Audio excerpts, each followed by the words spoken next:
Chapter 1. The Time-Space Trading Platform. Where on earth am I? Is this still within the country? In the pure white room, Sue-E gazed at the boundless starry sky outside the window, utterly bewildered. The Time-Space Trading Platform. Could it possibly be real? He was a purchasing agent at a food processing factory, having worked there for 3 years since his graduation. He was relatively content with his job. A monthly salary of $5,000 was not exorbitant, yet being in the procurement sector afforded him some additional income, allowing him a comfortable living. Moreover, with the department head being on the verge of retirement and neglecting his duties, he had essentially become the decision-maker in the department, which felt quite gratifying. However, just last month, the boss's brother-in-law, who had recently returned from studying abroad, was abruptly appointed as the new head of procurement, becoming Sue-Yi's immediate superior. Initially, it seemed merely a change from a nonchalant supervisor to one who would take charge, and the usual benefits would remain unaffected. Yet, Sue-Yi never anticipated that this new boss might be rather unhinged. Upon his arrival, he insisted that the soaring international grain futures would inevitably drive up domestic grain prices, claiming it was imperative to stockpile a substantial quantity before prices rose. After numerous futile attempts to dissuade him, Sue-Yi found himself bewilderingly pressured into purchasing 1,000 tons of flour and 500 tons of rice as raw materials for the factory. Naturally, grain prices did not rise after all. This was Jiuzhou, and fluctuations in international grain futures had little relevance here. In fact, the procurement prices even dropped by 20 cents this month, leaving the factory at a substantial loss of hundreds of thousands. What astonished Sue even more was that this erratic individual refused to take responsibility for his misguided decisions, instead placing the blame squarely on Sue-Yi's shoulders. Yesterday, the boss personally informed Sue-Yi that he had 1 week to dispose of the grain at the original purchase price, or he would be dismissed. Given the current job market severity, he was understandably reluctant to lose a rather decent position. After fruitlessly searching for someone willing to take over the stock, he resorted to browsing various online trading platforms, hoping to stumble upon a buyer. To his surprise, he indeed found one. An individual with the ID Time-Space Trading Platform reached out to him, offering to purchase his grain at a premium price. With nothing to lose, he engaged in a conversation with the stranger. As the dialogue progressed, it became increasingly absurd. The individual claimed to be part of a cross-world trading platform capable of facilitating sales to alternate realms. Sue-Yi, not being gullible, of course, dismissed such claims. And then, well, here he was. After exhaling deeply, Sue-Yi endeavored to calm his racing thoughts. He surveyed the room before approaching the long table in the center, where he opened a small booklet resting atop it. Time-Space Trading Platform Registration Guidelines. 1. This platform is dedicated to connecting the multiverse, enabling individuals from different worlds to exchange goods and services. 2. All transactions conducted on this platform must be founded on trust. Any counterfeit or substandard goods among members are strictly prohibited, and violations will result in revocation of membership privileges. 3. The platform operates on a member points system. Members who establish long-term trade agreements may engage in 1 free transaction per week, with successful exchanges earning a certain number of trading points subject to the nature of the traded items, with final interpretation rights reserved by the platform. Section 4. By utilizing trading points, you may engage in multiple transactions with the same member. Within a week, additional transactions will also accrue trading points. Furthermore, these trading points can be redeemed for special items in the platform's points mall. Section 99. We kindly ask that you read the above terms thoroughly, ensuring your complete understanding of the content. If you have no objections, please sign below to become the exclusive member of this platform in the Blue Star region. Upon membership, you will receive a novice member gift package. Should you decline to become a member, the platform will return you to the Blue Star and erase this memory. Party A. Time-Space Trading Platform. Party B. Sue-Yi meticulously reviewed this registration notice several times. The text was devoid of any ambiguous phrasing, clearly outlining the rules of the Time-Space Trading Platform, which were not overly stringent. He could not conceive of any valid reason to refuse signing. Moreover, this prompted him to recall certain narratives from novels he had read in the past, tales of exchanging a mere bottle of water for nuclear fusion or simple stone, becoming an exceedingly rare treasure in another realm. That if such were the case, would he not soar to unprecedented heights? Congratulations. You have become a registered member of the time-space trading platform. Your novice member gift package has been issued. Please check your inventory. At the moment Su-E inscribed his signature, the booklet before him transformed into a streak of luminous light, splitting into 2.1 segment, ascended to the ceiling, disappearing from sight, while the other descended on Su-Yi's wrist, morphing into an intriguing symbol, quite aesthetically pleasing.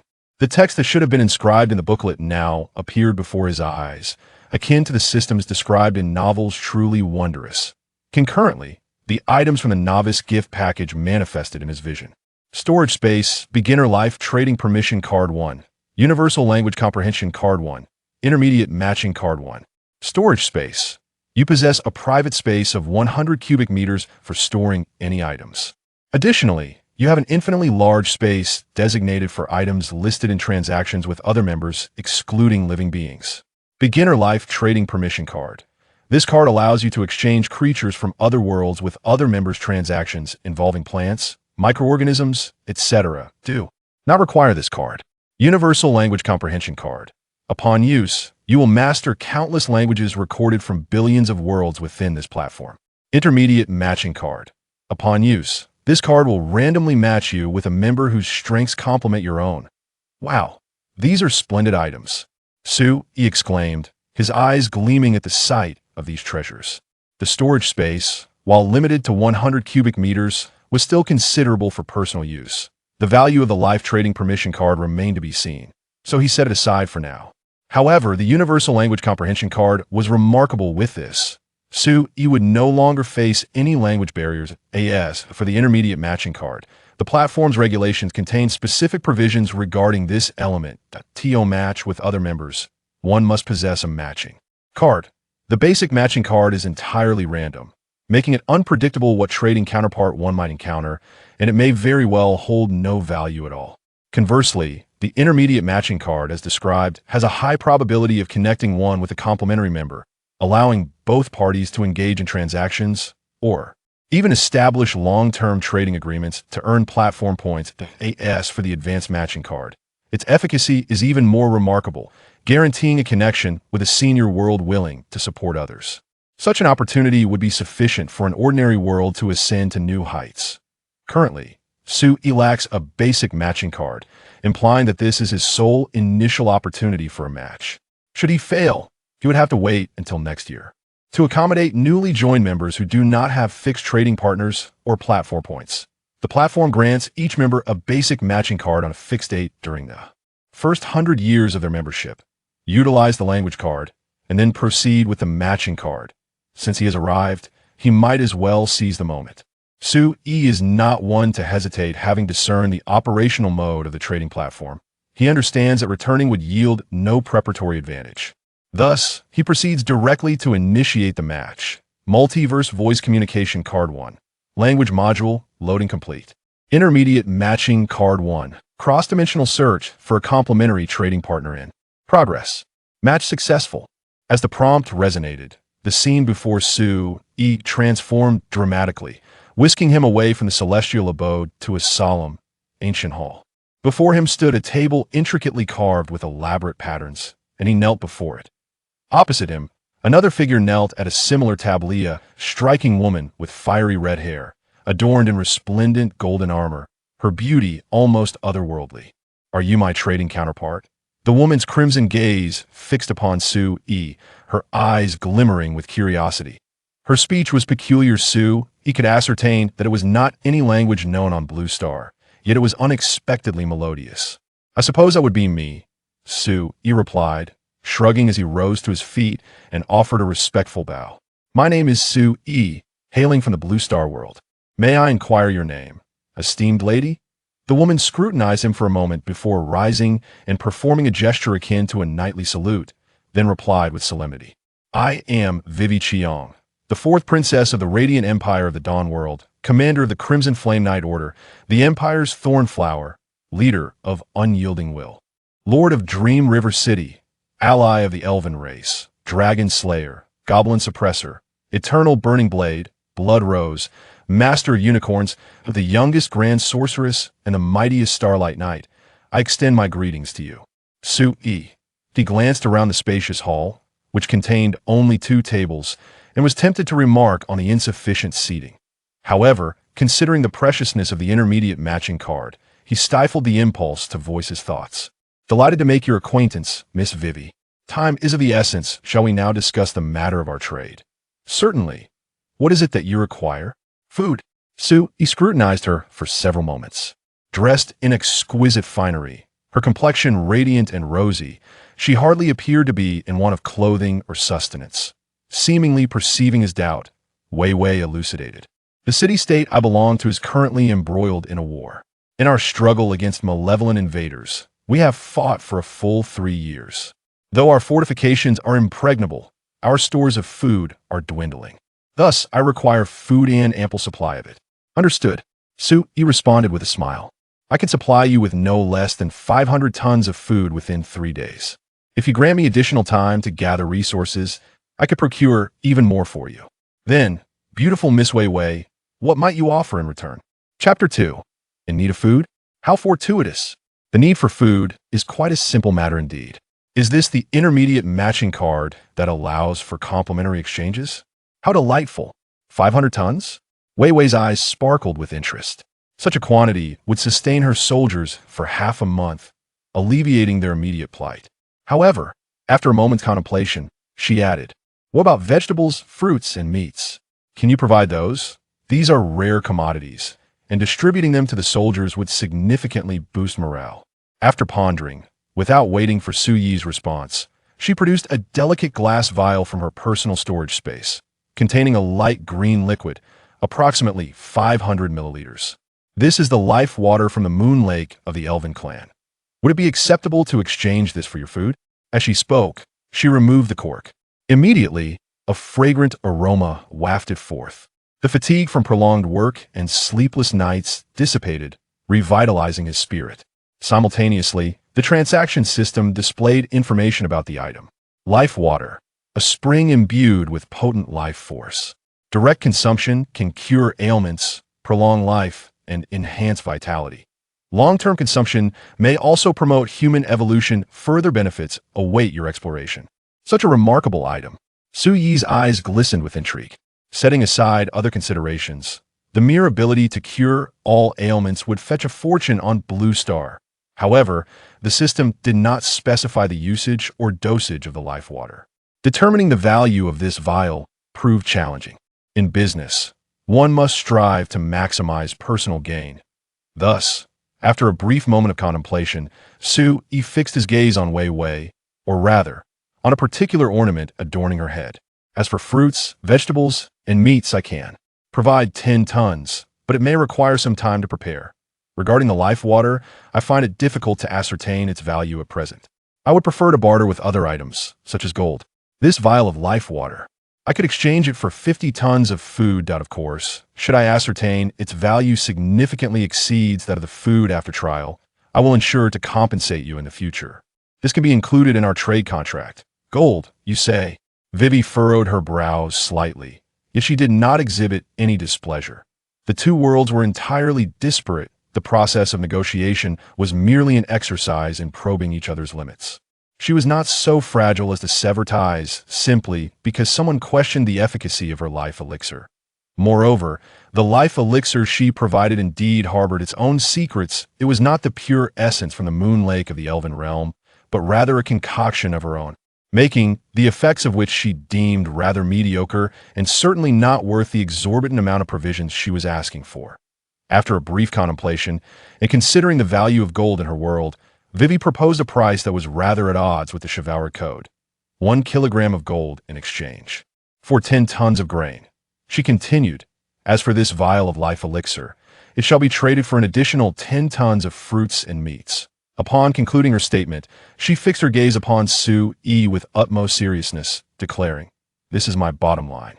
Su Yi, upon hearing her words, found his breath growing slightly heavier. Calculating based on the current gold price of over 550 yuan per gram, the market value of 1 kilogram of gold would be no less than 550,000 yuan. Even through special channels, one could still pocket at least 400,000 to 500,000 yuan. As for the price of 10 tons of grain, The food processing factory primarily procured aged grains, with flour costing less than 2,500 yuan per ton, and rice even cheaper, less than 2,000 yuan per ton. 10 tons of rice would fetch a maximum of around 20,000 yuan. This transaction promised a profit margin exceeding 20-fold. It was simply an extraordinary gain. Deal. Su-yi nodded decisively. Of course. He could surmise that since the other party was willing to offer such a price, it implied that gold was likely not a rarity in her world, and perhaps even more abundant than on Blue Star. Although Vivi verbally stated this was her bottom line, he suspected that with further negotiation, he might extract a little more profit. However, in business, as long as one makes a profit, that suffices. The current price was already an astonishingly lucrative opportunity for him, and there was no need to push for more. He had not yet succumbed to the greed that would compel him to exploit his partner for greater gain. A mutually beneficial exchange was the hallmark of sustainable development. Vivi visibly relaxed at his affirmation. A.S. the princess of the Radiant Sun Empire and a prodigy in both magic and martial arts. She was not particularly adept at business dealings. Witnessing Su-yi's swift agreement kindled a sense of fondness towards him, prompting her to promptly produce the gold she had meticulously prepared. This treasure held significant value in her realm, and prior to the transaction, she had ensured to carry it with her. Thud! A hefty wooden chest appeared atop the table. These are spoils I acquired from the dragon's lair, comprising gold with minimal impurities, she stated as she opened the chest. Inside lay a glimmering array of gold coins that nearly dazzled Su-yi's eyes. However, due to the high density of gold, while 50 kilograms might sound substantial, it appeared less impressive when viewed. The small chest was not even filled to capacity. Glancing at the information displayed on the trading platform, Su-yi confirmed that it was indeed gold, and of purity exceeding 99.99. Gazing at the gleaming coins, he couldn't help but ponder another dilemma. These gold pieces were all fashioned in the style of coins, intricately engraved with elaborate reliefs. The question of how to dispose of them upon returning loomed large.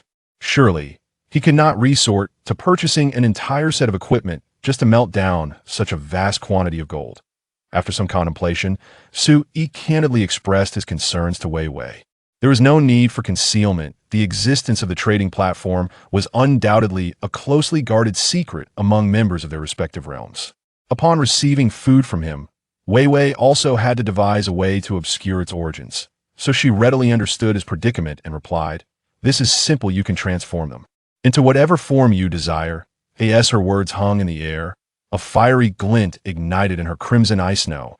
It was not merely a glint, flames truly danced within them. Su-yi felt a terrifying aura erupt from her presence. In an instant, searing flames materialized out of thin air, swiftly melting the pile of coins into a pool of molten gold, suspended in the air by an unseen force. The trading platform strictly forbade any form of attack between members, governed by stringent contractual stipulations. Yet this did not hinder members from exercising their powers within the confines of the space. When Su-yi had previously overheard Wei Wei mention the elven race and the water of life, he had surmised that she likely hailed from a fantastical world of magic. However, witnessing such supernatural prowess firsthand left him utterly speechless. Amazing. After the initial shock, he could only muster a brief exclamation. Wei Wei tilted her head and inquired, "What form of gold is easiest to sell in your realm?" Snapping back to reality, Su-yi hurriedly described the appearance of gold ingots to her. He had presumed that Wei Wei possessed some form of magic that could manipulate the molten gold into the desired shape. To his astonishment, after grasping the concept of the gold ingot, Wei Wei reached her delicate hands into the floating, viscous gold, swiftly shaping it into a solid ingot right before his eyes. Su-yi, what kind of merciless iron grip is this? Did no one ever tell you that using magic in front of Muggle is forbidden? Chapter 3. Supervisor Liu. Little Liu, until departing from the trading platform and returning to his modest abode on Blue Star. Su-yi stared at the still warm gold ingots in the box, his mind in a state of bewilderment. The melting point of gold is not particularly high among metals, yet it still requires temperatures exceeding 1,000 degrees Celsius. Any ordinary person who touches molten gold would likely find their bones reduced to ash.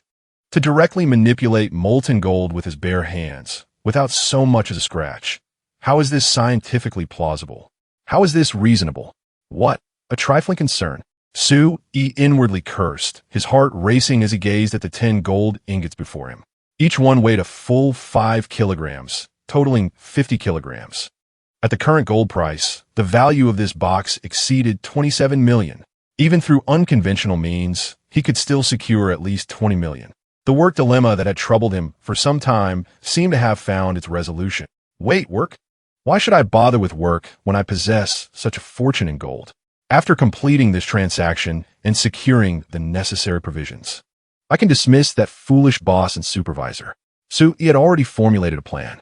First, he would convert a portion of the gold into cash, and then utilize that money to procure a batch of grain that the factory had no use for.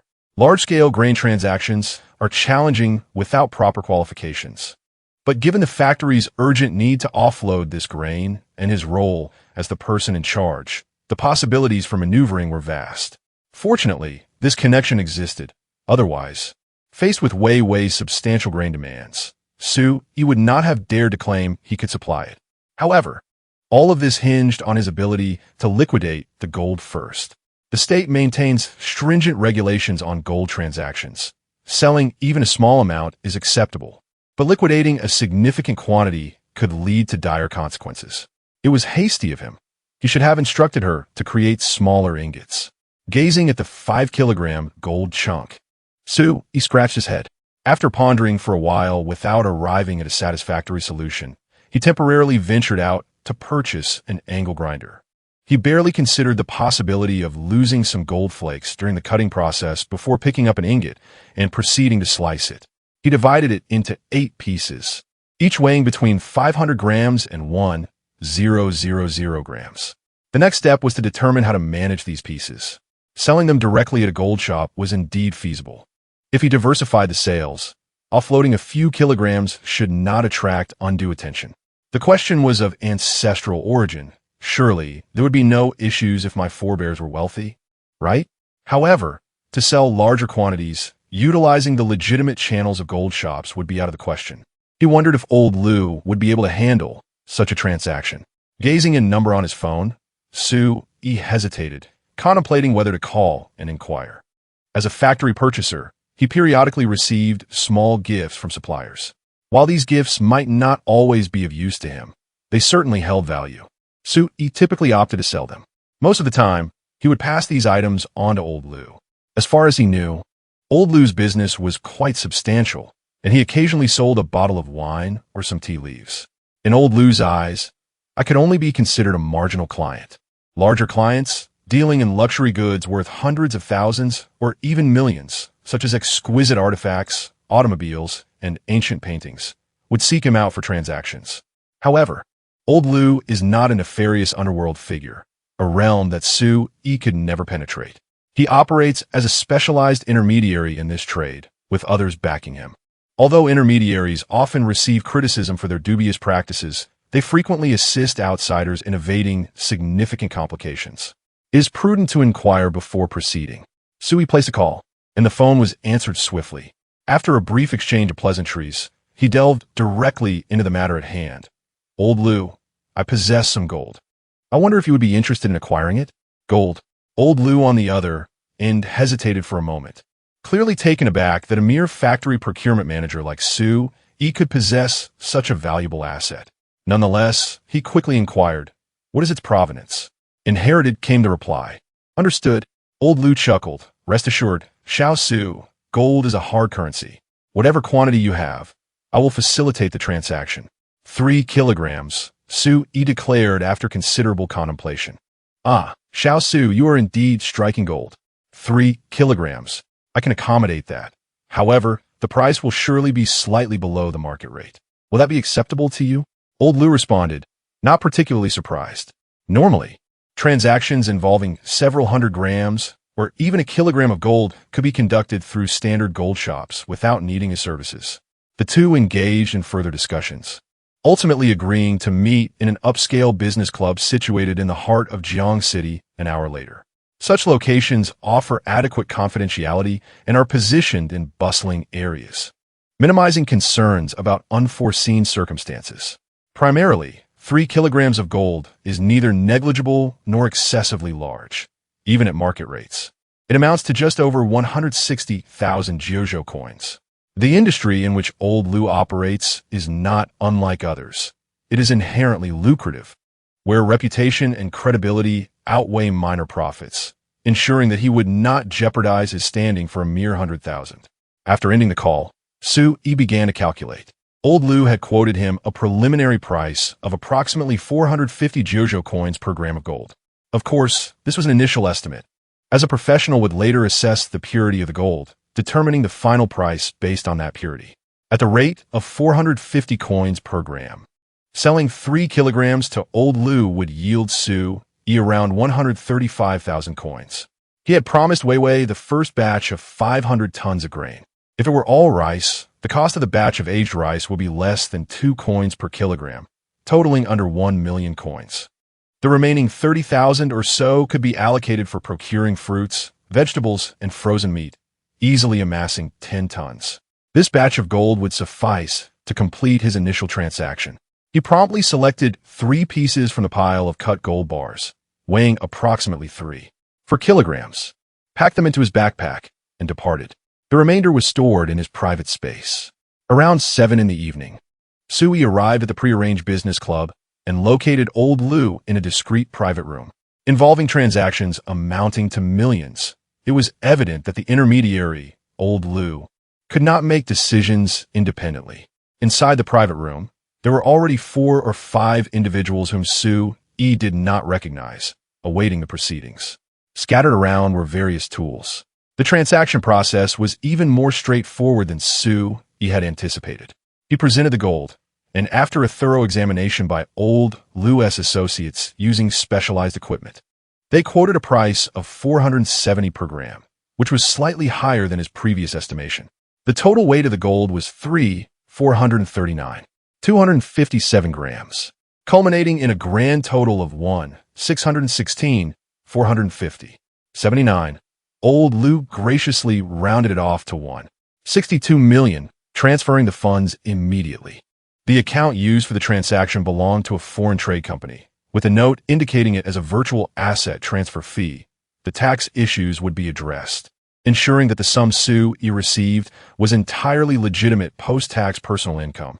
After meticulously reviewing the process and confirming its integrity, the transaction was deemed successfully concluded.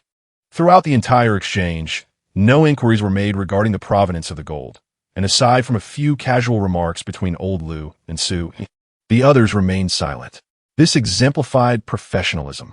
Politely declining Old Lu's invitation for dinner, he was ceremoniously escorted out. As he had surmised earlier, individuals engaged in such endeavors were unlikely to resort to underhanded tactics over a mere 100,000. Observing the substantial increase in his account balance, Su-yi exhaled deeply, feeling an overwhelming sense of liberation. He then surveyed his surroundings, contemplating a suitable place for dinner. At that moment, a phone call interrupted his thoughts. It was Lu Sheng, the factory owner's brother-in-law, and Su-yi's newly appointed, rather foolish superior. The timing of the call made it abundantly clear that he intended to inquire about the grain. A few hours prior, Su-yi would have found it challenging to decide whether to answer. Ignoring the call could jeopardize his job, yet answering would likely subject him to a barrage of insults, transforming him into a mere outlet for someone else's frustrations. However, the circumstances had shifted. With a sardonic smile, Su-yi opted to answer. "Hello? Who is this?" "I am Lu Sheng. Regarding that batch of grain you..." "Oh, it's you, little Lu. It's a bit noisy here. Let me hang up for now. I'll call you back when I have a moment." Chapter 4. The grain acquired. Listening to the busy tone emanating from his phone, Lu Sheng appeared somewhat bewildered. If he was not mistaken, Su-yi had just called him. "Little Lu." After a moment of stunned silence, he suddenly slammed his palm down on the desk. "This is outrageous. Absolutely outrageous." He hastily redialed the number. However, this time, he didn't even hear Su-yi's voice before the call was abruptly terminated. Infuriated, Lu Sheng nearly smashed the office computer in frustration. Meanwhile, Su-yi, observing the incessant barrage of calls, promptly marked Lu Sheng's number as a nuisance and blocked it without a second thought. He then sought a quiet restaurant to enjoy the peaceful dinner. As for the irate Lu Sheng, Su Yi couldn't care less. He required the batch of grain from the factory, yet that did not necessitate him groveling before Lu Sheng. After all, he had no intention of retaining this job after completing this transaction. An hour later, having dined to his satisfaction, he received an anticipated call from his boss, Li Wenyuan. Su Yi decided to answer. Is this little Su? I've heard you've been neglecting calls from your supervisor. Is there something urgent? Clearly, after being blocked by Su Yi, Lu Sheng had resorted to complaining to his brother-in-law. Amused, Su Yi replied nonchalantly, Indeed, there is an urgent matter. I'm dining. Dining with clients? Li Wenyuan's eyes brightened at this prospect. To be candid, as the factory owner, he had been under considerable pressure lately. His inept brother-in-law had caused quite a stir upon entering the factory, leading to discontent among the shareholders who demanded an explanation. What explanation could he possibly provide? He could hardly dismiss his brother-in-law. Could he? What would that mean for his marriage? In desperation, he had acquiesced to Lu Sheng's suggestion to have Su Yi, who had previously performed admirably in the procurement department, take the fall. Once Su Yi inevitably succumbed to the pressure and resigned, he could easily fill that lucrative position with someone more agreeable to the shareholders, thus placating their dissatisfaction. Indeed, Li Wenyuan did not harbor any belief that Su Yi could effectively manage this grain transaction. Assigning him this task was merely a ploy to compel him to resign. However, hearing Su Yi's assertion that he was negotiating with clients sparked a flicker of hope within Li Wenyuan. What if Su Yi truly succeeded? Not only would he gain respect among the shareholders, but he would also retain a capable employee. In such a privately operated small factory, all critical positions were filled with loyal confidants of the upper management. Those who were incompetent at their tasks generally excelled at idling away their time and engaging in under-the-table dealings. There were only a handful of truly capable workers. If not for dire circumstances, Li Wenyuan would have been loath to dismiss Su Yi in favor of an utterly incompetent replacement. No, I'm dining alone. Su Yi's response extinguished the glimmer of hope that had just ignited in Li Wenyuan, causing his expression to darken. After a brief moment of contemplation, he shifted the conversation. How is the matter regarding the grain progressing? He intended to admonish this employee he was about to force out. Su Yi remarked with a hint of indifference. I have contacted a proprietor, and discussions are nearly concluded. The initial shipment will consist of 500 tons of rice, priced according to our previous procurement rates, but the freight must be covered by the factory. If Mr. Li finds this acceptable, we can arrange for loading tomorrow morning. With payment made on site, Li Wenyuan paused for a moment, then quickly inquired, Really negotiated successfully? Which proprietor? Where's the grain being transported? If it's too far, we may need to discuss the freight in detail. 500 tons of grain would necessitate at least 10 semi-trailers. If the destination were thousands of kilometers away, the freight could easily exceed several 100,000, surpassing the losses incurred from the grain itself. It was essential to clarify these details first. The proprietor is a relative of mine who has entrusted me with full authority to handle this matter. The location is likely a warehouse in the suburbs of Jiangcheng, within 100 kilometers. Li Wenyuan quickly calculated the freight costs and responded hastily. All right, the factory will cover the freight. I'll arrange for the vehicles right away. The grain factory was modest, employing fewer than 200 individuals. As the largest shareholder and owner, Li Wenyuan's net worth was estimated at 50 to 60 million.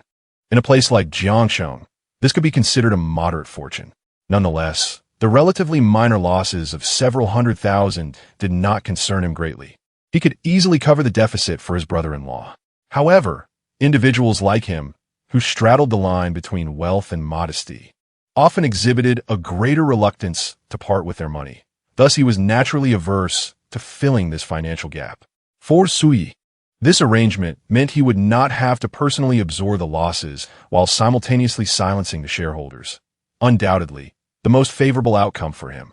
Once the negotiations were sufficiently advanced, Li Wenyuan cheerfully terminated the call. Su Yi, however, let out a cold chuckle.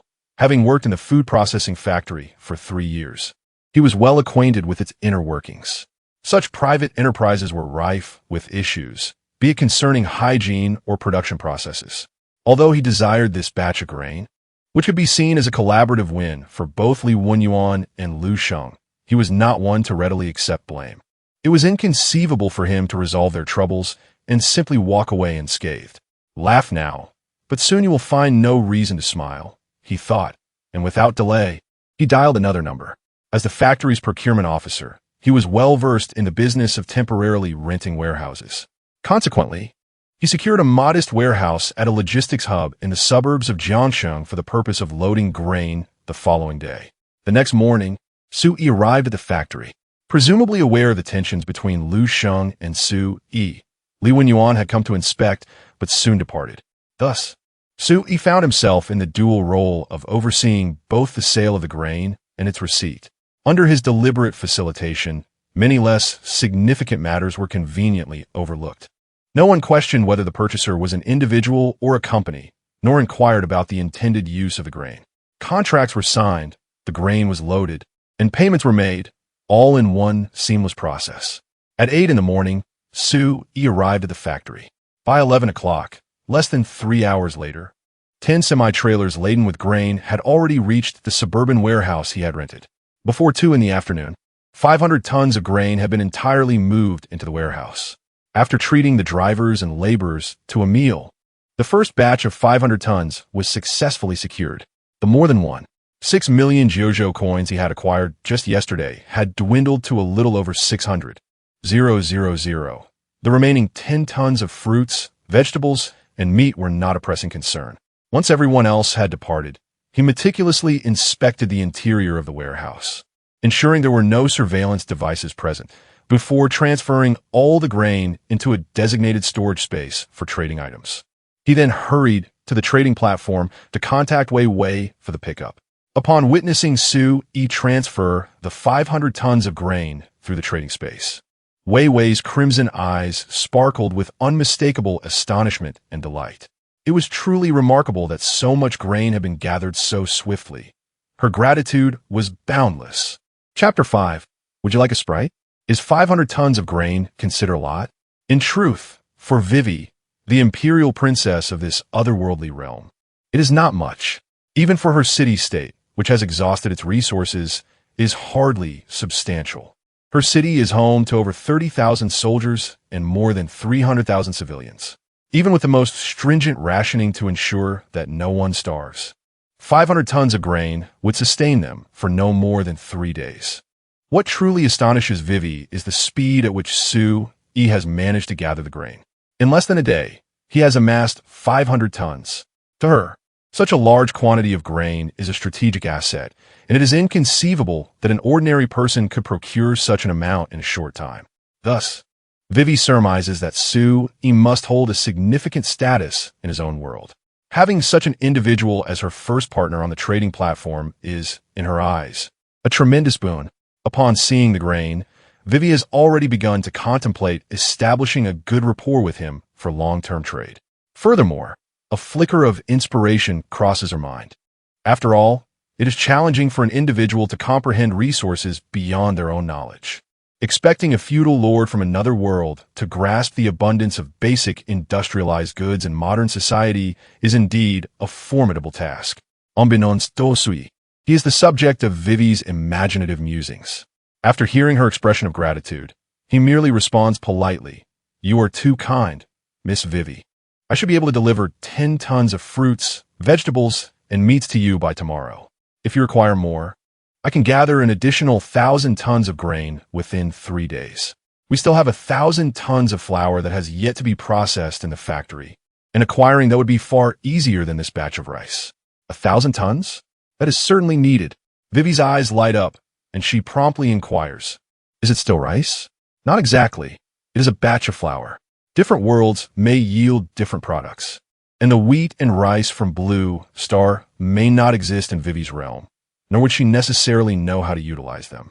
However, the beauty of the trading platform lies in Su Yi's ability to present the items he wishes to trade, after which the platform inexplicably conveys to Vivi what these items are, how to use them, and their benefits. The reverse is equally true, significantly reducing the cost of understanding. Once Vivi comprehends what flour is, she certainly will not let the opportunity for 1,000 tons slip away. considering that rice and flour provide similar caloric content. She proposes a price akin to the one from yesterday, 1 kilogram of gold in exchange for 10 tons of grain. However, he finds himself somewhat reluctant to accept gold. Primarily, he still possesses over 40 kilograms of gold for which he has yet to determine a means of sale. If he were to approach old Liu to sell such a large quantity, he fears that his body might be discovered in the river by morning. Small profits may not tarnish one's reputation, but dozens of kilograms of untraceable gold could incite desperate measures. Although it amounts to merely tens of millions, gold, being hard currency, remains suspicious when its origins cannot be traced. For certain affluent individuals, the actual value of assets can far surpass the regulated cash amount of several million. He pondered, I wonder if Miss Vivi possesses any artifacts that even those devoid of magical abilities could utilize for self-defense? If such items exist, it would be preferable to engage in trade for them. With the assurance of physical protection, he would feel emboldened to part with the remaining gold without fear of underhanded dealings. Upon hearing his request, Vivi raised an eyebrow and subsequently revealed a playful smile. Indeed, I do possess magical artifacts that can be wielded by ordinary individuals. However, if Mr. Su harbors concerns regarding safety, I have an even more advantageous proposal. As she spoke, a card materialized in her hand. Su recognized this item, for he possessed one as well. Beginner Life Transaction Permission Card. What does this imply? Miss Vivi? Su squinted his eyes. There is no hidden meaning. For 1,000 tons of grain, I shall provide you with a formidable warrior from the elven race, proficient in both magic and martial arts. Vivi replied with a smile, which seemed to convey a sense of urgency. How formidable? Perhaps just slightly stronger than myself, Vivi shrugged. Naturally, I have certain conditions. Should I grant her to you, she will be responsible for your safety, and you must ensure her basic needs are met, accommodating her reasonable requests, and refraining from compelling her to undertake any tasks beyond safeguarding your well-being. Should you find yourselves incompatible, or if her strength proves insufficient to protect you, I can issue another Beginner Life Transaction Permission Card to redeem her. All of this must be documented in the transaction contract. Vivi was not privy to the specifics of Su Yi's situation, and thus lacked insight regarding the individual she intended to send to him. She could only draw from her own experiences, having previously showcased her prowess before Su Yi. After a moment of contemplation, Su Yi weighed the implications of placing an individual from another world within the confines of the Blue Star's Jojo, pondering whether they would struggle to adapt. After a brief pause, he nodded in agreement. That is acceptable. As for whether an individual from another realm would comply upon arriving in Blue Star, that was not for him to contemplate. Transactions involving biological entities through the Beginner Life Transaction Permission Card are bound by the limitations of the trading platform, obligating them to obey the purchaser's commands, their existence hinging on the whims of the buyer. To put it bluntly, it bears a striking resemblance to slavery. Hence, Vivi harbored numerous concerns and presented a multitude of prerequisites, whereas Su Yi, as the buyer, felt no such trepidation. Upon receiving an affirmative response, Vivi visibly exhaled a sigh of relief, as if a great weight had been lifted from her heart. Without delay, she stated, "Please wait a moment. I shall fetch the individual forthwith." With that, she vanished from the trading space. Shortly thereafter, Vivi reappeared in the grand hall where the two were conducting business, accompanied by another individual. Her Beginner Life Transaction Permission Card had naturally disappeared upon witnessing the individual she brought forth. Even though Su Yi had encountered numerous entertainment works and was somewhat prepared for the notion that a so-called elf might possess striking beauty, he could not help but gasp in astonishment. This was undeniably exquisite, perhaps even excessively so. Sai Shue's skin bore no resemblance to the coarse texture of Caucasians from Blue Star. Instead, it was remarkably delicate while being pale. Her features were exquisitely soft, and with every subtle expression, her eyes shimmered, complemented by a playful dimple at the corner of her mouth. Merely standing in silence, she evoked an immediate fondness, as if she were inherently designed to be adored. In that moment, Su Yi seemed to grasp the essence of Chao Zhi's Ode to the Goddess of Luo, where the phrases bright eyes, an enchanting gaze, and graceful demeanor came to life. She was breathtaking. "Surely, you must be Mr. Su Yi," she said. "I am Yuling, and it is an honor to become your guardian knight." The statuesque and stunning elf approached Su Yi, placing one hand upon her chest and performing a knightly salute from another realm. Su Yi was momentarily taken aback and glanced at Wei Wei, who explained, "In our world, requesting her to undertake such a role equates to making her your guardian knight. Once she swears the oath of protection, she is bound to uphold her promise for life. Should she ever betray it, she would be subjected to the torment of hellfire." Hellfire torment? Suiraisit aneyebruk. Oh, that is merely a part of the oath, lacking any true binding force. But rest assured, since she is willing to swear today, she will undoubtedly fulfill her commitment. I see. Akin to swearing an oath that invokes divine retribution. Su Yi nodded, dismissing any concern. After all, a more powerful constraint from the trading platform was in place. Under Wei Wei's guidance, he placed his hand upon Yuling's head, and after she recited a series of unintelligible phrases, the ceremony was deemed complete. Following that, they finalized a contract with the trading platform, and this enchanting elf became Su Yi's. Upon returning to the warehouse on Blue Star, gazing at the captivating elf by his side, Su Yi found himself momentarily disoriented. It was rather inexplicable to have acquired such a strikingly beautiful and capable being from another world. Yet, upon deeper reflection, he sensed that something felt amiss. Chapter 6. The Elf Princess Becomes My Bodyguard? According to Vivi, she is considered quite formidable in that realm, while Yuling surpasses her prowess. In a world imbued with extraordinary powers, the worth of a strong individual surely transcends that of 1,000 tons of grain, does it not? Previously, Su Yi had not pondered this deeply. After all, with the trading platform in place, Vivi would be unable to employ any tricks.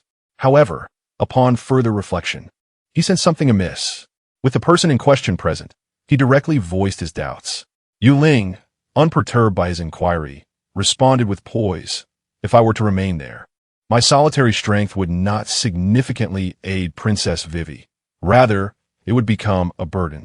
The coalition against Dream River City has numerous motives for waging this war, and I happen to be one of them. Should I depart from Dream River City, the faction within the coalition that targets me will withdraw, alleviating the pressure on the city considerably. Previously, I had nowhere to go. Out of her goodwill towards the elf clan and my own person, Princess Vivi, under immense pressure, sheltered me. Now that I have found a more favorable refuge to ensure my survival and diminish the strain on Dream River City, I naturally do not wish for anything further. That implies your identity is quite extraordinary." Then, Su Yi remarked, somewhat taken aback as he regarded the stunning elf. He had presumed Yuling to be merely Vivi's maid or a personal guard, easily sold to another world by the lordly Vivi.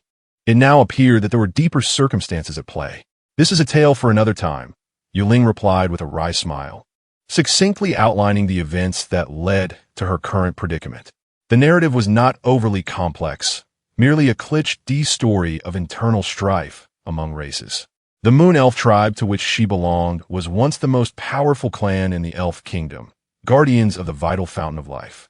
Subsequently, a faction known as the Dark Elves allied with the Orcs to vanquish the Moon Elves, thus claiming dominion over the Elf Kingdom. As a princess of a fallen kingdom, Yuling's fate was already dire.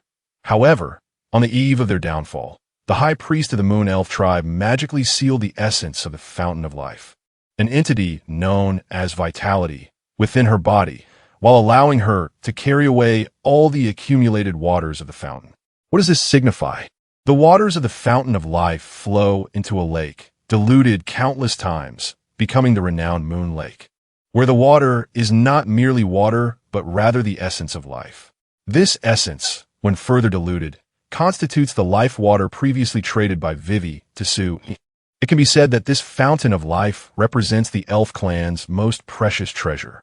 Without its core component, the fountain has now fallen into a state of stagnation. It is no wonder that the new rulers of the elf kingdom relentlessly seek her, the former princess, forcing Vivi to send her to another world. I believe I understand now. With a clearer grasp of Yuling's identity and background, Su Yi found himself devoid of any doubts regarding this transaction.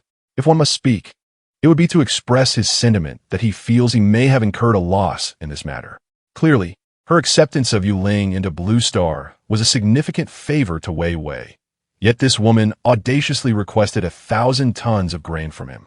Truly, her conscience must be severely compromised.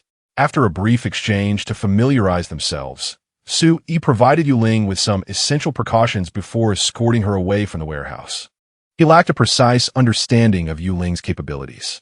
However, upon witnessing her effortlessly twist a rebar, as thick as an infant's arm, into a helix, he was assured of her strength. With Yu Ling by his side for protection, he felt confident that the underworld forces would pose no threat to him. He could safely proceed to liquidate all the gold in his possession through Old Lu's connections. Such matters are best addressed promptly. So Su Yi immediately contacted Old Lu again to propose a transaction involving 20 kilograms of gold. This time, Old Lu refrained from giving an outright agreement, stating he needed to consult with his superior, instructing Su Yi to await further news. This was entirely within expectations, and he was not taken aback. Once these matters were resolved, Su Yi realized he was suddenly left with little to occupy his time. It was then around 5 o'clock in the evening. He glanced at the quietly seated Yu Ling in the passenger seat. "Did you bring any change of clothes? If not, I could take you to purchase a few outfits. My attire is imbued with a special magic circle that allows for self-cleaning. Thus there is no need for a change," Yu Ling replied, somewhat absent-mindedly shaking her head. Although they were merely in the outskirts of Jiang City, the myriad of architectural styles and the diverse vehicles on the roads left her, an otherworldly visitor, utterly astonished. Before her arrival, when she heard Wei Wei mention sending her to an unfamiliar realm, she could never have anticipated finding herself in such an extraordinary place. Everything here appeared to diverge from her previous environment, inevitably drawing her attention to various novel phenomena. However, her introverted nature prevented her from inquiring directly, especially since Su Yi seemed preoccupied, busily communicating through his phone while driving. How splendid! Su Yi managed to steal a glance at her exquisite long dress, resolving to procure similar items from Wei Wei in the future. Clothes that require no washing would undoubtedly sell like hotcakes. Nevertheless, when it came to the issue of purchasing clothing, Su Yi maintained his stance. "Your attire significantly deviates from the mainstream fashion here. Wearing this consistently would render you conspicuously different. It would be wise to acquire a few new outfits." His reasoning was sound and persuasive. Yu Ling did not feel the need to cling to her current attire, and gently responded, "All right, I shall defer to your arrangements." Satisfied by her reply, Su Yi nodded approvingly and drove directly to the shopping mall. Black silk, white silk, JKOL. He could hardly fathom how splendid Yu Ling's perfect figure would appear in such garments. Ahem, in truth, this was ancillary. Su Yi's primary intention was to procure several outfits for her, ensuring she appeared less outlandish and could swiftly acclimate to modern life. And that was all there was to it. Moreover, aside from clothing, it is essential to procure some additional items for her, such as a mobile phone. This is a necessity for integrating into the lifestyle of the Blue Star. She may not know how to use it initially, but she can learn gradually. In any case, Su Yi is not particularly concerned about the cost at this juncture. As for the language barrier, that issue is relatively straightforward to address. Previously, he had observed a lower-tier item in the trading platform's points mall, known as the World Language Comprehension Card, which allows one to swiftly grasp all the languages of a particular world. It is available for a mere 10 points. Currently, Su Yi and Wei Wei have completed a transaction, earning him 8 points. At this rate, he believes that once he trades a substantial quantity of fruits, vegetables, meats, or the remaining 1,000 tons of flour, he will accumulate enough points. At that time, acquiring one for her will suffice. This approach is far simpler than teaching her the Jiuzhou language from scratch. Chapter 7. What kind of fateful entanglement is this? Su Yi did not venture into upscale shopping malls like SKP, but instead opted for the nearby Qingdao Plaza. As he had anticipated, upon stepping out of the parking lot with Yu Ling, she instantly became the focal point of attention in the bustling crowd. It was inevitable. The elfin girl was simply too stunning. Her dress, imbued with an air of enchanting allure, was not only resplendent, but seemed to emanate its own luminescence. in dimly lit areas. Others appeared like figures from a monochrome photograph, while she stood out as the sole vibrant presence within the frame. Dazzling and captivating. It was impossible for her to go unnoticed. Before long, a man wielding a camera approached. "Hello, beautiful. I'm a street photography blogger on a certain platform. You are simply exquisite, and your aura is the finest I have encountered among women. May I take a few photographs of you? I promise it will only take a moment," he said, his eyes gleaming with anticipation as he gazed at Yuling. He was certain that her stunning visage would garner immense popularity online, translating into financial gain. The thought of rejection never crossed his mind. To him, Yuling's ensemble resembled that of a cosplayer, and such individuals typically delighted in being photographed by professional photographers. How could she possibly refuse? If the photos turned out well, she might even share her contact information. While such a connection may not guarantee anything substantial, it would certainly serve as a bragging right among friends during gatherings. There was even the potential for future collaborations, generating more photos to draw traffic to his video account. However, Su-yi, walking alongside Yuling, did not even warrant a glance from the photographer. He was indeed quite handsome, not inferior to any of the esteemed readers. Yet his attire was that of an ordinary person, lacking any striking features.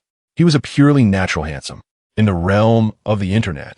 Unless one possessed the exaggerated beauty of Yuling, makeup and photo editing could render the differences negligible. Moreover, his street photography account primarily focused on capturing beautiful women. Images of men garnered little interest. As for whether Su-yi would permit him to photograph Yuling, what a joke. In this day and age, who required a male companion's approval for a woman to have her picture taken? Yet, under the expectant gaze of the photographer, Yuling's large eyes appeared somewhat confused as she glanced at him, seemingly awaiting his decision. Without a moment's hesitation, Su-yi replied, "I'm sorry. We have other matters to attend to. It's not a convenient time." Indeed, if this individual were a street photography blogger with a substantial following, Yuling's captivating image would surely go viral. However, the crux of the matter was that Yuling was an undocumented individual. Su-yi had no desire to expose her to the public eye of the internet. "Just a moment. I'll take a few quick shots," the photographer implored, urgency creeping into his voice. He had spent the entire afternoon waiting for someone as beautiful as her, and was reluctant to let the opportunity slip away. "I am afraid we are unavailable," Su-yi reiterated firmly. She was rather introverted, disliking being photographed, and even more so the thought of her images being shared online. Su-yi chuckled lightly and chose to disregard him, leading Yuling into the shopping mall. At this juncture, despite the photographer's lingering reluctance, he had no choice but to relent, though he harbored a desire to clandestinely capture a few shots. The cautionary undertone in Su-yi's earlier words deterred him from pursuing such a perilous notion. Yuling, with her striking beauty, would undoubtedly garner attention if her photos were circulated online. Engaging in such actions after she had explicitly declined would likely invite serious repercussions if she decided to pursue legal action. He was not inclined to take that risk. Their excursion through the mall was rather brief. Although Yuling was curious about everything around her, her reserved nature compelled her to observe more than to speak. From beginning to end, it was Su-yi who made decisions regarding the clothing they purchased, even down to the style of undergarments. Occasionally, when store attendants, eager to engage her due to her beauty, attempted to converse or take a picture, it was always Su-yi who politely declined on her behalf. If questioned, he simply stated that she was deaf-mute, introverted, and uninterested in engaging in conversation. Thus, under the watchful eyes of numerous disappointed shopkeepers, Yuling followed Su-yi, her arms laden with shopping bags, as they stumbled into a hot pot restaurant. The good news was that, as a sprite, she had no dietary restrictions and could enjoy both meat and vegetables. The bad news was that, despite her considerable prowess, she could not tolerate spicy food. Upon witnessing her drenched in sweat with a flushed face from the heat, Su-yi couldn't help but find it amusing and requested the staff to switch to a milder inyong pot midway through their meal. After their dinner, they emerged from the restaurant around 8 o'clock in the evening. Su-yi led Yuling to the first floor of the mall, intending to purchase her a mobile phone. Having used his own device for quite some time, it was a fortuitous moment, as he had the means to replace it as well. He would also arrange for a phone card for her. It was not an issue that Yu Ling lacked an identification card. Su Yi had one, and current phone card allowed for secondary lines, so it was manageable. He was not a gamer, thus his requirements for a phone were modest. Reliability was paramount. It should not frequently freeze or lose connectivity. In this regard, the brand that best met his criteria was naturally Huawei. Hence, when selecting a phone brand, there was no hesitation as they headed straight for the Huawei counter on the first floor. However, to Su Yi's surprise, upon entering the store, he encountered an acquaintance. To call her an acquaintance was somewhat misleading. They had merely met once over a meal. In simpler terms, she was a blind date. Having graduated 3 years prior, he was now 25, and his family had been persistently urging him to find a partner. Just last month, under the gentle coercion of his mother, he attended his first blind date. The woman in question was a relative of a neighbor from his hometown, named Zhao Lulu. She was of the same age as Su Yi, possessing a modest attractiveness rated around 6 or 7 out of 10. Her occupation involved studying for civil service exams while also live streaming on a popular platform, reportedly earning between $3,000 to $5,000 a month. In essence, she was quite the catch. The reality of their meeting did not deviate from his expectations. Upon her arrival, the young lady promptly presented an array of rather peculiar demands. She insisted that, following their union, he would surrender his salary. That Su Yi must provide her with a monthly stipend of no less than 8,000 yuan to support her civil service examination preparations, and that her live streaming activities, which she deemed a passion, could involve occasional flirtation with her audience, something Su Yi was expected to overlook. These were merely the more outrageous of her requests. A plethora of additional oddities followed. In response, Su Yi's only reply was a placating yes, yes, yes. He had no intention of pursuing anything serious. Compliance seemed the simplest route. Initially, he planned to dine and depart, severing all ties thereafter. However, to his astonishment, the girl, whether due to a lack of awareness or otherwise, mistook his passive agreement for wholehearted acceptance of her terms. Subsequently, she inundated him with messages, even going so far as to request red envelopes and milk tea, undeterred by his repeated neglect. Eventually, Su Yi, thoroughly exasperated, resorted to blocking her, finally regaining his peace. After confiding in his mother about the bizarre situation, she, upon learning of the girl's eccentricity, refrained from further commentary. He presumed that the matter had reached its conclusion. Yet, fate had other plans. While casually accompanying Yu Ling to purchase a mobile phone, he unexpectedly encountered her once again. What a peculiar twist of fate this was. Chapter 8. This is truly embarrassing. Encountering a blind date whom one has blocked is awkward enough. What is even more disconcerting is when the other party seems entirely unfazed by the situation. As Su Yi entered the establishment with Yu Ling, they exchanged incredulous glances with Zhao Lulu. Zhao Lulu appeared momentarily taken aback, but her expression quickly morphed into one of indignation. Grabbing a hapless companion she had somehow summoned, she marched over without regard for the social decorum of the setting, directly confronting him. "Why did you delete me on WeChat?" "Because you are quite the nuisance," Su Yi retorted, his lips twitching slightly as he shook his head, dismissing her completely. The term true version T0 does not refer to a specific gender, but rather to those who throw tantrums and act unruly whenever confronted with any issue. She was genuinely a bona fide version T0. What was there to debate? He had matters to attend to and needed to ensure a place for Yu Ling to stay later. "Are you ignoring me? Can you not hear what I am saying?" Zhao Lulu persisted, undeterred by his disinterest. She boldly seized Su Yi's arm in a public display, determined to extract an explanation before he could leave. "She harbors animosity towards you. Should I intervene?" Yu Ling's gaze turned frosty, yet recalling Su Yi's prior instructions, she refrained from taking immediate action. Instead, she leaned closer to Su Yi and whispered, "Do you possess any form of magic that could discomfort her without causing harm? If she continues to pester, perhaps she deserves a lesson." Their conversation was conducted in the language of Yu Ling's realm, and their hushed tones ensured their words would remain private. As Zhao Lulu observed Su Yi ignoring her while conversing intimately with an extraordinarily beautiful woman, her displeasure deepened.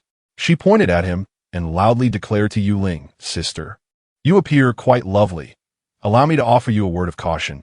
He is not a good person, merely a scoundrel. Do not be deceived by his current affability. The moment you make even the slightest request, he will abandon you without a second thought." She spoke with an air of conviction, as though she were a victim of Su Yi's alleged transgressions. Instead of anger, Su Yi felt a flicker of curiosity. How could someone with her appearance dare to utter the words "you appear quite lovely" to Yuling? Unfortunately, Yuling could not comprehend Zhao Lulu's tirade. As she pointed at Su Yi and shouted, her eyes flickered with contemplation, pondering whether this constituted harassment and if she should intervene. Fortunately, the staff of the establishment noticed the commotion. The manager hurried over, stating, "Is there an issue you wish to discuss? We have a lounge available. If there are matters to resolve, perhaps it would be better to converse there." Though the words were couched in politeness, the intent was unmistakably clear. "Take your quarrel elsewhere. We have business to attend to." Su Yi then replied, "I apologize. I am merely here with my girlfriend to purchase a phone. I do not know this person at all. I came to your store to make a purchase and encountered such a bewildering individual. Surely, you must address this matter." The store manager, clearly sensing the underlying implication, hastily turned to Zhao Lulu with a face full of apologies and said courteously, "Madam, considering this is a public space, might we discuss our concerns privately?" Yet, Zhao Lulu's focus diverged entirely from the norm. Ignoring the manager's words, she pointed at Su Yi and exclaimed, "What? Do you genuinely believe his ludicrous claim of being here to buy a phone for someone else? A miser like him, who couldn't even spare a 520 red envelope during last month's holiday, would he truly bestow a phone upon his girlfriend?" Su Yi, who had been unwilling to engage with her, could no longer restrain himself. "Seriously? Do you expect a red envelope for the Ghost Festival? And who exactly are you, madam? Let's be clear, we have only met once and shared a meal, which I graciously paid for. I haven't even requested you to split the bill. So why should I give you a red envelope?" Look, he asked, raising his voice at me. "This man is obviously aggressive." Zhao Lulu maintained her peculiar angle. Seeing his silent frustration, Yuling understood it was her moment to intervene. She aimed to teach her a lesson, albeit without causing any harm. A mischievous smile unexpectedly appeared at the corner of Yuling's mouth, her demeanor having remained serene until now. But alas, no one witnessed this moment. She softly uttered an incantation, her lips moving almost imperceptibly. Zhao Lulu, who had been standing tall and pointing at Su Yi, suddenly felt her expression shift. A chilling sensation surged from the crown of her head down to her spine. The overwhelming urge that followed filled her with dread as she attempted to control her bodily functions. However, the magic from another realm was not something an ordinary person could withstand. In the next instant, accompanied by a series of explosive sounds, a thick, yellow substance erupted uncontrollably. The onlookers gasped in horror as the scene unfolded. "Oh my God, someone just defecated in the phone store. Yuck, I just finished dinner, and I thought I'd take a stroll. This is unbelievable. I'm going to be sick. What on earth just happened? Is she ill? Better keep my distance. I don't want to catch anything." Su Yi was momentarily stunned, pulling Yuling back as he cast a glance at her. Noticing the mischief glinting in her eyes and the triumphant smile on her lips, he quickly deduced her involvement and asked in a hushed tone, "Is it going to escalate?" As he spoke, he glanced at Zhao Lulu, who stood frozen in place, the eruption still unabated. The continuous sounds made Su Yi worry that she might collapse from dehydration. Perhaps she would endure 3 days of diarrhea and lose a few pounds. But she would not face any life-threatening danger. There will be a period of weakness lasting approximately 10 days, after which recovery occurs without any lingering aftereffects. Indeed, there will be no residual consequences, save for perhaps relocating to another planet in the future. Su Yi's lips twitched, yet he felt no sympathy for this individual. Wasn't he fond of making a scene in public, displaying his folly for all to see? If so, he might as well embrace the attention fully. As for Yuling, who acted out of self-preservation, he certainly bore her no grudge. Fortunately, the establishment was spacious, and its ventilation system was reasonably effective, standing at a distance. One could hardly detect any unpleasant odor. Su Yi chose to disregard Zhao Lulu, who was being escorted to the restroom by a group of staff. and instead sought out another employee, selecting two of the latest smartphone models, completing the transaction swiftly before departing. Given the buzz surrounding Huawei online, news of someone defecating in their physical store would likely trend by morning. He needed to hastily find a way to keep Yu Ling out of sight. How absurd! Who could possibly foresee encountering such a debacle while merely stepping out to purchase a phone? Chapter 9. The release of nature. Until Su-yi completed all his errands and exited the shopping mall, he remained haunted by the recent peculiar incident. He glanced at the serene Moon Ling, who sat quietly in the passenger seat, her expression unperturbed. Suddenly, he felt that this little sprite was not as simple as she appeared. At the very least, Moon Ling was certainly not as placid and tranquil as her exterior suggested. Su-yi had clearly observed the glimmer of mischief in her eyes following her successful prank. Beneath the facade of a dignified elfin princess, a mischievous imp resided within her. Did it not? After pondering for a moment, Su-yi took a deep breath, preparing to engage her in a serious conversation. However, before he could utter a word, he heard Moon Ling say, "I apologize, I did not control the intensity well this time. In the future, when faced with similar situations, I will employ a gentler form of magic." Su-yi was momentarily taken aback, then chuckled, "No, I didn't mean to imply that I was upset with you. What I intended to convey is that this magic is quite effective. In the future, when we encounter troublesome individuals who pose little threat, we can use this method or something similar. Individuals like Zhao Lulu, who are insufferable in modern society, are indeed the most exasperating yet helpless to deal with. The crux of the matter is that when confronted by such people, one is left with few remedies. Call the police? Even their intervention proves futile. Are we to believe they could arrest or penalize someone merely for making a ruckus in a public place? Not likely. At most, they would simply escort the person to the station for mediation, which is of little utility. For ordinary individuals, the best course of action when encountering such people is to avoid them altogether. If one is compelled to act against such individuals, it could easily escalate into a brawl. The kind of magic Moon Ling possesses, which can discreetly lead to social embarrassment, is remarkably effective against such nuisances. Imagine if they were made to embarrass themselves publicly. Wouldn't that be delightful? Moon Ling paused, slightly taken aback. Notijin Su-yi se hesitanje. She initially assumed he was displeased with her use of such a harsh spell. To her surprise, not only was he not upset, but he also encouraged her to use it in similar situations in the future. This revelation sparked a hint of excitement in Moon Ling's calm demeanor, and she promptly nodded in agreement. "All right, I will heed your words." By the time they returned home, it was already past 11 in the evening. Su-yi then discovered another dilemma. He was residing in a rental apartment, a one-bedroom unit devoid of a guest room. Thus, the question arose, where would they sleep? Moon Ling, lacking identification, was unable to book a hotel room. Reluctantly, Su-yi contemplated reserving a room for himself while allowing her to stay at the apartment. Yet, Moon Ling was unwilling, insisting that she was there to ensure Su-yi's safety and could not remain at home while her employers sought refuge elsewhere. After much back and forth, they miraculously found themselves sharing a hotel room, specifically a suite with 2 bedrooms. However, for most of that night, Moon Ling remained in Su-yi's room, not due to any scandalous happenings, but rather because of her profound curiosity about mobile phones, persistently coaxing Su-yi to teach her how to use one. It seems that due to an increasing familiarity, Su-yi has observed that Yu Ling exhibits signs of unrestrained nature.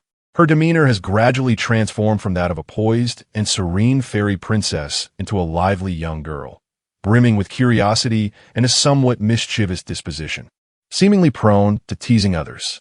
He finds himself at a loss for words. Thus, one cannot truly comprehend the extent of someone's contrasting behavior unless they forge a deep connection. Yu Ling, persistently attached to him, had spent an entire evening learning the intricacies of smartphone operations. Eventually, exhausted, Su-yi resorted to downloading Tetris to distract this fairy princess. The following day, upon awakening around noon, he discovered that Yu Ling was still at his bedside, engrossed in the game of Tetris. Compared to their initial encounter, Yu Ling now donned the loose pajamas that Su-yi had purchased for her, lying on the bed with her fair legs crossed, utterly absorbed in her phone, which was connected to a charging cable. To any observer, she resembled a homebound, internet-addicted girl rather than a fairy princess. As Sui awoke, his gaze fell directly upon Yuling. Upon opening his eyes, he was drawn into the depths of her lace-trimmed sleepwear. It took him a moment to regain his composure. Taking a sharp breath as he glanced at Yuling, who seemed entirely unfazed by her disarray. With a kind-hearted gesture, he adjusted the slipping strap of her pajama top from her delicate shoulder, advising her to be mindful of her appearance. Oh, Yuling instinctively turned to adjust her strap. This simple action caused Sui to take another sharp breath, prompting him to nonchalantly pull up the air conditioning blanket that had been kicked to the side, covering himself before inquiring, "Have you been playing all night?" Upon hearing this, Yuling glanced out of the window, exclaiming in surprise, "Oh, has it really become dawn?" "It's already noon," Sui replied, somewhat exasperated. "Why didn't you return to your own room to sleep? This is quite dangerous, you know. I originally intended to play for a while and then return to sleep, but I lost track of time," Yuling admitted apologetically. "It's all right. Our elven kind have different sleep patterns than humans. We can manage without sleep for days. You, a person capable of bending steel with your bare hands, think I'm concerned about your sleep?" He rubbed his temples, feeling a sense of helplessness. "Stop playing, tidy up. We have matters to attend to shortly." "All right." Despite her substantial gaming addiction, Yuling was ever compliant with Sui's words. Without hesitation, she closed the game that had accumulated countless points and stood by the bed. After a prolonged gaze exchanged between them, Sui tightened the air conditioning blanket around himself and asked, "Aren't you going to change your clothes? There are some outfits you bought that I'm unsure how to wear. I thought I'd observe how you put them on first," Yuling replied with utmost sincerity.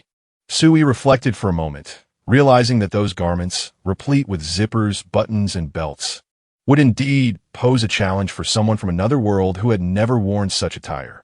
She struggled with the language barrier and found it difficult to inquire directly with the shop assistants yesterday.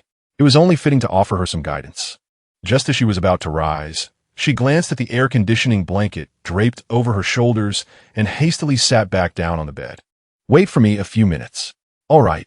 Sui endeavored to calm his tumultuous thoughts, taking several deep breaths. After a considerable pause, when he felt he was nearly composed, he opened his eyes to see Yuling, clad in a breezy nightgown that revealed her fair, supple skin, gazing at him with curiosity. "Well, that was futile. How about you wait for me outside?" "Okay." Moments later, he said, "Come, let me teach you how to wear this garment you find puzzling. It's this peculiar piece of clothing. I can't seem to secure it properly." "Wait, are you referring to a bra?" "Yes, it ought to be worn beneath, right? I'll take off my clothes first." No. Wait a moment. Huh? Why is your nose bleeding?" Healing spell. Chapter 10. Acquiring a large farm after nearly a day's interaction. Sui, though somewhat perplexed, swiftly came to recognize a rather serious matter. It appeared that Yuling harbored no semblance of guard towards him, particularly concerning matters between men and women. If she exhibited such openness towards everyone, he would not have found it peculiar, attributing it to the more liberated nature of beings from another world. However, her demeanor was not the same with others. Yuling was quite intelligent and had begun to comprehend some simple vocabulary. Yet, whenever outsiders attempted to engage her in conversation, she would clearly grasp their intent and could simply nod or shake her head to express her opinions. Nonetheless, she always sought Sui's counsel before responding, showing no inclination to connect or communicate with strangers. If one were to describe it, it would seem she regarded herself as Sui's personal possession. The reason for this situation eluded Sui, but he speculated it had little to do with the trading platform. Rather, it appeared to be a custom from her world, likely related to the nightly guardian ceremony that had seemed rather significant at the time. He felt uncomfortable directly inquiring about this with Yuling and planned to broach the subject during his next transaction with Wei Wei. After all, it was not an unfavorable situation. Having a captivating and enchanting elf so obediently attentive to him, without a trace of wariness, was certainly a delightful circumstance he wished to experience more often. Aside from her somewhat ineffectual healing abilities, there were no drawbacks at all. Setting aside his interactions with Yuling, Sui had not forgotten his pressing matters. After rising and freshening up, He had a light lunch before heading straight to a farm in the outskirts of Jiang City with Yuling. The issue of acquiring 1,000 tons of flour was not an immediate concern for Wei Wei, and Su Yi intended to let Lu Sheng and Li Wenyuan, whom he deemed foolish, simmer for a few days, so there was no rush. However, having promised Wei Wei to provide fruits, vegetables, and meat, he felt it best to expedite that delivery. This batch of produce and meat was part of the trading request Wei Wei had made during their first meeting, alongside the 500 tons of rice that had already been successfully traded and settled. Yet, the fruits and vegetables had yet to be delivered, leaving the transaction incomplete. They had not agreed on a specific time frame. Su Yi had merely indicated that the preparation of the produce and meat would require some time. The trading platform calculated points based on real-time exchanges, with no stringent stipulations on completing a transaction within a designated period. In theory, Su Yi could delay for 10 years or more, even defaulting entirely, and Wei Wei would be powerless to retaliate. Yet, he was evidently not that type of person. He typically held a strong sense of accountability for commitments made to others. If he did not resolve matters promptly, he would feel a persistent disquiet, as if something were amiss. Thus, his current outing was precisely to address this issue. The acquisition of meat was straightforward, as he had a childhood friend whose family operated a restaurant, and in recent years, he had gradually taken over the family business. Securing a few tons of frozen meat through his connections was a trivial matter. However, perishable goods, such as fruits and vegetables, are not easily stored long-term, and it would be impractical for him to procure several tons at once, given the limited scale of his restaurant, which is not a grand hotel. Nevertheless, Su Yi managed to obtain the contact information of a large farm owner located in the suburbs of Jiangqing. With a referral, it is naturally more convenient to conduct business. Last night, he had already arranged to meet with the farm owner this afternoon. Yuanfeng Ecological Farm was the destination. After a nearly half-hour drive, Su Yi arrived at the expansive farm situated in the southeastern outskirts of Jiangqing, not far from the Great River. Prior to his visit, he had reviewed the information about Yuanfeng Farm. Spanning approximately 5,000 acres, it cultivates a variety of fruits and vegetables and raises livestock such as pigs, cattle, sheep, chickens, ducks, and geese. The farm also features a lake, home to various economically valuable fish species. It is an enormous, comprehensive ecological farm, reportedly with an initial investment exceeding 100 million yuan. Otherwise, his childhood friend would not have been able to connect with the owner of such a large farm, as they recently planned to collaborate on creating a dining brand with branches across the country, necessitating a stable supply source. Su Yi's visit today was not solely for a few tons of produce. It was clear that a billionaire owner would not personally meet him for such a trivial matter. He intended to discuss the acquisition of the farm. Yuanfeng Farm had been poorly managed and, coupled with the overall economic downturn in recent years, had reached the brink of bankruptcy. The owner had other ventures and was also facing difficult times, urgently needing funds to cover losses elsewhere, which led to thoughts of transferring ownership of the farm. As for Su Yi's motivation to acquire a farm, it was naturally linked to his dealings with Wei Wei. Upon studying the situation, he discovered that the grains, fruits, vegetables, and meats Wei Wei required could all be procured on a large scale through a farm, in a reasonable and compliant manner. Fruits and vegetables are inherently the main products of such agricultural operations. Regarding grains, possessing a farm would make it exceedingly simple to procure bulk supplies legally. Could I not buy grains to feed livestock? Why can't livestock consume grains instead of just feed? Do you understand the concept of ecological farming? The high costs are my concern. If I am willing to incur losses, what business is it of yours? Is it not true that grain-fed beef is raised on grains? There is absolutely no issue there. As for why the farm, despite being stocked with so much grain, does not yield various livestock produce, do not inquire. Asking would only reveal the unfortunate circumstances of disease. It can be said to be a logically closed loop devoid of flaws. In contrast, while he was more familiar with food processing plants that could also procure grains in bulk, they posed challenges in sourcing fruits and meats. And the grains would easily attract scrutiny since they only entered the system without exiting. Establishing a hotel or restaurant would ease the procurement of fruits and meats, but acquiring hundreds of tons of grains at once would be problematic. Thus, it is essential to address the issue at its source. This ecological farm is indeed the source. Upon prior contact, as soon as Su Yi's vehicle arrived at the entrance of the farm's office building, a young man clad in a suit emerged with a warm welcome. "You must be Mr. Su? Please, do come in. Our general manager's son has been awaiting your arrival in the office. My surname is Zhou. You may call me Xiao Zhou." From his enthusiastic demeanor, it was evident that the proprietor of Yuanfeng Farm was genuinely eager to expedite the sale of the property. Naturally, this Xiao Zhou exhibited utmost courtesy in receiving a potential future owner. The office building of the farm was rather unremarkable in appearance, with its layout being quite ordinary. However, it was impeccably clean, imparting a refreshing ambience. The visible signs of recent cleaning indicated that the premises had been meticulously organized not long ago. It was clear that the esteemed owner would not personally oversee such arrangements. Thus, it was evident that these efforts were orchestrated by the diligent Xiao Zhou. Chapter 11.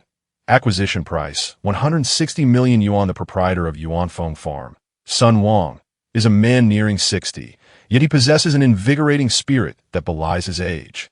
Though a businessman, he exhibits a commendable integrity, approaching his endeavors with meticulous diligence. After accompanying manager Zhou of the farm to meet Sun Wang, the two exchanged mere pleasantries before Sun promptly guided him on a tour of the farm. This first-hand exploration was invaluable for the subsequent negotiation of pricing, as a farm cannot be prepared in advance like a factory. The cultivation of crops and livestock requires time, rendering any last-minute efforts futile. The significance of this visit was undeniable. Even if he had not initiated the inquiry, Su Yi would have sought an opportunity to explore the farm further. Upon completing the tour, Su Yi realized he had underestimated the farm's potential. The diverse array of crops and livestock represented an immense wealth in itself, complemented by modern agricultural facilities that surpassed ordinary imagination. The farm appeared remarkably advanced, with a well-structured layout. According to manager Zhou, the farm employs a scientific rotational planting scheme, yielding several tons of fresh fruits and vegetables for market each day. Under this system, as long as the farm remains operational, a continuous supply of produce will be available in the corresponding seasons. Sui Halfowakingli inquired with manager Zhou about the possibility of expanding the variety of crops to ensure year-round production. Manager Zhou, with a professional demeanor, explained that this could indeed be achieved further south, where the climate is warmer. However, the climate in Jiangxing is not conducive to such practices. Although off-season cultivation is feasible with current agricultural technology, it would contradict the farm's commitment to pure, natural, and eco-friendly products, making sales challenging. Su Yi had not contemplated the marketing aspects of the produce, considering it a trivial matter for him. Knowing the potential was sufficient, he refrained from further questions. After the tour, the group returned to Sun Wang's office. It was evident that despite his wealth, Sun led a rather unadorned lifestyle. The office bore no extravagant decorations such as calligraphy or paintings, nor did it feature a lavish mahogany desk. Simplicity and cleanliness struck Su Yi as the defining characteristics of the space. Sun Wang graciously prepared a cup of tea for Su Yi, and after exchanging a few cordial remarks, they delved into the crux of the matter. "Mr. Su, having inspected the farm, do you have any thoughts?" "It is quite satisfactory. All aspects align with my requirements. It is apparent that you and manager Zhou have managed the farm exceptionally well," Su Yi replied after taking a sip of tea, offering a candid assessment. And regarding the transfer of the farm, Sun Wang inquired eagerly, revealing his urgency to sell the property. Involved in the transfer of assets amounting to over 100 million, it is evident that Su Yi does not currently possess such a sum. Fortunately, matters of this nature are not resolved overnight. The discussion at hand is merely a preliminary intent for cooperation. General Manager Sun is aware that I am not from this industry and possess limited knowledge regarding your field. Perhaps you could propose a price, and I shall return to study it further before providing a response. Su Yi deftly returned the ball to Sun, adding, "If the price is reasonable, we could sign a letter of intent by tomorrow at the latest, with an initial deposit of no less than 10 million. He genuinely lacked understanding of the farming business and saw no need to feign expertise. After all, his current role is that of a wealthy investor seeking opportunities. Having been introduced by another proprietor, it is perfectly normal not to grasp the technicalities and market trends. As long as he possesses capital, numerous professional agencies can assist in evaluating the farm's worth. Sun Wang was not taken aback by this response. After considerable contemplation, he cautiously suggested, "My preliminary offer is 160 million. What do you think, Mr. Su?" Su raised an eyebrow in mild surprise upon hearing this.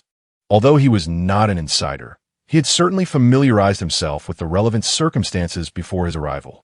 Yuanfeng Farm was established 13 years ago, with an initial investment exceeding 100 million. Coupled with maintenance and various other expenses over the years, the total investment has only increased. Naturally, the farm must be generating income. It cannot be operating at a loss. However, considering the inflation over the past decade, the concept of 100 million from over 10 years ago is vastly different from today's value. The equipment purchased for that sum a decade ago cannot be acquired for the same amount now, and most of it remains in good working order. Additionally, the land has appreciated in value, even though the land's ownership is limited to 30 years with only 17 years remaining, and it is designated for agricultural use, distinct from commercial land. The price of securing such a substantial area at 10-year-old rates is utterly unattainable. Thus, it can be concluded that this is indeed a very fair price. Su Yi's money is easily acquired, and since the other party has presented an offer that he considers exceedingly reasonable, even favorable, he saw no need to haggle. After all, they were still in the intent phase. When the time comes to finalize contracts and disperse funds, he would certainly engage a professional agency to conduct an assessment. Agreeing to the proposal without negotiation brought Sun Wang great delight. Coincidentally, it was now dinner time, and he graciously invited Su Yi and his companion, Yu Ling, to dine at the farm's accompanying agritourism restaurant. During the meal, Su Yi expressed a desire to procure a selection of fruits and vegetables, to which Sun Wang had no reason to decline. He promptly instructed manager Zhou to arrange for an overnight harvest, ensuring delivery to the warehouse designated by Su Yi by morning. Naturally, payment for such procurement would be required in advance. A total of 8 tons of seasonal fruits and vegetables were procured, all freshly harvested from an ecological farm, naturally commanding a price higher than that of ordinary markets and fruit shops. The total amount exceeded 100,000. Sun Wang took the initiative to round it off to a neat 100,000, signing the contract and transferring the funds on the spot. Witnessing the transaction without so much as a blink, especially as it came from a personal account, delighted Sun Wang even further. In this day and age, many individuals who claim to possess fortunes in the tens of millions or even billions may find their liabilities surpassing their actual wealth. Acquiring a vehicle often necessitates utilizing company funds. Without resorting to corporate accounts, it is indeed rare for someone to readily produce such sums for grocery purchases. Unless one is genuinely affluent, many wealthy individuals refrain from maintaining substantial amounts in their personal accounts, as this involves various tax implications. Those with financial resources are quite astute. Chapter 12. Can one person stand against 1,000,000 soldiers? On the frozen meat front, Su Yu's childhood friend had made preparations, readying a full 2 tons to be delivered to a pre-rented cold storage facility the following day, coupled with the 8 tons of fresh fruits and vegetables. The promised 10 tons of produce and meat would be fully transacted by tomorrow, resolving the final details of the inaugural transaction on the trading platform. This alleviated a significant burden from Su Yu's heart. However, the events of the evening were far from over. Previously, he had contacted Old Lu to arrange for an additional 20 kilograms of gold. Old Lu agreed, but as Su Yi had anticipated, the chosen meeting place was not the downtown business club where they had met last time, but rather a rather remote resort located on the outskirts of Jiangxing. Officially, the rationale for this change was the substantial amount of money involved, deeming the city center unsafe. The true circumstances, however, remained shrouded in mystery. In the past, Su Yi would have never considered attending such a meeting. Of course, if he were foolish enough to disclose the existence of such a significant quantity of gold without any means of protection, and if the other party harbored malicious intent, then his presence or absence would matter little. Confronting such a gray market organization was beyond his capabilities. Yet, The situation was different now. With Yu Ling providing personal protection in this territory of the 9 provinces, as long as he remained under the radar of the authorities, he was virtually untouchable. Previously, he had showcased the lethality of modern weaponry to Yu Ling via video. After viewing it, she provided him with a highly conservative assessment per his request. With her by his side, no firearm could harm Sui, even when faced with artillery capable of a lethal radius exceeding 50 meters. She expressed confidence in escorting Sui to safety. As for more formidable weaponry, lacking corresponding video evidence, she had no assurance. However, this was more than sufficient. With her as a safeguard, Sui felt no trepidation towards Old Liu and the organization backing him. Naturally, there was no hesitation in attending the meeting. Furthermore, he had committed to Sun Wang, agreeing to sign an intention contract the next day, which would require a deposit of 10 million. How else could he procure such a sum? At 10 o'clock that evening, having just concluded a dinner with Sun Wang, Sui arrived at the Jiangxin Villa Resort. Also located in the southern suburbs of Jiangxin, he quickly located the pre-arranged meeting spot with Old Liu. As an old acquaintance, Old Liu was already waiting at the entrance. Upon meeting, Old Liu did not engage in excessive conversation and refrained from questioning Yu Ling, who accompanied Sui. There were no pat-downs reminiscent of underground transactions depicted in gangster films. After a brief greeting, he led Sui into an unassuming villa. However, as they entered, Old Liu whispered a caution. The individual handling your transaction is a significant figure. They happen to be available today and came by to oversee this matter upon hearing about it. The sum will certainly be considerable, so just be mindful of your demeanor. Sui, unaware of this prominent figure, pondered why the acquisition of his gold necessitated such caution and attitude. It is evident that the individual was merely offering a kind-hearted reminder, so there was no further discourse. A nod sufficed to convey understanding. Subsequently, with a safety deposit box brimming with gold in hand, they entered the villa alongside Yu Ling. Old Liu remained outside, waiting at the entrance. Upon entering, they were escorted by another man clad in a sharply tailored suit, exuding an air of cold detachment, unmistakably possessing formidable combat prowess, likely a bodyguard. Sui turned to Yu Ling, inquiring softly in the language of another realm, "How many individuals of such combat capability can you contend with at most?" Yu Ling glanced at the escorting bodyguard before shaking her head. Sui initially assumed she had not observed the bodyguard's capabilities, thus refraining from making a hasty judgment. However, to his surprise, Yu Ling responded, "They are merely ordinary individuals. No matter how many come, they pose no threat to me. According to the classification of power in our world, my martial prowess has reached the level of a moon eclipsing night, even within a powerful military force of our realm. Should there be no counterpart of my caliber within the opposing army, I could effortlessly navigate through hundreds of thousands of troops. Unless I were to choose recklessly to confront them directly, exhausting myself to death, such an immense army would be unable to contend with me. Of course, my martial abilities alone cannot dismantle these armies. However, I have also mastered elven magic, reaching the level of a grand mage, which enables me to unleash some lesser destructive spells. Therefore, if there are no equals among the enemy forces, I could even endeavor to bury them all beneath the ground." Sui was momentarily taken aback. Previously, he was aware that Yu Ling was formidable. Even among the extraordinary beings of her world, she was considered a strong contender. Yet, this was the first time she had so vividly articulated her combat capabilities. Facing hundreds of thousands, particularly when these forces were modeled after the armies of another world, whose individual combat strength far surpassed that of Blue Star's inhabitants. If she were not exaggerating, her combat prowess would be unparalleled on Blue Star. In the realm of cold weapon warfare, could she not truly be likened to a single warrior capable of leading 100,000 troops? However, this consideration applies solely to the cold weapon battlefield. The armies of the other world may possess superior individual strength compared to Blue Star's inhabitants. Yet how their overall combat effectiveness compares to that of Blue Star's modern military remains debatable, given their divergent development paths. Moreover, Blue Star is equipped with genuine weapons of mass destruction, such as the hydrogen bomb.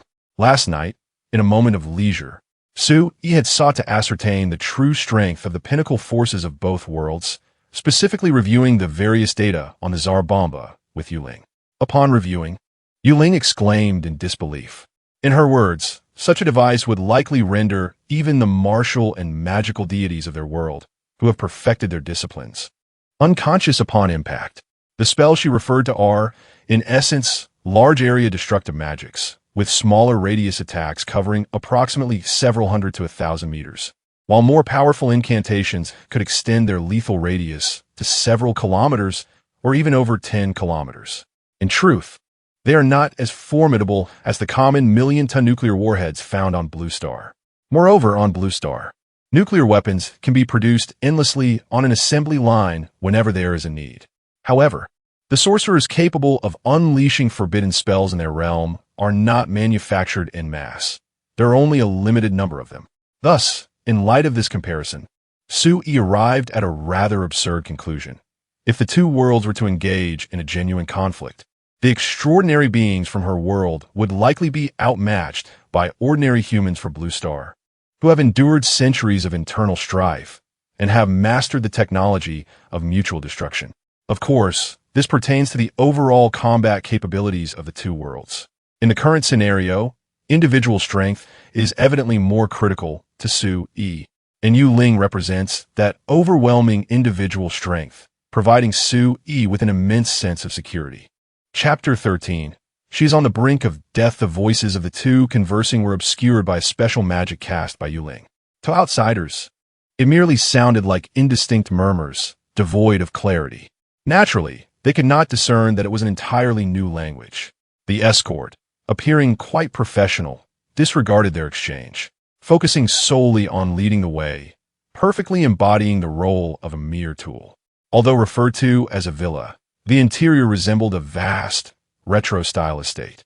The bodyguard guided them through intricately carved corridors and arrived at a charming garden. Though modest in size, it was replete with all manner of features, babbling brooks, rockeries, and an array of exotic flowers.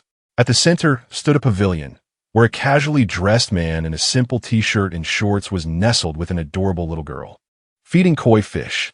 The garden echoed with the melodic laughter of the girl, if one were to overlook the morally ambiguous purpose of their visit. Su Yu found the scene quite soothing. However, at that moment, he felt Yu Ling suddenly take his hand, giving it a gentle squeeze. While her voice reached his ears, "That little girl is ill. She is on the verge of death." Su Yi paused, instinctively glancing back at Yu Ling. Their eyes met, and Yu Ling blinked, affirming, "It's true. She has at most a month left." Su Yi's hesitation was not born from doubt regarding Yu Ling's assertion, but rather from the incongruity of hearing such a grim proclamation from a beautiful elf, renowned for her kindness and gentleness. Upon reflection, he recognized that this stereotype stemmed from the myriad of cultural works he had consumed on Blue Star. After all, the authors had never encountered real elves, and could hardly know the temperament of beings from another world. Casting another glance back, he noted that the man appeared engrossed in his interaction with the girl, seemingly oblivious to their presence. Su Yu then inquired, "How did you discern that?" "We elves are particularly sensitive to the essence of life. Creatures nearing the end of their existence emit a certain aura of decay. Any elf could perceive it at a glance," Yu Ling explained matter-of-factly. "We are close to nature and revere life. While we don't adhere strictly to a vegetarian diet, as you suggested, the flora and fauna we consume are typically those already on the brink of death. This is one of our means of foraging. Food." Su Yu's eyes twitched involuntarily as he cast a sidelong glance at the little girl. "We do not consume sentient beings," Yu Ling sighed, somewhat exasperated. After spending a day together, she had come to realize that the person she vowed to protect was quite admirable in many respects. Yet his imagination often wandered to peculiar conclusions. "Oh, then it's nothing to worry about," Su Yu replied. "So that little girl is doomed? Under normal circumstances, she would indeed be doomed. However, if either you or I wish to save her, it is possible," Yu Ling replied earnestly. "You or I?"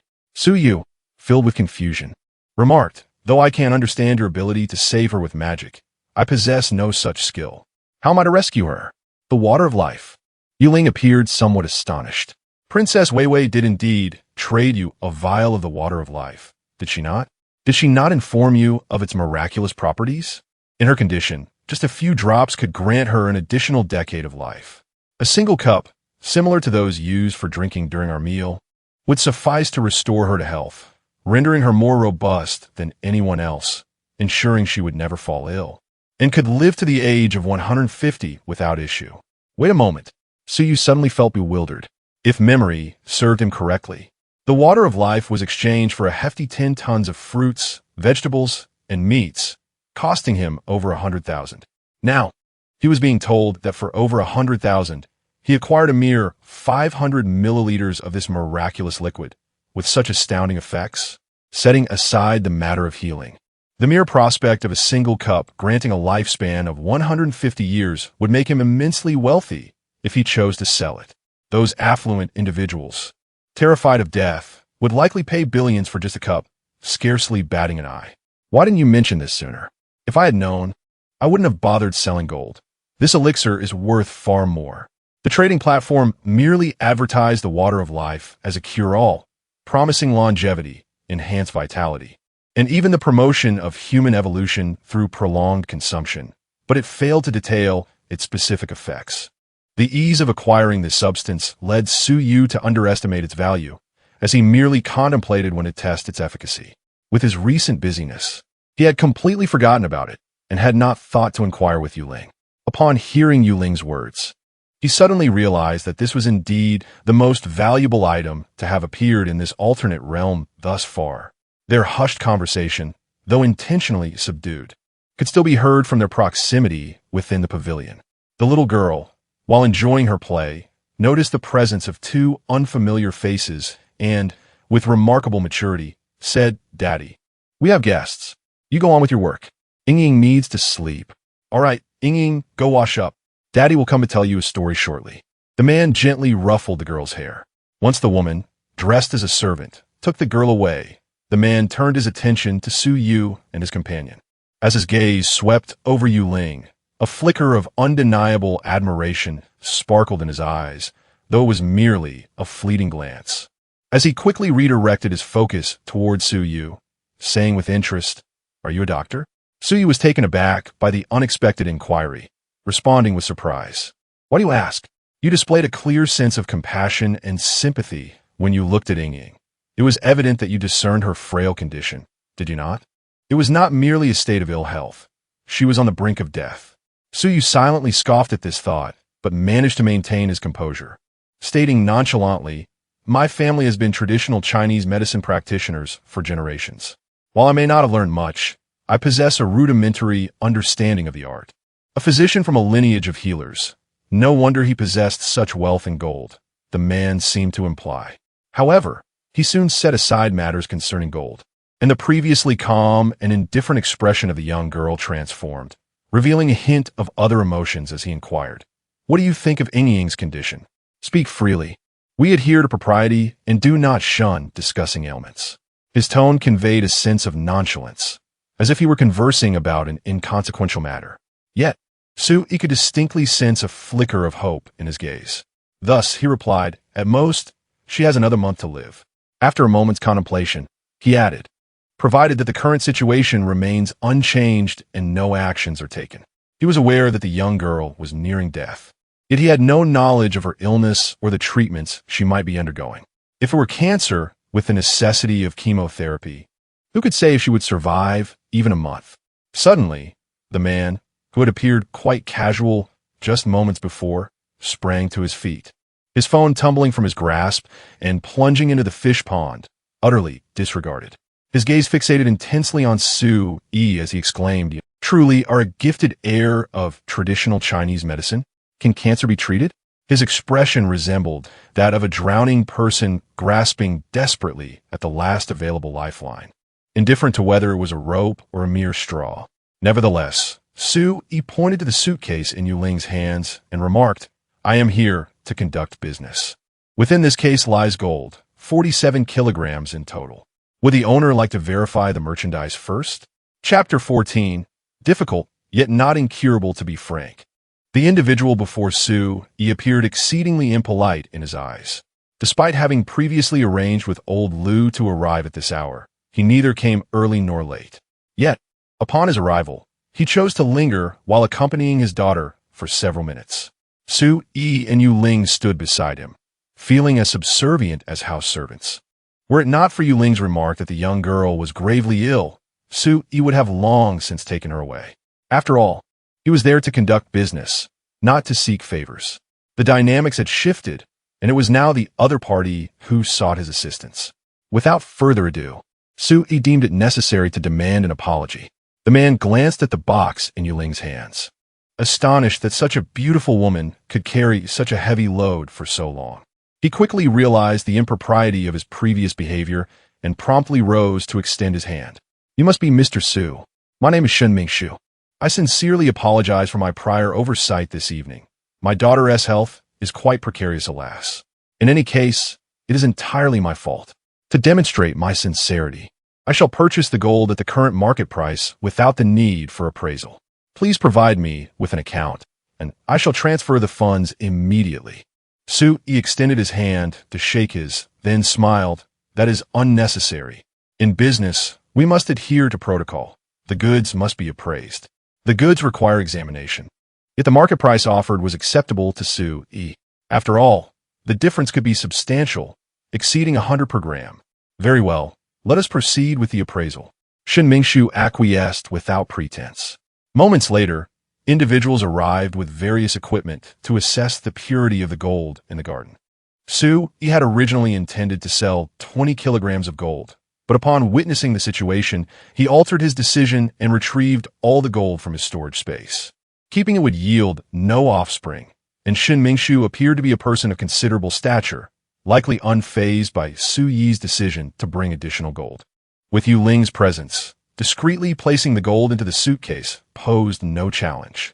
During the interval of the appraisal, Shen Mingshu took the initiative to engage Su-yi in conversation.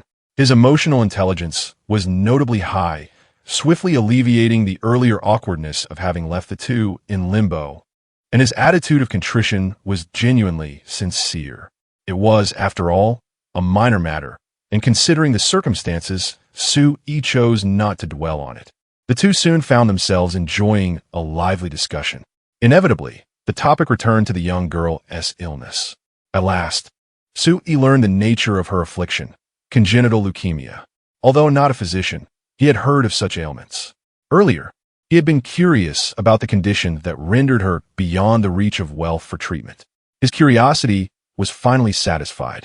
"Mr. Su, do you believe this illness can be treated?" Shen Mingshu, feeling the conversation had almost reached its conclusion, cautiously inquired about his genuine concern.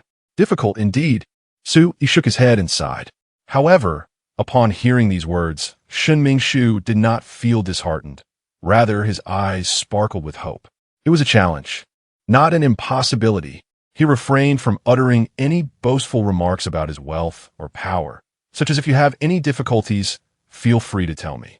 Instead, he spoke with genuine sincerity.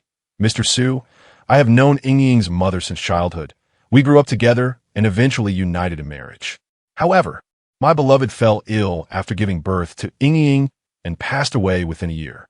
For me, Yingying is not merely a daughter or a descendant. She is the last spiritual connection to my lifelong love. Therefore, regardless of the cost, I will not hesitate to do whatever I can." This exemplified emotional intelligence. Su-yi was quite satisfied with his attitude. Directly discussing money seemed rather crude.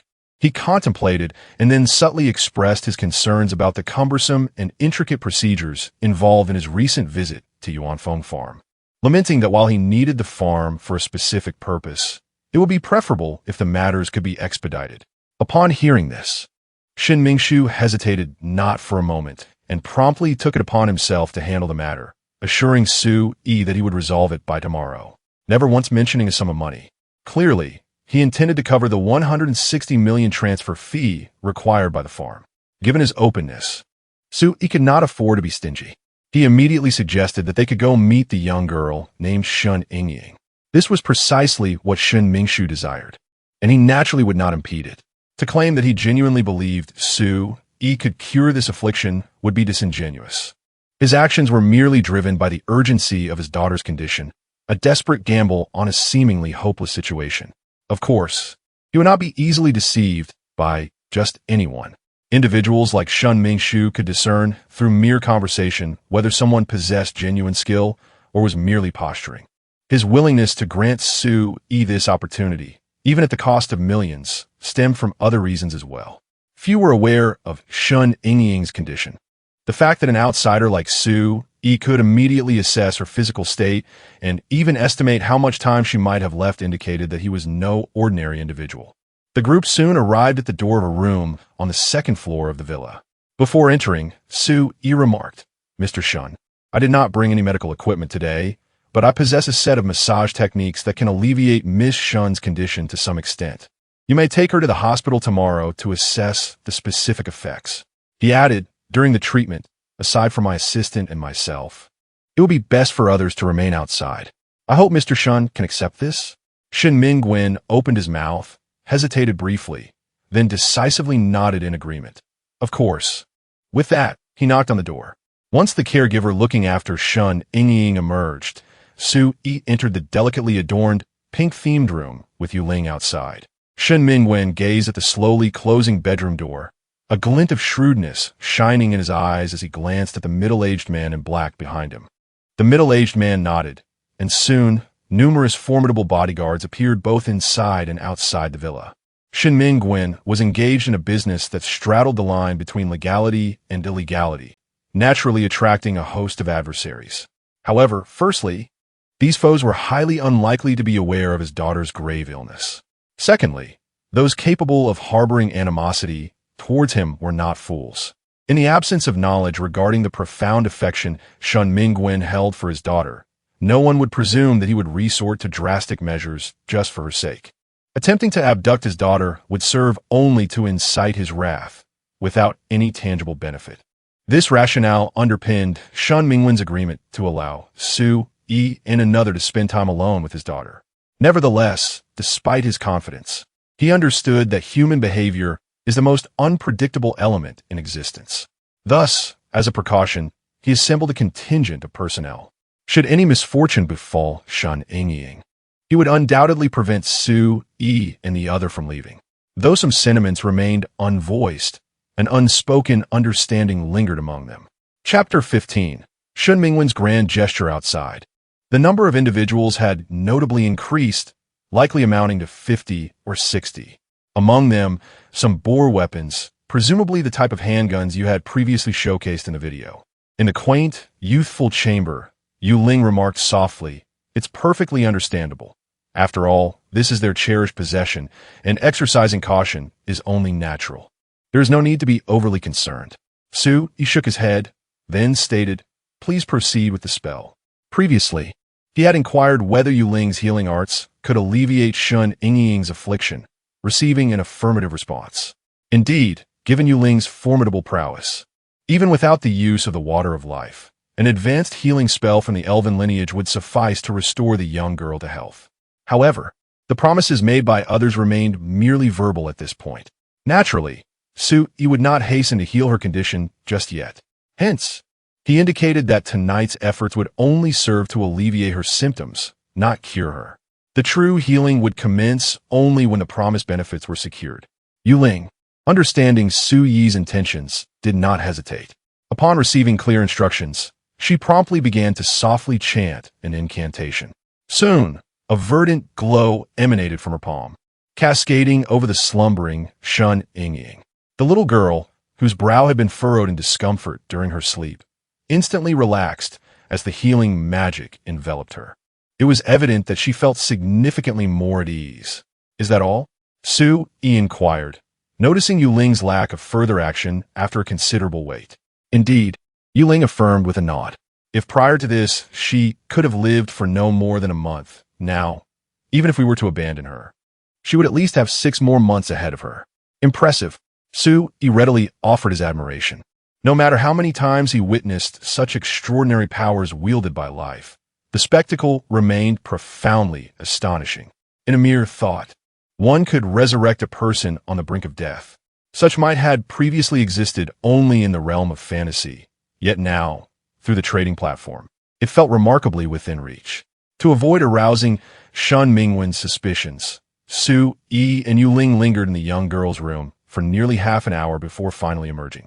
As the door opened, Shun Mingwen hurried over, urgency etched on his face. How'd it go? Mission accomplished, Su Yi replied with a smile. While this may not cure Miss Shun's condition entirely, it will certainly afford her much greater comfort. Patients suffering at the late stages of cancer endure tremendous agony. To achieve even this without seeking a complete cure is a monumental kindness for many patients and their families. Shun Mingwen expressed his gratitude profusely and, citing the late hour, invited Su Yi to stay the night. Aware of the implications behind the invitation, Su Yi accepted without reluctance.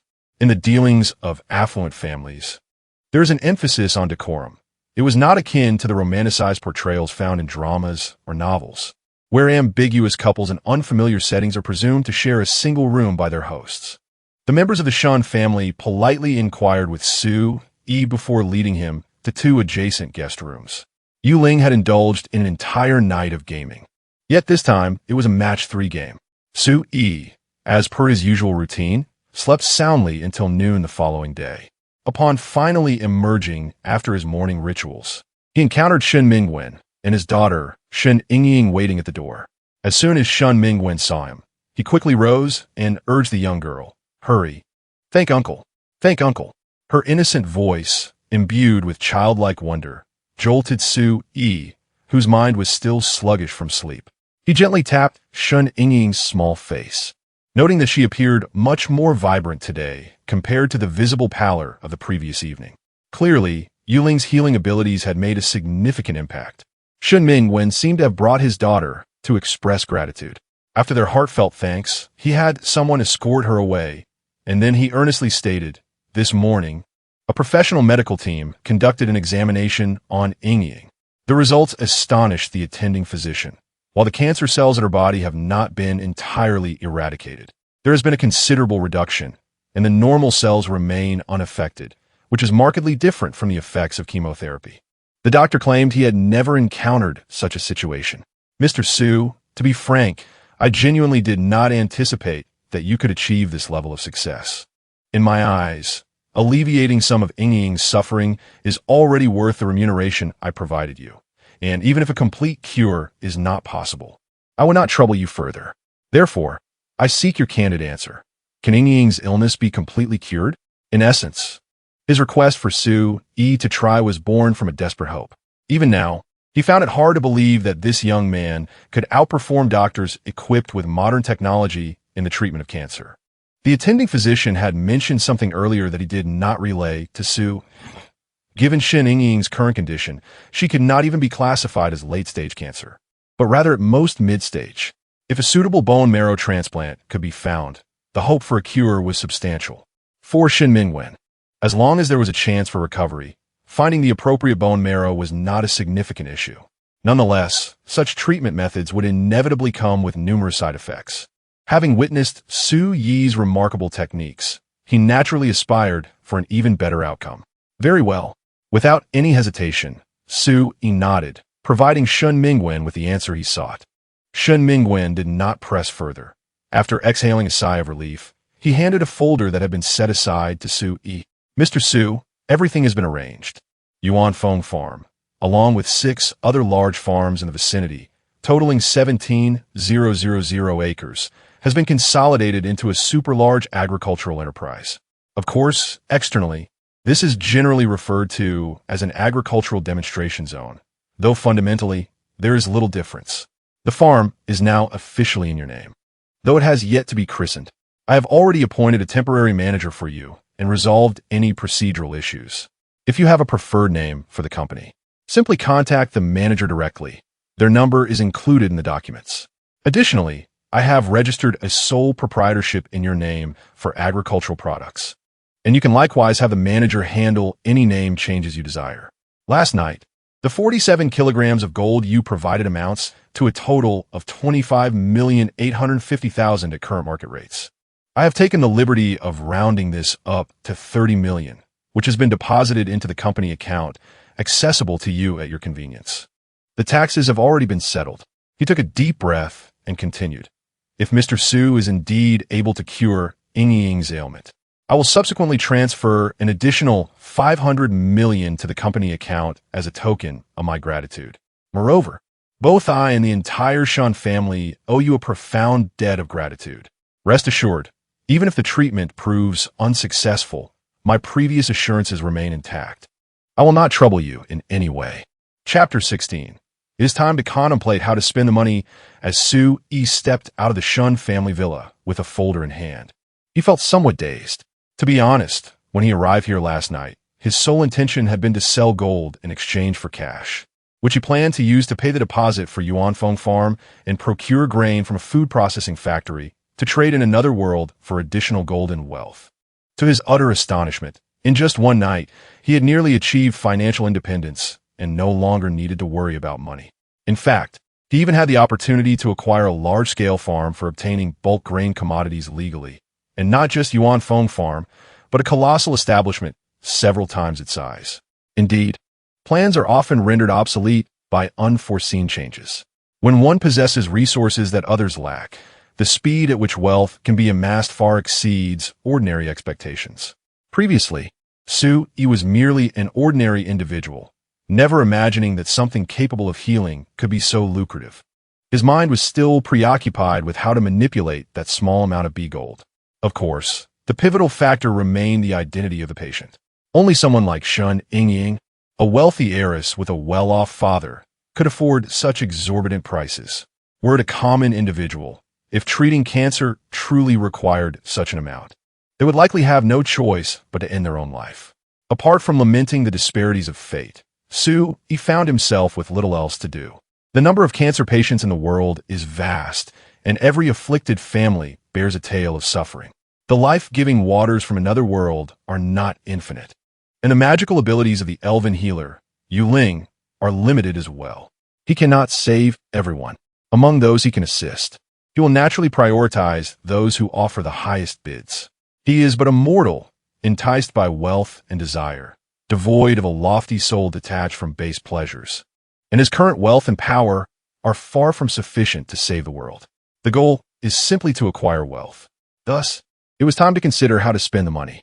Gazing at the 30 million in his account, Su-yi felt it imperative to indulge in some spending.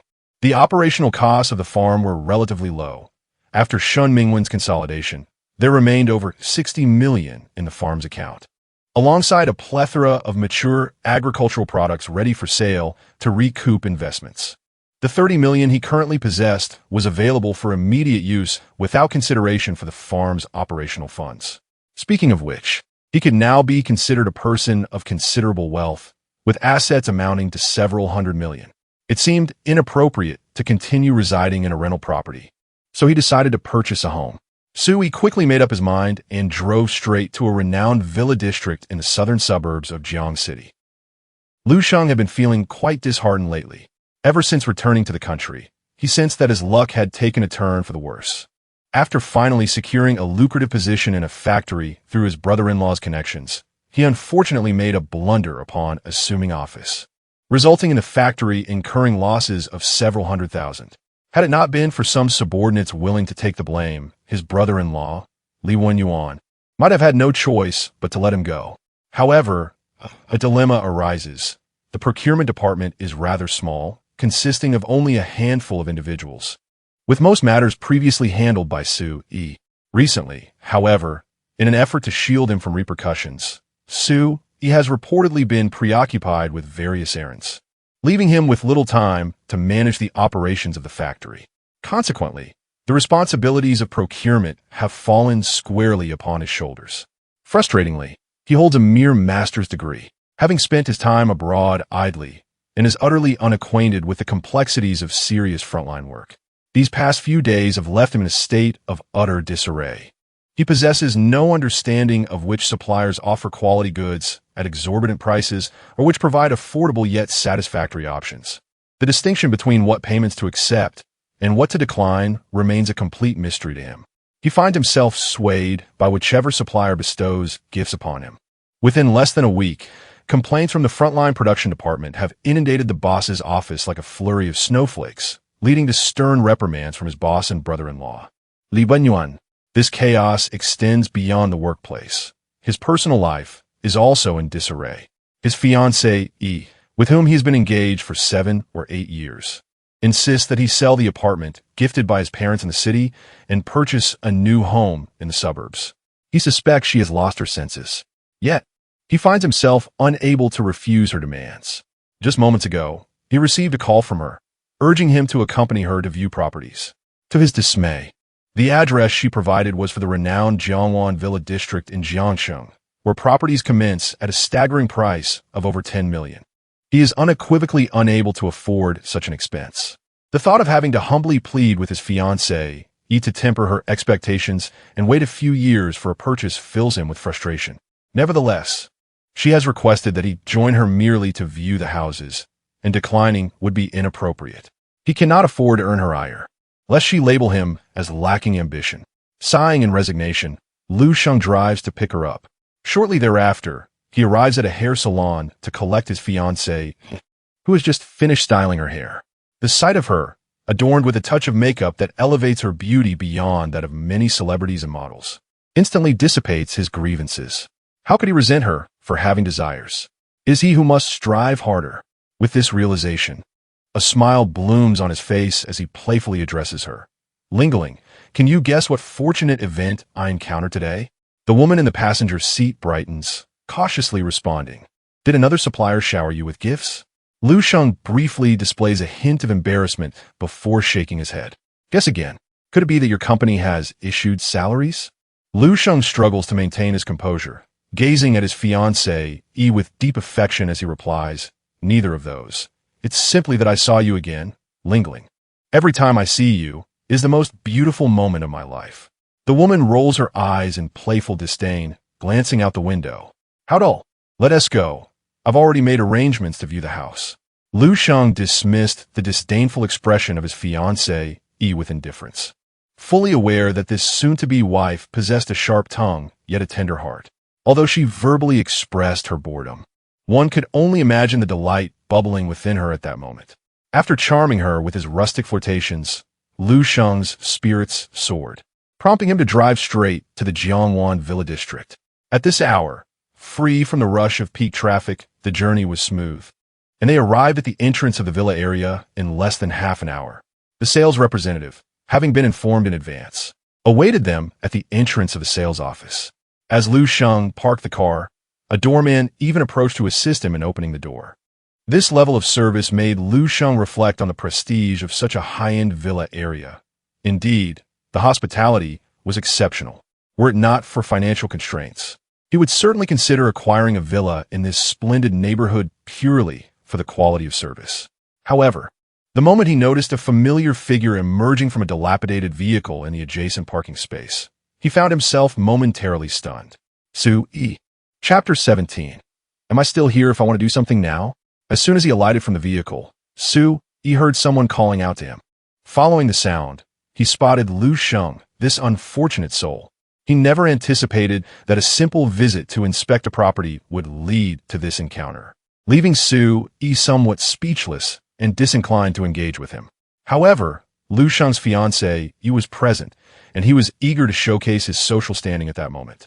His shout had merely been an attempt to impress her with his status, but he was taken aback when Su E completely ignored him. This left him feeling anxious, prompting him to stride over and exclaim, "Wait, Su, shouldn't you be negotiating the acquisition of that grain with clients right now? Why are you here?" He went on to address his fiancée, saying, "This is the subordinate I mentioned from our department." Su E sighed, casting a reluctant glance at this absurd character. "I say, Xiao Lu, it is a little past 2 in the afternoon. If I recall correctly, it is still working hours. If you can be here, why can't I?" Hearing the name Xiao Lu once more from Su E, especially in front of his fiancée, he darkened Lu Sheng's expression instantly. He often boasted to her about his esteemed position in the factory, claiming that his subordinates would greet him with utmost respect, addressing him as Supervisor Lu. Su E's casual reference to him as Xiao Lu was akin to publicly exposing his vulnerabilities. Xiao Lu, is that a name you can call me?" Lu Sheng retorted, his neck stiffening. "I want to hold a grudge for your previous rudeness, but this time, you're being quite disrespectful. Do you even want to keep your job? Would I be here if I want to keep my job?" Sui repeat incredulously. Fool. With that, he turned on his heel and made his way towards the sales office. Meanwhile, Yuling's gaze oscillated between Lu Sheng and Su, observing Su Yi's intention to leave. She hurriedly followed suit. This time, however, she had picked up a trick from Lu Sheng's fiancé, Yi, and boldly intertwined her arm with Su Yi's. Unbeknownst to her, her allure far surpassed that of Lu Sheng's fiancé, Yi, who was more ambiguous in appearance. The unexpected softness against his arm caught Su Yi off guard. Yet, amidst a crowd, he felt it inappropriate to push her away. So he leaned closer to her ear and murmured, you really don't need to hold on so tightly. Yuling blinked, a hint of confusion crossing her face as she wondered why she couldn't hold on so tightly. But she complied and loosened her grip slightly. The sensation of their bodies nearly melding together dissipated somewhat, allowing Su Yi to exhale in relief. He took several deep breaths, attempting to cool the rising heat within him. It was only then that Lu Sheng noticed the beauty of Su Yi's companion, who was not only stunning but possessed an extraordinary figure. Suddenly, his long-admired fiancée, Yi, seemed a little less enchanting. Of course, Lu Sheng was not the type to abandon his feelings simply because he encountered a more attractive woman. The primary issue was that this captivating woman was presently linked to Su Yi. How is it that this seemingly insignificant individual could attract such a stunning girlfriend? Lu Sheng's actions did not escape the notice of his fiancée, Yi, beside him, especially the moment he cast a glance at Yuling and then turned to his fiancée, inadvertently revealing his internal comparison between the two. While many women possess a peculiar confidence in their appearance, believing themselves to be more attractive than certain others, this is contingent upon who they are compared to.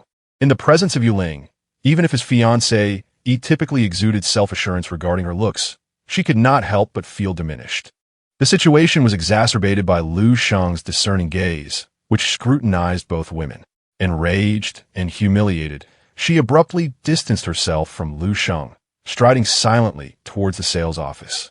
It was only then that Lu Sheng realized the gravity of the situation and hurriedly followed her, offering a meek apology. Ultimately, he consented to purchase a new handbag for her at the cost of 20,000, which seemed to placate his fiancée, Yi, allowing her to finally agree to accompany him to view properties. Thus, what had initially been a request from her to view properties transformed into Lu Sheng pleading with his fiancée, Yi, to do so. He felt an inkling that something was awry, yet he could not quite articulate it. In fact, he felt a tinge of relief that his fiancée, Yi, was forgiving. Although he had spent some money, he had managed to appease her quickly. Hello, handsome and beautiful. Interested in viewing some properties?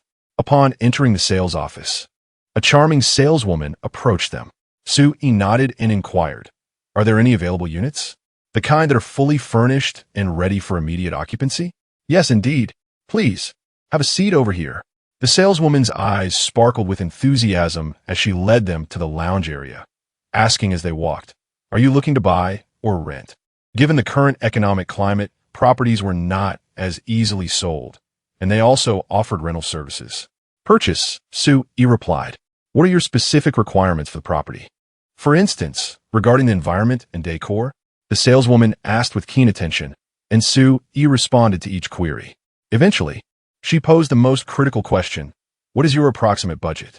Within 30 million, Su Yi reflected on his savings and replied, "If there is an exceptionally suitable property, I could stretch the budget a bit further." The saleswoman's eyes gleamed with excitement.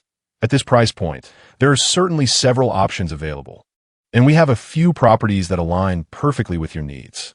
She then retrieved a substantial catalog containing layout designs of various villas, along with images of their locations and surrounding environments.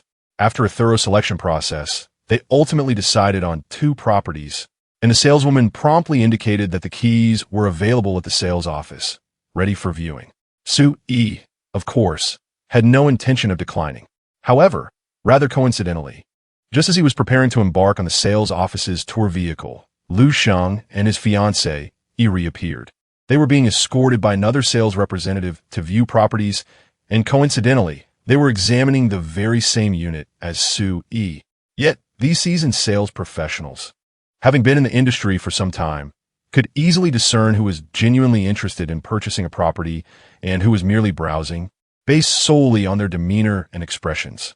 Observing the situation, the female sales representative accompanying Su E, concerned that he might worry about potential competitors for the property, seized a moment to quietly reassure him. "Boss, there is no need for concern." My colleague mentioned that these two individuals are likely only here to browse and have no intention of purchasing. Moreover, we are primarily assessing the external environment of the villa at this stage. Generally, access to the interior of such exquisitely decorated villas is restricted unless an intention contract has been signed. For insights into the decor style, one typically views the model units. You need not worry about the possibility of the house being viewed by various individuals prior to purchase. We are particularly vigilant about that. Of course, Su-E was already aware of this. Villas in this area easily command prices in the tens of millions. It was not merely Lu Sheng who needed to consider the investment.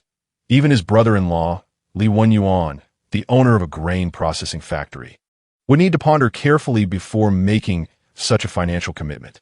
The distinction between possessing a net worth of tens of millions and having that amount readily available in cash is significant. Nevertheless, the regulations governing viewings in this villa community provided him with a sense of comfort. After all, his genuine desire to purchase meant he would prefer that no one else be allowed to view his potential home before the deal was finalized. One could only say that the service here truly justified the price. Chapter 18. Who looks down on others? The sightseeing vehicle had several rows. Su-E and the sales representative accompanying them occupied the front row, while Lu Sheng and his wife sat at the back. Despite their mutual disdain, it was unlikely for them to resort to insults or violence upon encountering one another in this day and age. At that moment, Lu Sheng inquired from the back row about Su-E and his companion's purpose for being there. The honest sales representative replied candidly, "My colleague mentioned they are here to purchase a property. They have shown interest in 2 units. One is a lakeside villa with stunning views that we will be visiting shortly, and the other is a bit closer to the entrance of the villa area for convenience. I suspect they will be signing a contract after the viewing." Signing a contract? Lu Sheng scoffed upon hearing this. "My friend, you are far too naive. It's evident that this fellow is merely here to broaden his horizons. He couldn't afford the deposit, let alone purchase a property here. Just look at his attire from Taobao. Does he strike you as someone who can afford a villa?" The sales representative, having been in the industry for many years, could distinguish between serious buyers and mere spectators.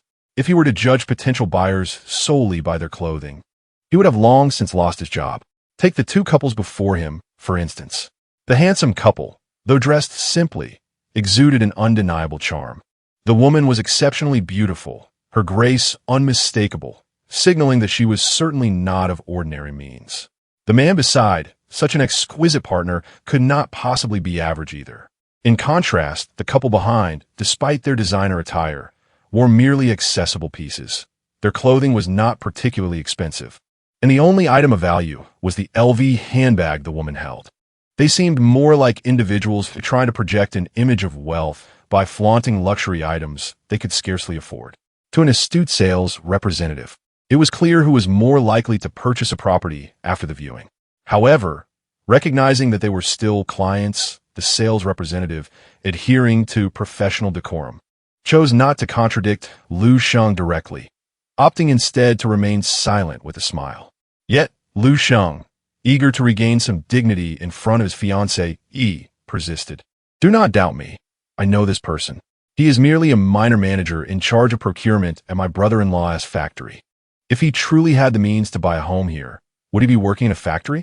The sales representative found it increasingly difficult to contain himself. Realizing that Lu Sheng and his wife were not actual buyers, he thought that even if they were to lodge a complaint, there would likely be no repercussions for him. Thus, he responded, "Sometimes, a person's job does not reflect their financial capacity. We once hosted a client who sold fish at the nearby market. Everyone in the vicinity knew him. When he came to view properties, he and T even changed out of his blue work uniform, which was stained and carried the unmistakable odor of fish. At that time, there was an individual among us who regarded others with disdain, underestimating a customer simply because he appeared ordinary and engaged in the mundane trade of selling fish. This led to a dismissive attitude during the reception, particularly on a busy day. Little did we anticipate that this fishmonger owned a towering 20-story office building and was merely selling fish out of fondness for fishing, rather than for a taste for the catch. Initially, he sold in small quantities, but as he garnered a loyal clientele, he decided to sell fish daily every morning. To our astonishment, he directly invested over $60 million in cash to purchase building number 2 in our villa community, subsequently filing a complaint against the sales representative who attended to him. Unsurprisingly, the sales agent was dismissed, while the owner acquired the property, intending it as a future marital residence for his son. The disdain stemming from the man's unremarkable appearance and occupation was misplaced. Lu Sheng felt an instinctive suspicion that the sales story was fabricated, perhaps to chastise him for his narrow-mindedness. However, he was reluctant to confront the matter directly, as the individual did not name him specifically, and he feared that a quarrel could jeopardize the property viewing and upset his fiancée. Thus, despite his discontent, he could only mutter that they would see, as he was certain the man would not purchase, and he let the matter rest. The sales representative beside him remained unfazed, remarking that a client like Su Yi, regardless of whether he would buy a property, was far more pleasant to attend to than someone like Lu Sheng, who displayed a lack of respect by not paying attention during the property introduction. Upon arrival, the sightseeing vehicle made its way through the expansive villa community and soon reached a 4-story standalone villa. The surrounding scenery was undeniably delightful, with each building spaced over 100 meters apart. Across the entrance road lay a lake connecting to the Great River, its waters clear and meticulously treated. Considering the flooding conditions in Jiangsheng, the villa community, despite its lakeside location, was situated on elevated ground, ensuring that even during high waters, the houses would remain safe from inundation, truly a comprehensive consideration for living conditions. Behind the villa, a forest stretched out, with neighbors only on either side. The sales representative enthusiastically explained, "Mr. Su, this building emphasizes tranquility and seclusion, providing a refuge of peace amidst the bustling city. Our landscaping endeavors have been crafted to mirror natural ecology, while also implementing measures to mitigate any intrusive wildlife, allowing you to savor the serene life of the woods without the nuisance of snakes, insects, or rodents. Our motto is to remain closely connected to nature, as few can endure living in purely natural wilderness these days. Wouldn't you agree? As for the lake before us, we have installed a protective barrier on this side, preventing debris from entering while nurturing a population of indigenous fish with dedicated personnel for their care. Should you possess a passion for fishing, upon becoming our esteemed homeowner, you will have the liberty to fish at your leisure. All varieties of fish within the enclosed waters are cultivated by us and are available for your enjoyment. We have also engaged professionals to identify over 100 prime fishing spots along the lakeshore, transforming them into dedicated fishing platforms. This exclusive privilege is reserved for the owners of the standalone villas, allowing you to select a fishing platform as your personal retreat, accessible at any time. All included in your villa purchase without any additional expense. In addition to the fish in the lake, you are welcome to gather from the bountiful offerings of the adjacent forest, where fruit trees are tended to regularly. Moreover, during the season, the forest is abundant with mushrooms, a delight for many homeowners who, in their leisure, often venture into the woods to forage for these natural treasures, truly embodying the essence of untainted purity. Chapter 19. Perhaps planting some magical flora in the field. The discussion regarding the surrounding environment and various amenities of the villa lasted nearly an hour.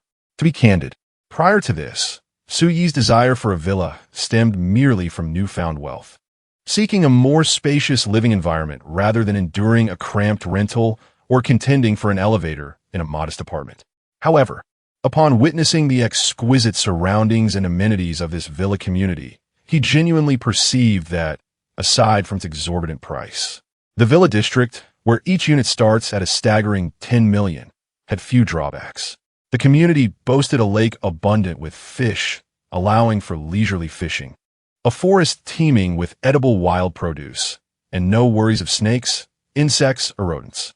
Each villa was accompanied by a garden exceeding an acre, with no restrictions on its use. One could cultivate flowers, grow vegetables, or even establish a rice paddy without interference, as long as it did not disturb the neighbors. With each building spaced over 100 meters apart, it was indeed challenging to inconvenience one's neighbors. Moreover, the neighborhood featured public camping areas, barbecue zones, sports courts, and athletic fields, all available for owners' complimentary use. Of course, while these amenities were said to be free, their maintenance costs were inevitably factored into the property management fees. For the villa that Soo-e was interested in, with a usable area exceeding 700 square meters, the annual management fee surpassed 150,000 yuan, higher than the average annual income of an ordinary person. Yet, for someone capable of investing tens of millions in such a villa, this sum was hardly significant. The ability to procure services that foster comfort was of utmost importance. After inspecting the first building, Soo-e and his companion proceeded to view another. In comparison, he favored the lakeside villa, which Moon-ling also preferred. It was situated farther from the bustling entrance of the community, embracing a closer connection to nature. Naturally, there were downsides. Being lakeside, one could not evade the summer mosquitoes, though this posed little concern for Soo-e. With Moon-ling nearby, a member of the elven race attuned to nature, he had no doubt she possessed means to deal with these bothersome creatures. Since he had expressed his annoyance about mosquitoes in the hotel 2 nights prior, he had not encountered one since. Not one to procrastinate. Soo-e made his decision swiftly and followed the sales representative back to the sales office to complete the necessary paperwork and transfer funds in one seamless motion. Just as he had acquired 30 million yuan, he promptly allocated 28 million to the purchase.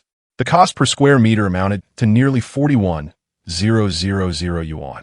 In the current housing market of Jiangsheng, this price was not among the highest tiers, yet it was essential to consider the location.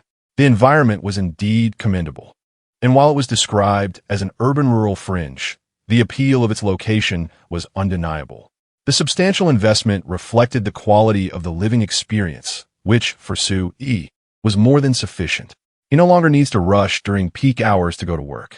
Instead, his farm is located in the suburbs, not far from here. If he were to purchase a property in a prime area of the city center, this amount of money would likely only afford him a modest 200 square meter house, which would not only diminish his living experience, but also complicate his daily commute. Overall, he is quite content with the situation here. Yuling does not comprehend the deep longing that people from Jiuzhou have for their own home, nor does she understand why Soo-e is so elated. However, on the way back, she suggested, "I noticed that there are many vacant lots surrounding the house you bought. If possible, perhaps you could trade some magical plant from that world with Princess Weiwei. I could assist you in transforming your yard into a garden filled with magical flora. It would not only be aesthetically pleasing, but also provide a certain level of defense, as many magical plants possess unique properties that yield special effects when consumed." Magical plants? Soo-e paused, realizing that he had never considered this before Yuling's suggestion. Upon reflection, it made sense, given that as an elf, she must be well versed in the various plants of her world. With her assistance in bringing some exotic species to cultivate, it could indeed prove fruitful. However, there is still a concern. The environments of the two worlds must differ, right? Can the magical plants from your world thrive here? Why not? Yuling replied, puzzled. I even feel that the magical energy here is more abundant than in our world. Transplanting our magical plants here would not only allow them to survive, but I believe they could flourish even better than in our realm. We have magical energy here? Of course. Otherwise, how could I use magic here? Hearing Yuling's confident tone, Soo-e was genuinely astonished. If that were the case, could one practice magic on Blue Star? But upon further contemplation, he shook his head. That's impossible. If that were true, why have we never encountered a mage or warrior like you in our world? Yuling's tone took on a peculiar note. If I recall correctly, you previously mentioned that your most ancient civilization is Jiuzhou, which has existed for about, 5,000 years? Let's round it up to 10,000. Do you know how long our history spans? How long? The Empire of Radiant Sun, where Princess Weiwei resides, has existed for over 120,000 years. Our elven kingdom has an even longer history, as elves are a long-lived race, with lifespans extending over 1,000 years. We have recorded history that exceeds 300,000 years. Yuling stated earnestly, you are too young. You have yet to truly learn how to harness that unique energy of the universe. Of course, even in our world, we may not have traversed very far on this path to the extraordinary. A mere few 100,000 years may only represent the beginning of our journey. This is not merely a figment of my imagination, but rather a reasonable conjecture derived from the knowledge that beyond our world, there exists realms akin to your blue star and the existence of trading platforms. As far as I am aware, in our realm, certain immensely powerful deities or war gods can live for over 10,000 years, and among our elven kin, there are even beings who have surpassed a century of millennia in existence. On the path of the extraordinary, time is the least valuable commodity. However, your blue star, with a civilization spanning merely over 10,000 years, appears rather youthful. That cannot be correct. Su-Yi furrowed his brow and remarked, although human civilization is indeed nascent, the existence of blue star has not been short-lived, with life emerging billions of years ago. If our world possesses magical forces, then these ancient beings should undoubtedly possess some extraordinary traits. Chapter 20. A New Source of Wealth. Upon hearing this, Yuling furrowed her delicate brows, seemingly pondering how to elucidate this to Sui. After a moment, she remarked, "This force is remarkably unique. Relying solely on the instinctive adaptation and absorption of flora and fauna for its utilization is an exceedingly slow endeavor. In truth, the magical plants I previously mentioned were predominantly cultivated by our people after the discovery of magical power. Similarly, the perilous magical beasts were also nurtured by sentient beings who first encountered this magical essence, though these sentient beings are not exclusively human. Elves, dragons, and dwarves have all engaged in comparable practices. When flora and fauna are cultivated to interact with magical forces to a certain extent, they may develop sentience, thus giving rise to a new intelligent race. For various reasons, these races might subsequently harness magical power to cultivate other species. This phenomenon explains the plethora of intelligent races in our world. Many of these races were not innately wise, as for which among them emerged naturally, being the first to discover magical forces and subsequently create other races. The origins have become irretrievably obscured, rendering it an enigma in our realm. However, upon arriving in Blue Star, I have begun to formulate a hypothesis. Humanity is the first intelligent race to emerge from nature. Your words sound rather unsettling. If that is the case, the multitude of races in their world appears to be the result of ancestral biological experimentation. You could even speculate about the thoughts of those forebears who created other races. For instance, after mastering formidable magical powers, they might have perceived their human forms as frail and their lifespans as fleeting. Thus, they could have conceived beings like elves, aiming to attain a more enduring existence. Such feats are indeed within human capability. As for the creation of such a chaotic array of races, whether these intelligent beings would eventually vie with humanity for survival resources is evidently not a concern for those early thinkers. They simply relied on the wisdom of their descendants. Logically, there is no flaw in this reasoning. I believe we should return to discussing magical plants. Su-Yi sensed that this topic was rather grandiose and not particularly relevant to his current concerns. He swiftly opted to shift the conversation. Do you think it would be feasible to introduce some unique magical plants from your world here for large-scale cultivation? Or perhaps we could cultivate some local magical plants and then export them back to your realm. Yuling pondered carefully before responding. The magical energy in Blue Star is more abundant than in our world, so large-scale cultivation of magical plants should be achievable. However, it will require specific magical formations that concentrate magical energy, and Princess Weiwei does not possess such formations. You would need to procure them, which may prove to be quite troublesome. In our realm, only the elven race and the magical kingdom engage in extensive cultivation of magical plants. The existence of the Fountain of Life and the Moon Lake is what enables our elven race to achieve this. The magical kingdom relies on the cultivation through magical arrays, a method more suited to your world. Why? Su-Yi cast a glance at her and remarked, "Isnt, it said that the core of that Fountain of Life resides within you?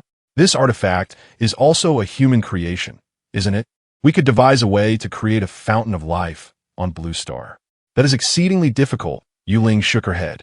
The Fountain of Life was purportedly crafted during an age of antiquity, where dozens of archmages expended countless rare treasures to collaborate in its creation. Even in our world, replicating it is currently impossible. Not to mention, here there is almost no theoretical basis for magic. I am the only one with magical abilities. In contrast, large magical arrays can still be procured from the magical kingdom, provided you can afford sufficient remuneration. Moreover, for the scale of magical plants you desire to cultivate on your farm, we may not even require a large magical array initially. If you have Weiwei assist you in acquiring a small magical array, it would suffice. There are no significant barriers to purchase if she is willing. Obtaining one is quite feasible. All right, Su Yi sighed with a hint of regret. However, after inquiring about the effects of these magical plants from Yuling, his spirits were reignited. There are plants that can serve as guardians at home, more effective than dogs. Some are cultivated for consumption. Consuming them can elevate an ordinary person to the strength of a novice warrior, capable of striking down a bull with a single blow. There are even varieties specifically for beautification, longevity, and vitality enhancement. These are all tremendous business opportunities. Su Yi's farm spans nearly 20,000 acres.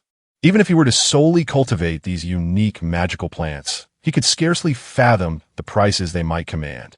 This is a rare treasure, the only one of its kind on the entire Blue Star. In addition to plants, there are magical beasts specifically bred for consumption in the magical realm. These creatures are far superior, not only enhancing physical strength, but also boasting flavors that surpass any ordinary animal. This is a wealth of opportunity. With Yuling, an elf, assisting him, he need not worry about being an amateur who could inadvertently let good fortune perish. If necessary, he could also procure a few more elves from Weiwei to help manage the farm. The basic life transaction permission card in the trading platform's Points Mall is not expensive. This is truly a profitable venture. To limit himself to cultivating solely in the villa's yard? Too small, far too limited. He intends to fill every inch of his farm. Had Yuling not mentioned the villa's courtyard due to her elven nature, Su Yi might never have conceived such a lucrative method. Originally perceived as a mere tool for acquiring various supplies, the farm now appears to be an invaluable investment. The benefits are boundless. You truly are my lucky goddess. The more he contemplated, the more exhilarated he became. Had he not been driving, he would have longed to embrace Yuling and shower her with fervent kisses. Upon acquiring the trading platform, he found himself at a loss as to how to leverage it for substantial profit, previously only engaging in the Na'vi pursuit of gold. However, one cannot wholly blame him, for the magical realm was utterly foreign to him. Lacking any prescient abilities, he remained unaware of what items held value in this new world, still groping in the dark. The arrival of Yuling undoubtedly allowed him to bypass this exploratory phase. With her knowledge, Su Yi could swiftly capitalize on the transactions with Weiwei on the trading platform, enabling him to thrive in Blue Star. Furthermore, engaging in more frequent and valuable trades would expedite his accumulation of membership points on the platform. Once he amassed a sufficient amount, he could purchase matching cards to seek collaboration with more valuable realms. This was a surefire way to seamlessly integrate into the beneficial ecosystem of the trading platform. Chapter 21. Dear son, come to dinner. Reward? Upon hearing Su Yi mention a reward for himself, Yuling pondered for a moment before responding. If you could hasten the delivery of the world language proficiency card from the trading platform, that would be the most splendid reward. She was immensely curious about everything in this world, particularly the wondrous internet. However, due to the language barrier, she had been unable to glean more information about Blue Star Online. Often, even playing games proved challenging, as she had to rely on Su Yi for guidance. The world language proficiency card produced by the trading platform was crucial for her aspiration to indulge in online gaming daily, making it of utmost importance. The world language proficiency card. Su Yi was momentarily taken aback before regaining his composure. He had just realized why he felt as though he had forgotten something significant today. Yesterday, he had arranged with Sun Wang, the former owner of Yuanfeng Farm, for a delivery of approximately 8 tons of fruits and vegetables. Additionally, The 2 tons of frozen meat he had asked his childhood friend Huang Lin to procure should also arrive today at the cold storage he had rented in advance.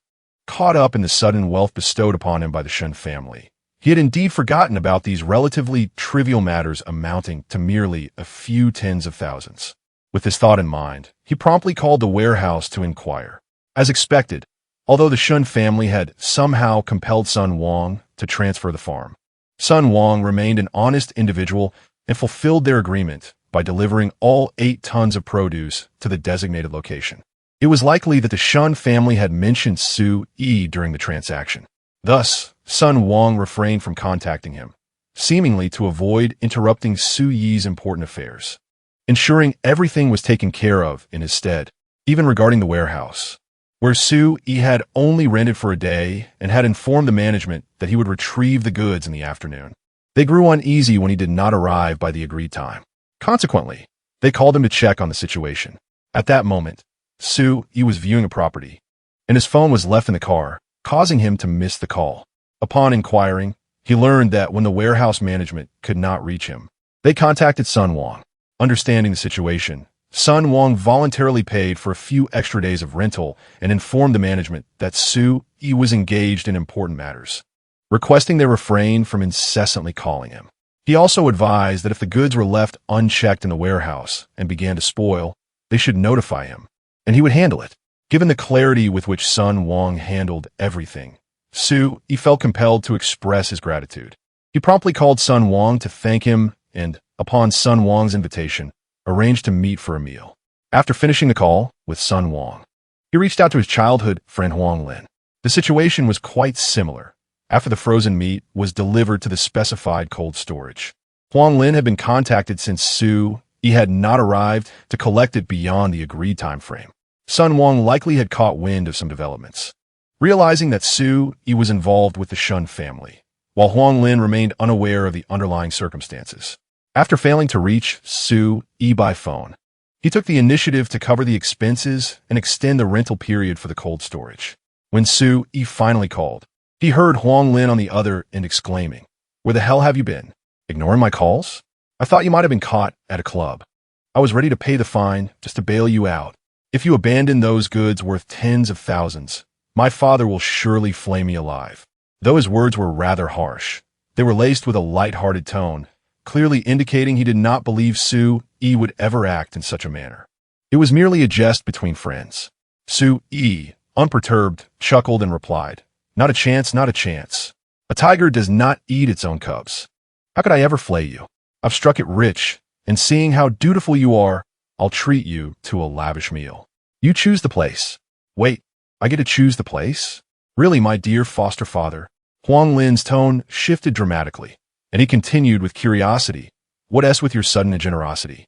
Have you come into a fortune recently? Spill the beans. Are you involved in something shady? If so, why didn't you bring me along? Nothing too scandalous. Just acted heroically to save a young girl.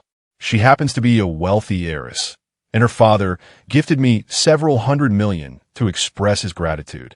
Su Yi replied casually, even sending a screenshot of his bank balance to Huang Lin. It was the leftover amount after purchasing a house, totaling over $2 million. Huang Lin, who had initially thought Su Yi was joking, was utterly dumbfounded upon seeing the balance. "No way, my friend. I mean, my dear father. You really received several million just for saving a girl. Actually, it's a few $100 million. Wait, what? Fine, let us go with hundreds of millions then. Dear father, I want to dine at the most expensive restaurant in Jiangxing." I said, "You choose the place. I'll foot the bill." After a delightful exchange with his good friend quickly transformed into dear son. Su Yi, satisfied, ended the call, but felt a lingering sense of enjoyment, remarking, "You see, sometimes when one speaks the truth, others simply refuse to believe it." The enormous farm, restructured by the Shun family, was undoubtedly worth several $100 million. He was not exaggerating. He had known Huang Lin for at least 20 years. At the age of 26, their friendship began in kindergarten, continuing through elementary and middle school as classmates, and they even lived as neighbors for over a decade. Later, when Huang Lin's father prospered in the restaurant business, their family moved into the urban district of Jiangxing. During their university years, they both gained admission to a prestigious university in Jiangxing. Naturally, they chose to room together for another 4 years. During their university days, Soo-yi faced hardships as his father suffered an injury on a construction site, rendering him unable to work. The family struggled financially, compelling Soo-yi to juggle work and studies, earning his own tuition and living expenses while living frugally to maintain his education. During this period, Huang Lin consistently sought various excuses to present him with gifts and to treat him to meals. In fact, his very first computer was a present that Huang Lin insisted on giving him for his birthday. Huang Lin also subtly mentioned the possibility of supporting Soo-yi's education, indicating that he had spoken with his father and could cover Soo-yi's tuition and other expenses, allowing Soo-yi to focus on his studies without the burden of such fatigue. Initially, both he and his father did not even expect Soo-yi to repay them. After being declined several times, they eventually offered him a loan, but Soo-yi still declined. This was not due to a lack of gratitude. Rather, he felt that he already owed Huang Lin a significant debt of gratitude, and accumulating more would render it impossible to repay in this lifetime. This time was no different. When he asked Huang Lin for assistance in acquiring several tons of frozen meat, Huang Lin readily agreed, without even inquiring about its purpose. Regarding such a good brother, now that Soo-yi has found success, he certainly cannot forget him. Chapter 22. What? Do you possess an elixir? In the end, Huang Lin did not opt for an exceptionally upscale restaurant. Instead, he chose a well-known late-night eatery in Jiangcheng, which was bustling with activity. The lively atmosphere of the open-air dining venue intrigued Yuling, a visitor from another realm, while Soo-yi and Huang Lin were already accustomed to such surroundings. After a period of separation, Huang Lin greeted Soo-yi with an enthusiastic bear hug. Following a brief exchange of pleasantries, he noticed Yuling beside Soo-yi and, after a moment of surprise, turned to Soo-yi with a questioning gaze. "Who is this?" "This is my foster mother," Soo-yi replied, effortlessly draping an arm around Yuling's shoulders. Given her indifference to such matters and her need for an identity in this world, it was a practical decision. In modern society, a person is not merely a biological entity, but also a node within a complex web of social relationships. As an elf, Yuling bore a striking resemblance to humans, and with a touch of magic to conceal her pointed ears, she appeared indistinguishable from an ordinary person. However, upon arriving on Earth, she was not yet a true member of society. Lacking a formal identity, she was devoid of the social connections that characterize a normal life. She was essentially a being who had not existed prior to this moment. If Soo-yi ever wished to secure her a legitimate identity, the current situation would not suffice. He would first need to establish an identity for her, then gradually expand her network of relationships centered around that identity, making the process much simpler. Of course, there were more expedient methods, such as leveraging his life-giving water to rescue a wealthy dignitary, thereby using their connections to easily grant Yuling an identity. Yet, such maneuvers carried significant risks, as they might arouse suspicion and lead to unnecessary complications. After all, if inquiries were made, the only person who recognized her would be Soo-yi, which would indeed be peculiar. Currently, as she frequently accompanied Soo-yi in the capacity of his girlfriend, her striking beauty left a lasting impression on everyone she encountered. Over time, she would seamlessly integrate into modern society, and without a meticulous investigation, it would be challenging to uncover any anomalies. Given the multitude of people who had seen her, claiming she was an extraterrestrial would likely be met with disbelief.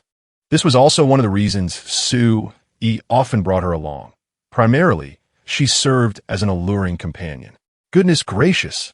Huang Lin, unfazed by Soo-yi's advantage, glanced at Yuling a few times before casting a curious look at his close friend. "She seems quite perceptive. How on earth did you manage to win her over?" "What are you saying? I am charming and dashing. It is only natural for someone like her to be drawn to me." The two engaged in playful banter before proceeding into the eatery. Huang Lin also brought along his girlfriend. He was well aware of his friend's character and knew him to be a notorious scoundrel. However, despite his reputation, there were women who fell for his charm, attracted by his wealth, and fantasizing about marrying into affluence. Who could blame them? Soo-yi had never met this girlfriend before. They were not acquainted and exchanged only the briefest of greetings before moving on. After all, when we meet again next time, who knows if the person beside her will have changed, rendering any acquaintance unnecessary. However, the girl who was brought along was utterly astounded upon witnessing the breathtaking beauty of Yuling. Once seated, she cautiously inquired about the brand of cosmetics Yuling typically used and how she maintained her flawless skin. Yet, Yuling could not comprehend a word, leaving her unable to respond. Su-yi promptly clarified that she was deaf and mute, unable to hear anything. They intended to dismiss the matter, but they underestimated a woman's fervor for skincare. Not receiving a reply from Yuling, the girl turned her questions to Su-yi. She revealed that Yuling did not use any skincare products or cosmetics. As for maintenance, she spent her nights playing video games instead of sleeping. And her appearance was purely a matter of innate talent.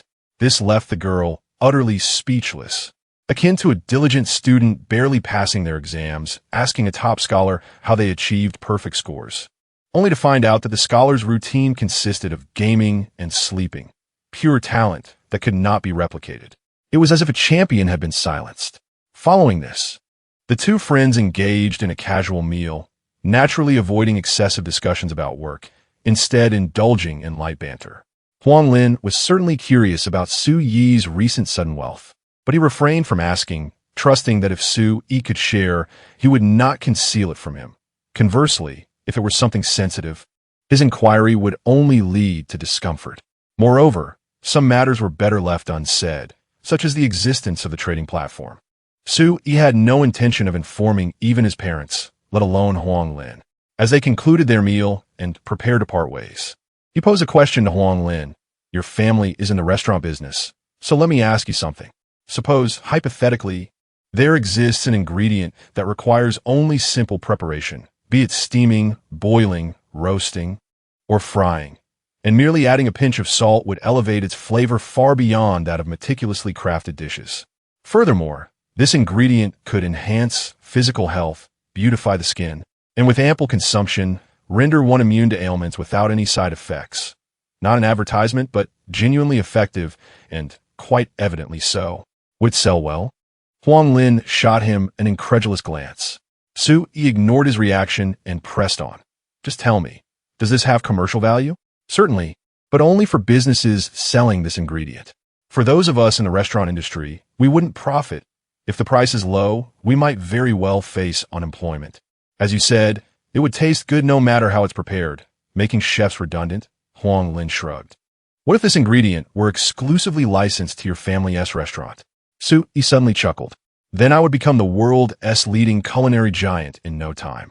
Establishments like KFC and Pizza Hut would kneel and call me father. Huang Lin exuberantly waved his hand, declaring, after all, you address me as foster father, and I cannot treat you poorly. When the time comes, let us purchase a yacht. Not too extravagant, a mere billion or so will suffice. We shall accompany it with 300 to 500 charming models. How grand we shall be. As for me, I will acquire 2 supercars in one go and 2 villas as well, ensuring that your transportation is taken care of. Remember what you have said. Su-yi patted him on the shoulder and then exited the bustling eatery, intending to find a chauffeur to drive him back to the hotel. With the pat, Huang Lin felt the haze of inebriation lift slightly. After a moment of surprise, he hurried after Su-yi, asking, wait, are you serious? Have you really obtained the elixir? Su-yi shrugged, replying, if it truly existed, I certainly would not forget you. Chapter 23. The completion of the second transaction. Moon, listening, suggested that among the magical creatures he introduced, many could serve as edible ingredients. If successfully cultivated on Blue Star, they would undoubtedly grace dining tables in the future, becoming a sought-after delicacy. However, Su-yi harbored little interest in the culinary industry, as the profits were rather meager. The true value of these items lay primarily in the medical field. Rather than expend time and effort to establish a culinary brand to profit from these ingredients, he deemed it more prudent to engage someone more specialized in this endeavor, sharing a portion of the benefits. Such a promising opportunity should not be squandered on outsiders. Whether Huang Lin had adequate capabilities was secondary. As the saying goes, when one stands at the forefront, even a pig can soar. This was a completely monopolized frontier.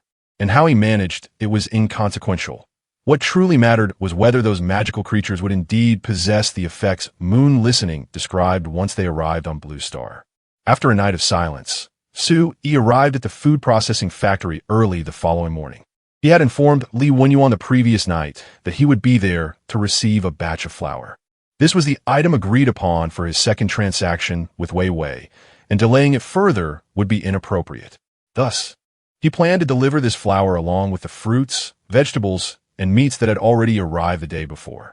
Alternatively, he could have chosen to disregard Li Wenyuan entirely and quit his position at the food processing factory.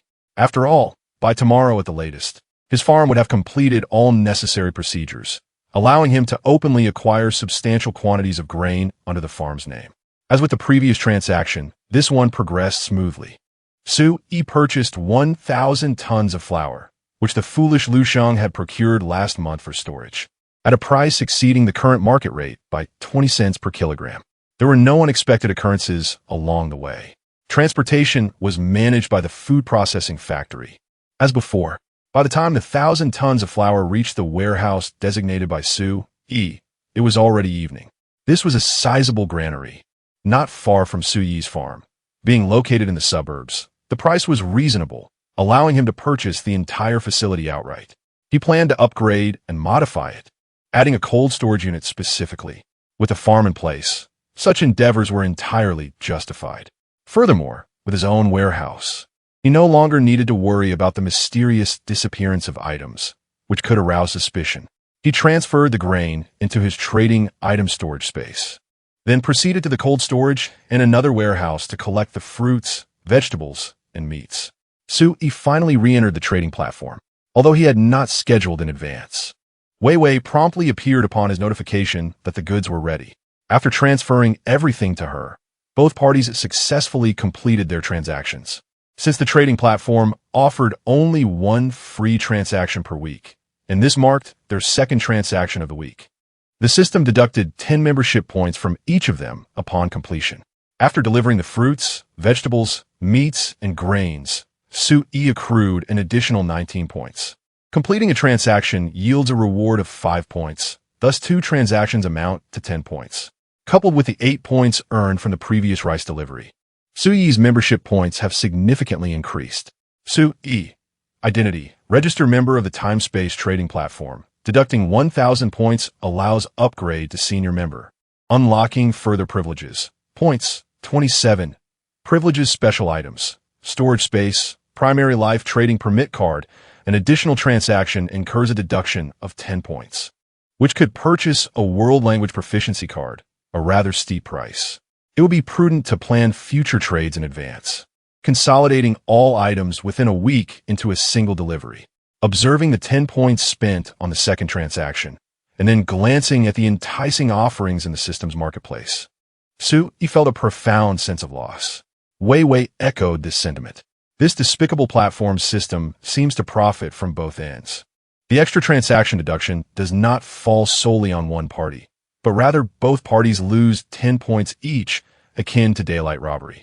Although it is merely 10 points, there are indeed numerous valuable items available in the points marketplace. Su even noted that the complete set of nuclear fusion technology is priced at a mere 3,000 membership points in the system store. Even if he cannot afford it now, with a few more trading partners, accumulating such points over the years would certainly be possible. When the time comes to acquire such remarkable items, it would not be an exaggeration to call him the light of humanity. What do you desire for the next transaction? More food, perhaps? With the previous trade concluded, it was naturally time to discuss the subsequent dealings. It would also be wise to prepare in advance. Of course, I require food on a long-term basis. Wei Wei pondered briefly. If he could supply some weapons, preferably consumables like arrows, that would be even better. If there are any special weapons from your world that we lack here, I could also procure a batch to test their efficacy. I could provide food, and next week I will be able to offer even more, at least 3,000 tons as a starting point. As for weapons, arrows pose no issue. However, acquiring special weapons may not be feasible in the short term. Please allow me some time for that. Rest assured regarding the potency of these weapons. While they may not be effective against formidable opponents like you and Yuling, they're undeniably efficient against ordinary soldiers, akin to mowing grass. It would be a jest to consider that the other side exists in a magical realm. Modern weapons in that cold arms battlefield would act as a meat grinder, capable of indiscriminate slaughter. Even with extraordinary powers present, it is improbable that everyone possesses the capabilities of a Yuling who can disregard conventional firearms. Hot weapons should still prove effective there. And what about compensation? What do you seek? Gold, perhaps? Wei Wei inquired eagerly. The assurance of a stable supply of food and weapons instilled in her a greater confidence in the face of the war she currently confronts.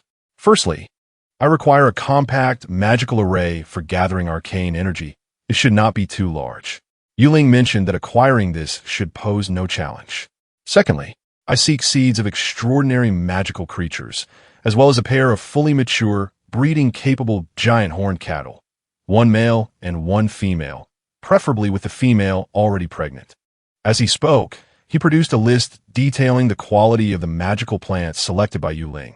The giant horned cattle, of course, were also her recommendation. Previously, Su Yi had traded a significant amount of rice, which inevitably included some poorly processed rice seeds, since these do not count as living organisms. It stands to reason that the seeds of magical plants would similarly not be classified as such. However, these magical beasts are undoubtedly considered living entities. Engaging in trade necessitates a life transaction permission card, which renders it impossible for Su Yi to directly import large quantities of juvenile magical beasts from another realm. The intention to import one male and one female is, naturally, to facilitate subsequent breeding. If the female is already pregnant, it would be akin to a 2-for-1 deal, representing the utmost value. The rationale behind introducing the giant horned cattle is that they are among the most successfully domesticated magical creatures in their world. Despite being classified as cattle, unlike the cows of Blue Star, which typically give birth to 1 or 2 offspring, giant horned cattle can yield as many as 9 calves in a single birth, with a minimum of 5. Furthermore, they exhibit rapid growth, have no specific dietary requirements, merely consuming ordinary grass, and possess robust vitality, strong disease resistance, and exceptional adaptability to various environments. They can be found in every corner of their world. These creatures not only produce beef, but also yield milk, both of which are rich in nutrients and imbued with unique energies, providing boundless benefits for long-term consumption.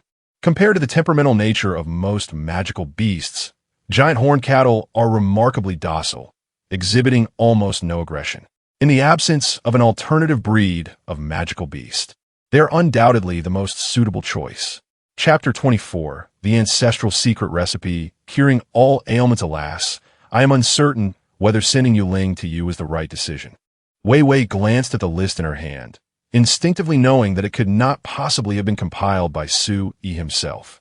At that moment, she realized a significant issue that arose after sending Yuling to Su Yi. In her world, it appeared that there was an unidirectional transparency concerning Su Yi. With a local like Yuling by his side, it would be exceedingly easy for Su Yi to discern the treasures her realm held. Yet, she remained utterly oblivious to the circumstances on his end. During the initial transaction, she had not contemplated this extensively. Her sole thought was that sending Yuling away would alleviate her burdens and ensure Yuling's survival in another world. However, it now seemed far more complicated than she had anticipated. Is it feasible? Yes. Wei Wei glanced at the list again, showing no inclination to decline. The two immediately began negotiating the prices of the items listed, each meticulously selected by Yuling, with varying effects and purposes. Naturally, there were discrepancies in pricing. It was impractical to settle everything at a fixed price, necessitating individual valuations for each item. Currently, with no currency in hand, they would temporarily use transferable membership points as a form of equivalent exchange. 1 point equaled 100 tons of grain. A mature male giant horn bull was valued at 5 points, while a pregnant cow was worth 10 points. As for the assorted magical plant seeds, each had a different price depending on its use. Ultimately, the transaction would not be calculated in points, as neither party had enough for that to be practical. Using points as a general equivalent, Su Yi would convert the final amount into grain of equivalent value, which was most suitable. Once they had nearly agreed upon pricing, the two parties decided to reconvene on the following Monday, just 3 days hence, to discuss the quantity of items they could offer, maximizing the opportunity for free trade next week. Satisfied, they each returned to their respective homes. Of course, upon his return, Su-yi spent 10 points to purchase a universal language card. Yuling had been diligent over the past few days, and it was essential to provide her due compensation. Upon returning to Blue Star, Su-yi had just handed the universal language card to Yuling, without having the chance to test its efficacy, when a phone call interrupted him. On the line was Zhou Yin, a manager claiming to have been hired by Shun Mingwen to assist with the affairs of the farm. Thanks to Shun Mingwen's prior connections, the process was remarkably swift. By today, nearly all the paperwork had been completed. They were now merely awaiting Su-yi to name the farm and sign a few documents, after which Zhou Yin could finalize all subsequent matters. By tomorrow evening at the latest, the company would officially commence operations. After consulting with several friends in related industries and professional lawyers, Su-yi opted for an indirect holding model to manage the farm. He decided to change the business project of the sole proprietorship that Shun Mingwen had funded, naming it Tianyu Holdings, of which he would retain 100% ownership.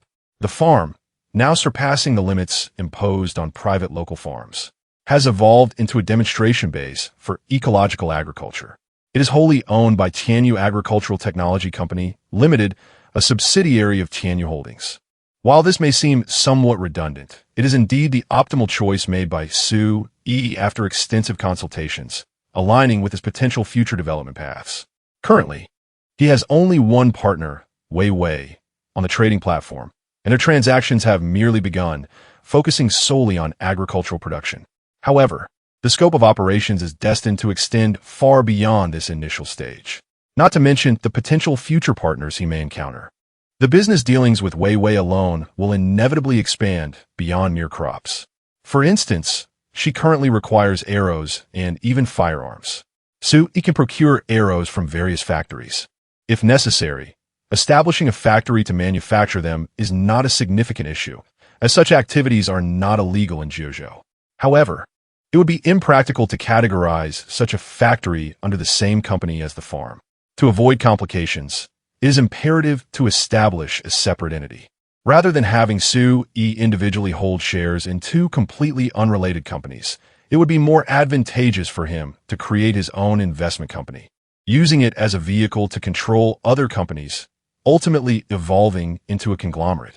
This approach would significantly reduce operational costs and facilitate the integration of resources at his disposal. As his team matures and establishes connections abroad, it may even become feasible to set up a security company overseas and procure a batch of AKs to send to Wei Wei. Such multinational endeavors would clearly benefit from the investment company model for public holdings, allowing contracts to be signed without his direct involvement. Representatives from the company could handle that. Upon hearing Su-yi's ambitions, Zhou Yin, the professional manager, recognized that the new boss's aspirations extend far beyond a mere farm. However, he was merely brought in temporarily by Shun Mingwen to assist Su-yi with the preliminary integration tasks at the farm. Whether Su-yi would keep him on in the future remained uncertain, but Zhou Yin was indifferent to this. His role was to fulfill the client's requests. If challenges arose, he would consult the Shun family, though the matter itself was not particularly difficult. The following morning, bolstered by the formidable network of the Shun family, Tianyu Agricultural Technology Company, Limited and Tianyu Holdings completed all necessary formalities and were ready to commence operations. Notably, Tianyu Agriculture's account boasted over 60 million in cash, while Tianyu Holdings had an additional 100 million. It is evident that such financial support was orchestrated by Shun Mingwen. With matters reaching this stage, Su-yi felt compelled to demonstrate his sincerity. That very evening, he returned to the Shun residence with Yuling. Having given prior notice, the Shun family had a limited number of attendees this time. In addition to Shun Mingwen and her father, there was an elderly gentleman with white hair, the true patriarch of the Shun family. The woman named Shun Mingwe appeared to be in her mid-20s, exuding a mature and competent demeanor, embodying the archetype of a strong woman. She is the sister of Shun Mingwen, representing the core of the Shun family. Aside from this family, the villa housed 4 formidable bodyguards, each equipped with firearms at their waists. likely the true confidants whom the Shun family could trust. The atmosphere was less ostentatious than during Su Yi's previous visit, yet the standards were evidently elevated. Su Yi, indifferent to further inquiries, greeted each individual as introduced by Shun Mingwen and promptly articulated his purpose. He was there to provide treatment, a complete cure for the congenital leukemia afflicting the young Shun Ying. Although it was already known that Su Yi's visit had a specific aim, at this moment, even the seasoned figure of Shin Mingwen, who navigated both the underworld and the legitimate sphere, felt a twinge of tension. He grasped Su Yi's arm and asked, "What are the chances of successful cure? Will there be any side effects after recovery? Barring unforeseen circumstances, I am confident of a complete success, ensuring not only the absence of any side effects, but also granting her a health and longevity surpassing that of anyone else in the world." As he spoke, Su Yi retrieved a delicate porcelain vial from his backpack, roughly the size of a palm. "The condition," he continued, "is that Mr. Shin must trust me and allow me to administer the medication." "What is this medicine?" Shin Mingwen inquired, taking the vial and examining it. The opening was sealed with a cork, emitting no discernible scent, yet one could sense that it contained some form of liquid. "It is a family secret, capable of curing all ailments and promoting longevity." Chapter 25. To drink or not to drink, the porcelain bottle contained what could only be described as the elixir of life. However, this was merely a diluted version of the 500 milliliters of life essence that Wei Wei had traded to him, further thinned by the intervention of Yuling. The 100 milliliters within, of which consuming approximately 2/3 would suffice to cure Shun Ying's ailment and extend her lifespan to 150 years, was a remarkable prospect. The initial version of the life essence he had received required only about 5 milliliters to achieve such an effect. As for the remaining third in the bottle, Su Yu considered it a token of gratitude for the Shun family's unwavering support. If Su Yi claimed that this was a treasured ancestral medicine capable of curing leukemia, Shin Mingwen would not hesitate to allow its use. After all, he had personally witnessed Su Yi's remarkable abilities. In just half an hour, he could revive a terminal leukemia patient to a mid-stage condition. This was ample proof of his expertise in combating such diseases. Yet, when Su Yi spoke of curing all ailments and prolonging life, it bore an uncanny resemblance to the charlatans of the marketplace, leading Shun Mingwen to waver in his trust, uncertain whether to permit the use of the medicine. His sister, Shun Mingyue, interjected with a pointed remark. "Hospitals have numerous departments. Which medicine can truly cure all diseases and extend life?" The elegant beauty furrowed her brow, her eyes brimming with skepticism, as if the word charlatan were emblazoned on her forehead. "Thus, I reiterate, you must believe in me for this to work. Disbelief renders it ineffective." Sui Shuruk, undeterred by their skepticism, he had numerous methods at his disposal to save the young girl, and employing the life essence was merely one approach. The simplest solution would be to have Yuling cast a more advanced healing spell, one that would leave onlookers none the wiser as the girl's condition inexplicably improved. However, this would hinder his ability to sell the life essence and rapidly accumulate capital. "We possess a professional medical laboratory, if you don't mind. I would prefer to conduct a test before use, which would yield results promptly," Shin Mingwen proposed, seeking a compromise. "There is no need for such complications." "I understand your concerns," Su Yi replied, shrugging as he uncorked the bottle and poured a generous mouthful directly into his mouth. He consumed a third of it in one go, leaving just enough to remedy the girl's illness. In truth, ever since Yuling had mentioned the properties of the life essence, he had already partaken of some himself. Upon consumption, he noticed a significant improvement in his skin, and various minor ailments, such as slight myopia and rhinitis, had also vanished. Beyond that, he felt no extraordinary effects. Yuling explained that at his youthful age of over 20, he was in the prime of life, brimming with vitality and free from illness. It was quite normal that a modest intake of life essence would not yield any remarkable sensations. The most pronounced effect would likely be felt by the elderly and the ailing. Well, regardless of its efficacy, it is undoubtedly non-toxic. Su Yi placed the porcelain bottle on the table and wiped the corner of his mouth. "The amount of this special medicine I can provide in the short term is limited. If you believe in it, use it. If not, I wouldn't mind if you all drank it in front of me. Mr. Su, have you made up your mind? Even if you cannot eradicate Ying's illness, I will not retract what I have previously offered you, nor will I pursue any further responsibilities, Shen Mingwen reiterated. In essence, he was reminding Su-yi that if he lacked confidence, he could be forthright without fearing retribution from the Shen family. I have stated that I can cure her, and I stand by my word. If I fail, I am here for you to deal with as you wish, Su-yi asserted with confidence. He had personally tested this substance and did not perceive anything particularly miraculous about it. However, his remarkable vitality over the past few days spoke volumes. Very well, I shall place my trust in you once more. Upon successful completion, the previously promised 500 million remains unchanged, and an additional 200 million shall be added as remuneration for this miraculous potion. Shen Mingwen was a decisive individual, and after speaking, he took the porcelain bottle and walked into the room. Behind him, Shen Mingyue's lips moved slightly, yet she ultimately refrained from speaking further. She was aware of Shen Ying's condition, although she harbored doubts about Su-yi, who appeared somewhat like a quack. The recent inexplicable disappearance of a significant number of cancer cells from Shen Ying's body could not be dismissed. Thus, despite her lingering skepticism, a flicker of hope began to burgeon within her. What if? As for the elder of the Shen family, he had remained silent throughout. Only after Shen Mingwen entered with the bottle did he casually address Su-yi. Young man, can this medicine truly cure all ailments and prolong life? The truth will soon be revealed. Su-yi responded politely. Observing his unwavering confidence, the elder's murky eyes sparkled with a hint of interest. He inquired gravely, can you produce similar medicines? Indeed, I can, but the yield would be quite limited. This endeavor is not profitable. I would be better off focusing on my business. Su-yi feigned difficulty. How could it not be profitable? The elder's interest peaked immediately. If your medicine proves effective, I will have Mingwen invest another 1 billion. Establishing a medical company. You need not offer us shares. Just ensure that our family of 4 has access to the medicine when needed. What do you think?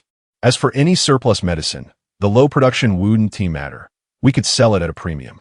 As long as your medicine is effective, I have considerable connections. Those who are aware of such a remarkable product will surely benefit you as well. The elder appeared to be at least 70 years old, yet his vitality was commendable, indicating he had taken good care of himself. Nevertheless, it was evident that such a prominent figure had not yet exhausted his ambitions. Upon hearing Su-yi's claim that his concoction could prolong life, the elder's curiosity was ignited. However, he remained uncertain about the veracity of Su-yi's assertions.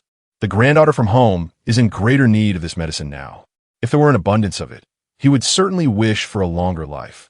However, if there is only a single dose available, he would never consider taking the life-saving medicine from his own granddaughter. Upon hearing Su-yi mention that this substance could be produced, his spirits were instantly lifted. What obstacles are there, if not merely a matter of finances? In his view, if Su-yi's medicine truly possesses such miraculous effects, then not only money but even a certain degree of power would be easily attainable. He expressed his gratitude to the elder for his support, and with a smile, Su-yi gestured towards the doorway. Shen Mingwen is not a person prone to indecision. Having taken a medicine inside, he would likely not linger for long. Yet, this time it took longer than Su-yi had anticipated. They waited downstairs for over half an hour before Shen Mingwen finally descended. In his arms, he cradled a charming little girl, the lovely Shen Ying. When Su-yi first laid eyes on her, she appeared to be in poor health. However, after Moonling performed a healing spell on her that evening, the little girl's complexion visibly improved, displaying a hint of vitality. Nevertheless, she still seemed less vibrant than other children her age. Now, with Shen Ying nestled in Shen Mingwen's embrace, her face glowed with health, her eyes sparkling. Anyone who saw her would undoubtedly exclaim, "What a beautiful porcelain doll she is. Truly a treasure." It was inconceivable that just a few days prior, she was a cancer patient whom the hospital had nearly given up on. If one might find the nuances of health somewhat elusive, her long, lustrous black hair, styled in braids, was unmistakably distinctive. Due to prolonged chemotherapy, Shun Ying had previously lost every strand of hair. Now, her dark, silky locks have grown so long that they nearly surpass her petite frame, leaving no doubt that they are indeed her own hair. Chapter 26. What are you doing so early in the morning? At this moment, the most excited person was none other than the elder of the Shun family. Upon seeing Shun Mingwen emerge, cradling the child, he could not help but inquire, despite having already gleaned the outcome from Shun Ying's appearance. It's fantastic, truly wonderful. Shun Mingwen, a man in his 30s or 40s, found his voice somewhat choked with emotion. After responding to his father's question, he quickly approached Su Yi, expressing his heartfelt gratitude. Thank you, Mr. Su, for saving Ying's life. I, Shun Mingwen, owe you an immense favor. Should you ever require my assistance, simply call upon me, and I shall not hesitate to oblige. As far as my capabilities allow, taking a person's money to alleviate their troubles is merely a matter of duty, not a matter of favor. Su Yi waved his hand dismissively. You have already given so much. There is no need for greed. I will make a call immediately and ensure the funds are transferred to your company's account without delay, Shun Mingwen declared, before turning to the little girl he held. Ying, it was this uncle who saved your life. Be sure to thank him. The little girl, unfazed, promptly responded, Thank you, uncle, and thank you, Annie. The Annie naturally referred to Yu Ling, who had been closely accompanying Su Yi. Although others may not have known, the little girl was well aware that it was this aunt who had made her feel so much better that night. She shared this with Shun Mingwen, who merely assumed Yu Ling was Su Yi's assistant, dismissing the girl's misinterpretation of the assistant as the principal. Su Yi shook his head in silence, while Yu Ling, upon hearing the girl's gratitude, gently squeezed Su Yi's hand. Receiving his affirmation, she smiled brightly. There's no need to thank me. Auntie wishes you grow up to be a wise individual, embodying both intelligence and beauty, and may you enjoy good health throughout your life. As she spoke, her fingers lightly brushed the girl's forehead and finally pinched her slightly chubby cheek. A flicker of light from her fingertips went unnoticed by anyone present. The elven race was known for their appreciation of beauty, and she found the little girl endearing. Thus she intended to bestow a small gift upon her. Su Yi, of course, had no reason to object. Soon after, Shun Mingwen completed his phone call, and not long afterward, Su Yi received a notification of the transaction in his company account. Originally, Tianyu Holdings boasted a balance of 100 million, which swiftly transformed to 800 million. With the exchange of funds, at least from Su Yi's perspective, both parties were now even. Once all matters were concluded, the elder of the Shun family aptly broached the subject he had mentioned earlier. Upon confirming that the medicine Su Yi had provided was indeed capable of miraculous healing, Shun Mingwen immediately acquiesced to his father's proposal. He promptly expressed his willingness to mobilize funds within 3 days to invest an additional 1 billion into Su Yi, without any expectation of acquiring shares in the pharmaceutical company. He simply hoped, as the elder had articulated, that the special medication Su Yi would produce could benefit their family of 4. The esteemed elder of the Shun family, Shun Mingwen, along with his sister Shun Mingyue and the 3rd generation, Shun Ying, had established a mere 10 billion as their request. Naturally, Su Yi had no reason to decline. After a verbal agreement between both parties, they planned to finalize the resolution 3 days later once the funds were secured. This arrangement provided the Shun family with a buffer period. Although Shun Ying appeared remarkably healthy after a brief treatment, with her hair astonishingly growing in just half an hour, it was almost miraculous. Yet, without a comprehensive examination at a hospital, they remained skeptical about the rapid recovery from cancer. Thus, despite being 90% convinced, they still retained a sliver of doubt. Su Yi, however, found no issue with their skepticism. If they were to blindly trust him without even a physical examination, that would indicate a lack of discernment. By the time Su Yi left the Shun residence, it was already a little past 11 in the evening. The procedures for the villa were nearly complete, with the property rights already meticulously arranged for Su Yu. Although the villa was advertised as fully furnished and ready for immediate occupancy, the reality was far less expedient. The property management was in the process of conducting a thorough cleaning of the long unoccupied villa, followed by inspections of the electrical systems, gas pipelines, and plumbing to ensure everything was in order after such a prolonged period of disuse.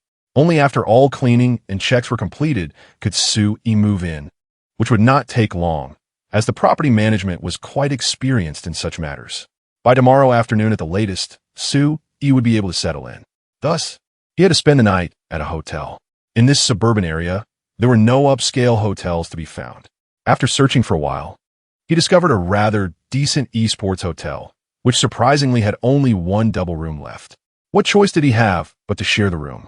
Fortunately, Yuling was quite the gaming enthusiast, seemingly indifferent to the idea of sharing a bed. After all, she wouldn't be sleeping, as she was engrossed in gaming throughout the night. The following morning, when Soo-e awoke, he found Yuling still perched on the edge of the bed, engrossed in her game.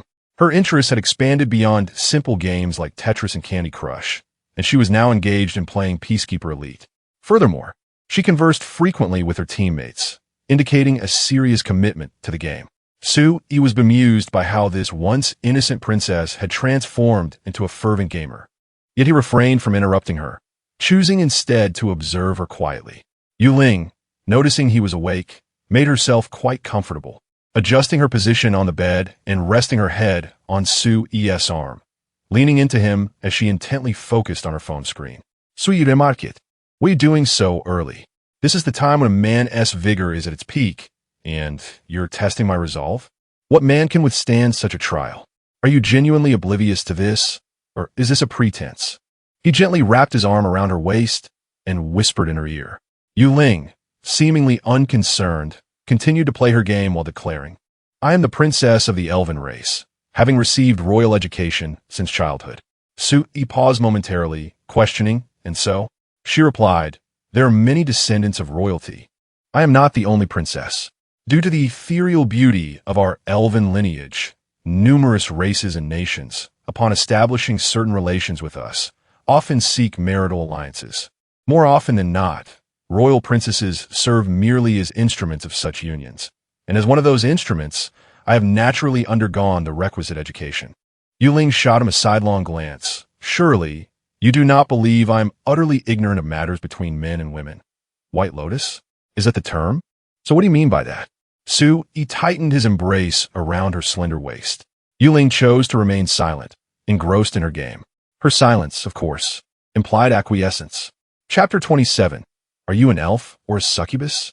It became evident that although Yuling hailed from royalty and had achieved theoretical mastery through systematic study, her practical experience was distinctly lacking. After experiencing the essence of an elf, Soo-e began to comprehend why so many cinematic and literary portrayals depicted elves as coveted treasures sought after by various races. Their beauty was not merely superficial. A deeper understanding revealed an allure that was truly enchanting. Who could resist such charm? The entire morning passed without Soo-e stepping outside, indulging unabashedly in his newfound fascination. By the time he ventured out at noon, even with the revitalizing elixir coursing through his veins, his robust physique was beginning to falter, compelling him to lean against the wall for support. In stark contrast, Yuling appeared as unperturbed as ever. After all, she was a formidable knight in her realm, capable of effortlessly claiming the heads of enemy commanders amidst a million foes. It was hardly likely that such a seasoned warrior would be overwhelmed by this triviality. During their meal, a thought suddenly struck Soo-e. Is there reproductive isolation between humans and elves? Can they bear children? Yuling paused momentarily, then shot him a sidelong glance and replied, "Now you're concerned? Fear not. I possess magic. As long as I choose, I need not conceive." "Fear? What nonsense!" Soo-e retorted, his displeasure evident. "You should consider the balance in my account. I wouldn't flinch at the prospect of 1 or 2 children, or even 8 or 10 for that matter. Others may fear their girlfriends becoming pregnant due to the immense pressures of modern existence, where the daily grind of sustaining oneself is overwhelming. The sudden responsibility of supporting a pregnant partner and an impending child can indeed feel like the sky is falling. With discussions of high-interest loans, mortgages, and the burdens of lineage, it's said that such matters should be avoided at all costs. Yet, compared to the last, high-interest loans might as well be deemed a low-risk investment. In these times, who dares to bring a child into the world without a solid foundation?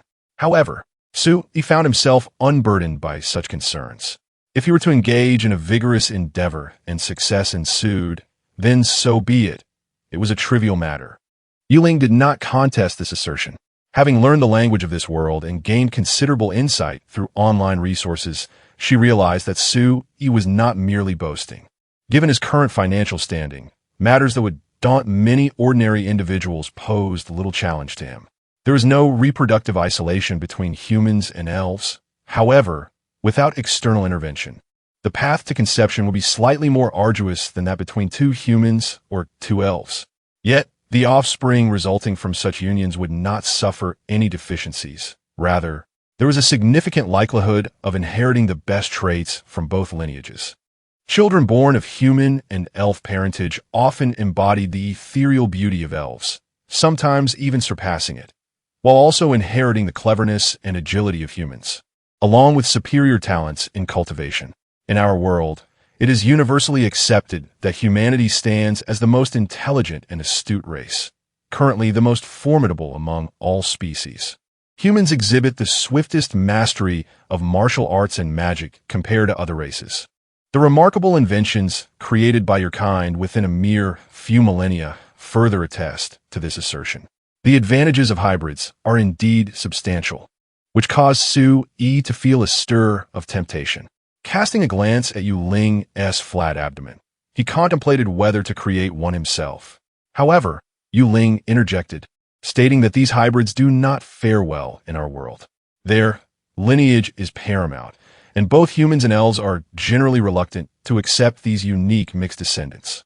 Despite their extraordinary talents and striking appearances, they remain a minority, unable to be embraced by the mainstream, thus lacking access to essential resources.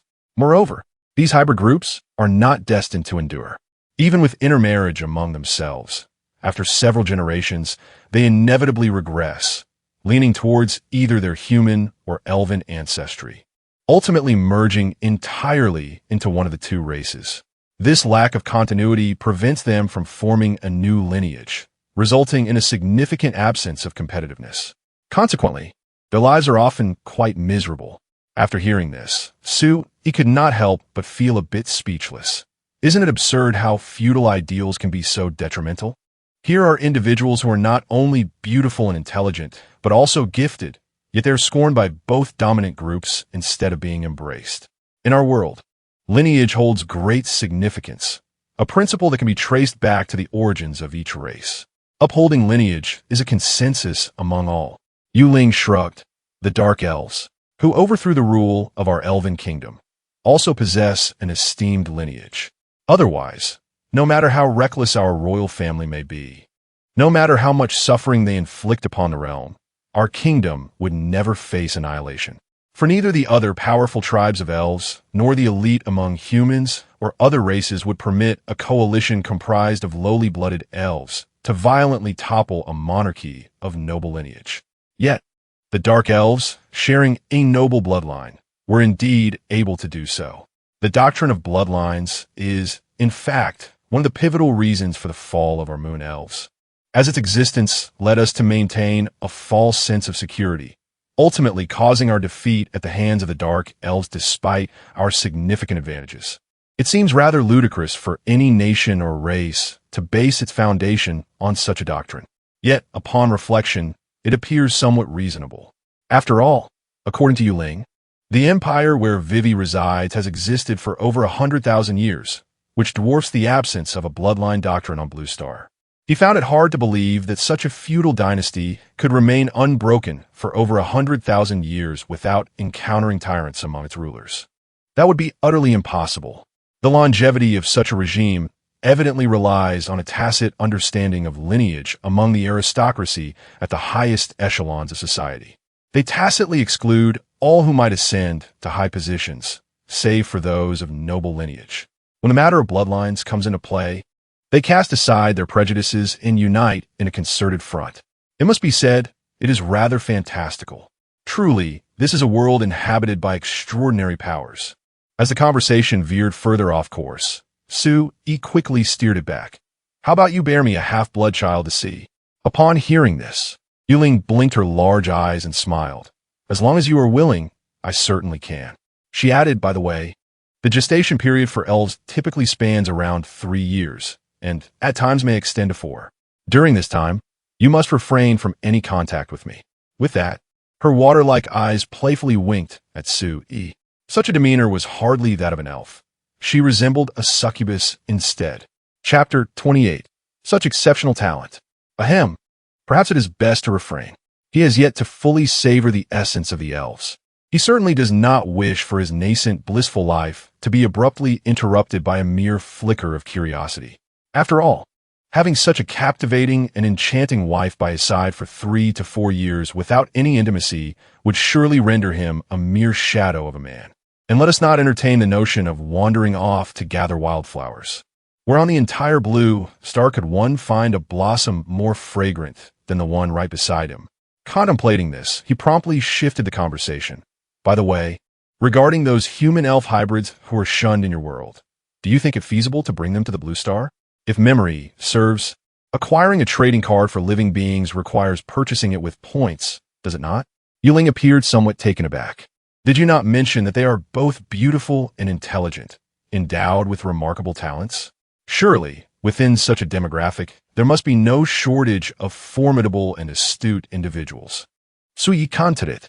Indeed, while their power is quite negligible compared to the grand factions of elves and humans, if one were to consider the average, these hybrids would undoubtedly surpass an equivalent number of both elves and humans, even in the absence of adequate resources for their cultivation. The strongest among them, as far as I know, is a hybrid known as the Star Seeker, who entered the ranks of legendary power many years ago, and with further progress, could ascend to become a martial deity. She is also a renowned sage in our world. If you can successfully bring them all to the blue star, you would undoubtedly gain a substantial ally. Having been long marginalized, their sudden encounter with someone willing to embrace them, such as yourself, would likely engender unwavering loyalty, especially considering the constraints of the trading platform.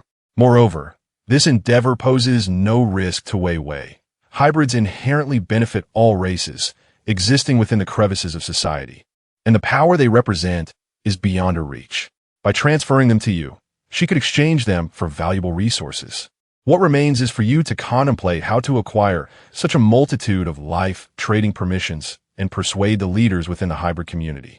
After careful analysis, Yuling concluded that Su-yi's proposal was indeed viable.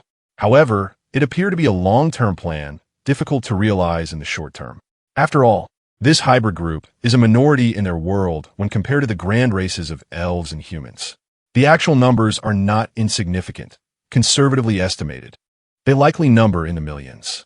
To bring them all to the blue star, relying solely on the beginner life trading permission card at 10 points each would require Su-yi to accumulate points for an eternity. To achieve this goal, one could either wait for future membership levels to unlock new permissions or see if the points marketplace might refresh with more powerful special items beyond the basic ones. Otherwise, it would be mere wishful thinking. Nonetheless, as a contingency plan, it remains quite promising. The inhabitants of Blue Star harbor their own thoughts and intentions, making it difficult for Su-yi to place complete trust in them. In contrast, the visitors from another realm are different. It is not to say that they are devoid of ulterior motives. Surely, they possess them as well. However, unlike the natives of Blue Star, these individuals are bound by the formidable power of the trading platform, which enforces the explicit terms of their contracts in black and white. Su-yi need not worry about their potential for betrayal. As long as there is no treachery, any other matters can be easily addressed. Shortly after finishing lunch, Su-yi received a call from Zhou Yin, who informed him that all the necessary procedures related to Tianyu Holdings and Tianyu Farm had been prepared. Zhou Yin inquired whether Su-yi would like to select an auspicious date for the opening ceremony. Skeptical of such notions, Su-yi expressed his belief that it would be better to seize the day than to wait for a propitious moment. He preferred to commence operations immediately. As a professional manager, Zhou Yin had previously worked for numerous affluent individuals and was well aware of their obsession with metaphysics. Not only major corporate openings, But even groundbreaking ceremonies in real estate often resembled elaborate religious rituals. Once the foundation was laid, there would need to be another ceremony at the building's completion, and if any issues arose during the construction, additional ceremonies would follow. The prevailing attitude seemed to be one of better to believe than to disbelieve. Zhou Yin had become accustomed to this practice and possessed a plethora of contacts among various specialists in mystical arts. He was surprised, however, to encounter a boss who did not subscribe to such beliefs. Su Yi, on the other hand, paid little heed to these matters. Despite having genuinely encountered the extraordinary forces of magic, he remained unconvinced by metaphysical doctrines. He recalled an online discussion regarding a hypothetical clash between technological civilization and a cultivation-based one, where one answer left a profound impression on him. If you believe the other side is engaged in cultivation, you have already lost. In essence, whether it be technology, cultivation, or magic, it all boils down to different methods of harnessing energy. Ultimately, there is always a traceable logic behind it. If one truly believes that the practitioners of cultivation are devoid of any scientific basis and rely solely on metaphysics, then it would be wise to concede defeat. Thus, when someone asserted that there were cultivators on Blue Star, Su Yi was inclined to believe it. However, he could not place any trust in the charlatans masquerading as monks or sorcerers. In the realm of Yuling, the so-called divine beings and martial gods were merely powerful humans or other races, with no connection to the enigmatic deities of myth and legend. Upon arriving at the farm, Su Yi found that, under Zhou Yan's arrangement, the facility had just resumed operations after a brief hiatus. This season was ripe for the harvest of various fruits and vegetables, and after several days without picking, many of the mature produce had either over-ripened or fallen to the ground. While there had been some losses, they amounted to little more than trifles for Su Yi, who remained unconcerned. After surveying the premises, Zhou Yin respectfully ushered him into the chairman's office for their first meeting. The time is too brief, leaving no opportunity to construct a headquarters or anything of that sort. The office remains the humble building of the former Yuanfeng farm. Upon entering, Zhou Yin presented Su Yi with a list of layoffs. Presently, Yuanfeng Farm has amalgamated several previous farms, resulting in numerous overlapping departments. Consequently, this consolidation has led to a surplus of personnel, necessitating the dismissal of a number of employees, a matter that Zhou Yin had previously discussed with Su Yi. The layoff list was meticulously crafted in accordance with Su Yi's directives. Those individuals who previously occupied insignificant positions across various farms and relied on connections for their employment were to be let go without hesitation. Their affiliations were with the former owners, bearing no relevance to Su Yi, who executed the layoffs with unwavering resolve. Chapter 29. Welfare and benefits of the farm. Aside from those with connections, there exist various departments that, while not crucial, overlap in function. Decisions regarding personnel will be based on their employment record from the original farm, retaining only one department of each type while eliminating the redundant ones. Among the departments to be dissolved, diligent workers may remain, transitioning to the retained departments, given that only one department of each type will be preserved.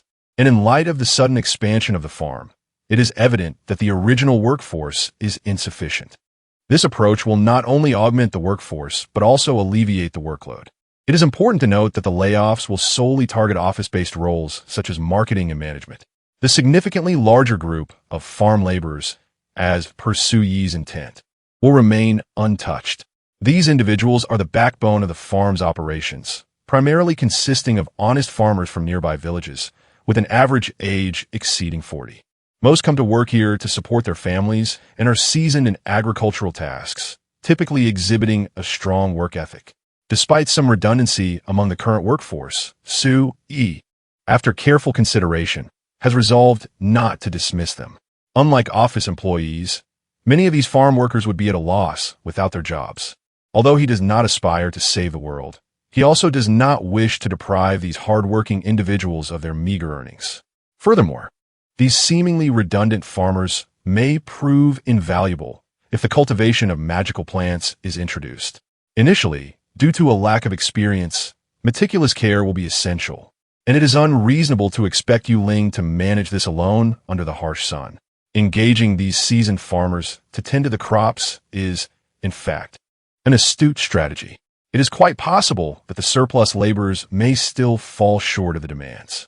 Additionally, from a stability standpoint, Soo-yi is keen to avoid unnecessary complications that could lead to turmoil. His current predicament is one of facing formidable adversaries rather than local bullies. With Yuling by his side, he feels secure against any potential threats from influential figures. He does not recognize any authority but his own. Should anyone dare to stand against him, he would ensure their swift disappearance from this world. The ability to physically erase someone remains the most potent form of deterrence, as no one is devoid of the fear of death. Yuling possesses the capability to bring demise to any individual on Blue Star, rendering Soo-yi fearless of the powerful elite. However, he is wary of local tyrants, as they can be insufferable nuisances, akin to a toad crawling on one's foot, causing discomfort without direct harm. Having originated from a rural background himself, Soo-yi understands the simplicity and diligence of rural folk. Yet he is equally aware of the rudeness that can exist within rural communities. The farm laborers are drawn from the surrounding villages, and he knows all too well that if he were to lay off a significant number of them today, regardless of how justified his reasoning or generous his severance packages, the future of the farm would be far from promising. Upon encountering such a situation, he could hardly allow Yuling to take lives indiscriminately. After all, she was not merely a ruthless killer, but his personal bodyguard and beloved wife. Thus, to avert unnecessary complications, and considering he indeed had pressing matters that required the expertise of competent farm workers, it would be prudent to retain the excess personnel for the time being. Naturally, with their continued presence, their remuneration would also require adjustment. Previously, the farm compensated these laborers with a mere monthly wage of 4,000 to 5,000. While this may seem considerable at first glance, it was utterly insufficient when weighed against their workload and the intensity of their tasks. Soo-yi resolved to enhance the salaries of the retained workers, doubling their original pay to a monthly sum of 8,000. Furthermore, the haphazard contracts they had initially signed would need to be revised into legitimate agreements compliant with legal standards. A strict 8-hour workday would be enforced, with a 5-day workweek and contributions to social insurance and housing funds. The company would provide meals and accommodation. However, as proper dormitories had yet to be constructed, employees could rent their own lodgings and submit their rental agreements to the finance department for reimbursement, covering up to 1,000 yuan per month, with any excess to be borne by the employees themselves. According to Soo-yi's understanding, this amount would suffice to secure decent housing in the outskirts of Jiang City. For local residents who did not require housing assistance, it was evident that some might exploit the system by renting their own properties to claim the subsidy. But he regarded this as a form of welfare for them. In addition to these provisions, various other benefits would be offered, such as afternoon tea and late-night meal allowances, rivaling the perks found in major tech firms.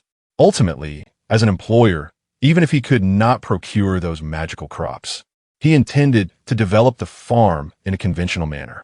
By extending such benefits to his employees, he would likely not suffer losses. Moreover, the magical plants from another realm could enable him to swiftly amass wealth from the affluent, and he was more than willing to share a portion of that prosperity with his staff. Throughout, his intention was never to squeeze the impoverished for profit. His focus remained on the wealthy elite. Soo-yi harbored no illusions of altruism, but believed in ensuring a better life for those who chose to follow him.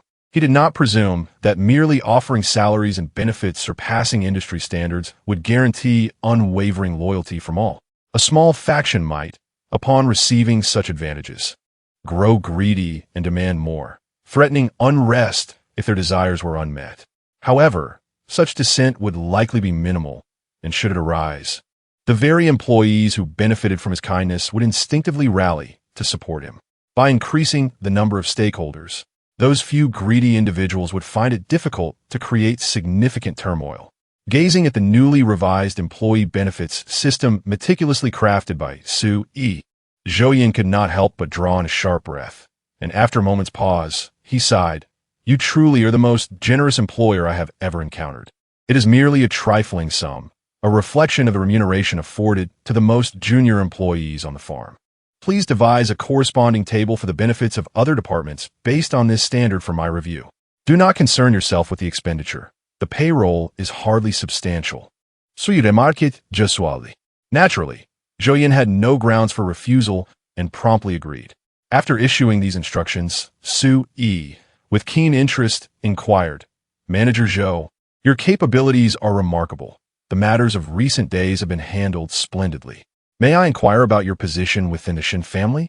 Zhou Yin paused momentarily, quickly regaining his composure, and replied, Mr. Su, you have misunderstood. I am merely a temporary hire by Mr. Shun to manage these affairs, and once my employment concludes, my ties to the Shun family will be minimal. I would like to offer you the position of General Manager of Tianyu Farm. May I ask if you would be interested? Sui Simidet. Is indeed my wish, though I dare not presume. Your words are too kind, Mr. Su. Zhou Yan's eyes sparkled with delight as he hastily responded, although appointing him as a farm manager seems somewhat of a waste of his talents. He was acutely aware that this young man, under Tianyu Holdings, currently possessed nearly $1 billion in cash flow. What does that signify? Many publicly listed companies with market valuations in the hundreds of billions may not readily access such liquidity. Yet Tianyu Holdings can, with his discerning vision. It was clear that Su Yi aspired to transform Tianyu Holdings into a colossal conglomerate. Should he succeed, joining now would grant Zhou Yin the status of a founding member in the future. Having witnessed Su Yi's financial prowess and ambition, he would be willing to accept the role without remuneration, let alone the considerable advantages afforded to him as general manager, especially given Su Yi's generosity towards even the most junior employees. Chapter 30. One extraordinary skill of leisure. Su Yi found himself too occupied to attend to the affairs of the farm, necessitating the assistance of a capable aide. Zhou Yin emerged as an excellent choice for this role. The loyalty of this aide was of little consequence. What mattered was that he wielded significant authority, and the farm's financial outcomes were not his primary concern. Managing the farm was merely a means to acquire substantial grain and other goods through lawful channels. Profit was desirable, but losses were inconsequential. If losses occurred, a new professional manager could be appointed without hesitation. As for the ultimate fate of the goods procured through the farm, it would be challenging to conceal this from the aide. However, Su Yi possessed ample strategies to ensure that such matters remained undisclosed. Even if Zhou Yin were indeed an insider sent by someone, he would hardly endanger his life for a meager sum. After all, the financial incentive was minimal, and, currently, there was little motivation for anyone to bribe Zhou Yin to act as a spy. The Shin family might possess a slight motive and certainly had the means. Yet Su Yi's relationship with them was amicable, having just established contact. He believed that if the Shun family were rational, they would not risk offending him at this juncture. Having finalized the welfare arrangements and appointed a manager, Su Yi relinquished further involvement with the farm. Before his departure, he instructed Zhou Yin to set aside some fertile land without planting any crops, as he intended to experiment with a batch of unique new crops. Although he refrained from disclosing the specifics, Zhou Yin, though puzzled, had no objections, recognizing the authority of the boss. Moreover, if the crops failed to thrive and resulted in losses, the blame would not fall upon him. With everything in order, night fell once more. Yuling had trailed behind him all day, a silent observer, not uttering a word to anyone outside. When dinner time arrived, she took the initiative to suggest, "Shall we dine at this place tonight?" As she spoke, she retrieved her phone, opened a video application, and selected an advertisement for a restaurant from her favorites. Su Yi glanced at it. The establishment resembled an ancient imperial banquet hall, with reasonable prices and performances of song and dance alongside the meals. To enhance the immersive experience, guests were even provided with traditional costumes. Without a moment's hesitation, he agreed. Dining was not something he held high expectations for. As long as it was palatable, he was content. The average cost was unlikely to lead to a poor culinary experience. Furthermore, having purchased numerous outfits for Yuling, he had yet to acquire any traditional garments, and he was quite curious to see how she would look in one. If the effect proved delightful, he could certainly procure more in the future. Wait a moment. As soon as he agreed, Su Yi realized another matter. Haven't you been following me all day? When did you watch this video? During the day, Yuling blinked and replied, "There's a magic called the Eye of Insight that allows me to see locations I wish to observe. After employing this enchantment on my mobile screen, I can discern its contents, and with the addition of another subtle spell, I am capable of remotely controlling the device." Sui remarked, "So, during the day, you appear to be silently standing behind me, when in reality, you are engrossed in short videos? What impressive skill for idling away time. Indeed, however, rest assured that the majority of my focus remains on safety. I'm always prepared to respond should any situation arise." Yuling did not attempt to conceal this at all. "Well, fine. If one can multitask, then so be it. The dining establishment is quite distant from this suburban area, requiring nearly half an hour of driving to reach. This restaurant offers not only food, but also service and performances, with a pricing model distinctly different from that of a typical eatery." After a brief inquiry, Sui opted for the most luxurious package, which, aside from the culinary offerings, included front-row seating and traditional attire provided by the establishment. He came specifically for this, hence the decision to purchase the most extravagant option. Yet, despite being the most expensive, the per capita expenditure was hardly 1,000, a mere trifle for Sui in his current circumstances. The garments available here were of mediocre quality, imparting a sense of cheapness in their materials. Nevertheless, Yuling's exquisite figure and visage more than compensated for this minor flaw. Adorned in the ancient attire, she resembled a lady stepping forth from a painting, captivating all who beheld her. Although Sui had purchased the same ticket, he refrained from donning such garments. They were simply unsuitable for a modern man. Clad in them, he would merely appear incongruous. With his clean-shaven visage, he could hardly embody the scholarly demeanor. Draped in the complete ensemble, one might mistakenly think he was a eunuch from some distant realm. This was not an isolated issue. Most contemporary men would look similarly out of place in such ancient attire. After all, in ancient times, who among the virtuous did not sport a beard? Such beauty! The moment we entered the banquet hall, even this well-traveled elven princess could not help but marvel at the decor. How does it compare to your world's elven or human palaces? Yuling pondered thoughtfully in terms of grandeur. It surely pales in comparison to the human palaces of the magical realm.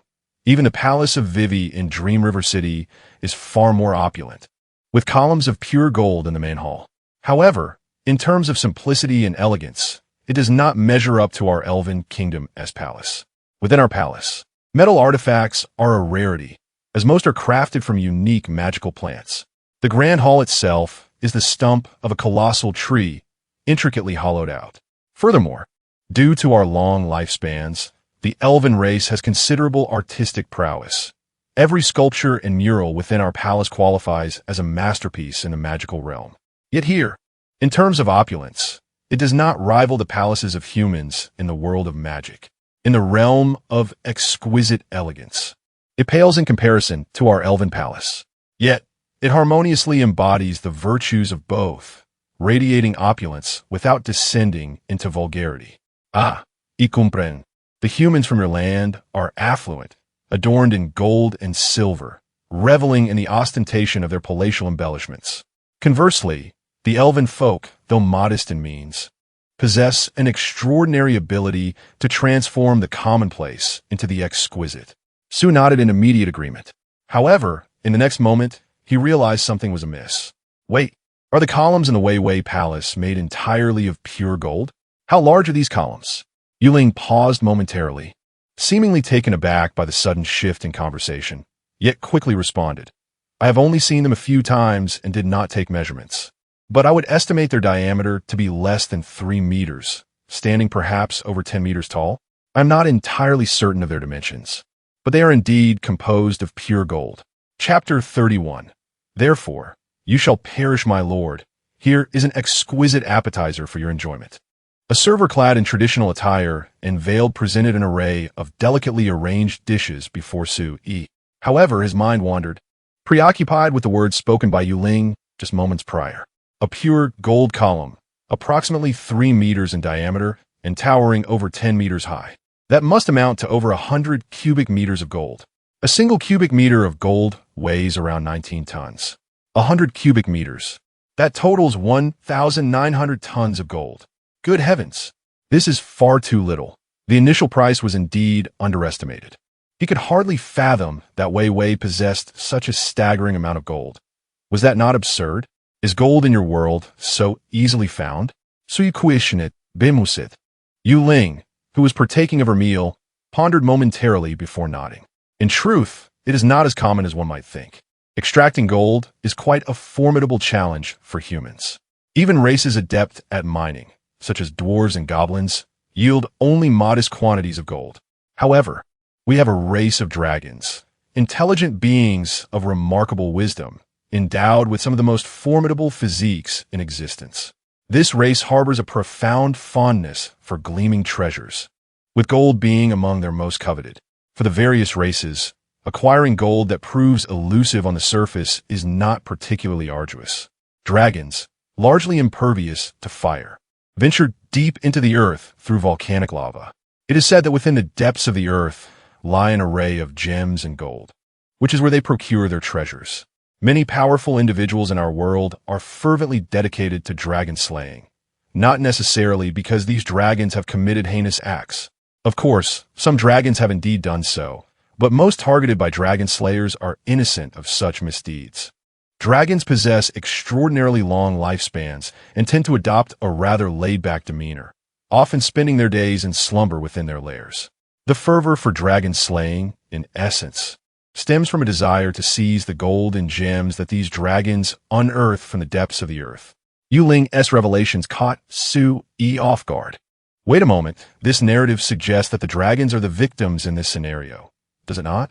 Should the conventional tale depict dragons leveraging their formidable might and innate gifts to wreak havoc, plundering treasures and maidens, only to be vanquished by valiant dragon slayers who emerge from obscurity, ultimately claiming both the fair maiden and a bounty of riches?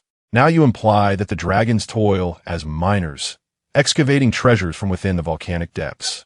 Are those dragon slayers merely driven by greed for the dragon's hoarded wealth?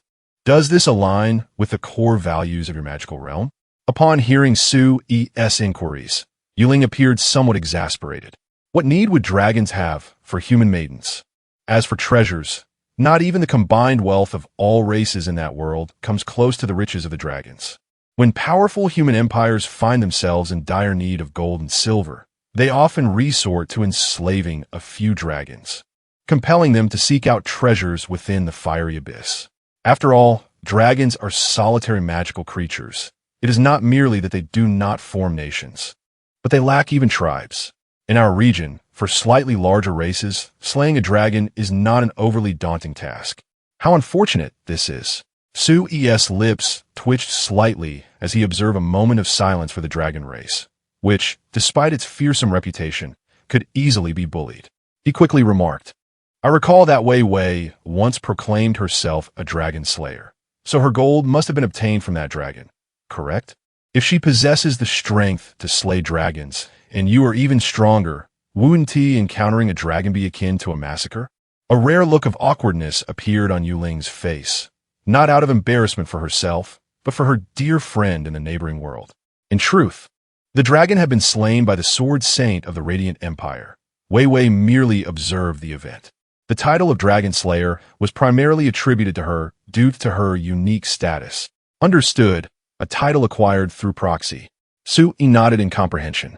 As the two engaged in their casual conversation, a series of exquisitely presented dishes were brought forth by elegantly attired female servers. The taste was mediocre, not unpleasant, yet certainly not remarkable.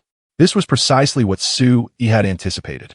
In such establishments, the atmosphere is paramount. The quality of the food is secondary. If it were delicious, that would indeed be surprising. However, midway through their meal, Yu Ling suddenly remarked, there is someone across from us who has been watching you. Me? Su-yi posit momentarily. You mean you? Given Yu Ling's striking appearance, it was entirely normal for someone to gaze at her. As for Su-yi, although his looks surpassed those of many, including the likes of Peng Yuyan, he was still merely a man. What was there to admire? Is it a woman? No, it's a man. That young man in the white attire. Yes, no need to search further. He is approaching us.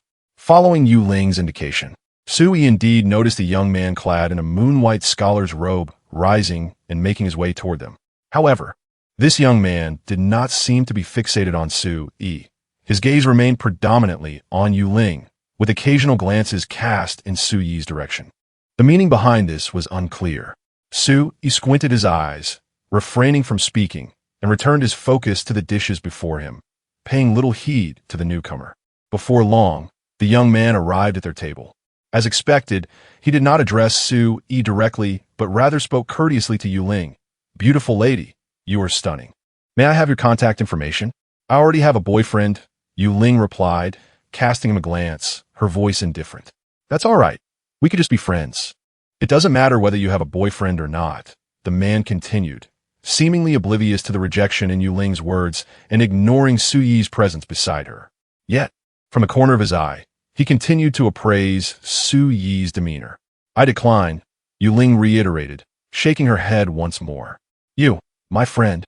Continuing this line of inquiry would be rather impolite, Sui remarked with a hint of indifference. "Is she your girlfriend? You are indeed fortunate." The man seemed to finally notice Sui's presence, grinning broadly as he said, "Have your girlfriend add me on WeChat. I work for a media company. And with her looks, if she joins us, whether she chooses the influencer path or aspires to be a star, she is bound to achieve great success. Please, do not hinder her future."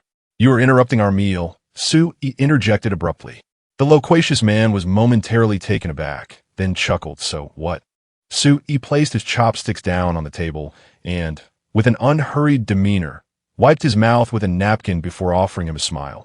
"Thus, I suggest you cease to exist. Please, remove yourself from my sight." Chapter 32. Natural death. The latter part of the sentence was, of course, directed at Yuling by Sui. Yuling's response was equally forthright. "Yes." The man, initially curious about what Sui would say, couldn't help but grin, almost laughing out loud. However, just as he was about to retort, he suddenly felt an inexplicable loss of control over his body. In the next moment, the man, who had been entangled at the table, stood up like a marionette and unsteadily left the table before returning to his own seat.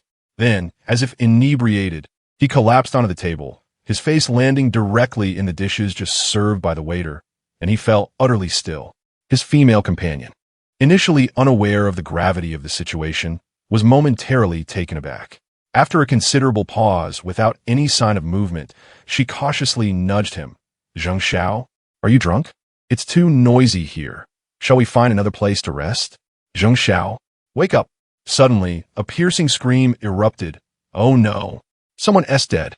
After several attempts to rouse him yielded no response, the woman forcibly propped him up. What she saw next was the young man's pallid complexion, his wide-open eyes, and the blood seeping from his mouth and nose. The shrill cry shattered the once harmonious ambience of the banquet hall. In an instant, chaos ensued. Shortly thereafter, the sound of sirens filled the air as an ambulance arrived at the scene. After conducting a brief examination, the doctor shook his head without even moving the body onto the stretcher. "Massive cerebral hemorrhage. He has been dead for some time. There's nothing we can do. Please notify the mortuary." How absurd. The corpse is already stiff, and they still called 120. Before the turmoil erupted, Sui had already left with Yuling. On the way back to the hotel, Yuling couldn't help but ask, "Did I get you into trouble?" "Not at all," Sui replied, shaking his head. "Didn't you say he had been watching me before he approached? He was looking for trouble, not because of your presence. There are many who seek contact with beautiful women in public. However, it is rare to see someone persistently pursue a woman after being clearly rebuffed, especially with a boyfriend present. That is quite abnormal. Of course, there are many abnormal individuals, but that does not necessarily indicate anything significant. However, before he arrived, you mentioned that he had been staring at me, not you. Yet, upon his arrival, he intentionally flirted with you in front of me, which clearly indicates he was seeking a confrontation. Deliberate provocation? Who is he?" Yuling inquired curiously. "I don't know, and it's irrelevant. He is already dead. What thoughts or feelings occupy the mind of the deceased? Who cares?" Sui shook his head, signaling the end of the discussion. He had not witnessed the manner of the man's demise, so he felt no psychological burden. As for Yuling, taking a life was hardly a matter of consequence for her. and thus she remained unfazed. Upon returning to the hotel, the two naturally indulged in some activities that most people enjoy, staying awake until the early hours of the morning. Unbeknownst to Soo-yi, as he lay in deep slumber, a bruised woman knelt on the floor of a luxurious mansion in Gyeongchung, articulating something with fervor. Had he been present, he might have discerned that this woman was the companion of the man whom Yu Ling had effortlessly dealt with earlier. She recounted the events that transpired in the grand banquet hall that evening. Before her sat a middle-aged couple and an elderly gentleman, all bearing grim expressions, the reason for which was the untimely demise of their son or grandson. The circumstances surrounding his death were utterly absurd. After the attending physician issued a death certificate, the Zheng family remained incredulous, seeking out multiple hospitals for further examinations. Only after confirming that there was not a glimmer of hope for revival did they summon a forensic expert for an evaluation. The findings mirrored those of the physicians: a sudden cerebral hemorrhage resulting in instantaneous death, devoid of any suspicious elements. There was no evidence of poisoning nor assassination. The Zheng family, affluent and influential, had more than one son, yet the deceased, Zheng Zai, was the favored youngest son.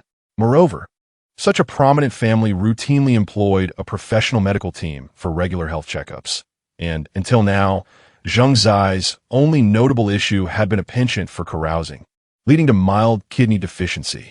There had been no indications of cardiovascular ailments. The sudden loss of life due to a cerebral hemorrhage was a bitter pill for the family to swallow. They called upon Zheng Zai's companion for clarity. The initial account was ordinary, detailing a day of shopping and indulgence. However, upon recounting the events of the banquet hall, the Zheng family, who were on the verge of accepting their child's natural demise, suddenly sensed something amiss. Who were the couple Zai mentioned? The girl, momentarily taken aback, quickly responded. Zheng Xiao referred to the male in that couple as the new pet of the Shen family. Since it was such a serendipitous encounter, he intended to teach him a lesson. However, for reasons unknown, no conflict ensued, and upon returning, Zheng Xiao fell silent, collapsing at the table shortly thereafter. The members of the Zheng family exchanged glances, and the middle-aged man retrieved his phone, searching for something. He soon produced a photograph and inquired, "Is this the person?" The girl glanced at it and nodded emphatically, "Yes, that's him." The individual in the photograph was unmistakably Soo-yi. The middle-aged man immediately turned to the elderly gentleman, saying, "Father, this is the recently discovered medical prodigy from the Shen family, rumored to possess extraordinary skills and knowledge of a particularly potent formula, resulting in numerous miraculous effects. The Shen family has kept this individual under wraps, and while the veracity of these claims is uncertain, we have yet to procure samples of these purportedly miraculous remedies, making it difficult to ascertain their true efficacy. If these medicines are genuine, it would not be surprising if Soo-yi had clandestinely interfered with Zai's condition, eluding detection by both physicians and forensic experts. Shall we first invite him over for a thorough inquiry?" As he spoke, a glint of malevolence flickered in the middle-aged man's eyes. After all, it was his son who had perished. Naturally, he yearned to apprehend the murderer and exact vengeance without delay. However, the elderly man seated at the head of the table did not acquiesce immediately. After a moment's contemplation, he replied, "Since this pertains to the Shun family, we shall adhere to the customs of our community. There is no need to involve the authorities. Have someone notify the Shun family, and then send a few individuals to escort him here." At this juncture, an enigmatic light sparkled in the old man's eyes. "Be mindful in your approach to inviting him. We must avoid causing any harm to the doctor. After all, we are merely in a state of suspicion, and it is not certain that he is the perpetrator. We should merely bring him here for clarification. Who knows, he might even become a future ally." Chapter 33. Are you not the least bit nervous? Unbeknownst to the slumbering Soo-yi, there were those who wished to summon him in the dead of night for clarification. As the emissaries from the Zheng family arrived at the hotel, the Shun family simultaneously received the news. In this world, where darkness exists, so too does light. The Shun family operates in a realm straddling both, and the Zheng family, not entirely virtuous, finds itself in a similar predicament. With no evidence to substantiate their suspicions regarding Su Yi, they were left with no choice but to resort to underhanded tactics and secrecy. What does this imply? The youngest son of the Zheng family has perished, and they suspect Mr. Su is responsible? Indeed, the head of the family. The word from the Zheng family suggests that Mr. Su was present at the scene. It is rumored that Mr. Su possesses extraordinary medical skills, hence their desire to seek clarification. The bodyguard delivering the message hurriedly informed. Awakened abruptly in the middle of the night, Shun Mingwen felt a jolt of alertness. Losing any remnants of sleep, he was not surprised that the connection between the Shun family and Su Yi had been discovered by those with ulterior motives.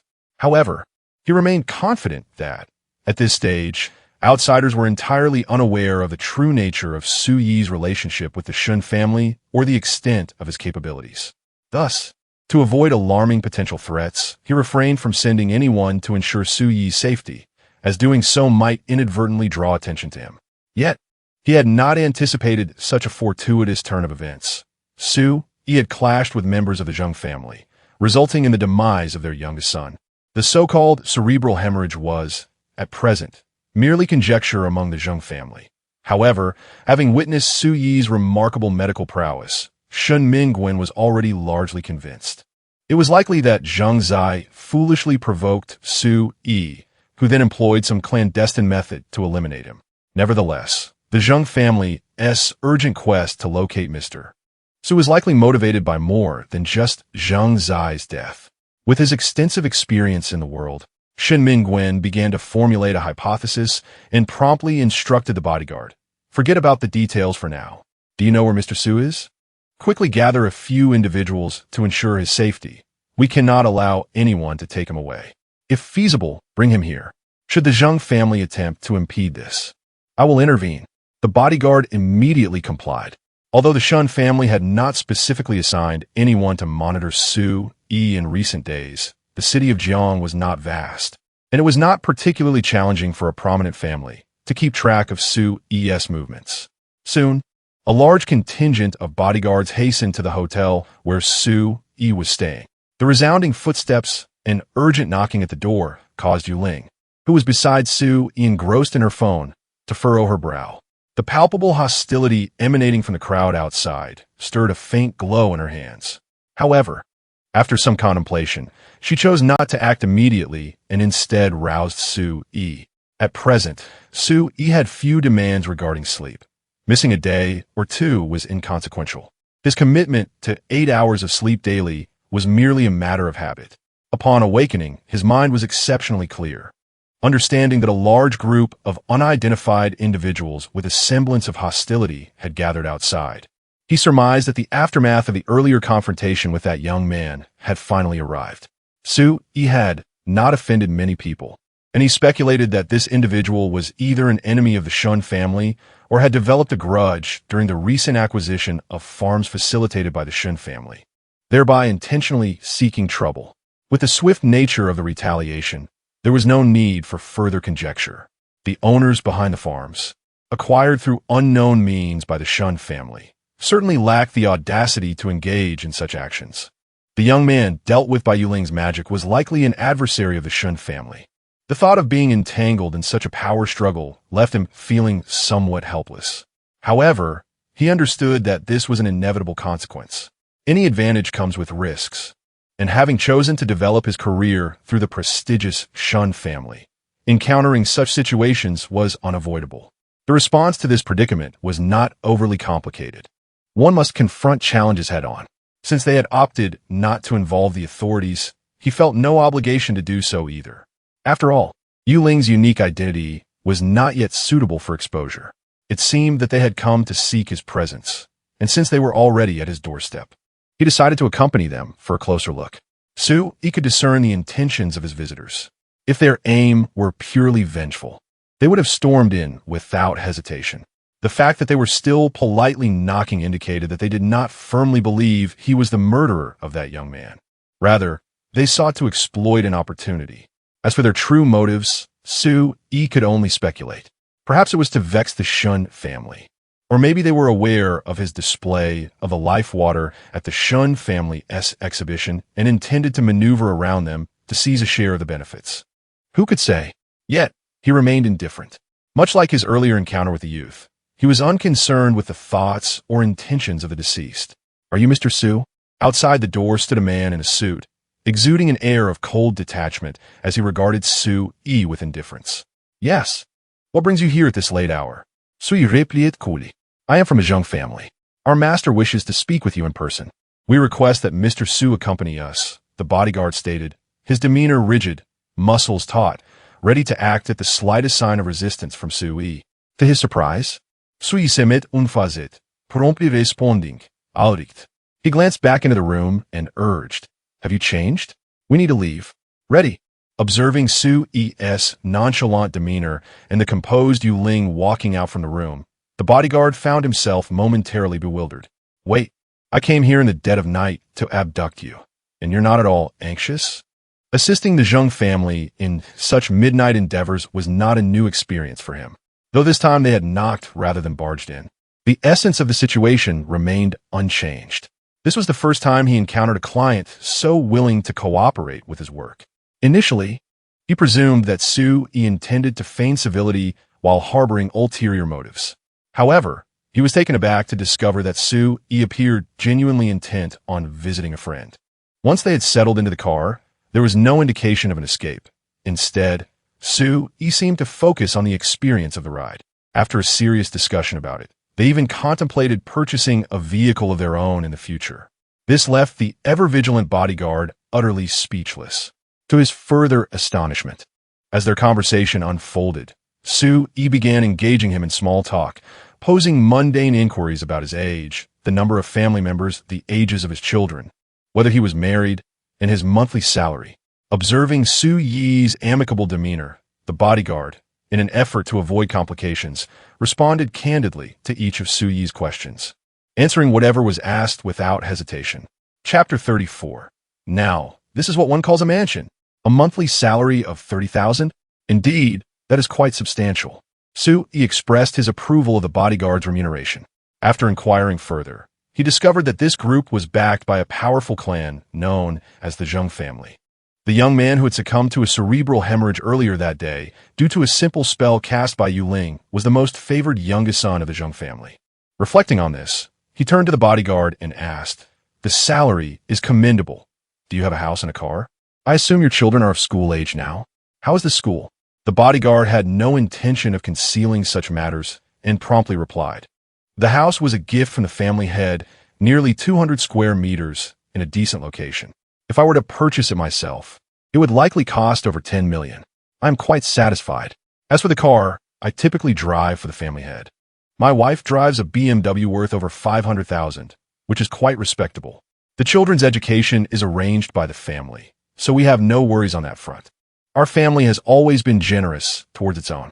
The bodyguard seemed aware of the special status of his current employer and how the Zheng family was eager to cultivate their loyalty.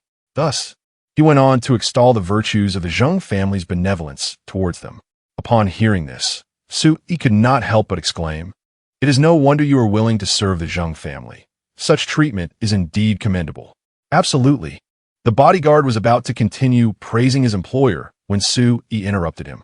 "So, if it came to the point of sacrificing your life for the Zheng family, you would be willing?" The bodyguard paused for a moment before responding.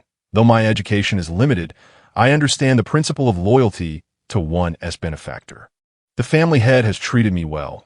If it ever came to that, I would not hesitate. Is this your personal sentiment, or do all the bodyguards feel this way? Do others working for the Zheng family share the same sentiment?" "Suis set furtive." "Of course, the family head treats us all with such kindness," the bodyguard replied matter-of-factly. "Then I can rest easy." Su-yi sighed, choosing not to engage further. Before long, the vehicle arrived at an opulent estate situated in the outskirts.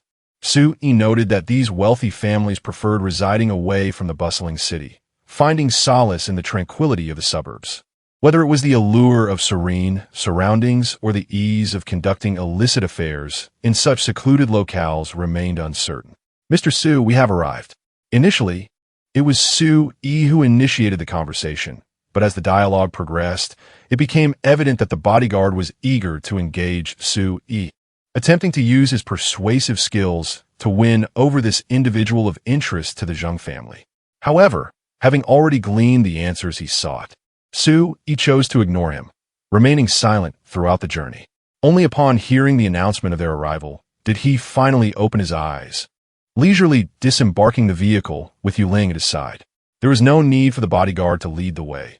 He confidently strode toward the mansion, as if he were returning home rather than being brought here under duress. In truth, He was indeed scrutinizing the opulent interior of the grand estate. Occasionally exchanging remarks with Yuling, ultimately, they reached a consensus. It was a regrettable investment.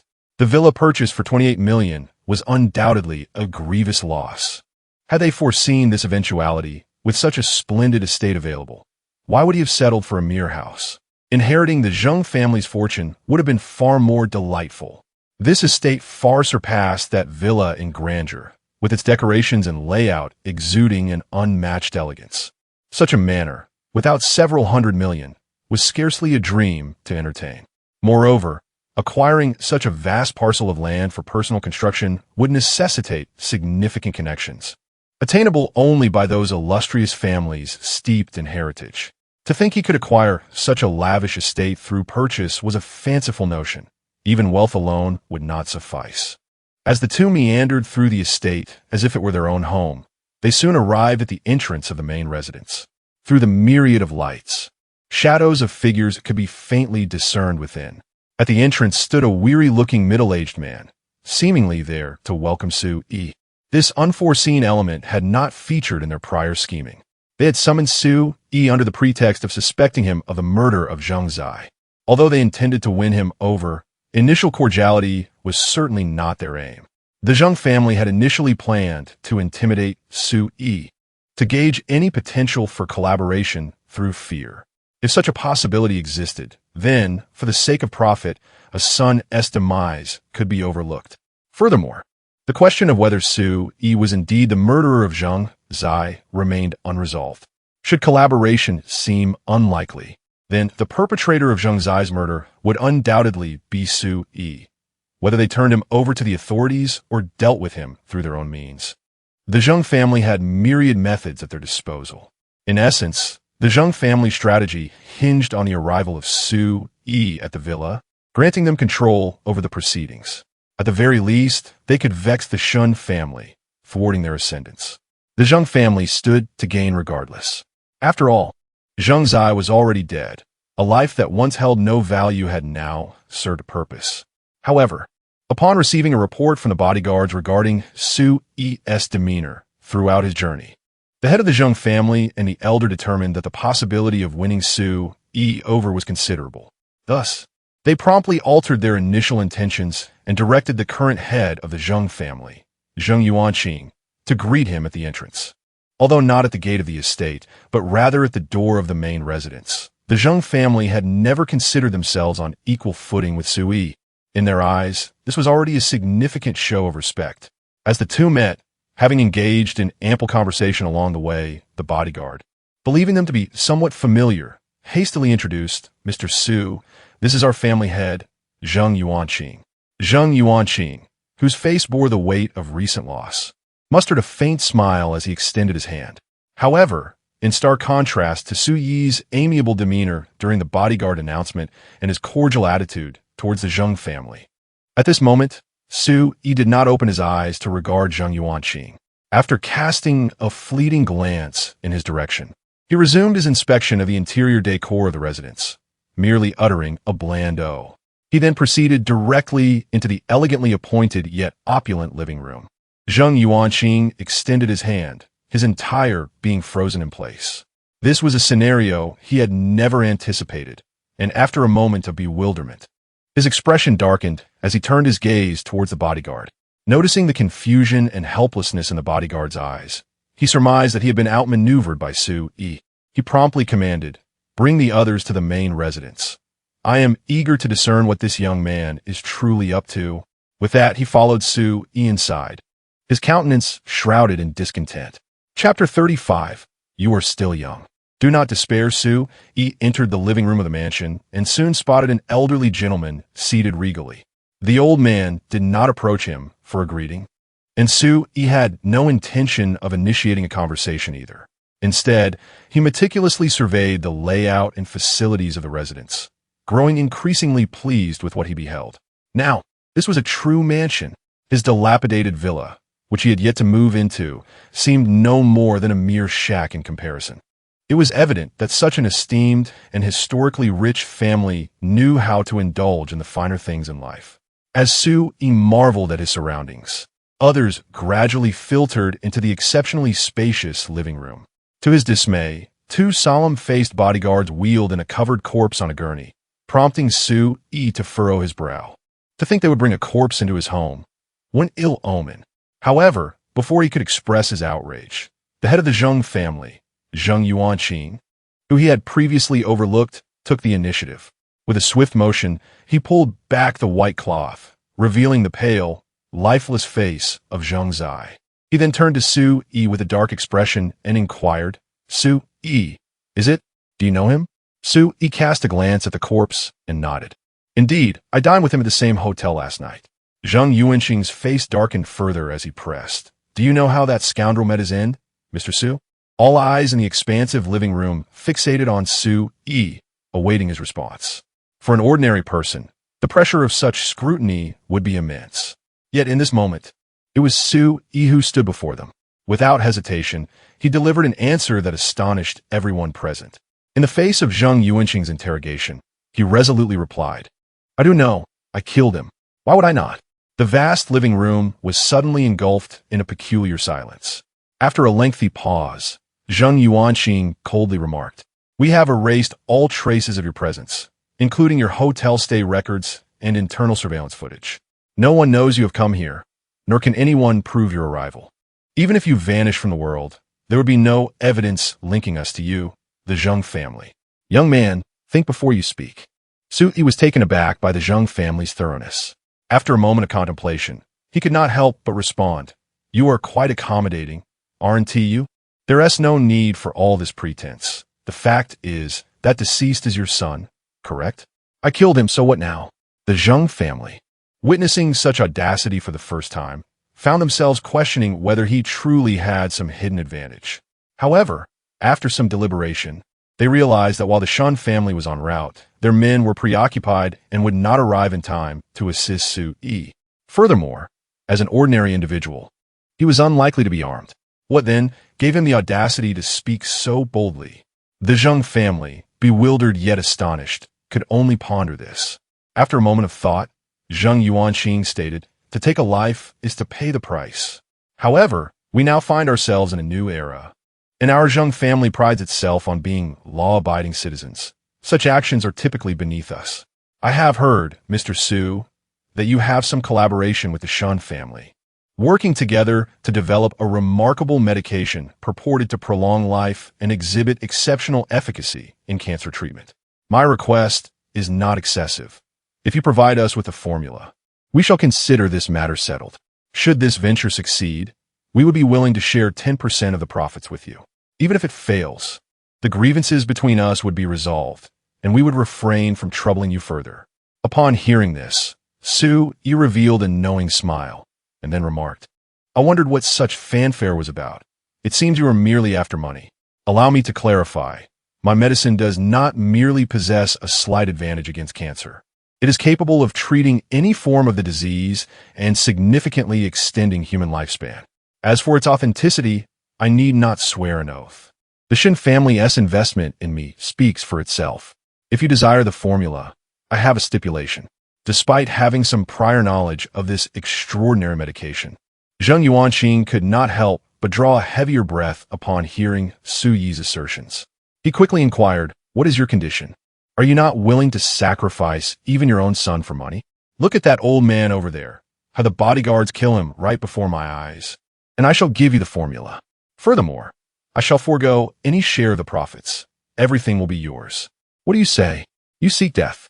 Observing Yi's sardonic demeanor, Zheng Yuanqing realized that he was being mocked and that Yi had no intention of relinquishing the formula. Enraged, he shouted, Strike him. If he refuses, continue until he concedes. I shall see whether he values wealth or life more. The saying that men die for wealth and birds perish for food certainly rings true. Since you have already entertained thoughts of murder, it is only reasonable that I consider killing you in return. As He noticed a group of bodyguards closing in, he took a step back and gently patted Yuling's shoulder. Take your time, begin with these bodyguards. Yuling silently nodded and pointed towards the nearest bodyguard.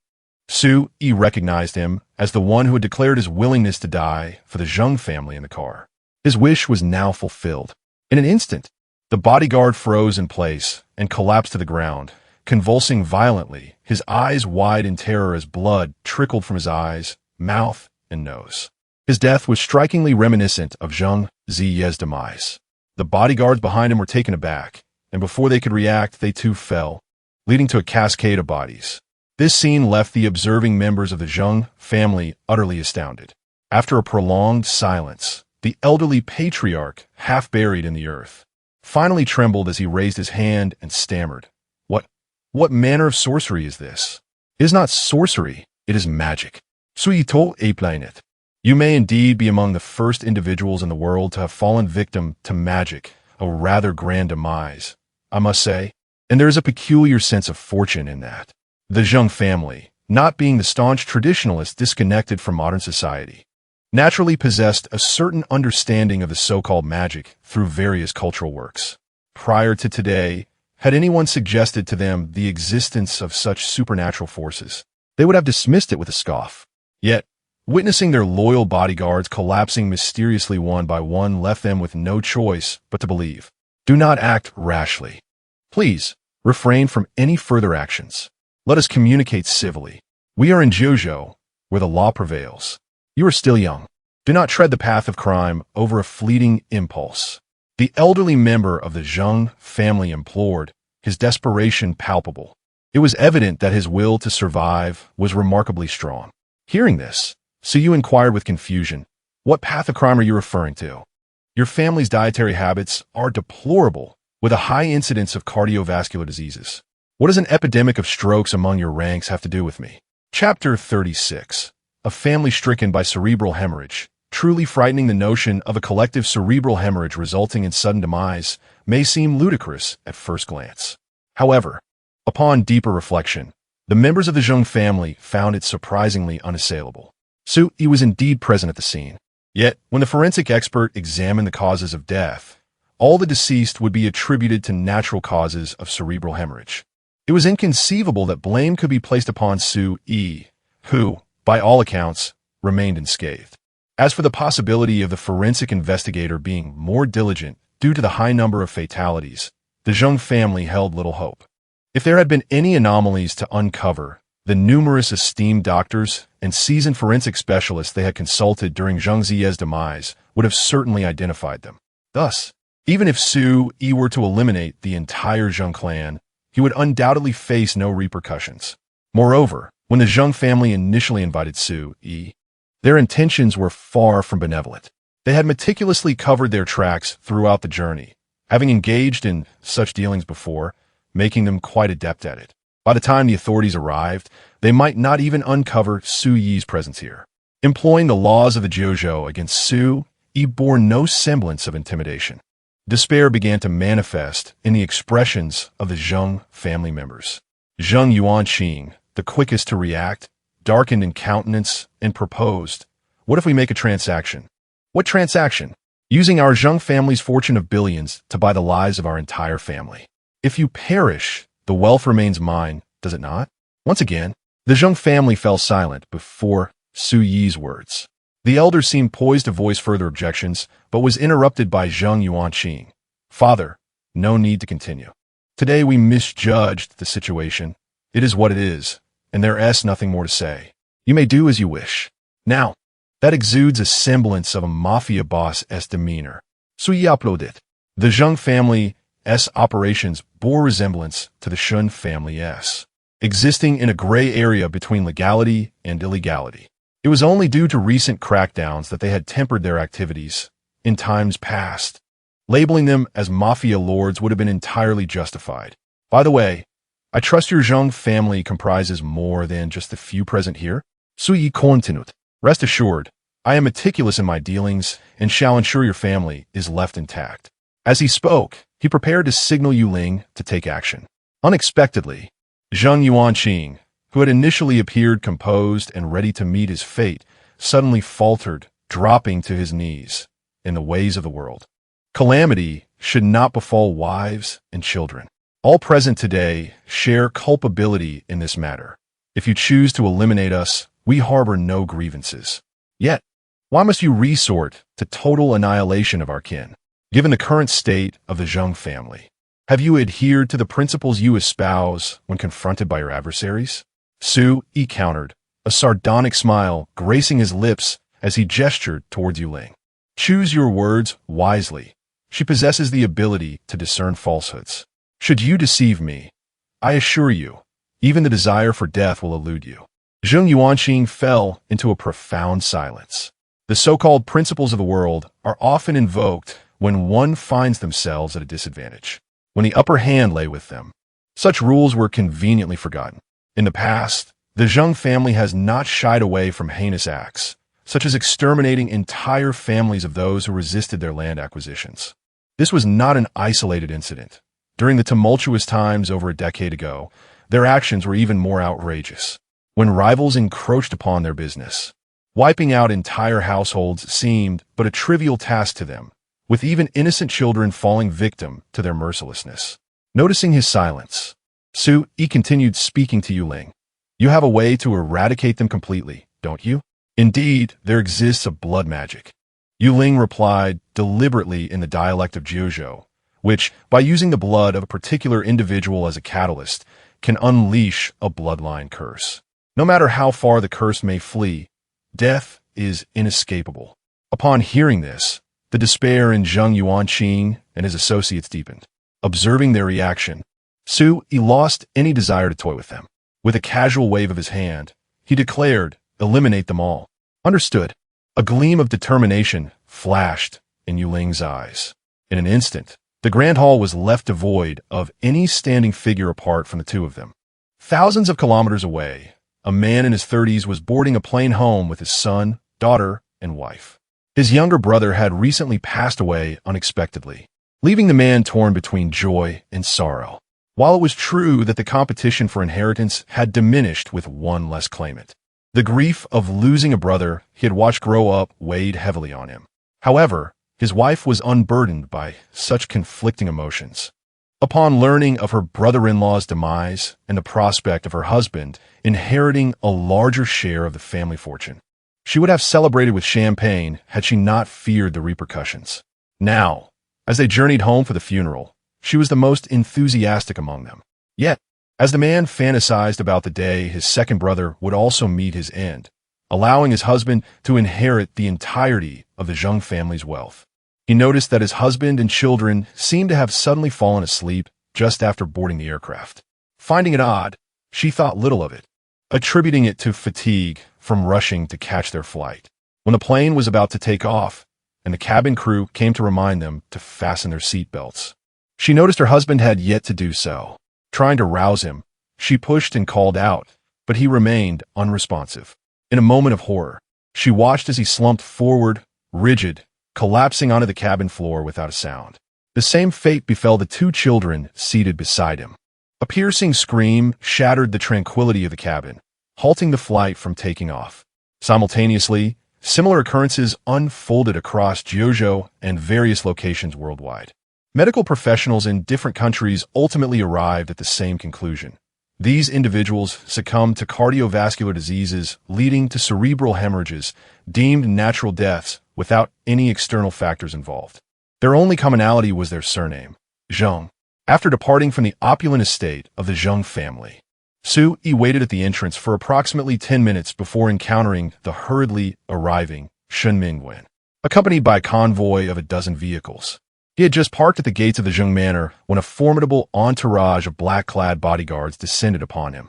Upon seeing Su Yi seated at the flower bed by the door, cradling the moonlight and engaged in conversation, Shen Mingwen, although bewildered by the current circumstances, hurried over to inquire.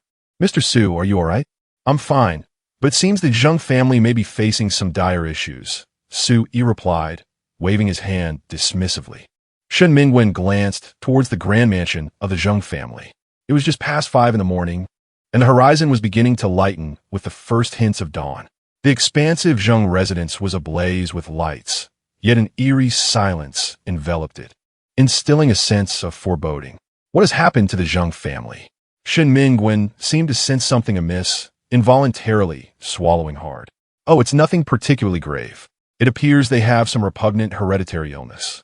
They insisted on summoning me from the hotel at this ungodly hour, and now the entire family has succumbed to it. All perishing simultaneously. Quite terrifying, isn't it? Su Yi stood up and patted Shen Mingwen on the shoulder. I am a compassionate individual, unable to bear the sight of death. Since you have arrived, I shall leave this matter in your capable hands while I return to the hotel for some much-needed rest. By the way, I must say, I quite fancy this estate of the Zheng family. Do ensure it is tidied up upon your departure. Chapter 37. The deceased remains silent. The downfall of the Zheng family undoubtedly presents a plethora of advantages for the Shen family. Handing over this chaotic situation for him to manage the aftermath is not particularly concerning. However, Shen Mingwen remains oblivious to the intricacies involved, only aware that all members of the Zheng family have perished. His mind is consumed by 2 words: a grand case, a sensational case. Families like theirs have roots tracing back to decades ago when Jiangsheng thrived on a dock economy, evolving from the underworld gangs of the docks. In essence, they are local tyrants, their influence confined solely to Jiangsheng. The sudden annihilation of an entire family, with not a single survivor, undeniably constitutes a staggering case that could reach the ears of the heavens. It is certainly beyond the capacity of a mere Shen family to contain.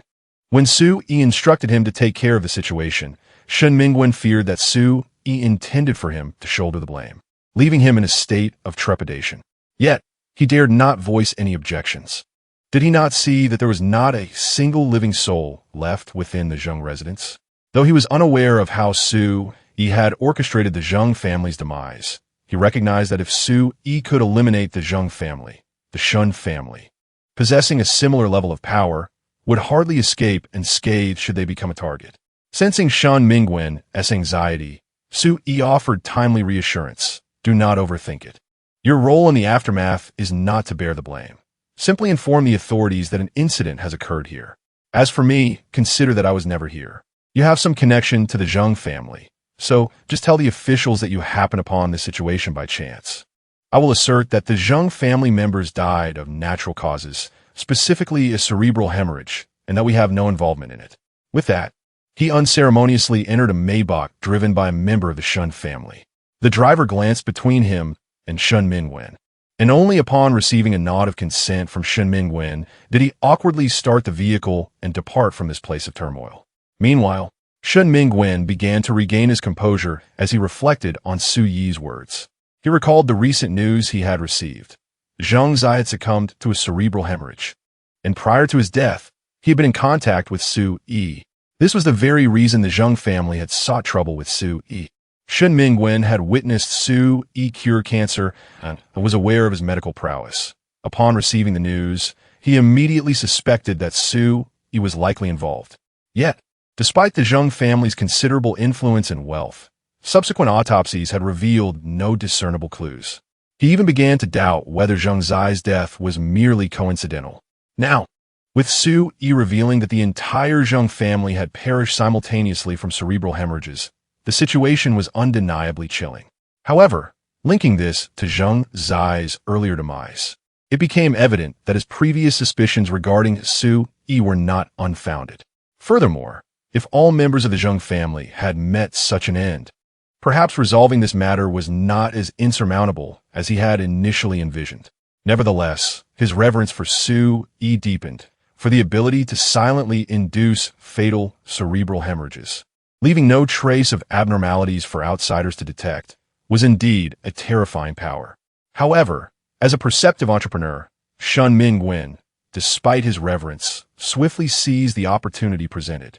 The Zheng family, with their vast wealth, likely possessed assets amounting to no less than 10 billion. Yet, Su Yi only mentioned this estate, leaving the disposition of other valuable assets unaddressed. For the Shen family, This undoubtedly constituted a splendid chance to expand their influence. Acquiring Zheng's legitimate enterprises would necessitate adherence to conventional business protocols, which could prove cumbersome. Conversely, the less reputable enterprises could be assimilated by the Shun family without any moral qualms. It was a foregone conclusion that a portion of the spoils would ultimately be offered to Su Yi, yet the remainder would suffice to satiate the Shun family's ambitions. After decades of rivalry with the Zheng family, Shun Mingwen inexplicably felt as though he were being propelled forward by a powerful benefactor. Once he regained his composure, he methodically issued a series of directives, which naturally included contacting the authorities in Jiangcheng. Upon hearing of such a monumental case, the officials wasted no time in taking action. Before dawn, the entire Zheng estate was enveloped by officials, forming a barrier impenetrable from both within and without. Subsequently, the eager forensic experts and top-notch medical examiners, who entered with confidence, emerged in a state of bewilderment. Based on the positioning of the bodies and the evidence at the scene, they surmised that the deceased had engaged in a conflict with one or two individuals, particularly the bodyguards, who appeared to have been preparing to encircle someone, armed with batons and similar weapons. Their demise could easily be attributed to vendettas or gangland confrontations. Yet paradoxically, the autopsy results indicated that all individuals had succumbed to cerebral hemorrhages. This conclusion was reached after convening the most experienced forensic experts from Jiangcheng and across the entire Jiuzhou region, following multiple rounds of examinations. Absurd as it seemed, this was indeed the truth, leaving everyone perplexed. While the scene was ostensibly one of homicide, all the deceased had died of natural causes, according to standard legal procedures. This would not warrant a case. However, the evidence suggested that at the time of death, these individuals had clearly been involved in some form of altercation, which should have classified the scene as a homicide. Such a bizarre conundrum left the authorities utterly confounded. It became evident that the Zheng family had a well-honed method for destroying evidence and evading official investigations. Having meticulously erased traces leading to Su Yi, the authorities found no grounds to implicate him. The only time Su Yi was summoned for cooperation in the investigation was due to his meeting with Zheng Zai at the Palace Banquet Hotel the previous night. Shortly before Zheng Zai's untimely death, Su Yi, claiming ignorance, faced minimal pressure from the officials, who recognized the absurdity of the situation and did not anticipate that such a minor figure would be connected to the case. They seemed inclined to also summon Yu Ling for questioning, yet the blurry surveillance footage, coupled with her traditional attire at the time, precluded them from confirming her identity. When inquiring about Su Yi, it was mentioned that he too was unfamiliar with the matter. The inquiry pertained to a beautiful woman spotted by the roadside, whom he had invited to dine. After the meal, she simply departed. It is likely that given the insignificance of such individuals, they posed no threat to the Zheng family, and the officials investigating the matter did not pursue it relentlessly, concluding their inquiries once they had gathered sufficient information. In stark contrast to Su Yi's seemingly effortless evasion, Shun Mingwen, the adversary of the Zheng family and the one who reported the incident, naturally became a primary suspect. However, due to the seemingly natural circumstances surrounding the deaths of the entire Zheng family, any suspicions could not lead to conviction without concrete evidence linking Shun Mingwen to the crime.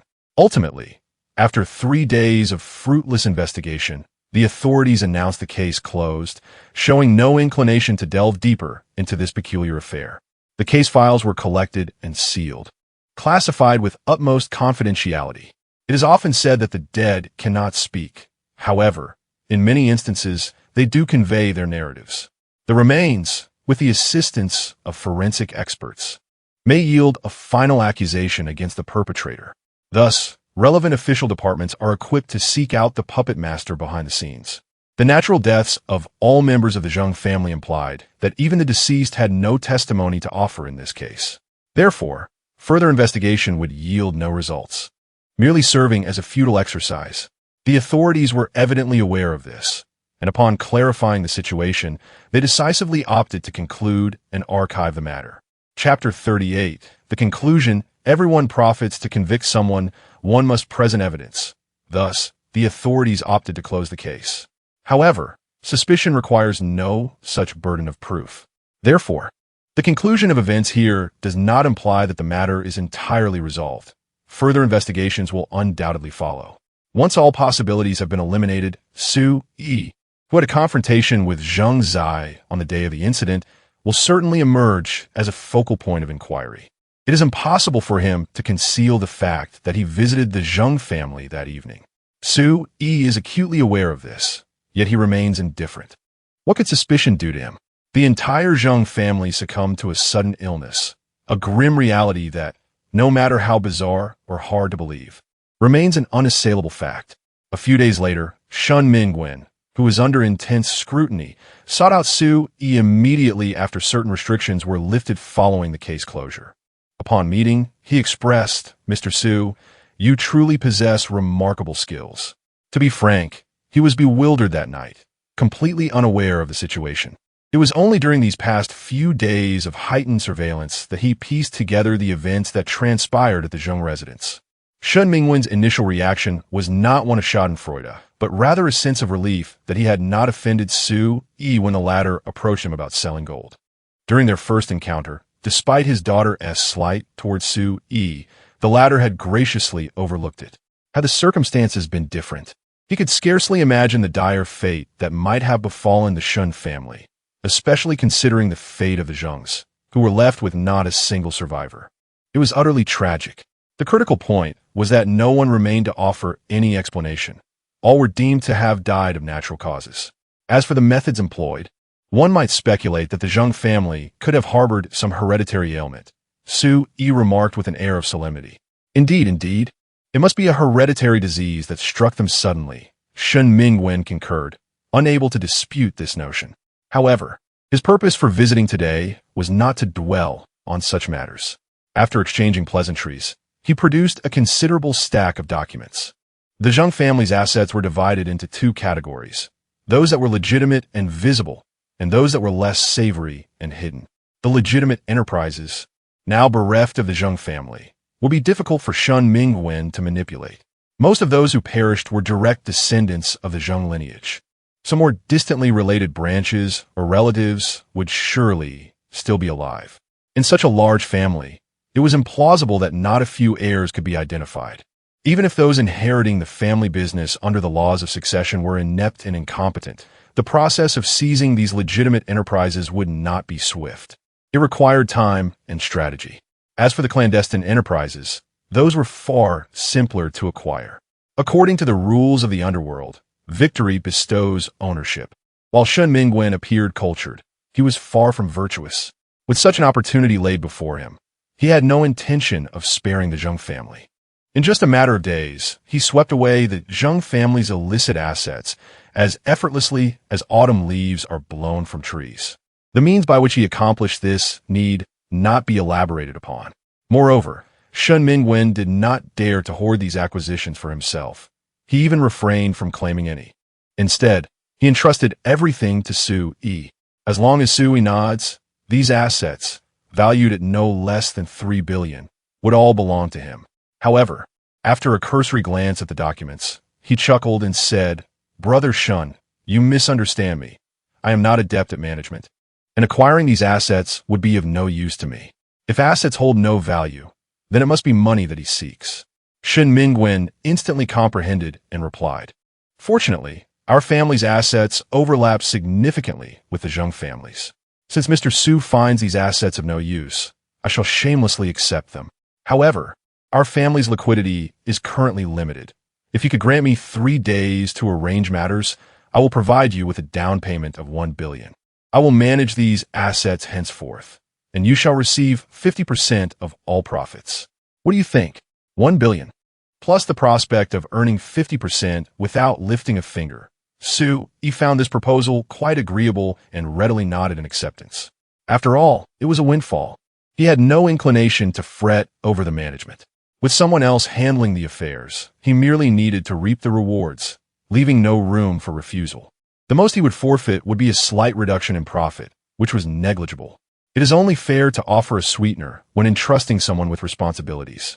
Moreover, for Shun Mingwen, these assets were also a windfall, since he was already in this line of work and had ample manpower, acquiring such assets through mere facilitation was undoubtedly pure profit.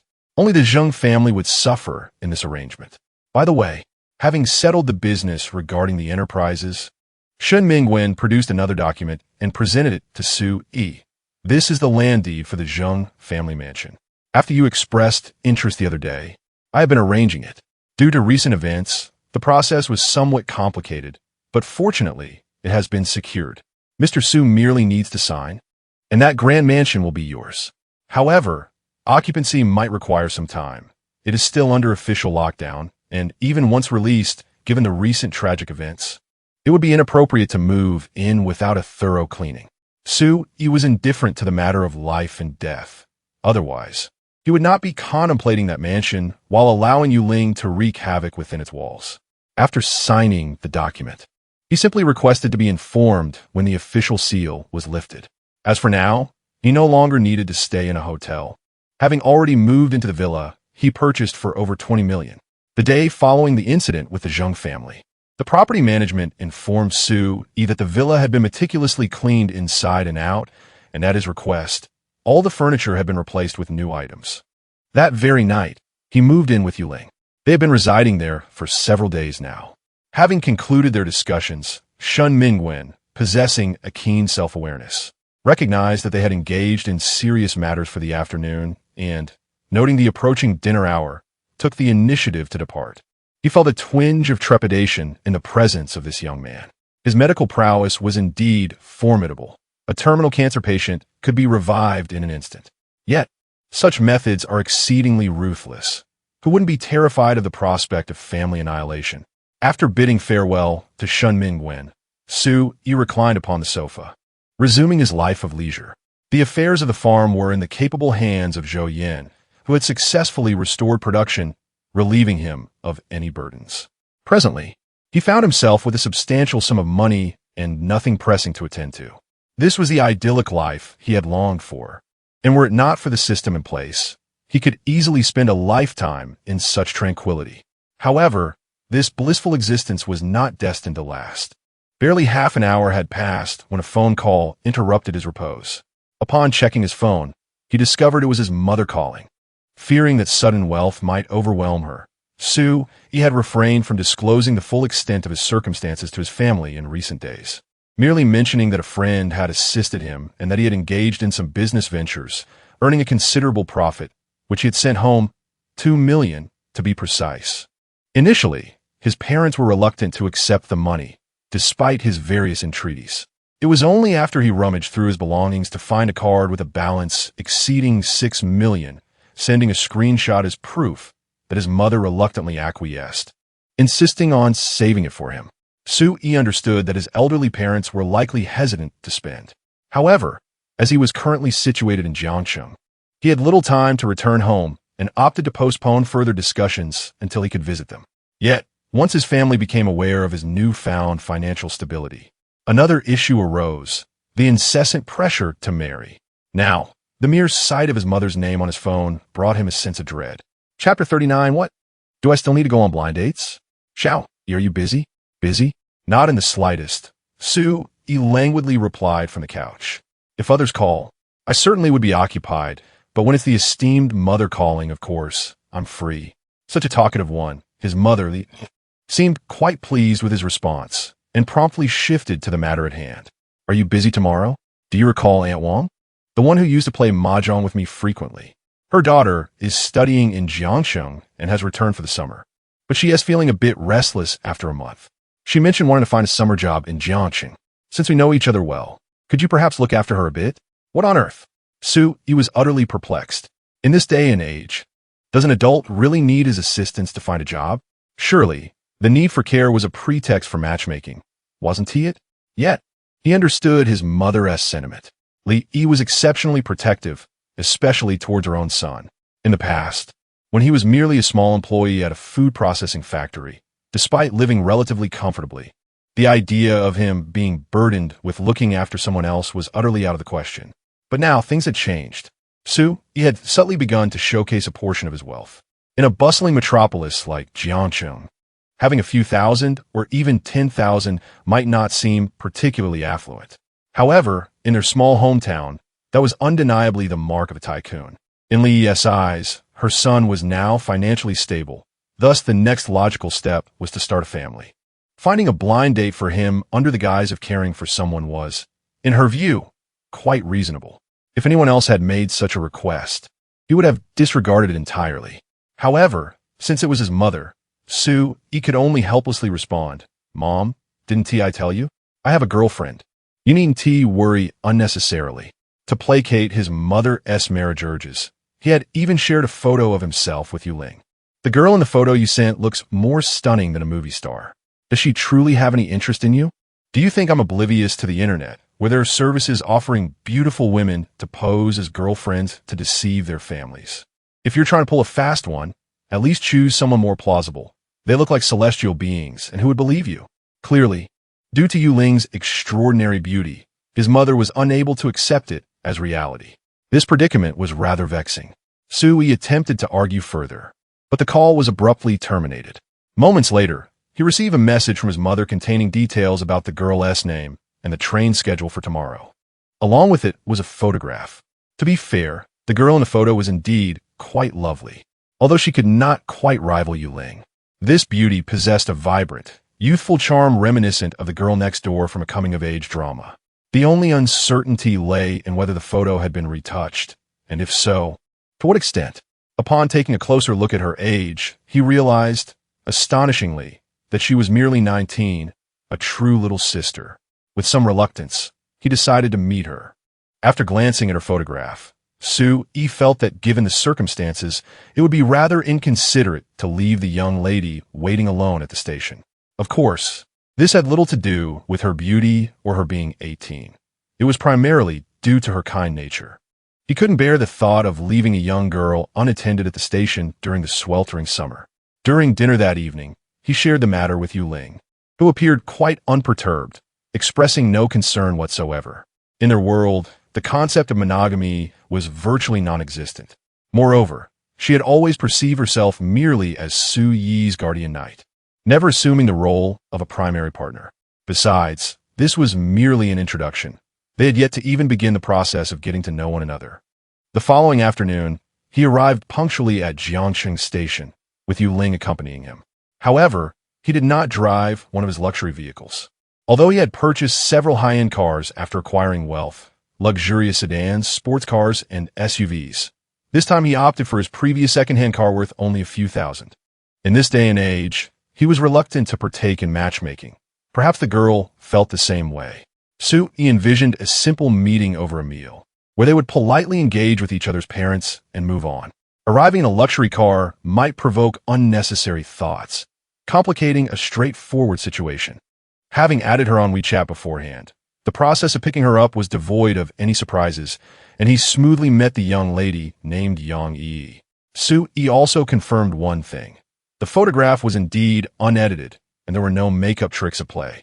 As soon as she exited the station, the oppressive heat of Jiangsheng caused her to break into a sweat, making it easy to discern whether she had applied any cosmetics. In truth, she was even more beautiful in person, clad in a JK uniform, tall and leggy, with striking features. If Yuling's looks were a perfect score of 100, then Yang Yi would undoubtedly score around 96, complemented by her youthful exuberance. She was a veritable heartthrob for middle-aged men. If Yi had been 30, he would have surely found himself utterly captivated at first sight. "Hello, Sui. I'm Yang Yi." The young girl had an outgoing personality. Upon meeting, she extended her hand in greeting before he could utter a word. "Hello, it's too hot here. Let us get in the car." After exchanging a few pleasantries, he promptly ushered her into the vehicle. This oppressive heat was unbearable. One could fry an egg on the pavement, and the outdoors was hardly fit for human presence. With the young lady safely in the car, it was just about mealtime, so they naturally proceeded to dine. During the ride, they engaged in light conversation, allowing them to get to know one another better. Primarily, he sought to learn more about her. Both displayed an unspoken understanding, avoiding any mention of the matchmaking arrangement their families had orchestrated. He refrained from bringing it up, chiefly because Yang Yi was undeniably attractive. Yes, he acknowledged his own infatuation. As for Yang Yi, upon noticing that Su Yi was accompanied by Yuling, she perceived this as a clear indication that he had no intention of pursuing a romantic connection, and thus refrained from broaching the topic further. The dining venue was not particularly upscale. It mirrored Su Yi's arrival in a rather dilapidated vehicle. It was merely an ordinary restaurant where the three of them spent less than 200 yuan. Yang Yi was not one to be finicky. As she savored her meal, she complimented Su Yi on his choice of location.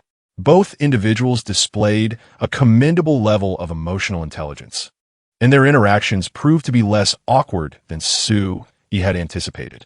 Once their meal concluded and they exited the restaurant, the pitch-black night sky raised the pressing question of where the young lady would spend the night. Yang Yi was still a university student, and under normal circumstances, she would return to her dormitory during the summer break. However, her dormitory building was undergoing maintenance and renovation this semester, leaving her without accommodation provided by the school. Staying in a hotel, while not inherently unsafe, was impractical for an extended period, especially since she had come to the city seeking employment and would require stable lodging until she found a job. Although Su Yi could certainly afford such expenses, he felt it inappropriate to send her off to a hotel, especially under the circumstances of having been tasked by his mother to look after her. After considerable contemplation, Su Yi, with genuine concern for her well-being and not merely captivated by her appearance, extended a heartfelt invitation for Yang Yi to stay at his home. Yang Yi had merely heard that Su Yi was engaged in business in Jiangcheng and seemed to be thriving, assuming that his residence was either spacious or rented. With her current need for accommodation, she accepted his invitation without much thought, believing there would be no danger since her mother had suggested this arrangement. It was only when she laid eyes upon the opulent villa, valued at nearly 30 million yuan, that bore little distinction from a palace to the average person, that the reality of the situation truly dawned on her. Chapter 40. A request for medical assistance? Is this your home? As she gazed upon the grand villa before her, Yang Yi's mind was filled with questions. Wasn't he merely claiming to have made a modest profit in business recently? This villa alone must be worth several million. Is this what one considers a mere financial gain?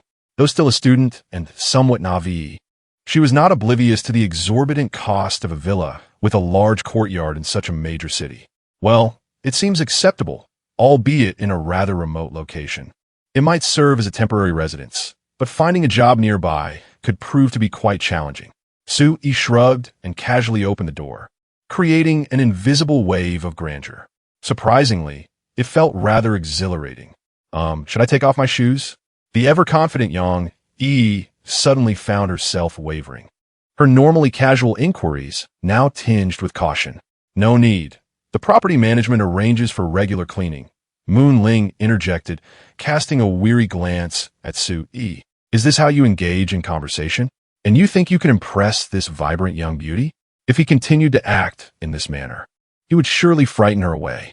Taking the initiative, she linked arms with Yang Yi and led her upstairs. Come on, let's choose a room for you. There's no rush to find a job.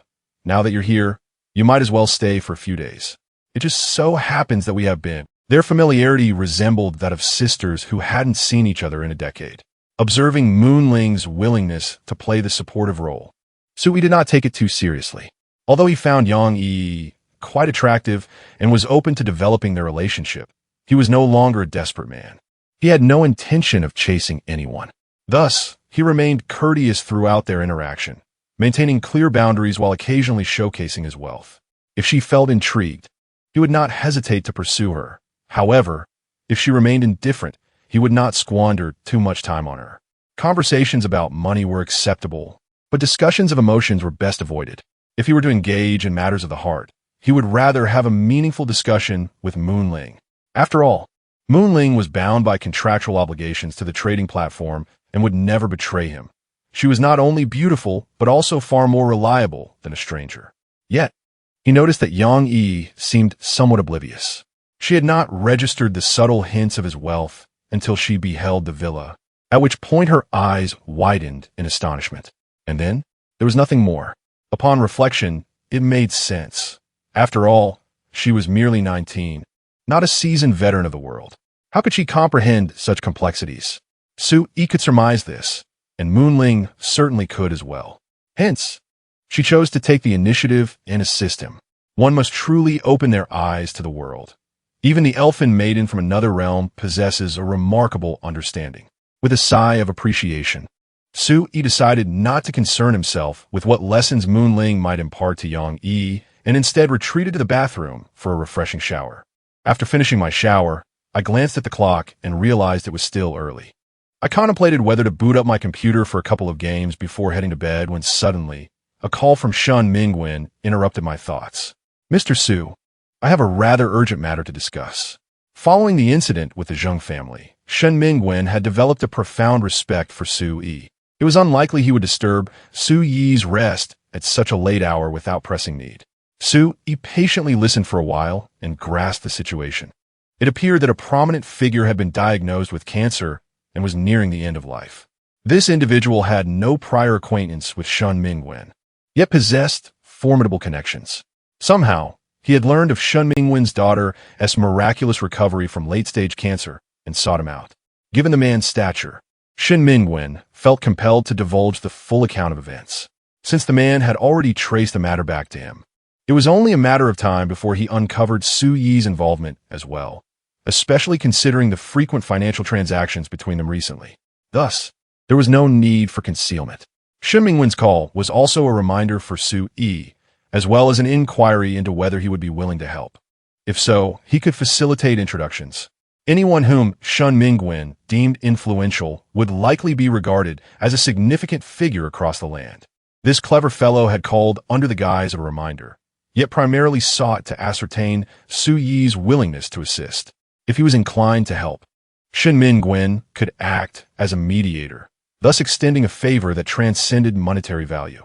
Without hesitation, Su Yi responded, I am not a deity. I cannot ascertain whether I can save someone I have yet to meet. If he desires treatment, he should come to me himself. On the other end, Shun Mingwen's voice wavered slightly in discomfort.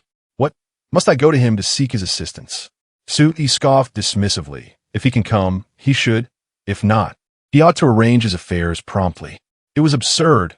He was not lacking in wealth, so why should he rush to treat someone?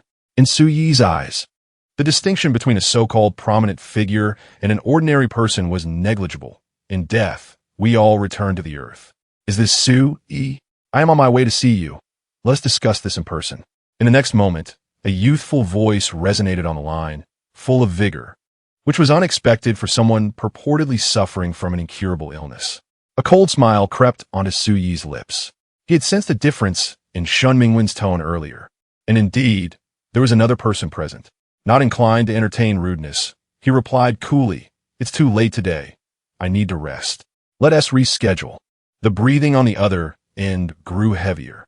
Su Yi anticipated the individual might lose composure. Yet after a brief silence, the voice responded, Very well. I shall contact you tomorrow. Regrettably, I have obligations at the company tomorrow, necessitating my presence, and thus I shall not have the opportunity to accommodate you. I hope for your understanding. Your dilapidated farm is hardly worth a pittance. Do you grasp who my grandfather is? How brazen you are. Could it be that your grandfather is Li Gang? Su Yi, noticing the other party's agitation, could not resist a teasing remark. He relished observing the flustered expressions of such individuals. I implore you, Mr. Su, lives are at stake. I beseech you to spare a moment to meet with me tomorrow. As for the losses incurred by your esteemed company, name your price, and I shall compensate you without negotiation. It was evident that the individual was irate, yet managed to suppress his temper, refraining from an outburst. Of course, it could be that he recognized the futility of such a reaction over the telephone line. Every day, countless lives are lost. Does it not concern anyone? I cannot afford to be preoccupied with such matters. Su Yi replied coolly. Regarding your offer of compensation, I shan't be at the company tomorrow. Thus, the potential losses may prove immeasurable, and you would be unable to bear them. He spoke with earnestness, for he was not fabricating his claims. Tomorrow marked the beginning of the week, and the opportunity for free trading would refresh. He had already prepared the items for the transaction agreed upon with Wei Wei. eagerly awaiting the moment to deliver them, while also retrieving a selection of magical plant seeds from other realms. He intended to have Yuling cultivate them on the farm. Should this endeavor achieve large-scale success, it would benefit all of humanity. Even a single day's delay would constitute a tremendous loss, one that no one could endure. Chapter 41. Young man, your skills are lacking. My grandfather's health is deteriorating, and I fear he may not endure much longer. Let us speak plainly. You may state your conditions, and, as long as you can save him, we shall certainly fulfill what we can. Tosu is Sapras. Instead of exhibiting the rage he had previously displayed over the phone, the person on the other end remained remarkably composed and began to articulate his demands directly. This indeed reflects the proper demeanor when seeking assistance. Su-yi replied with a smile, "Tomorrow morning. I will allocate an hour for you to bring him over for me to assess. As for the conditions, we shall discuss them once I ascertain the possibility of a cure." Su-yi was uncertain whether the life water or Yuling's healing techniques could remedy every ailment. It would be imprudent to make grand promises without first evaluating the situation. While it was acceptable to engage in a bit of banter given the other party's earlier irascibility, failing to deliver on a commitment would be most unbecoming. The following morning, upon awakening, Su-yi opened his door to find an array of vehicles parked outside his home. The specific time had been arranged the previous night, so no surprises were expected. However, he was somewhat taken aback by the grandiosity of the occasion for merely seeking medical attention. As he opened the door, an ambulance parked at the villa's entrance also opened, revealing a burly man, at least 6 feet tall, with a buzz cut, carefully assisting a frail old man into a wheelchair, which he then slowly pushed toward the entrance. Without waiting to approach, the man called out from a distance, "Mr. Su, I am Lin Yilong, the one you spoke with last night. Please come in." Su-yi nodded, his expression stoic and detached, as if such scenes were commonplace, betraying not a hint of nervousness. In truth, he had never encountered such a scenario before, yet he felt assured and unperturbed. Lin Yilong, who had been rather irritable over the phone, now appeared markedly more humble in person. As Su-yi gestured for him to enter, Lin Yilong lowered his gaze, dutifully pushing the elderly man into the house. The elderly man had kept his eyes closed from the beginning, whether asleep or merely resting, remained unknown. Su-yi had little interest in conversing further. His priority was to determine whether the man could be saved. If so, he would proceed, and afterward, he would request that this evidently influential group assist him with a recent predicament. Once Lin Yilong had wheeled the man into a bedroom on the first floor, Su-yi promptly ushered him out, leaving only himself, Yuling, and the elderly gentleman. As a faux physician, Su-yi's ability to heal depended entirely on Yuling's expertise. After feigning a pulse check, he glanced towards Yuling, who discreetly nodded in affirmation, instilling a sense of confidence within him. After a moment's contemplation, he inquired, "This illness, sir, has been afflicting you for quite some time, has it not?" The old man, who had remained silent with eyes closed, slowly opened his murky gaze and regarded Su-yi before responding, "Indeed, it has been several years. One might assume it was detected early. Why was it not treated sooner?" Su-yi continued, seamlessly following the thread of conversation. "Due to work obligations," the old man replied. "Understood." Su-yi speculated that the old man had likely held a position of high authority in the past. Those who occupy such ranks often find themselves in a precarious situation when facing an incurable illness, especially if it becomes public knowledge. This can significantly undermine the confidence of their allies. If he were to undergo chemotherapy, it would undoubtedly be impossible to conceal from the outside world. Hence, he might have delayed seeking treatment, ultimately allowing what could have been an early diagnosis of cancer to advance to a hopeless late stage.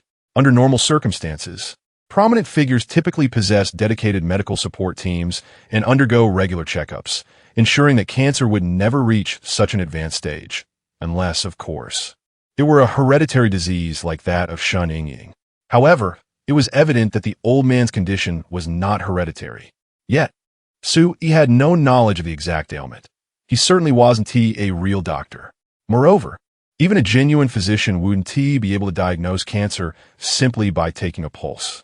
"Your condition appears quite serious," he remarked. "What illness do you speak of?" The old man, previously drowsy, suddenly inquired with a smile. Su-yi responded, "Why are you asking me what illness you have? I'm not a real doctor." Clearing his throat, he continued, "Ah, dear sir, our traditional Chinese medicine differs from contemporary medical practices, and our terminology for cancer is not the same. I cannot translate the findings of your pulse into Western medical terms. Surely, you can articulate the specifics of your ailment? Will you treat it or not?" Su-yi's lips twitched slightly. Fortunately, he was a faux doctor. Although Yu Ling lacked medical expertise, she possessed magic. She discreetly gestured to Su-yi, indicating the area around her chest. Upon seeing this, Su-yi pondered for a moment before confidently exclaiming, "It's in the lungs, what modern doctors would classify as lung cancer." Correct? Yu Ling couldn't help but rub her temples in exasperation. The old man chuckled, "No, it's liver cancer. Young man, it seems your skills are lacking." "Lacking? I have never studied medicine." Su-yi, unable to maintain his pretense, decided to be forthright. "Regardless of my studies, what matters is that I can save your life." "Indeed?" The old man replied, intrigued. "How do you intend to accomplish that? Will it be with the same remedy you used for the young lady from the Shin family?" Su-yi, undeterred, produced a small cup typically used for drinking, pouring a few drops of diluted life essence into it, and presented it directly to the old man. "This is the one." The old man took the cup, gently inhaling its aroma, and his brow immediately relaxed, feeling invigorated. Without hesitation, he tilted his head back and downed the contents in one gulp. The once withered visage visibly brightened, and he seemed rejuvenated. "Since my illness began, I have never felt so unburdened. It truly is a remarkable substance," the old man marveled, observing his hands before unexpectedly rising from his seat. While this life essence could not cure his ailment, it could indeed extend his life and restore him to a semblance of normalcy for a man of his age. Thus, $1 million for a cup, transferred directly to the Tianyu Holdings account will suffice, Su-yi smiled, recognizing a lucrative opportunity. To solicit assistance from another is to engage in a favor that could be deemed a matter of life and death. Thus, one must not skimp on the requisite medical fees. The old man paused for a brief moment, then waved his hand dismissively and said, "In that case, bring me another 100 cups. 100 cups should suffice to cure your ailment and allow you to live out your days peacefully. If you desire to extend your life even further, consider purchasing an additional 100 cups. Consuming them could enable you to reach the age of 150. What do you think?" Su-yi replied with a smile. "Certainly. The extension of life is a concept difficult to verify, and I cannot provide proof at this moment. If you believe, then buy. If you do not, then refrain. 100 cups are sufficient to save your life. I do not impose further obligations, as we do not engage in such bundled sales." Without a second thought, the old man declared, $2 billion. "I will transfer the funds to your company's account as soon as I step outside." Chapter 42. A few more bottles, please. Indeed, the old gentleman was quite forthright. Su-yi directly handed over 2 exquisite porcelain bottles to the elder. "One bottle," he mused. "Surely wouldn't tea suffice for the 100 cups contained in that earlier glass, would it?" The old man regarded the diminutive porcelain vessel with a hint of hesitation. "Oh, that one was diluted. This is the original essence. You may dilute it with water and enjoy it as tea at your leisure, or consume it directly from the bottle. Both methods will not compromise its therapeutic effects," Su-yi assured him, waving his hand dismissively. Such a miraculous elixir, presented as though it were mere bottled water. The old man, filled with skepticism, glanced at the porcelain bottle, contemplated briefly, and ultimately decided to uncork one of the bottles. Following the customary practice, he inhaled its aroma before taking a generous swig. The potency of this concoction was evidently far superior to that of the earlier small cup. Upon consumption, the old man's eyes widened in astonishment as he felt a profound transformation within his body, as if a tremendous wave of exhilaration surged through him. If the previous drink had merely alleviated his discomfort momentarily, this entire bottle felt as though it had liberated him from the shackles he had borne for years. In that instant, he felt as though he had regained dominion over his own body. Not only did he sense a restoration of health, but his once frail, withered hands now possessed a renewed vigor. It was as if he had shed a decade of age. The experience was surreal. Reacting swiftly and acutely aware of the changes coursing through him, he glanced at the porcelain bottle in his hand and exclaimed, 10 billion per bottle, right? Bring me several more. To him, money was merely a figure. However, this extraordinary substance was undoubtedly a priceless treasure, and acquiring it at such a cost was hardly a loss. Even if he found the 2 bottles sufficient for his own needs, he could always gift the excess to others. Among his elderly companions and acquaintances, who remained unscathed by the ravages of time, even those who appeared completely healthy could not escape the weariness of aging, reminiscing about their once vigorous youth. This miraculous remedy, capable of curing any ailment and restoring youth, could serve as a significant political asset as well. Its true worth, in his estimation, far exceeded 10 billion per bottle. Alas, I have only 2 bottles left. They are all yours, Su-yi replied, raising his hands in jest. The value of such a potion transcended mere currency. Just like the old man before him, should he bestow upon him 2 bottles of this life-giving elixir, not only would the elder owe Su-yi 10 billion per bottle, but he would also be indebted to him for a favor, needing to accomplish a task in return. This concentrated life essence was not something he would part with for mere monetary gain. In the future, he envisioned creating even more potent, diluted versions of this life essence as flagship products for a pharmaceutical company, reaping substantial profits. For now, however, every bit saved would count. The life essence previously acquired from Wei Wei amounted to only 500 milliliters. Out of this, nearly 200 milliliters have been consumed by Su-yi himself. His current physical prowess could only be described as surpassing that of an ox. As for the remaining less than 300 milliliters of life essence, it had been skillfully diluted by Yuling with pure water and some special magic. At present, the life-giving water in Su-yi's possession amounts to approximately 3 cubic meters. Its efficacy, of course, pales in comparison to that which he obtained from Wei Wei. Nonetheless, in situations akin to that of the elderly gentleman before him or Shan Ying, both afflicted with terminal illnesses, a mere bottle suffices to restore vitality, while 2 bottles can even prolong life. Naturally, they are ordinary individuals. Had it been the life-giving water from Wei Wei, even a small cup would yield similar results. If one were to consider the life essence from the moon lake of the elven race, the effects would be even more astonishing. A single drop could potentially double the lifespan of a common person, rendering them immune to ailments. The original version of the Fountain of Life, as Moonling mentioned, would grant extraordinary effects merely from a whiff. To actually consume a sip would result in a swift evolution, bestowing one with extraordinary strength, comparable to that of a novice warrior. This is the purest source of energy in the universe, greatly benefiting any living being. The elderly gentleman, of course, was skeptical of Su-yi's fanciful claims. However, having already declined, he was reluctant to voice further objections. After much hesitation, he ultimately made the painful decision to consume the remaining bottle of life-giving water. Though beneficial, the true value of this substance lay in prolonging his own life and that of his family. If he could truly live to 150. No, merely reaching 120 would be an unfathomable boon for the future. How do you feel now?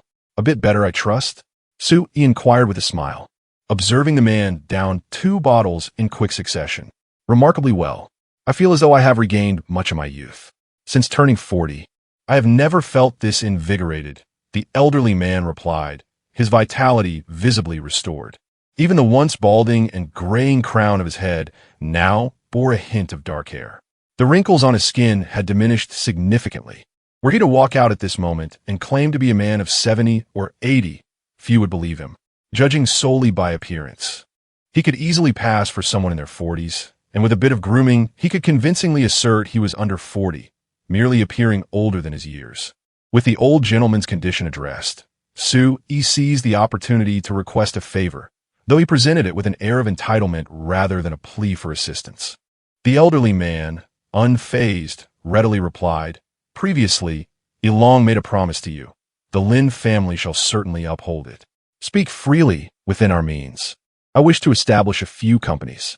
As the words hovered on his lips, Su-yi noted the old man's confidence. Though he was still uncertain of the gentleman's true identity, he decided to voice his intentions. A few companies? What kind? The old man, immediately discerning that these were unlikely to be conventional enterprises, speculated that they were not mere civilian ventures. Otherwise, with the influence of Su, Yi, and the Shun family, they could easily manage such endeavors without assistance. One in pharmaceuticals, another in armaments, and perhaps a technology company as well, Su Yi stated without reservation. Aside from arms companies, which require special qualifications, other enterprises generally face few demands. The standard procedure suffices. Do you truly wish for my assistance? Lin inquired, perplexed. This is certainly distinct from other enterprises of a similar nature. I require elevated permissions, such as assurances of independence and confidentiality, prohibiting any entity from conducting arbitrary inspections. Naturally, the products we intend to market will withstand scrutiny. You may inspect them as you desire. Regarding experimentation and production, my stipulation is that, without my express consent, even the most powerful shall not be permitted to observe. Su Yi articulated his objectives. If feasible, it would be preferable to elevate the permissions for my current farm as well. Indeed, you harbor significant secrets. This reagent alone, if capable of mass production, promises astronomical future profits, rendering your request for heightened confidentiality entirely reasonable. Lin acknowledged the necessity for discretion in pharmaceutical and technological firms, yet swiftly shifted the conversation. Chapter 43, this is an ancestral prescription. But what do you want the arms company for? To sell weapons? While it may be profitable, even if I arrange for this to happen, do you have arms to sell? Meeting the skeptical gaze of the old man Lin, Su Yi continued to chuckle. These are mere trifles. No need for you to worry, old sir. After all, I would never sell arms domestically. Even if I dared, no one would dare to buy them. We do not engage in illegal activities. Indeed, as long as you refrain from causing chaos in the Jojo, feel free to stir the pot as you wish. I have already agreed to this matter. The old man Lin readily accepted. Clearly, Su Yi's assumptions were correct. These matters posed no difficulty for the old man, who could probably resolve them with a mere word. Yet, what secrets could a humble farm hold? Are you afraid someone will steal your vegetables? This old man seems quite trendy. He must have indulged in Happy Farm quite a bit. Su Yi inwardly scoffed but still explained mysteriously. Old sir, to be frank, I possess a technique for cultivating unique plants and animals using the kind of medicine we discussed earlier. This technique induces evolutionary mutations in flora and fauna, yielding various remarkable effects. Some of these could even surpass the efficacy of the medicinal liquids you just consumed. Cattle raised with this technique, when consumed regularly, can significantly enhance physical health, and it's not impossible to become superhuman. Is that true? Old man Lin asked skeptically. He had always regarded the pale green liquid Su Yi provided as some long-lost traditional Chinese medicine concoction made from various herbs. Could this liquid actually promote the growth and mutation of plants and animals? Might that be a bit too bizarre? How could it be false? You've already consumed it, haven't you? Su Yi retorted. Old sir, I want to hide it from you. This substance is far more powerful than you can imagine. It is a top-secret prescription passed down through my ancestors, and my forebears were once pursued by the first emperor of Qin to protect this formula, which has been handed down for dozens of generations until it reached me. My family has been renowned physicians for generations, relying on this prescription. If I recall correctly, your father was previously a foreman on construction sites, later retiring due to injury, while your mother ran a small convenience store. Your grandfather was a true farmer, as was your maternal grandfather. I have not heard of any renowned physicians in your lineage, have I? Old man Lin feigned confusion. This is what we call a great secret hidden in plain sight. Those who understand will understand. For those who do not, there is little I can elaborate on. In any case, that is how it is. Just tell me whether you acknowledge me as a divine physician. The old man Lin scrutinized him from head to toe, then nodded. You don't look the part, nor do your skills seem to reflect it, but in terms of results, you surpass those so-called divine physicians. Well, that settles it. Su Yi clapped his hands. In any case, that is the situation. If you assist me in this matter, I shall treat you to a meal. Old man Lin felt utterly speechless. Those who wished to dine with him could line up from Jiangsheng to the imperial capital. who among them was not eager to share a meal with him? Only this young man before me, it seems, was the one who felt he was gaining an advantage when I extended the invitation for a meal. Yet, he appeared somewhat at a loss for words, as he genuinely possessed remarkable capabilities. Furthermore, if those extraordinary items were to be provided to Su-yi, he would indeed be quite eager to experience them firsthand. Very well, I shall acquiesce to this arrangement, and let this matter conclude our dealings, declared the elder Lin. Although such matters may seem trivial, given his stature, a mere command suffices. However, the risks lurking behind are not insignificant. If Su-yi were truly as law-abiding as he professed, there would be no issues. Conversely, should he engage in any reckless activities within those unregulated laboratories, research institutions, or factories, the elder Lin could not escape the ramifications. While executing such tasks may not be arduous, the subsequent complications could be quite vexatious. Were it not for the genuine debt of gratitude, the elder Lin would never have acquiesced. This was tantamount to risking his own reputation to vouch for someone he had barely known for a day. There's one more trivial matter, Su-yi interjected, gesturing towards Yuling. This is my wife, whom I brought back from abroad. Due to some rather complex reasons, she has no official residency there. I wish to secure her a legitimate household registration. This should be a minor issue for you, correct? The elder Lin opened his mouth, intending to chastise him for being overly demanding, but after a moment's contemplation, he prudently chose silence. In a vast nation like ours, with its immense population, the management had not been as stringent in the past, and many individuals existed without official registration. As recent years have ushered in stricter governance and a gradual shift towards a digital society, the unregistered populace now faces considerable obstacles. Many seek to regularize their status. There is a formal procedure for the authorities. Compared to previous matters, this truly is a minor issue. I can assist you with this. But if you desire a swifter resolution, it would be best to provide her with an identity, perhaps find someone to vouch for her, and ideally, secure proof that she has indeed resided here, albeit without registration. As he spoke, the elder Lin glanced at Yuling, and a thought suddenly struck him. Why not do this? You needn't seek anyone else. I observe that this young lady possesses charm and intelligence. Let us declare her to be a long-lost daughter of the Lin family, recently returned. With our family's endorsement, I can have this matter settled by this afternoon. Having such a lovely granddaughter will certainly enhance my standing, don't you think? His intentions were glaringly transparent, and Su-yi, not lacking in acumen, readily grasped the elder's calculations. Should he heed this proposal, transforming Yuling into a member of the Lin clan, even nominally, it would forge a bond between them. Moreover, since outsiders would remain unaware of the truth, they would perceive the Lin family's assistance to Su-yi as a reflection of familial ties, effectively binding him to the Lin family. If it were anyone else, even the wealthiest man in the 9 provinces, it would be difficult to refuse such words from old Lin, even if he were reluctant. After all, given the esteemed status of the other party, their willingness to extend an olive branch should not be dismissed lightly. To decline would be rather inconsiderate. However, Su-yi is different. He is unconcerned with such matters. In the future, there will be plenty of powerful individuals seeking his favor. At present, it is they who ought to show him respect, rather than the other way around. The affair between them today is merely a transaction of mutual benefit. I find it rather unimpressive, Su-yi shrugged. The issue of status is easily resolved. I can simply arrange for her household registration to reflect her as my spouse. As for social connections, I will manage that. Upon hearing this, old Lin was not angered, but rather expressed a hint of regret, clicking his tongue and reflecting, what a pity. Assisting someone with their household registration would elevate Su-yi to the status of a son-in-law of the Lin family. And even the daughter would be provided by Su-yi himself. This would be immensely beneficial for the Lin family, with no drawbacks whatsoever. However, since they have declined, it would be inappropriate to bring it up again. Chapter 44. The feeling of home grandfather. What is this? Lin Yilong, anxiously awaiting in the living room, was astounded to see his grandfather, who had just been wheeled in moments ago, now striding out of the room with remarkable vitality.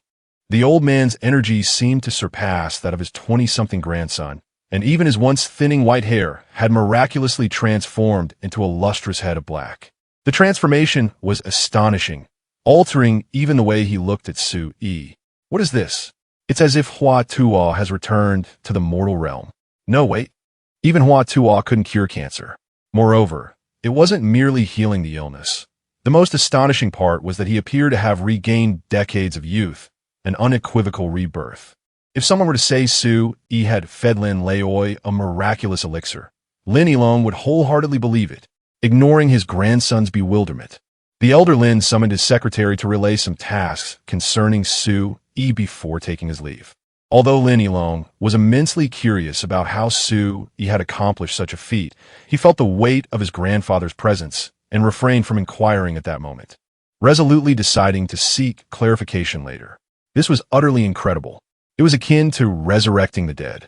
After bidding farewell to the guests, Su-yi finally sank onto the sofa and asked Yuling, who was preparing breakfast, "What about that young lady, Yang Yi? What did you two discuss last night?" "You returned to my room rather late."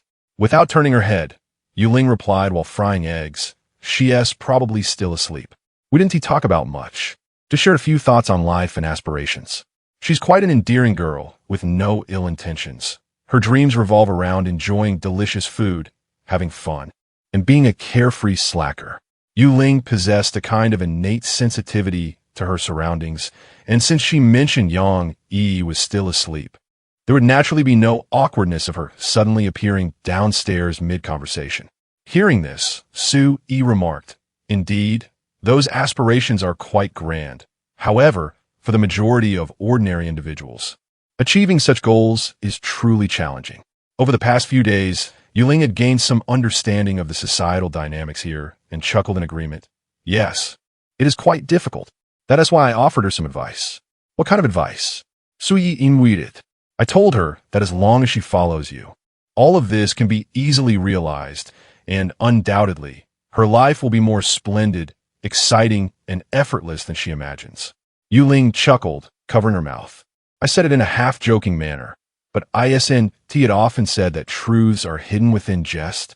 The effect was indeed remarkable. She must have been intrigued. Yet constrained by the outdated mentality of monogamy prevalent here, she likely struggles to comprehend the situation, mistakenly believing I am your wife. To clarify, it's not a mere misunderstanding.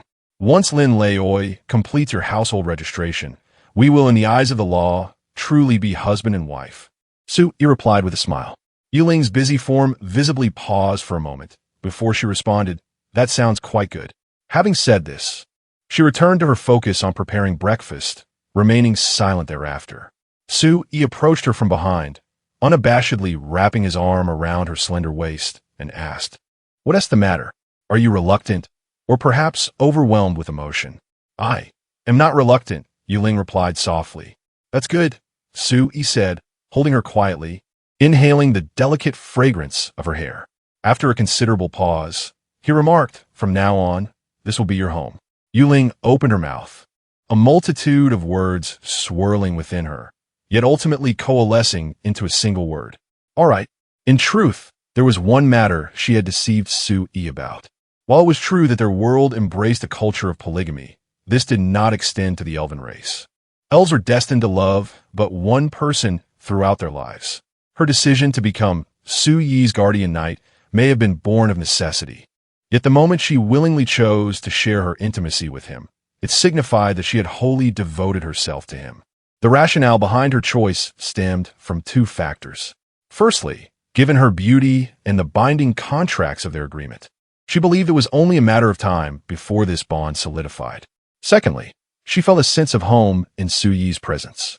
Ironically, despite being a princess of the Elven Kingdom, the royal family was devoid of warmth, and the palace was but a frigid vortex of politics. She had never truly experienced the warmth of home since her memories began. It was only after arriving in this blue star and spending time beside Su-yi that she encountered that feeling. Hence, she willingly teased Su-yi that day, offering him her most precious gift. Even upon realizing that it was impossible for Su-yi to have only her as his woman, she displayed remarkable magnanimity, even taking on the role of a supportive companion. This was all in a bid to retain the home she had inadvertently found in this strange world. Regrettably, this tender atmosphere lasted but a fleeting moment. Feeling the mischievous hand upon her, Yuling snapped back to reality and blushed as she said, "No, Yang Yi has already woken up. What's there to fear? Young people like her, even when awake, will lazily linger in bed for at least half an hour. She won't be coming down anytime soon," Su Yi whispered playfully. "Let's go inside." Afterward, the two returned to the dining table to partake in breakfast. The meal was rather simple, consisting of steamed buns, fried dough sticks, and soy milk. Yuling had a modest appetite. In fact, she could go an entire month without food and still not perish, merely accompanying Su Yi for the sake of companionship. Just after finishing breakfast, Yang Yi descended the stairs. Su Yi, with his thick skin, felt no embarrassment, but Yuling, lacking his audacity, felt a twinge of guilt after their clandestine indulgence, almost caught by the young girl. After exchanging a brief greeting, she hurried upstairs to prevent any evidence of their mischief from being discovered. "What's wrong with Sister Yuling? She seems quite busy," Yang Yi inquired with curiosity. "It's nothing. I spilled a bit of food on my clothes while eating, so I'm going upstairs to change," Su Yi cheerfully invited. "Here, have some breakfast together." "Is that really all right?" Yang Yi glanced at Su Yi, then at the direction where Yuling had vanished, a sense of unease lingering within her, though she could not articulate the source of her discomfort. However, upon beholding the lavish breakfast spread before her, her inner foodie instincts ignited, her eyes widening in delight. Yet, as she approached the table, she hesitated, her voice cautious. "Su Yi, aren't you going to eat? I've already had my fill and feel rather stuffed. You should go ahead. After all, who could possibly have an appetite after such vigorous exercise?" Suddenly, a spark lit up in Yang Yi's eyes as she picked up a bun. "Is it really that delicious? I must try it. Oh, it's stuffed with beef. It smells divine. Suji flash that charming is my." Chapter 45. The trait of the medium-sized magic array. It has been a long time since we last met. Princess Vivi remains as enchanting as ever. In the trading space, Su Yi gazed at Vivi, who had removed her armor and donned an elegant gown, and sincerely complimented her. It seems that the magical realm's nourishment agrees with her. Although Vivi is human, her beauty rivals that of Yuling, with skin as luminous as jade, flawless in every regard. "Thank you for your kind words," Vivi replied with a gentle smile, before turning to the matter at hand. "Regarding the list you provided me last time, I have gathered everything that can be collected in the short term. I have procured a total of 30 kilograms of various magical plant seeds and a pair of giant horned cattle, one male and one female. As per your request, the female is already pregnant. Additionally, while I was assisting in your search for a small magic array, I unexpectedly discovered a medium-sized magic array specifically designed for the cultivation of magical creatures within our Dream River City Magic Guild. The emergence of this medium-sized magic array was entirely unforeseen.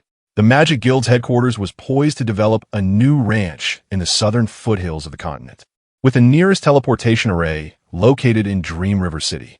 After transporting the magic array's disk to Dream River City, it remained there due to the ongoing war. Now it is in my possession.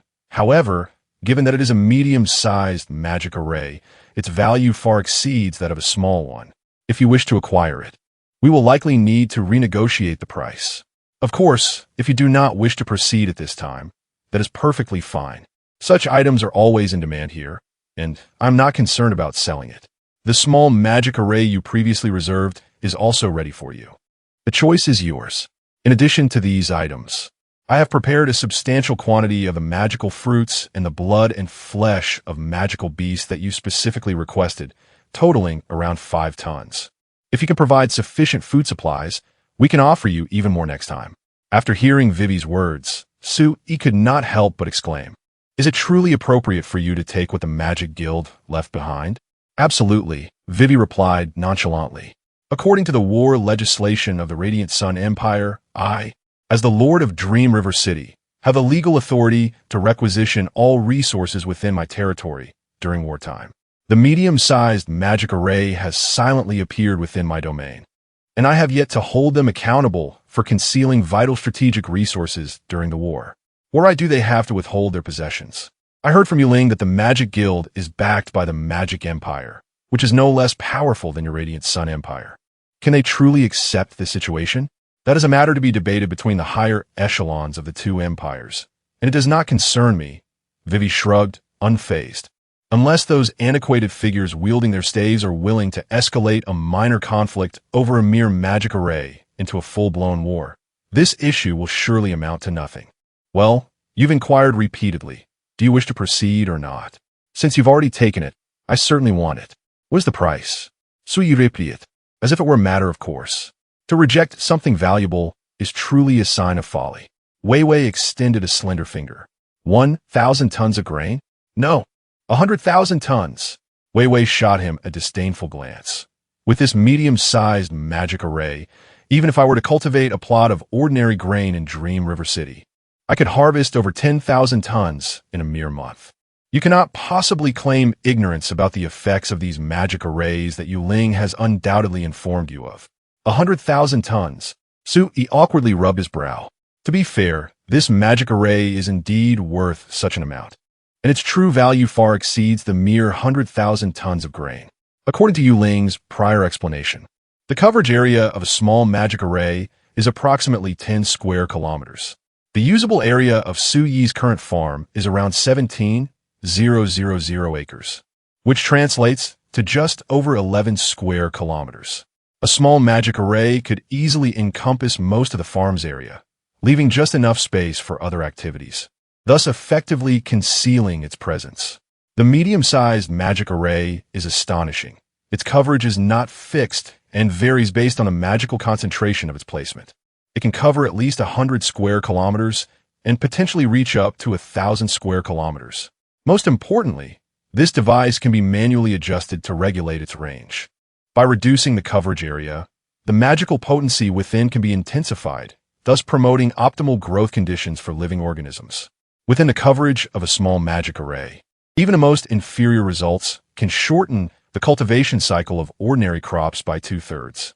While the harvested grain may be considered ordinary, it inevitably possesses certain magical traits. For instance, prolonged consumption can enhance physical health, extend lifespan, and its flavor surpasses that of genuine agricultural produce. The same effect applies to livestock raised within this area, and this is merely the effect of a small magic array. The medium-sized one yields even more extraordinary results. By contracting the array's coverage, there exists a probability of transforming ordinary crops or livestock into magical plants or beasts. Judging by these effects, the price offered by Wei Wei is nothing short of a bargain.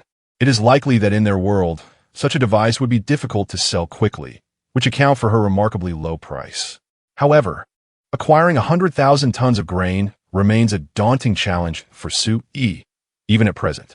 He arrived prepared, but merely purchased a batch of recently imported wheat at a premium. In total, he secured 20,000 tons. The ocean freighter carrying the wheat only docked yesterday, and it is estimated that unloading will not be completed until tomorrow. Su-yi must also visit Magic City, port the day after transfer this 20,000 tons of grain into a storage space for Wei Wei. The official practice in Jiuzhou is to stockpile grain, with reserves measured in hundreds of millions of tons. However, that is beyond Su-yi's reach.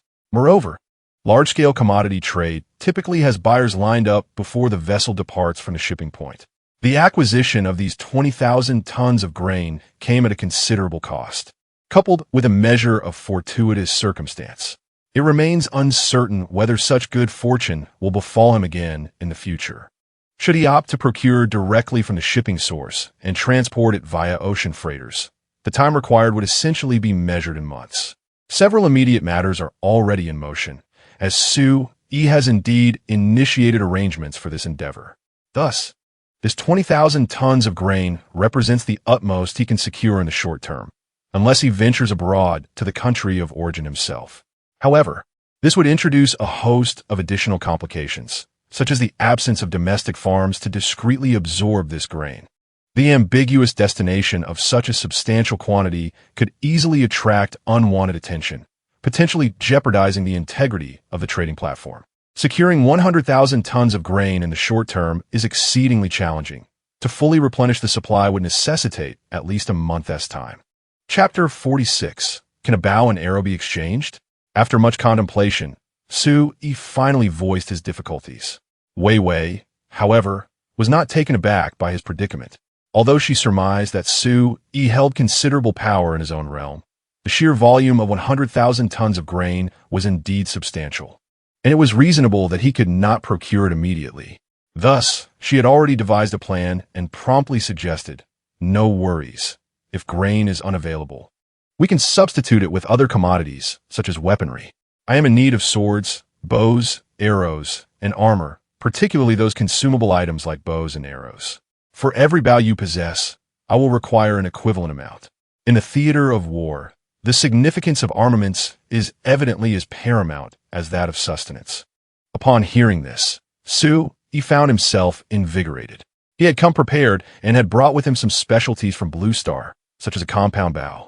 He promptly presented a meticulously prepared compound bow. This compound bow boasts a maximum draw weight of 70 pounds, an effective range of 200 meters, and incorporates built-in sights and shock absorbers among other auxiliary shooting equipment. With each bow, I can also provide you with 10 high-quality carbon arrows capable of penetrating steel plates. One bow is equivalent to 10 tons of grain. What do you think of this arrangement? While this price was not trivial, it was not entirely unreasonable.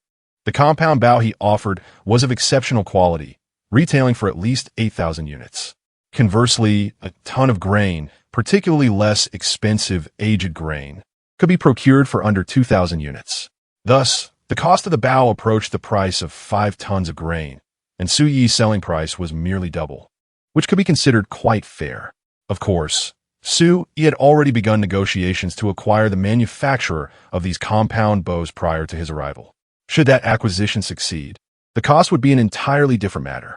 Wei Wei did not immediately contest the price. Instead, she examined the bow Su-yi had presented with great scrutiny. The crafting of bows and arrows in ancient times was a remarkably intricate art, encompassing multiple components and a meticulous production process. The creation of traditional bows was complex, involving a myriad of materials, and the craftsmanship and selection of materials were subject to seasonal variations, imposing certain temporal constraints. If this bow was indeed as exceptional as Su-yi claimed, she could accept a higher price. After inspecting it thoroughly and even testing it within the trading space, Wei Wei furrowed her brow and remarked, "The auxiliary tools like the sights on this bow are quite effective, and the pulleys significantly conserve the archer's energy. However, the power seems somewhat lacking. Should I procure this, it would serve little purpose, even in conjunction with your sharp carbon arrows. It would struggle to penetrate the heavy knightly armor of our world. Do you have anything with greater power?" The issue of insufficient power was indeed a common flaw among the bows available domestically. A pound is merely 0.45 kilograms, and while a 70-pound bow sounds impressive, its actual draw weight is only a little over 30 kilograms. In ancient JoJo, formidable warriors often wielded bows with a draw weight of 3 stones. The stone, as a unit, varied significantly in ancient JoJo, and there is considerable debate regarding its modern equivalent in kilograms. However, it is typically understood that 1 stone refers to 50 kilograms. Hence, a 3-stone bow would translate to a draw weight of 150 kilograms. In this world devoid of magic, known as Blue Star, humanity has likely reached its limits. However, when placed within their magical realm, there is evidently room for further advancement. Not to mention, Vivi, the one testing the bow, is a starlight knight from their world, although her martial prowess may slightly lag behind that of Yuling. Her title as Dragon Slayer was earned through sheer luck. Yet, in Blue Star, she could easily crush a Tyrannosaurus Rex with a single hand. The composite bow, which boasts a draw weight just above 30 kilograms, indeed resembles nothing more than a toy to her. Enhancing its power is a trivial matter, whatever magnitude you desire. I can conjure about a match. Speaking of this, Su-yi would no longer feel fatigued. The maximum draw weight of a composite bow typically hovers around 70 pounds. But this is not to suggest that such bows cannot be crafted with greater strength. Rather, on Blue Star, a 70-pound bow is already more than sufficient. Paired with quality arrows, it could fell even an elephant with a single shot. Beyond this weight, it becomes largely insignificant as few possessed the strength to draw it. The so-called three-stone strong bows of ancient times were not primarily designed for warfare. They were mainly for training. On the battlefield, one's personal ability to wield a powerful bow pales in comparison to the impact of a crossbow operated by 2 or 3 foot soldiers, practically futile. However, if such a bow were to be introduced into the magical realm, given the superior physical capabilities of its denizens, equipping large numbers with high-draw-weight bows would be an entirely different scenario, one of genuine battlefield value. As for the difficulty of production, composite crossbows can easily reach several hundred pounds. Thus, creating composite bows of similar strength is entirely feasible, provided there is demand in the market. The technological prowess of manufacturers in Jeojo could swiftly produce bows exceeding 200 pounds. Previously, even if Su-yi had sought to acquire a factory, he would have been unable to manufacture such items legally. However, after obtaining military production and trade qualifications from Old Man Lin, he can now engage in lawful production. It matters not to whom I sell this creation. My interest lies in crafting it, and as long as it is legal, any losses are mine to bear. Not only bows and arrows, but he could also provide Vivi with a batch of even more powerful composite crossbows. The modern composite crossbow, when placed on an ancient battlefield, would instill a sense of dread in the enemy comparable to that of bolt-action rifles during World War II, a true weapon of mass destruction. It is even conceivable to produce magnificent siege weapons utilizing modern technology. In summary, in terms of technology, the magical world cannot possibly rival Blue Star, and he can fully meet Vivi's fundamental requirements for warfare supplies.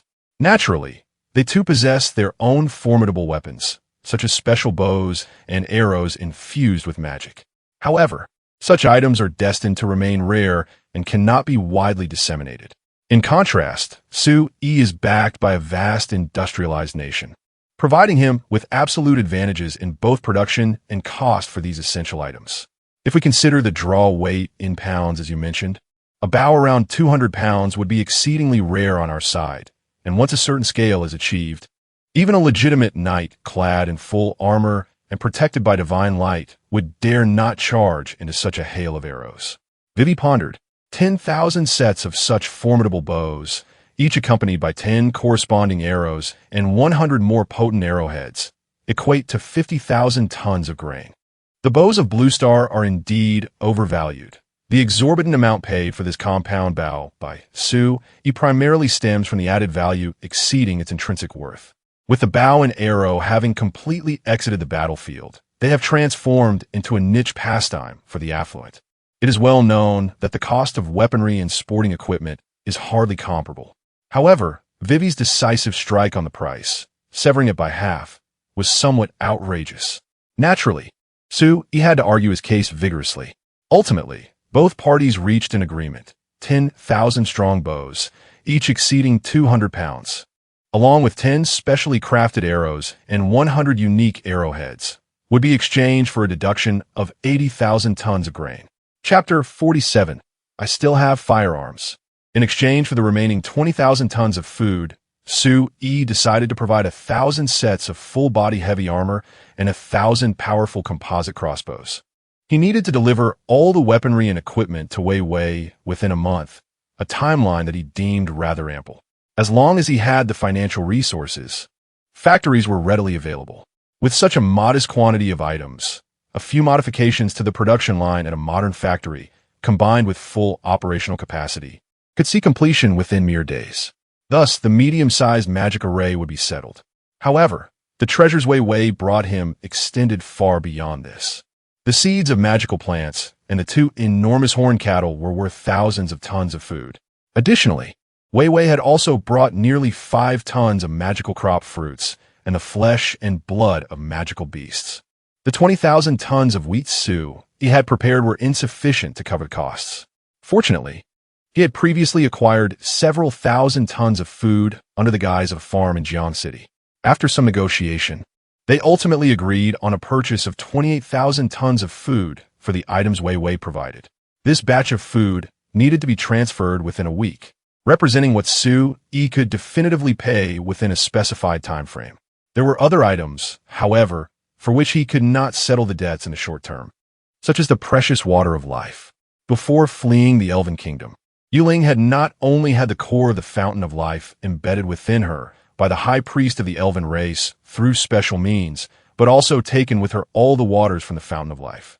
These waters flowed into Moon Lake, where they diluted into the essence of life, which, when further mixed and diluted, became the water of life. The water of life that Wei Wei was trading, diluted to the same concentration as the previous batch given to Su Yi, was now in her possession, while Yuling had entrusted all the fountain waters she had brought out to Wei Wei. Had it not been for this, even with Wei Wei's previously strong ties to the elves and her good relationship with Yuling, she would not have so recklessly risked the lives of the hundreds of thousands of military personnel and civilians in her territory, Dream River City, while already under siege, and still bear the pressure from the Elven Kingdom and other races to protect Yuling. In their world, Wei Wei was currently the individual with the most water of life, even more than the elf themselves. The Elven race had only the remaining essence in Moon Lake, which was ephemeral. Once used, it would be gone. This time, Wei Wei brought a significantly larger quantity of water of life, contained in 5 large wooden barrels, each nearly 1 cubic meter in volume. 50 barrels of water of life. What an extraordinary concept. According to Yuling, 300 milliliters of water of life could concoct 3 cubic meters of a diluted solution while still ensuring efficacy. This means that the water of life could be diluted at a maximum ratio of 1 to 10,000. 5 cubic meters of water of life could yield 50,000 cubic meters of the solution. The remarkable effectiveness of such diluted solutions, used by the Shun family and Old Lin, did not stem from the water of life being inherently miraculous. However, there was only a limited quantity available. Thus, when Moon Ling diluted it, she exerted considerable effort employing specialized healing magic to enhance the efficacy of the potion. These 5 large barrels of life water would require extensive dilution, and Moon Ling could no longer afford to exert herself in adding more ingredients. Without her intervention, diluting it at a ratio of 1 to 10,000 would certainly not yield such miraculous results as a single vial curing cancer or 2 vials granting longevity. Yet, a 300 milliliters bottle could fortify the body, while 2 vials would render 1 immune to ailments, and 3 would even restore late-stage cancer patients. Consuming 10 or so bottles could potentially extend one's lifespan, presenting no issues whatsoever. In this light, the 5 cubic meters of life water would be more than sufficient for the initial consumption of Su Yi's pharmaceutical company. Given that it is a new product, it is likely that few would initially believe and purchase it. However, as the product's reputation grows, it is certain to astonish the nation, if not the world, leading to an explosive increase in sales. As for why the life water from another world retains its remarkable effects even after such extensive dilution, Moon Ling surmises that the inhabitants of this world are considerably weaker, with various diseases being far less formidable compared to those in her realm. An ordinary person from their world would be entirely immune to ailments here. Moreover, such a remarkable substance as life water, even diluted at a ratio of 1,000 for the commoners in the magical realm, would still yield excellent results. Diluting it tenfold for the inhabitants of Blue Star would also produce effects that should come as no surprise. After all, the primary function of this substance in the magical world is to enhance physical constitution and even promote evolution, compared to facilitating the evolution of biological entities. Saving lives is trivial by comparison. As for the value of the 5 cubic meters of life water that Vivi could procure, it was far beyond what Su Yi could afford at present. She demanded a staggering price of 10 million tons of grain, based on their prior agreement that 100 tons equated to 1 trading platform membership point. This amounted to 100,000 points, which Su Yi could not provide. Fortunately, he had prepared in advance, knowing that Vivi was fond of items related to warfare. Thus, he presented genuine treasures from Blue Star, firearms, though he lacked physical examples. The trading platform enabled Vivi to grasp the destructive potential of these weapons intuitively. Ultimately, through a discourse that appealed to both reason and emotion, Su Yi negotiated the acquisition of the 5 cubic meters of life water for the price of 100 AK, 47 rifles, 10 light and heavy machine guns each, 2 heavy howitzers, along with corresponding ammunition and shells. It was undoubtedly a lucrative deal. As for why Vivi did not request more powerful weaponry, it was simply because Su-yi had not shown her anything more formidable. The fact that Vivi could provide such a substantial quantity of life water indicated that it was not exceedingly rare in her world. Su-yi, of course, had to keep some cards close to his chest and would not reveal his most valuable items. Tanks, aircraft, warships, missiles, and other formidable assets could be dealt with in due time. Moreover, he finds it challenging to procure these items at present. As for the ordinary firearms and artillery, once he dilutes and sells the elixirs at hand, is there any weapon in this world he cannot acquire? Even those sophisticated military vessels and aircraft, typically not for sale, could be within his grasp under the allure of extending life. After a series of transactions, the atmosphere is one of mutual delight. Wei Wei eagerly anticipates the arrival of weapons and provisions from Su-yi. At that point, she will not only continue to defend the city, but might even endeavor to organize a counteroffensive. On the other hand, Su-yi has no need for anticipation, for upon the signing of the trade contract, Wei Wei has entrusted everything to him, gazing at the myriad treasures from the magical realm within his storage space. Su-yi is already concocting grand plans for action. Chapter 48. This is the true elixir. 2 days have swiftly passed. The magical crop seeds acquired from Wei Wei have been planted in a secluded section of the farm. Yuling personally embedded the magical array within the celestial domain farm. Although this array has the capacity to cover an area of 100 square kilometers, its installation in this slightly over 10 square kilometer farm seems somewhat excessive. However, by reducing the range, the concentration of magical energy within the area is enhanced, greatly benefiting the growth of flora and fauna, making the installation here quite worthwhile. After planting, Yuling personally assessed the magical energy concentration within the farm and remarked that the magical energy density in Blue Star is likely far more abundant than in their own world.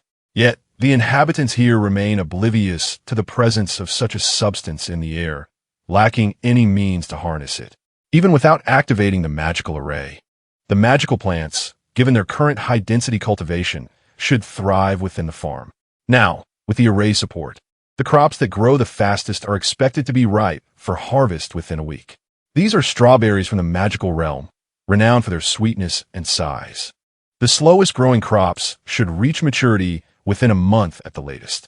However, the overly concentrated magical energy within the array may lead to unforeseen consequences, such as the mutation of certain weeds and small creatures. It is advisable for the unaware workers in the farm to exercise increased caution in the short term to prevent any mishaps. Yet, if this situation continues long-term, Yuling suggests that Su-yi should consider arranging for a team of guardians from the magical world to ensure the farm's safety. The concern is not about outsiders intruding, but rather the potential chaos that could ensue if mutated creatures, having long remained within the farm, escape. As for the workers, they are not a significant concern. Animals that dwell there for extended periods will evolve, and the same applies to the workers. Even if the smaller creatures and insects evolve, they would pose little threat to the workers who have also adapted to the farm environment. This evolution is a subtle process, not immediately apparent. Workers may soon notice their strength and various metrics surging, yet without testing, they may not recognize any issues, even if they indeed find themselves transformed into superhumans. Tracing the phenomenon back to the farm would not be easy. Although the plants grow at a remarkable pace, it is quite simple to prevent workers from noticing any anomalies by ensuring they do not remain in the same area for extended periods. As for the pair of giant horned cattle, the cow is on the verge of giving birth. This species possesses remarkable vitality, so Su-yi need not worry about the considerable expense incurred in acquiring the breeding cow through a life transaction card, only to see it perish during childbirth. Following Yuling's advice, he has simply been providing the cow with a daily cup of life water as it approaches delivery. The farm is gradually aligning with Su-yi's original vision. Over the past few days, Su-yi has also kept himself occupied. The 5 tons of magical crop fruits and beast flesh sent by Wei Wei are, of course, meant for consumption, and he has been indulging in them at every meal. One cannot help but marvel at the exquisite nature of this delicacy. Not only is it delectable, but also possesses nourishing properties. The sole drawback appears to be that it can, at times, be excessively fortifying, leading to a slight imbalance in his constitution. Fortunately, Yiling has always been by his side. Whenever he experiences this internal heat, she employs a spell known as cooling, dedicating an hour or two to temper his fervor. The downside is that this magic not only exhausts her, but also takes a toll on Sui.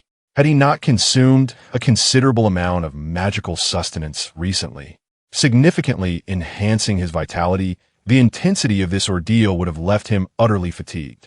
Yang Yi, having been brought to the villa by him, has, of course, not found work in the past few days.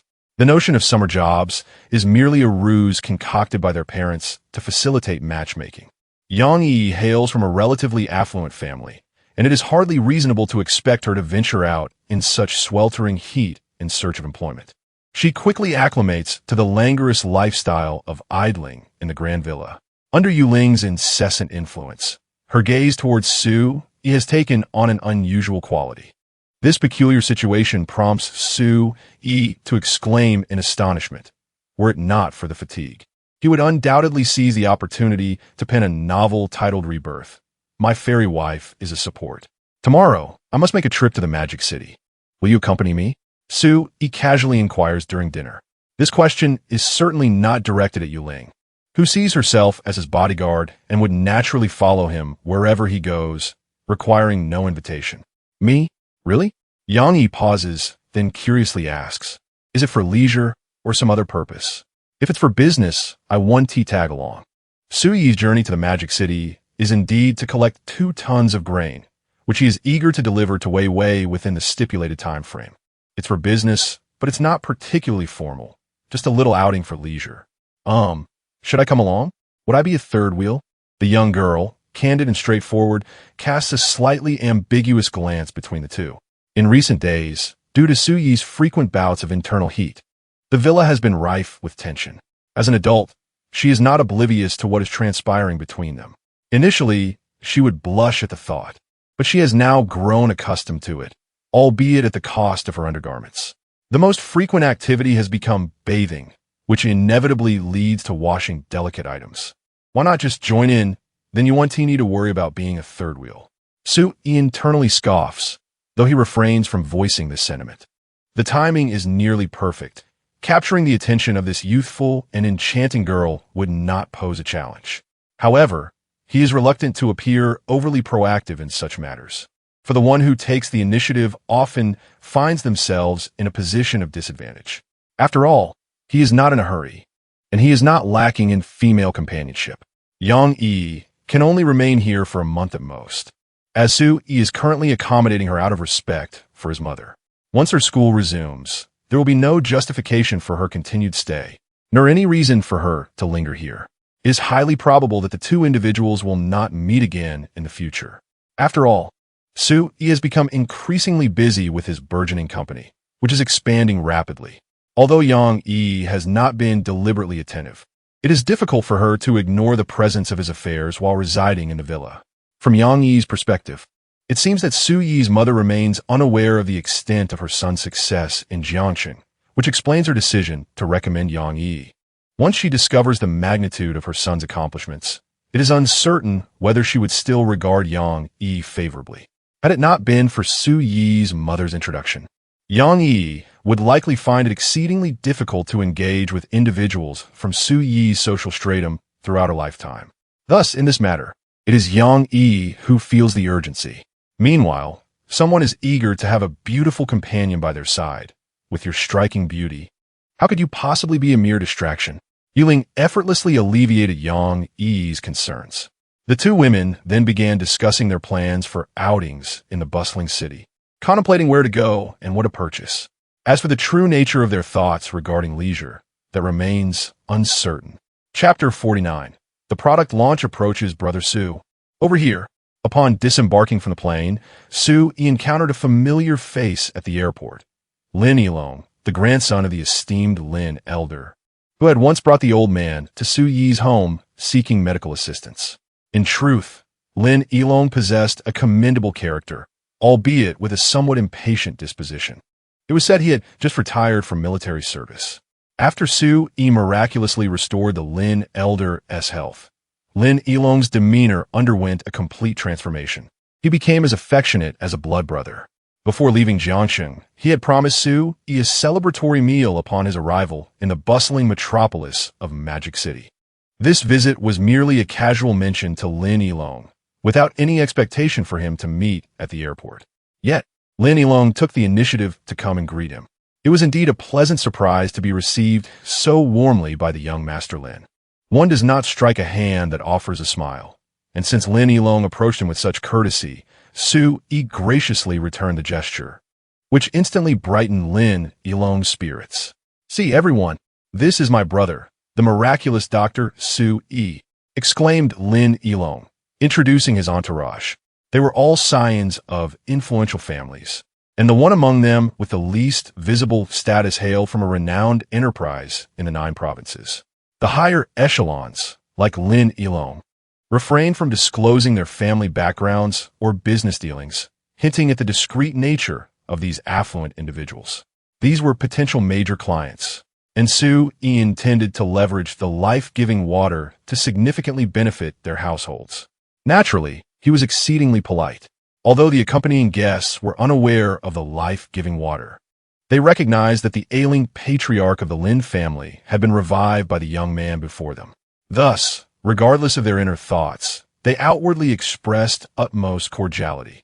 After all, who could guarantee that their own loved ones would remain free from illness? The medical profession commands respect in any era. Following a brief exchange of pleasantries, Lin Yilong generously hosted a meal at an exclusive top-tier restaurant not open to the public. As they were all young, post-dinner entertainment naturally followed. By the time Su-yi returned to his hotel, night had descended. Upon arriving at the hotel, he sent a message to Zhou Yan.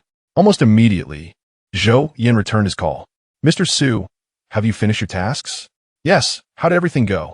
"Everything is in order. The shipment of grain you ordered has been delivered to the warehouse we prearranged.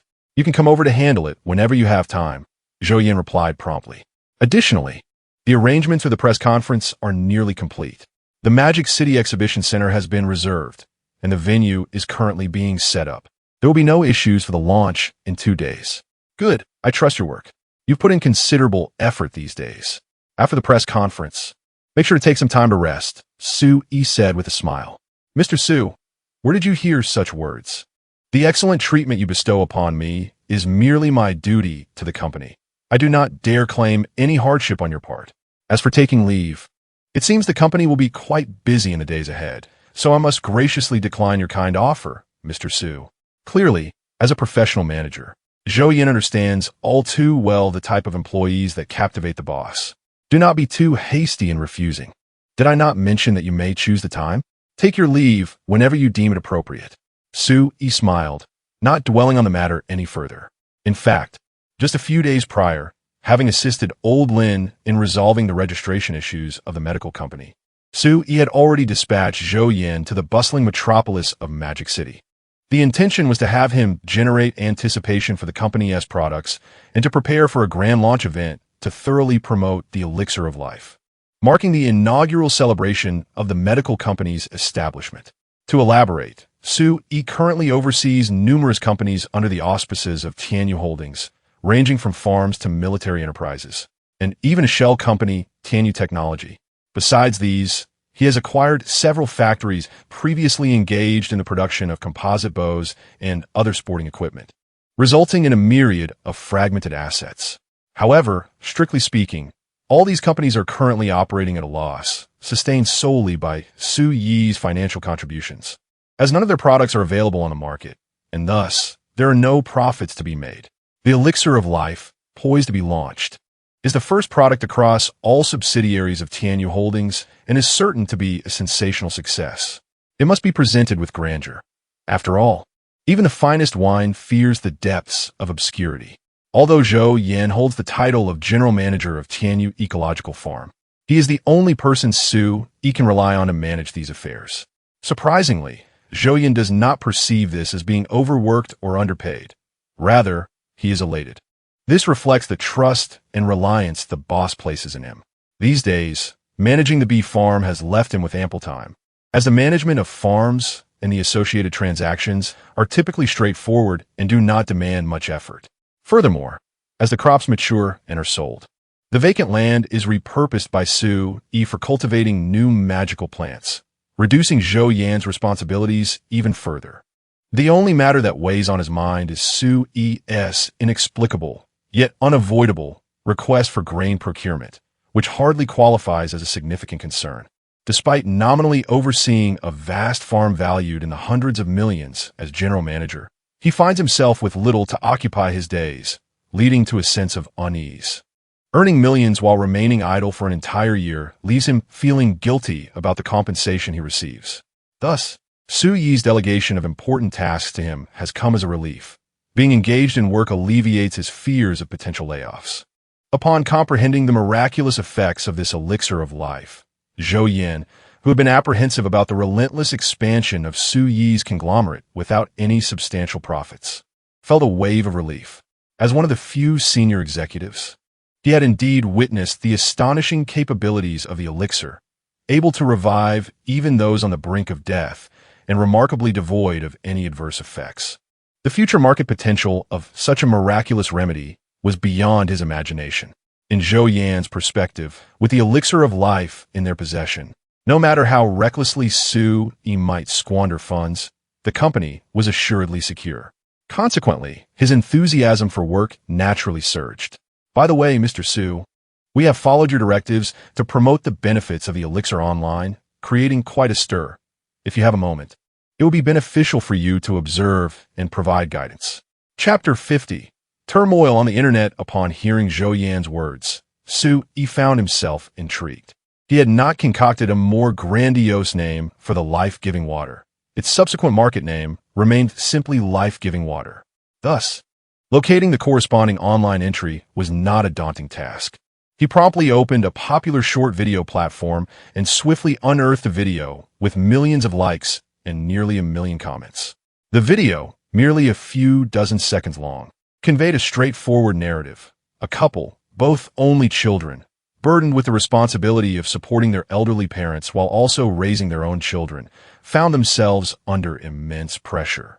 Tragically, both had been diagnosed with different forms of cancer.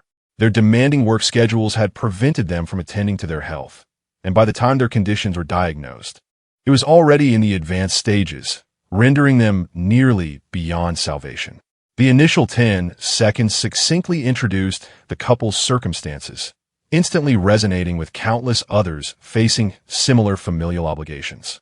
Many were reluctant to contemplate how they would navigate such a dire situation. The despair was palpable.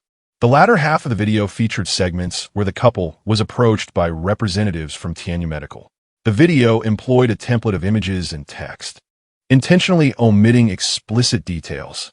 It merely alluded to Tianyu Medical's claim of having developed a drug capable of treating various cancers, with the added benefit of enhancing overall health.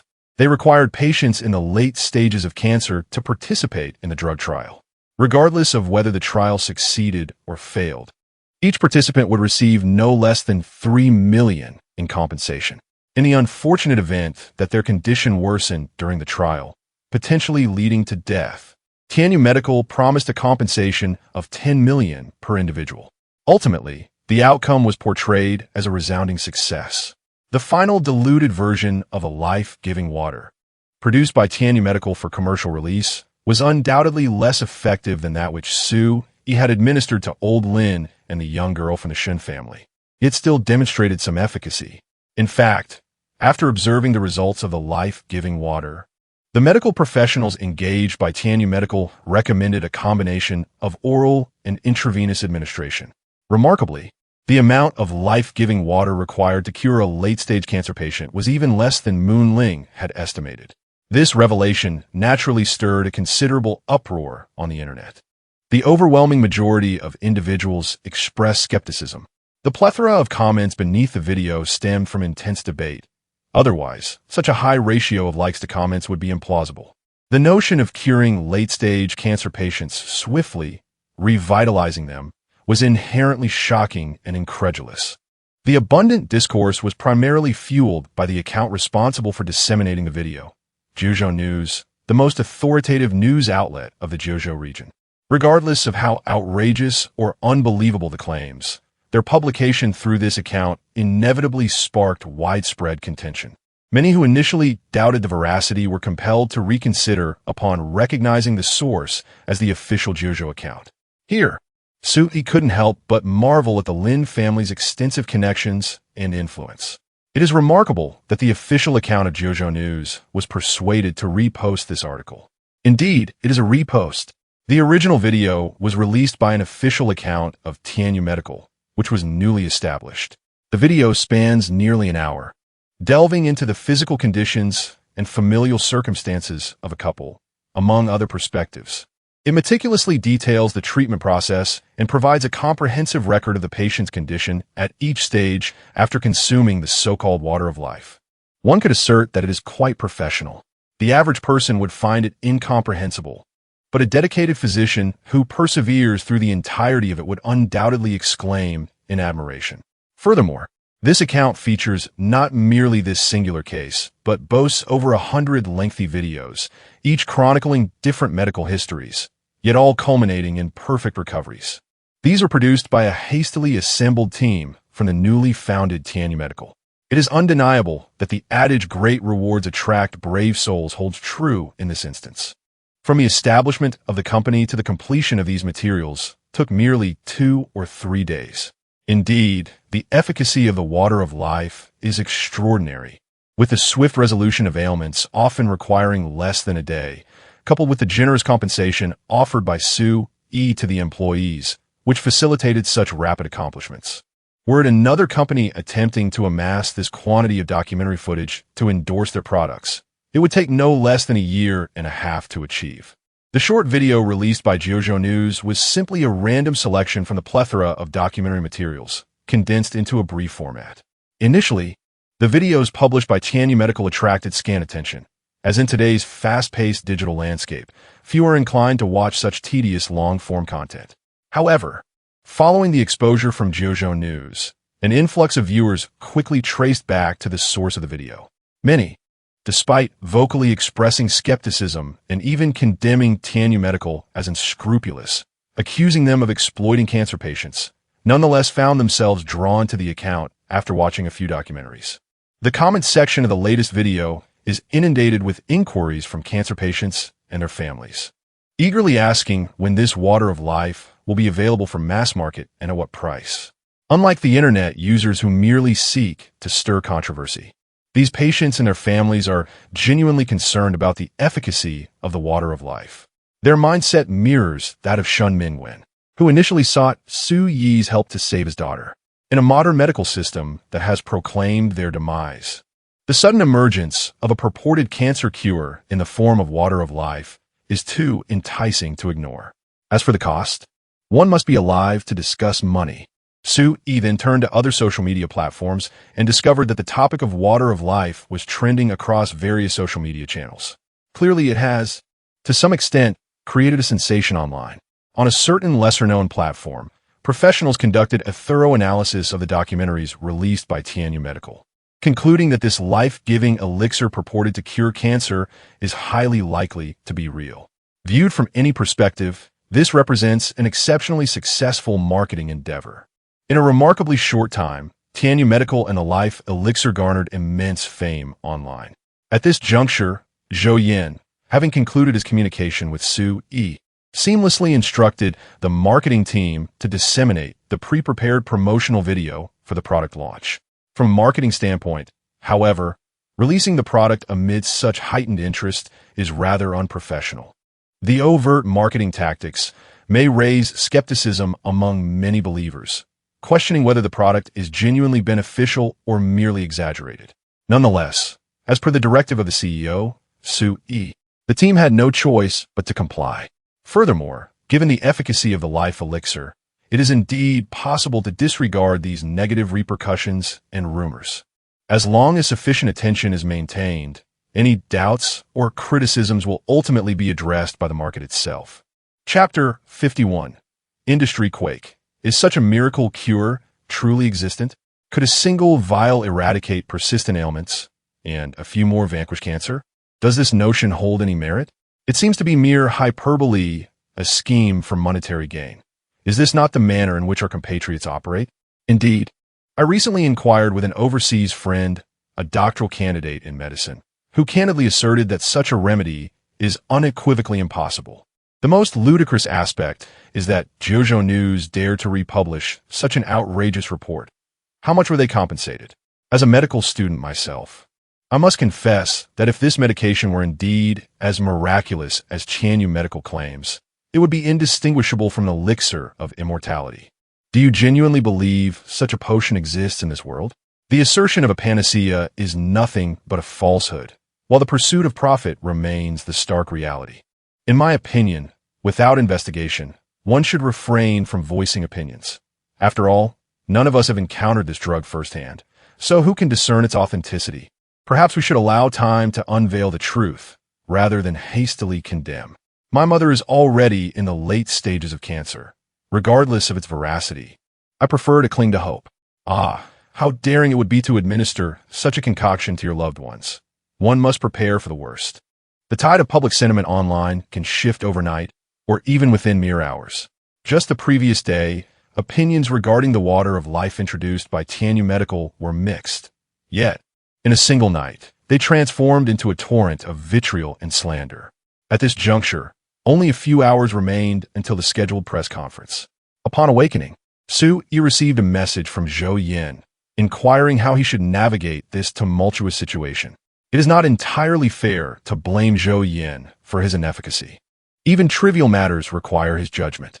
The underlying cause of this public relations upheaval was orchestrated by unseen hands, intent on sabotaging his conference. Their objective was evident: to delay the launch of the water of life and impede the momentum of the entire medical industry. Zhou Yin speculated that the issue likely arose during the testing phase prior to the product's launch. Prior to this, whether within JoJo or in the international medical community, the sudden emergence of this so-called miracle drug was met with skepticism. Many had either never heard of it or held it in profound disbelief. When the public discourse was more balanced, several of the dissenting voices were genuine medical professionals. Even after viewing the documentary released by Chanyu Medical, these doctors merely stated that if the documentary were factual, the water of life might indeed possess efficacy. However, many also contended that such documentaries were likely fabricated, for they could not fathom a single drug wielding comprehensive effectiveness. These individuals, at that time, were motivated by goodwill. They viewed the situation through the lens of their expertise, believing it to be a fabrication, thus advising uninformed netizens to exercise caution in their purchases. The current climate, however, is markedly different. Any medication must undergo rigorous testing prior to market introduction. Even if Old Lin were to leverage his connections, he could only eliminate some extraneous procedures during the testing process. The evaluation of the drug itself is inescapable. The water of life is certainly no exception. Last night, the testing report from the Kyushu Medical Department regarding the elixir of life was released. The findings align perfectly with Chanyu Medical's descriptions of this remarkable drug, and its practical efficacy even surpasses what was depicted in Chanyu Medical's documentaries. Under normal circumstances, testing institutions typically only disclose the results publicly, refraining from sharing more detailed information to avoid the risk of revealing trade secrets. However, any institution is comprised of individuals who may harbor personal interests. Upon confirming the revolutionary impact of the elixir of life on the medical industry, some professionals who had genuinely interacted with it could no longer contain themselves. The news rapidly spread, and within a night, the entire industry had become aware of this extraordinary development, triggering a silent tremor throughout the field.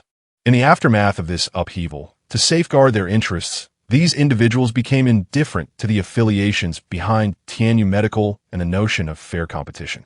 Overnight, an avalanche of negative information regarding the elixir of life inundated the internet. Public opinion can be manipulated. With sufficient resources, orchestrating such a narrative is hardly a challenge.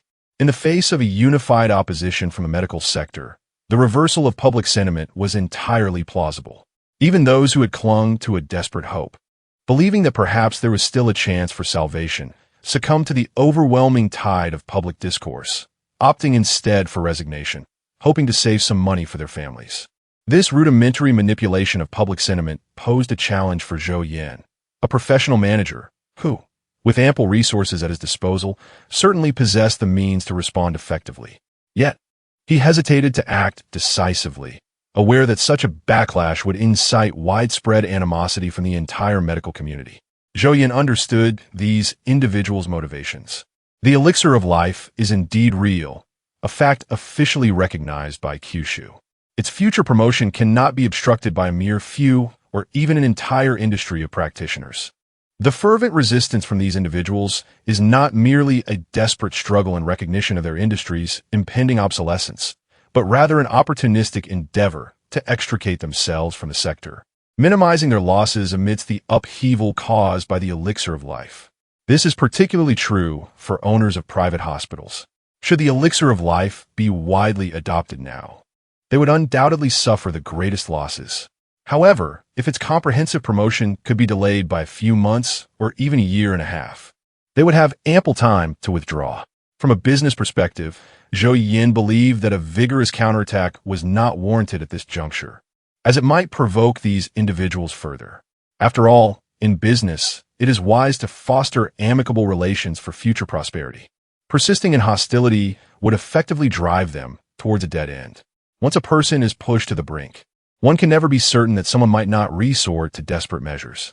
Although the private healthcare system in Jeozhou is not as advanced as that in foreign countries, the practitioners within it undoubtedly constitute a formidable force. From the very inception of Tianyu Group, attracting the ire of these individuals seemed unwise to Zhou Yan. After all, possessing the elixir of life guarantees eventual profit. There is no need for haste. Allowing competitors a moment to breathe, akin to the method of boiling a frog, would better serve the company's interests. However, having spent considerable time with Su Yi, Zhou Yan understood the temperament of this major stakeholder and did not believe that Su Yi would concur with his perspective. Thus, after much contemplation, he concluded that it would be best for Su Yi to address the matter himself. Chapter 52. Is it possible for us not to be special forces? I disregard the chaos that surrounds me, indifferent to who may be perturbed by my actions. The dining table is set before us. Who earns a place at it is determined by one's merit. If someone, lacking in ability, attempts to keep me from this table, they shall not blame me for overturning it. I shall retaliate as necessary, devoid of any hesitation. Upon receiving Zhou Yan's report, Su Yi's response was succinct. After all, he had by his side the formidable and unmatched combat prowess of Yuling, who, out of his inherent kindness, refrained from indulging in wanton acts of theft and violence. To think that amidst his endeavors in legitimate business, some would dare to employ underhanded tactics against him. Very well, I shall take action forthwith. Zhou Yan, I advise you to exercise caution in the coming days. I fear someone may act out of desperation. Zhou Yan, unsurprised by this outcome, reminded Su Yi while accepting the task. No need to worry about me. You should focus on your own safety. Perhaps consider hiring a security company to provide you with a team of bodyguards, with the expenses covered by the company, Su Yi casually suggested. If anyone were truly audacious enough to target him, he would question whether that individual harbored a grudge against his entire lineage. He was indeed capable of extreme measures. After expressing his gratitude, Zhou Yan ended the call. Contemplating the situation, he decided to heed Su Yi's advice and contacted a security firm to arrange for his protection. Under normal circumstances, he would not perceive any threats directed at him. He was merely an ordinary professional manager, essentially a worker. This decision, evidently, stemmed from the directives of his enigmatic employer, whose profound identity and background were not to be trifled with. Targeting an insignificant worker like him would yield no results against the true orchestrators.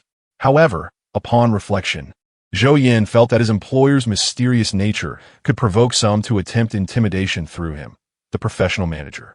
Thus, for the sake of his own safety, he resolved to secure bodyguards, especially since the company would cover the costs. What is the matter? Yuling, unusually devoid of her late-night phone escapades, stirred awake at the sound of Su Yi's call. Nothing, Su Yi replied, glancing at her before continuing. The evening press conference is approaching. Do you have any places in mind that you wish to visit this afternoon? I'll accompany you. For the past few days, Yu Ling had been engrossed in researching travel guides for the magical city. Admittedly, her interest lay not in travel itself, but in the convenience of gathering such information, something she could not experience in the magical realm. Yet, having conducted her research, she found herself with idle time, making a trip to explore a new locale a perfect way to pass the hours. As soon as the topic arose, Yu Ling's fatigue dissipated. Ignoring her unadorned state, she nestled beside him, eagerly sharing her findings from her recent explorations. He listened intently for quite some time before inquiring. So, where do you wish to go? Yu Ling blinked her innocent eyes in response. I don't know. As the evening approached, a perspiring Su-Yi sat upon a stone pillar at the intersection of a pedestrian street in a magical metropolis. Beside him was Yu Ling, who had inexplicably changed into an exquisitely crafted and high-quality hanfu, gently fanning him with a small handheld fan. Yang-Yi, on the other side, was contentedly indulging in a fruit smoothie. Passers-by cast envious glances at Su-Yi, yet only he understood the extent of his discomfort that afternoon. Reflecting on the morning when he had asked Yu Ling where she wished to go, her uncertain response of "I don't know" led him to suggest she pick a location at random, a decision he now regretted deeply. To his surprise, Yu Ling's casual selection encompassed every tourist attraction they had previously mentioned. She enthusiastically informed Su-Yi that she had just discovered a novel way of traveling, dubbed Special Forces Tourism. In the course of that afternoon, they traversed from the southern to the northern parts of the city, and from the eastern to the western sides. Upon reaching their so-called destination, they merely took a photo at the marked spot, declaring it a visit, before hastily moving on to the next site. There was no time for respite. They were either in transit or en route, under the sweltering heat of over 40 degrees Celsius. They had not enjoyed any of the sights, merely engaged in relentless travel. The most troubling aspect was that it was Su-Yi alone who felt the strain, while Yu Ling and Yang-Yi genuinely found this mode of tourism quite delightful. How absurd. Let me see, the next destination is Yu Garden. While fanning Su-Yi, Yu Ling perused their upcoming location. To reach it by subway, we first need to take the subway. Su-Yi glanced at the time, 5:30 in the evening. Then he looked at the throngs of people pouring out from the nearby office buildings, swallowing hard. At this hour, the subway would be overcrowded. I'm not particularly concerned, but I worry it may be inconvenient for you two young ladies. How about we take a taxi instead? He suggested. Alternatively, we could have a Hotel S car pick us up, perhaps a Rolls-Royce. But then, that wouldn't be Special Forces Tourism, would it? Yu Ling blinked, her eyes lighting up. If the subway is too crowded, we could ride-share bicycles. Wait, isn't that precisely what makes it exhausting? Where lies the enjoyment in that? Is it conceivable that we, with our wealth and leisure, need not adopt the guise of special forces? Su-Yi lamented. This is a predicament faced by many who, amidst their work and studies, seize fleeting moments to travel. There is no need for us to endure such a plight. Is this not a unique form of tourism in your region? I find it quite intriguing. Yu Ling mused wistfully. However, if you feel fatigued, we should indeed have the hotel car come for us. What nonsense is this? Am I tired? I'm merely a bit overheated. How can a man admit to such weakness? However, the oppressive heat of this season in the magical city is indeed unbearable. Although his constitution is significantly better than that of the average person, it pales in comparison to Yu Ling, an extraordinary being who can endure the sweltering sun and temperatures exceeding 40 degrees without breaking a single sweat. At present, she remains fragrant and soft, devoid of any unpleasant odor. Meanwhile, Su-Yi finds his clothes thoroughly soaked in perspiration. At this moment, he shifts his gaze to Yang-Yi, who is enjoying a slushie, and remarks, I'm not fatigued, but Yi must be exhausted. Just look at how much she has sweated in this scorching weather. Yu Ling then turns her attention to Yang-Yi and nods in agreement. Indeed. However, Yang-Yi, engrossed in her food, dismisses their concern with a wave of her hand, saying, Not at all. I'm not tired in the slightest. You need not worry about me. Come on, we're out to have fun. A little fatigue is of no consequence. Just then, a phone call came in, providing a welcome respite from Su Yi's awkwardness. He hastily opted to answer it. However, the next moment, the expression on his face visibly darkened. Chapter 53. An unexpected incident. Why don't you go? Mr. Su, our press conference is set to commence in 2 hours, but just now, Mr. Zhou had an accident on his way to the venue. What should we do now? Mr. Zhou has been in an accident. Su Yi's expression darkened immediately. Is he badly injured? How is he? The accident involved a small truck. Fortunately, Mr. Zhou does not have any major injuries, but he has suffered a leg fracture and will likely require a lengthy recovery period. He is currently at the hospital and will certainly be unable to preside over tonight's press conference. On the other end of the line was Mr. Zhou's secretary, a young man named Xiao Lu, who had been brought along by Mr. Zhou when Su Yi recruited him. His capability in handling tasks was commendable. Su Yi pondered for a moment and suggested, "How about you take Mr. Zhou's place at the press conference?" Xiao Lu hesitated for a moment, then replied timidly, "Mr. Su, I've never encountered such a situation before. I fear I might mishandle it.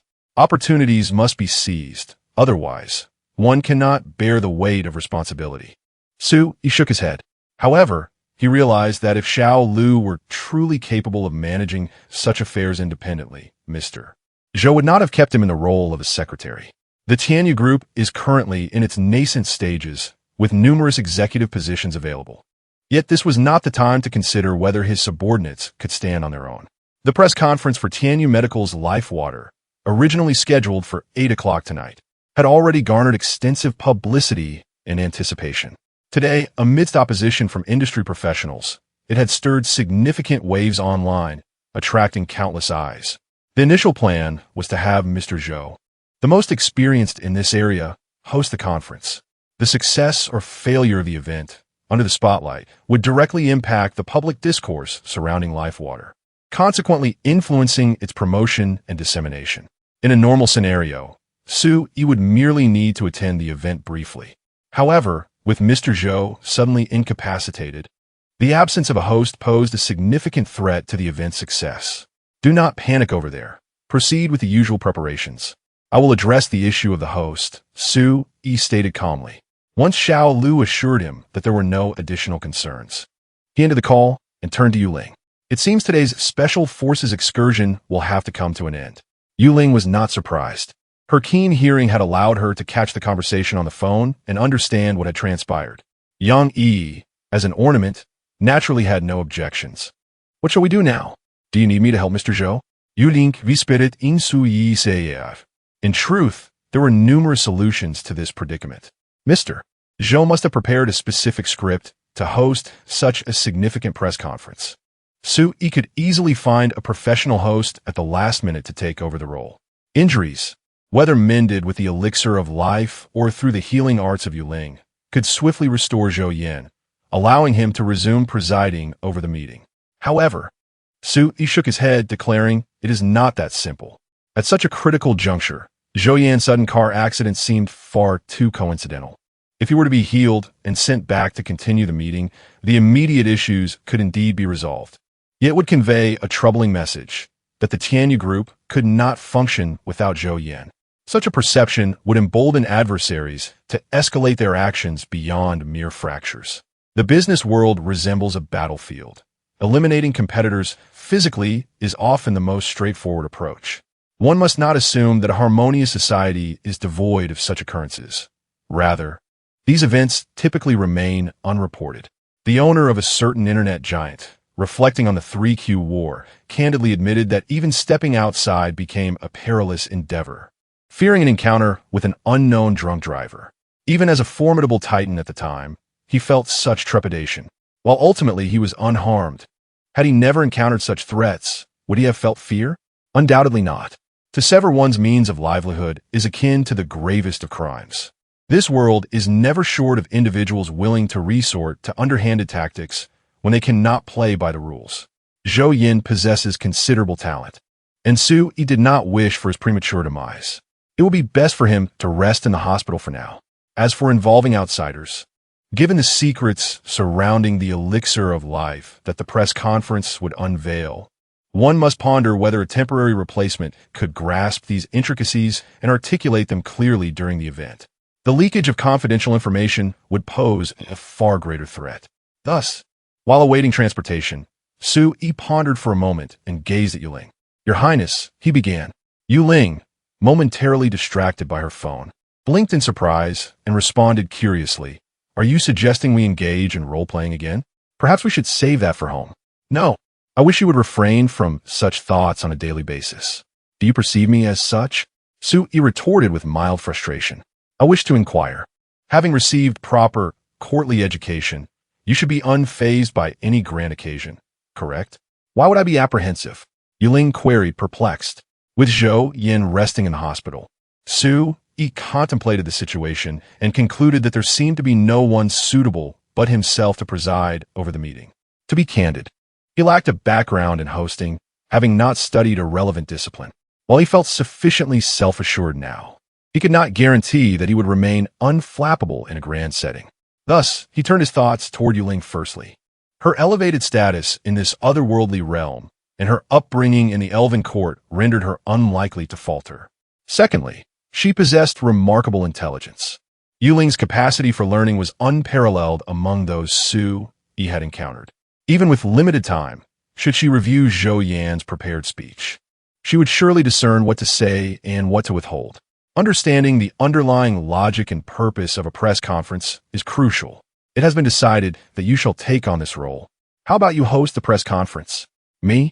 Yuling, rather unfazed, inquired with genuine curiosity. "I have no understanding of what a press conference entails. Why do you believe I can excel at this task?" "Because I have faith in your capabilities." Su-yi replied half-jokingly. "When you are on stage, simply read from Zhou Yan's script. When it comes to the Q&A session, should anyone attempt to pose challenging questions, just cast them away with a spell." "Is that for real?" "Not at all. But afterward, we should have someone account for it." I anticipate it might leave quite a few people in shock. The two shared laughter and settled the matter with ease. Yuling remained as composed and serene as ever, showing not a hint of worry or trepidation about embarking on an endeavor she had never undertaken before. Chapter 54, Freely Expressing. "It does not matter if it fails, I apologize, Director Su. I truly did not anticipate that a complication would arise at this critical juncture. These individuals acted with such swiftness that I was unable to respond in time. This is indeed my oversight. It is of no consequence. I have already made arrangements for the press conference. You need only focus on your recovery and not concern yourself with matters here. Later, I shall have someone deliver some life water, our company's product, which you, as the general manager, can utilize while also serving as an advertisement for us. Thank you for your understanding, boss. I have already organized the details for the press conference. There is a dedicated individual overseeing the proceedings, and a specific script has been prepared. You merely need to find someone to read the script. As for the subsequent Q&A session with the journalists, if we cannot find a suitable and trustworthy candidate within the company, it is perfectly acceptable to cancel it. I will handle it afterward." It is evident that Zhou Yan is indeed very committed to this task. Within less than an hour, Su-yi and Yuling arrived at the Magic City Exhibition Center, the venue for the press conference. Just after Zhou Yan had finished attending to his injuries at the hospital, he called with a sense of urgency to relay several critical points and procedures. Were it not for the fact that the life water had yet to be delivered, Su-yi would have suspected that Zhou Yan would immediately consume several bottles and rise to continue with the press conference. In truth, the success of the press conference was not of paramount importance to him. After all, the efficacy of the life water was evident, and it was only a matter of time before it gained public acceptance. Even if this product could not be promoted immediately and remain confined to the circles of the affluent and powerful, Su-yi would still earn a substantial profit. Furthermore, those who sought to sabotage the press conference to undermine the employees of Tianyu Group would undoubtedly face his reckoning afterward. There was no necessity to ensure the press conference's success. Merely creating a formidable image of Tianyu Group online in a short time frame would not suffice as retaliation. In fact, Su-yi felt that such a response was somewhat inadequate. In dealing with those audacious enough to turn against their own, he harbored no intention of merely winning the battle of public opinion. His principle was simple. If one does not offend me, I shall not offend them. But should one provoke me, they must not blame me for seeking retribution. Thus, the outcome of the press conference was not something he was overly concerned about. However, he could not disrupt the diligent efforts of his employees. After patiently listening to Zhou Yan's extensive instructions, Su Yi offered him some words of reassurance, assuring him that everything would be fine and that he should rest assured without worry. He then hung up and turned to Yuling. "How is it? Did you comprehend everything?" However, Yuling frowned and replied, "I have read through it and retained most of the information. I understand the majority, but there are still some specialized terms that elude my comprehension. Such as, for instance, in the speech, there is a section explaining the efficacy of life water, which mentions that using intravenous injections alongside oral administration can, to some extent, enhance its effectiveness. The oral aspect is understandable, but what exactly is the intravenous injection?" Su Yi could only provide her with a rudimentary explanation of what intravenous injection entailed. As for why the efficacy of life-giving water administered through injection surpassed that of direct consumption, he understood the trade, but was not a medical professional. Fortunately, such inquiries did not necessitate deep investigation. Yuling merely needed to read through the manuscript. It was likely that the audience at the press conference would not expect the host to be an expert in a related field, thus having minimal impact. By the way, Zhou Yan mentioned that during the Q&A session, some rather pointed questions might arise, and if they became unmanageable, that segment could be canceled. No need for that. I glanced at the questions he mentioned in the manuscript and should be able to handle them. Yuling replied nonchalantly. "All right, the event is about to commence. If you're ready, let the makeup artist assist you in changing your outfit." As for her makeup, given her beauty, she felt that any cosmetics would detract from her allure, rendering it unnecessary. This was the first remark made by the makeup artist upon seeing her. Yuling was indifferent. After all, it was merely for Su Yi's enjoyment. "See? Such beauty. My wife." A moment later, after the makeup artist's meticulous work, Yuling reappeared before Su Yi, causing his eyes to widen in delight. She was clad in an exquisitely tailored women's suit, her tall figure beautifully accentuated by the fitted attire. She had transformed from her usual serene demeanor, exuding an air of effortless power and regal authority. This time, she was to speak as the executive president of Tianyu Group. As for when she had become the president, there was no need for inquiry. This was not a publicly listed company, and since Su Yi held 100% ownership, Yuling's position was ultimately his prerogative. Given her elevated status, the makeup artist naturally aimed to present her as a formidable woman. Initially, upon seeing Yuling, the artist expressed admiration for her beauty, but lamented that her gentle aura might conflict with the image of a strong businesswoman. However, after a trial, she realized that the presence of this alluring figure, once energized, exuded a commanding aura surpassing any businesswoman she had ever encountered. Had Su Yi been privy to the makeup artist's thoughts, he might have felt compelled to share that despite Yuling's stunning appearance, she was far from a passive character. In a different realm, she was a deposed princess who had carved her path through peril in the Elven Kingdom, proving she was anything but docile. Having held high office and experienced the battlefield, she had witnessed countless conflicts. For someone of her caliber to be overshadowed by those merely playing at business in the corporate world would indeed be peculiar. "How do I look?" Yuling asked as she twirled gracefully beside Su Yi. "Beautiful," he replied sincerely, praising her. A perfect partner should be obedient in private, yet exhibit confidence and independence in public. He felt increasingly fortunate for his earlier decision to bring Yuling into his life. One must indeed open their eyes to the world. Suddenly, a question arose in my mind. Must I adhere strictly to the speech as written when I take the stage? Is there room for improvisation? Yuling inquired. "Feel free to express yourself. It doesn't matter if you stumble," Su Yi replied with a shrug. "It's merely a press conference, which may seem significant at present. However, when we extend our perspective over time, it holds little importance for the development of Tianyu Group. For someone like myself, who possesses a time-space trading platform, it is even less consequential. To put it bluntly, even if Tianyu Group were to collapse, it would be of no concern to me. Yuling may speak as she wishes. After all, the existence of the trading platform is bound by contractual limitations, preventing her from disclosing certain information, but there is nothing else that cannot be shared. Chapter 55. Do not ask. Just know it's 40. The product launch event was meticulously crafted by a professional team hired by Zhou Yan. After all, countless brands hold product launches at the Magic Convention Center each year. Many companies, particularly smaller ones, find it excessively wasteful to establish a dedicated department for such matters.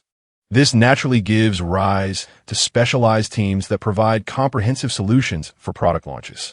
The entire process was strictly adhered to as per the guidelines set by the team, including the invitation of attendees and journalists, which was also managed by them. Depending on the bid, the launch events are categorized into several tiers. The higher the tier, the more sophisticated the setup orchestrated by the planning team, attracting a larger audience and a more extensive assembly of journalists, with greater media presence from influential outlets. However, this occasion was markedly different from previous ones, thanks to Su Yi's personal connections and the online buzz generated over the past few days. The journalists present did not require invitations from the on-site team. Many simply arrived uninvited. In fact, numerous smaller media outlets and self-styled influencers found themselves unable to gain entry. Only a select few major media organizations, notably the official representatives of Juzhou with significant influence, were directly invited by Tianyu Group. Naturally, such a hot event was one that they were eager to attend, leading to a seamless alignment of interests. As Yu Ling prepared backstage, Su Yi emerged to the front, initially intending to merely observe. He naturally had a place reserved for him in the VIP section. However, he was taken aback to find that the event had not yet formally commenced and the atmosphere remained somewhat chaotic.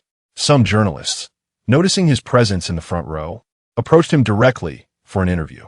"Excuse me, may I inquire about your identity?" Su Yi hesitated for a moment, sensing a certain disarray in the event management and feeling a twinge of dissatisfaction towards the so-called professional team's handling of matters. Furrowing his brow, he replied, "And you are?" "Greetings, I am Qiao Sin Lu, a journalist for BBD News' Jiuzhou branch. You may call me Lu Qiao," the reporter responded politely. Yet, upon learning that he was affiliated with a foreign BBD, Su Yi found himself intrigued. He had little desire to engage in a formal interview, as the questions would likely be mundane, and he felt it inappropriate to treat the journalist poorly, considering it was his job. However, engaging with foreign media and known for sensationalism would serve as a pleasant distraction. "Ah, I happen to be the chairman of Tianyu Group. What insights do you seek?" Su Yi replied with a smile. "Tianyu Group? Chairman?" Lu Qiao appeared momentarily taken aback, scrutinizing Su Yi with disbelief. He then chuckled. "You certainly have a sense of humor. Tianyu Group has been under intense scrutiny lately, attracting considerable attention, and many are eager to uncover its underlying truths. However, after extensive investigation, they could only uncover that the Tianyu Group owned several subsidiaries, including farms, factories, medical companies, and technology firms. They even discovered that only the medical company had released products, while the others, apart from the farms, remained mere shells. The identity of the powerful figure behind the group remained an enigma, shrouded in secrecy, eluding their search entirely. The information they accessed regarding the subsidiaries of the Tianyu Group was publicly available online, as it was required by law to be disclosed, not concealed. However, details about Su Yi had been deliberately obscured by the elderly Lin, making it impossible for those with ulterior motives to uncover the truth. Despite the near-vacant status of the company, its ability to stir such considerable waves in a short span led many to speculate that the mastermind behind the Tianyu Group was undoubtedly a person of immense influence. The journalist was no exception to this speculation. Now, with Su Yi unexpectedly proclaiming himself as the owner, disbelief clouded the reporter's mind.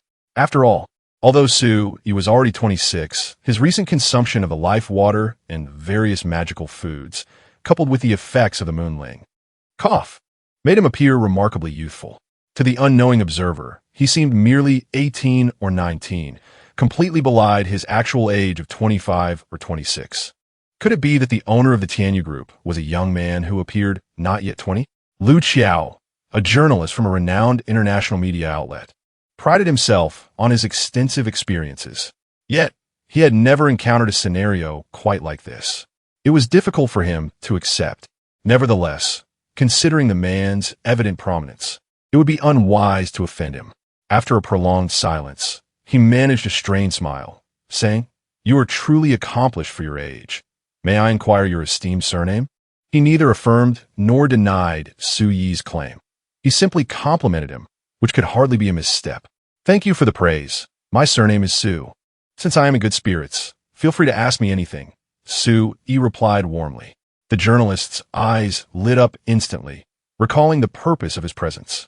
Although he was yet to grasp the connection between this young man and the Tianyu group, influential figures often possessed undisclosed channels of information. If he could extract even a fragment of insight, it would surely translate into a significant scoop.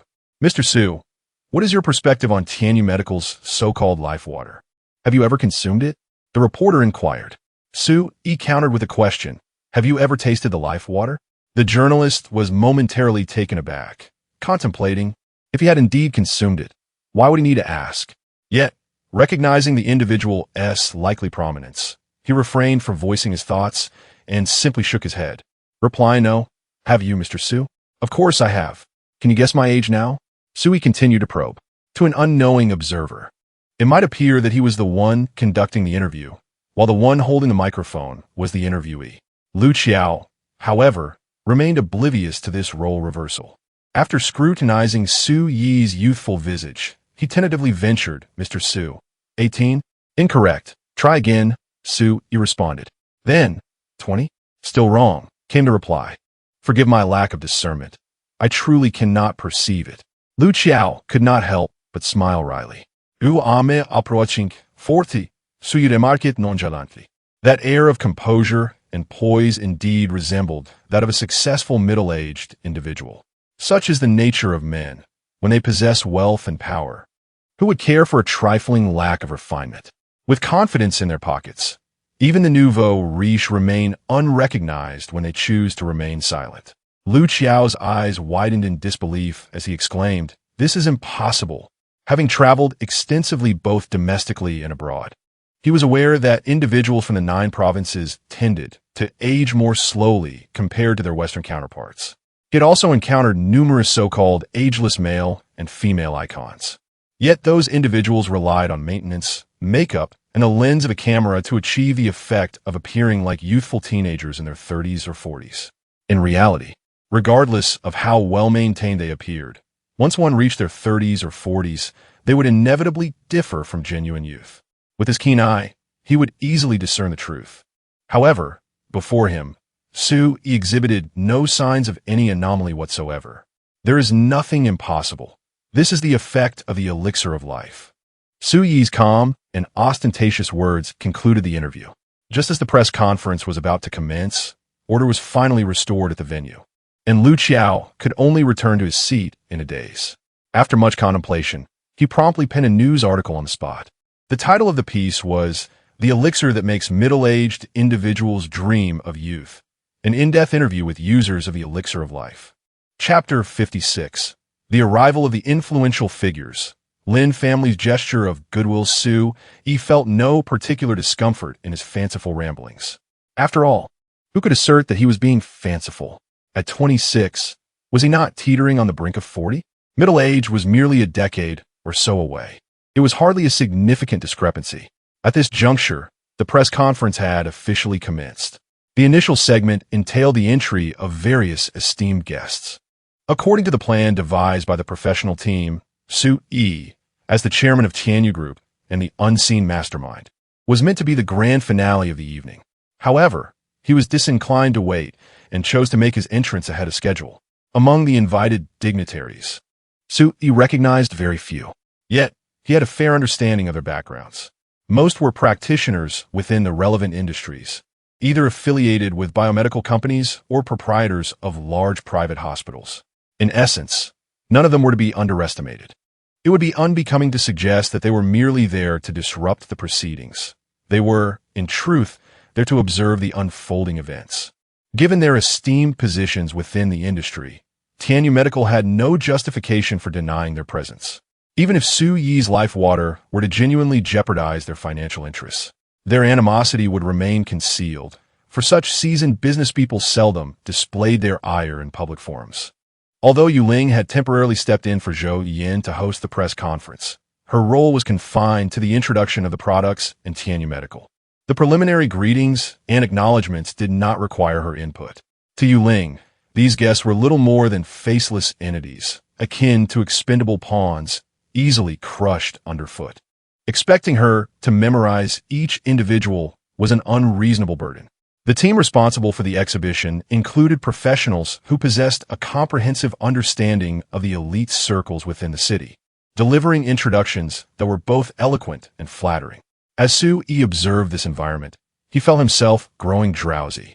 It was not until a certain moment that he noticed an abrupt silence enveloping the entire exhibition center. Roused from his reverie, he followed the gazes of those around him and was taken aback to see Old Man Lin making a personal appearance. Not only had he arrived, but he was accompanied by a middle-aged man who bore a striking resemblance to him. Upon their arrival, the two approached Su-yi directly, taking their seats beside him without ceremony. Before Su-yi could inquire, the speaker on stage excitedly announced the identity of the middle-aged man, the protector of Moda City, a true regional dignitary. As for Old Man Lin, the greeter clearly recognized him but hesitated to disclose his title, merely alluding to the honor of welcoming Mr. Lin. No wonder Shen Mingwen remarked that Su-yi was indeed a figure of considerable stature across the realm. Su-yi cast a peculiar glance at the Old Man Lin beside him, who, shaking his head, remarked, "If I were truly such a prominent figure, I would not find myself mingling in Modu. Allow me to introduce my son. Should you wish to establish any enterprises that benefit the nation and its people in Modu, feel free to consult him regarding potential policy support." Upon hearing those words, the middle-aged man responded with warmth, "You must be Mr. Su-yi Su. I am Lin Jianya. It is a pleasure to meet you. I apologize for not bringing a gift due to my hasty arrival, but I shall forever remember your kindness in saving my father. Should you encounter any difficulties, do not hesitate to ask. As long as it does not contravene my principles, I will certainly assist you." Such a pledge from a man of his stature would undoubtedly elate not only a burgeoning enterprise, but even the titans of industry like Penguin and Ollie within the domestic sphere. However, Su-yi remained largely unfazed. With a trading platform in hand and an awareness of countless lives beyond this world, he found little significance in the trivial affairs of Blue Star. Moreover, with Yuling by his side, he possessed the luxury of indifference. When disputes culminate, the most direct resolution is often physical annihilation, a capability he did not lack. Thus, the distinction between the powerful and the ordinary held minimal weight for him. Yet, he was not oblivious to the goodwill offered to him. It was only fitting to reciprocate with customary politeness. Lin Jianya may have claimed to bring no gifts, yet his very presence was the grandest gesture, unequivocally signifying the backing of the official authorities of Magic City behind the Tianyu Group. Once the exhibition concluded and this information disseminated, it was likely that many dissenting voices would be silenced. Ultimately, the efficacy of the life water would dictate the outcome. Yet he had undeniably aided Su-yi considerably. After a brief exchange of pleasantries among the three, the product launch proceeded through a series of formalities, finally arriving at the most pivotal moment. As Yuling, clad in a sharp uniform, stepped into the spotlight, the audience collectively held their breath. The pursuit of beauty transcends gender, and Yuling epitomized a level of allure that captivated all ages. Even when she eschewed adornments in her everyday life, she effortlessly drew attention wherever she went. Now, having been artfully styled by a makeup artist, her radiance was magnified. Numerous media outlets were present, live streaming the event. Thus, the awe inspired by Yuling extended beyond the venue to countless online viewers. Wait, is this a real person? Oh, at the venue, it's a real person. Goodness, can someone truly be this beautiful? Stop dreaming. Her beauty has nothing to do with you. Did you not hear the host just now? She is the executive president of Tianyu Group. Why didn't you mention your president was this stunning? Although the promotion of life water is rather absurd, let us be honest. Enough said. Just let your president say, "Darling, drink the medicine. And regardless of whether it's a scam, I'll place an order now. Even if it's poison, I can down 3 bowls. Calm down. Stop dreaming. Can you even afford the market price? Just look at how much a bottle costs. Goodness, this is highway robbery." Indeed, As per Zhou Yan's presentation plan, Yuling commenced her speech by directly announcing the price without any preliminary remarks. A bottle of the diluted essence of life, measuring 150 milliliters, is priced at $88.88. To those acquainted with its efficacy, this price appears remarkably reasonable, yet to the uninitiated, it seems nothing short of extortionate.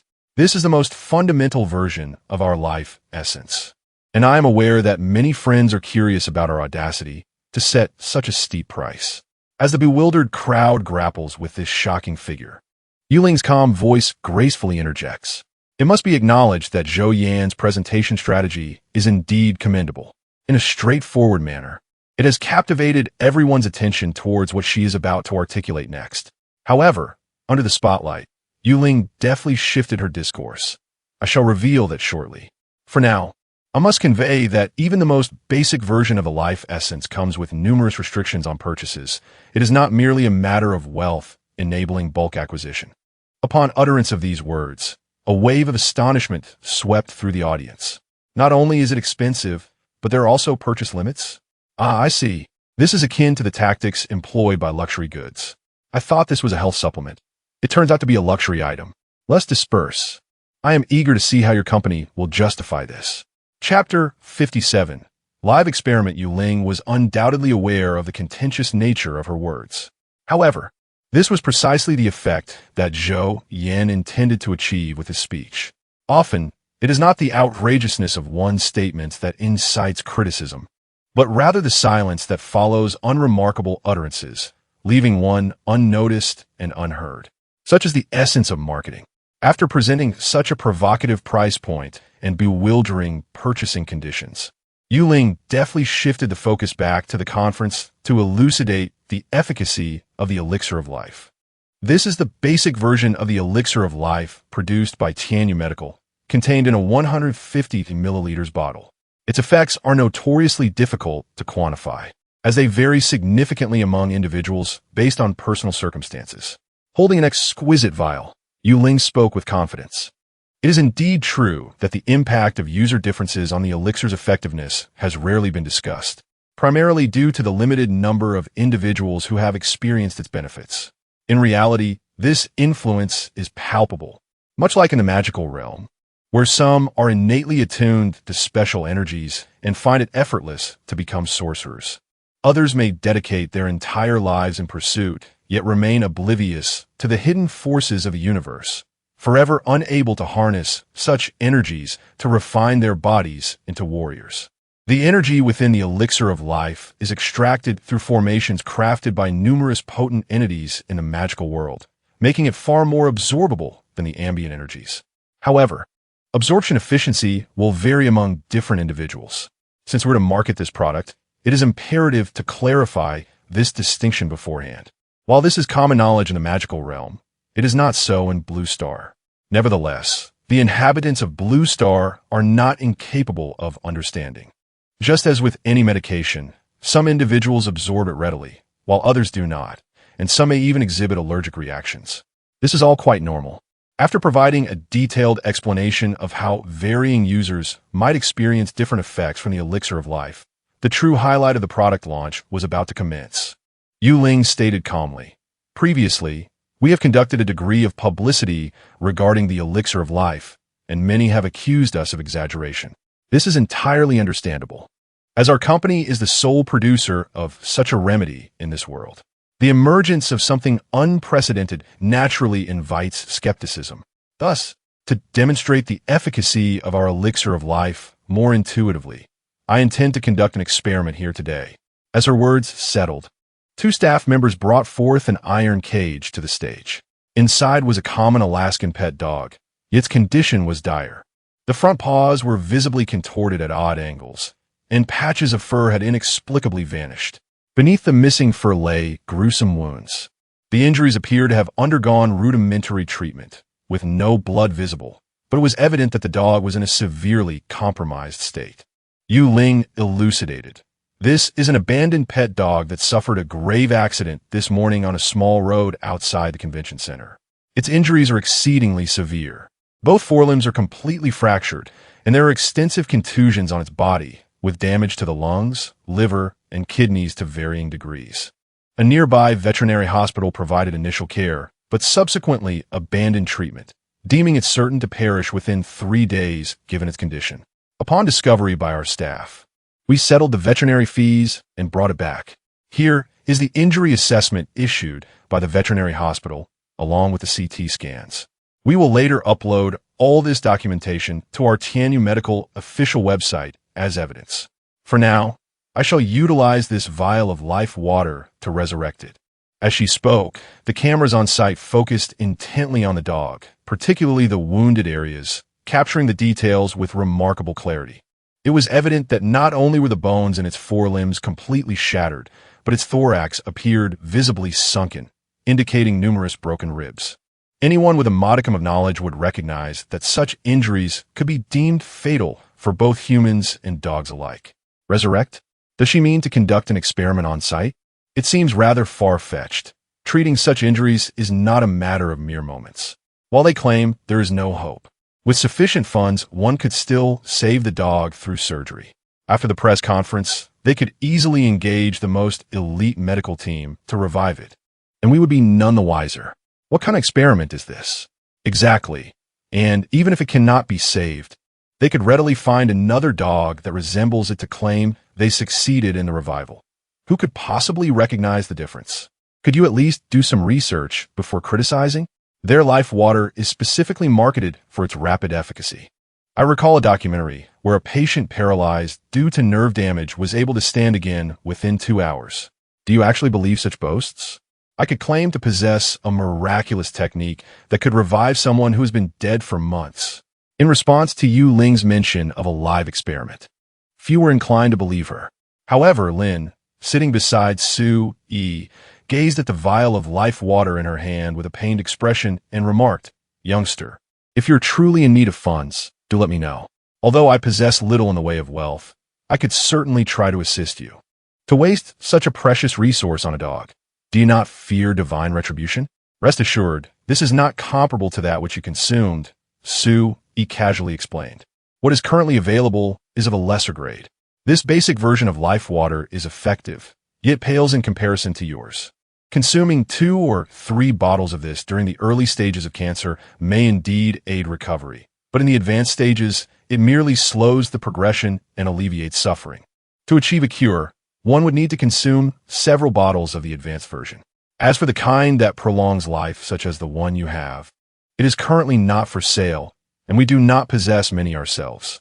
This is undoubtedly nonsense. In reality, the version largely depends on how much Su Yi wishes to dilute it. Primarily, he possesses a limited quantity of the original life water. After calculations, it becomes evident that the more diluted the life water is, the greater the profit. Furthermore, this approach can benefit a larger number of people. Why not embrace such an opportunity? Given the varying effectiveness, those who have spent a fortune on the life water are unlikely to voice significant objections. Oh, is that so? The old man Lin nodded thoughtfully. Clearly, Su Yi's words had led him into contemplation. He was unaware of the intricacies surrounding the life water and had always presumed it to be a miraculous recipe acquired by Su Yi from some unknown source. Coupled with Su Yi's remarks, he naturally associated it with the potion he had consumed, which was the most effective formulation. The products currently being sold were merely semi-finished or partially unsuccessful versions, offering mediocre results, yet still proving effective. Upon this realization, he suddenly felt that his expenditure of 20 billion was indeed justified. Chapter 58. The world will take notice. The dog, confined within the cage, appeared increasingly agitated, likely due to its injuries. As the staff lifted it, it emitted a series of distressed whimpers. When Yuling approached and gestured for the workers to open the cage, the dog grew even more frantic at the presence of another. After all, it was not human. One could hardly expect it to remain composed after sustaining injuries. Such behavior was entirely understandable. The 2 staff members, apprehensive about the potential for bites, donned protective gloves before addressing Yuling Mizyu. "Would you like us to remove it from the cage?" However, in the face of a dog that was exceedingly volatile and capable of snapping at any moment, Yuling simply shook her head, saying, "No need, I shall handle it. With that, she slowly bent down towards the cage and opened a vial of life essence. Pouring a few drops in her palm, without any protective measures, she extended her hand into the cage. This scene startled the onlookers. Everyone understood that an injured beast is the most perilous. Although a pet dog differs from a wild animal, such an injury could trigger its primal instincts. In such instances, even its owner might not be recognized. Wow, that's incredibly brave. Aren't you afraid of being bitten? Honestly, I wouldn't dare approach my own dog in such a state. I once saw a dog that had been in a severe car accident, much like this one. It became unrecognizable. The owner was bitten severely when trying to help, and it passed away the next day. An example of what not to do. Injured animals can be very dangerous. Amidst the murmurs of concern, Sue remained calm and collected, unfazed by the unfolding drama. After all, Yuling was an adept spirit, having encountered countless wild and magical beasts. To be bitten by a mere dog would be quite absurd. As expected, when Yuling drew near, the previously agitated dog suddenly calmed, its bloodshot eyes gazing at her with a pitiful expression as it whimpered softly. Yuling extended her hand towards the dog's mouth, smiling gently. Go on, drink. You'll feel better. Miraculously, the dog seemed to comprehend her words, lowering its head to lap up the life essence from her palm. Despite the pain from its wounds causing it to whimper, it exhibited no signs of aggression, behaving with remarkable gentleness. Once it finished the meager offering of life essence, Yuling affectionately ruffled its head, saying, "Come out now." Though this small amount of life essence could not fully heal its injuries, it did provide the wounded dog with a semblance of strength. Struggling to rise on its injured body and fractured forelimbs, the dog laboriously crawled out of the cage. Yuling then accepted a small bowl from one of the staff members and poured the remaining life essence into it. The dog, having tasted the essence, perked up and eagerly began to lick the bowl. After consuming one bottle, Yuling replenished it with another. Once both bottles were entirely consumed, a miraculous scene finally unfolded. The severely damaged fur of a dog, ravaged by a car accident, began to regenerate at a visibly astonishing rate. Indeed, it was observable to the naked eye. This was not a mere demonstration of special effects. It occurred right before the gazes of countless cameras and live spectators. Prior to this moment, the biological growth process had always been perceived as gradual. Even those entities renowned for their rapid growth, such as bamboo that can extend several meters in a single day, could only be glimpsed through time-lapse photography. Without external aid, one could not directly witness the growth of these organisms. Yet now, they beheld the miraculous healing of a dog's lacerated flesh, the regrowth of its fur, and the mending of its bones. The impact of this spectacle was beyond imagination. Silence enveloped the scene, both in person and across the internet, akin to the stillness of death. Such a miraculous occurrence seemed rather excessive to showcase on Blue Star, leaving countless minds in a state of bewilderment. Is this for real? What? This has to be fake. What technology could possibly heal wounds so swiftly? In less than 2 minutes, the extensive injury had completely healed, an absurdity beyond measure. I also think it's fake. It feels like a pre-recorded video. Here, in person, it's genuine. Everyone present is just as stunned as you are. Those from the medical field, including private hospital owners, appear utterly dumbfounded. You'd be dumbfounded too. Indeed, if this life-giving water is this effective, who would ever go to a hospital again? Wouldn't it be better to just take a bottle for any ailment? Although only a dog had been saved, those who witnessed this event and confirmed its authenticity, as opposed to relying on video effects, have become utterly convinced of the efficacy of the so-called life-giving water promoted by Tianya Medical. The sense of unreality that distance created through a screen was eclipsed by the visceral shock experienced by those present. Owners of several large-chain private hospitals, each worth billions, were left sweating profusely, contemplating how to sell their hospitals and escape. Understanding the effectiveness of the life-giving water and witnessing it firsthand were two vastly different experiences. Prior to this, they had only heard rumors of its potency, harboring a sliver of skepticism. Now, that skepticism had evaporated entirely. Even Lin, who had previously used the life-giving water, could not help but exclaim upon witnessing the scene again. If I hadn't seen it with my own eyes and tried the remedy myself, I would never have believed such a thing could exist in this world. From today onward, you and your Tianyu group shall undoubtedly gain renown. Though Su-yi spoke with humility, his demeanor betrayed no hint of modesty. Old Lin, observing the situation, could not help but remark, "Do not be too complacent just yet. The scale of the domestic medical system is ultimately rather limited, and the power it wields is fairly average. I can assist you in navigating this landscape. Selling your product domestically should not pose significant difficulties. However, the scenario abroad is starkly different, particularly in those developed nations where the medical systems are intricately woven and entangled with the interests of countless individuals. If you wish for your elixir of life to venture beyond our shores, no, even if it remains within, they will inevitably seek you out. Those individuals are the true masters of subterfuge. In summary, I advise you to exercise caution." Old Lin refrained from elaborating further. Yet Su-yi could surmise the implications of his words. Those opportunistic individuals have grown accustomed to pillaging, and given that the medical sector is a cornerstone of their economy, how could they possibly permit the emergence of a life-giving remedy that eludes their control, yet possesses the potential to disrupt the entire medical industry? Chapter 59. The essence of life. The term playing dirty merely reflects the somewhat courteous manner of the old man Lin. To put it plainly, it signifies engaging within the confines of the rules. If one can outmaneuver them within those boundaries, one should do so. If not, one must resort to means beyond the established norms. Arson, murder, plunder. There is no deed too heinous for such brigands. Su-yi possessed a certain understanding of these pirates, aware that the old man Lin was issuing a subtle warning. Ultimately, one must arrive at this juncture. After all, it is said that a man is often punished for possessing something valuable. With a nonchalant smile, Su-yi remarked, "Whoever dares to reach out shall find their hands severed. It is precisely this kind of audacity that you possess." The old man Lin, recalling some accounts pertaining to the Zheng family, smiled knowingly.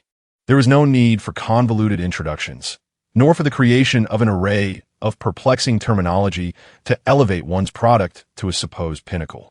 A simple experiment had the power to instantly captivate countless spectators.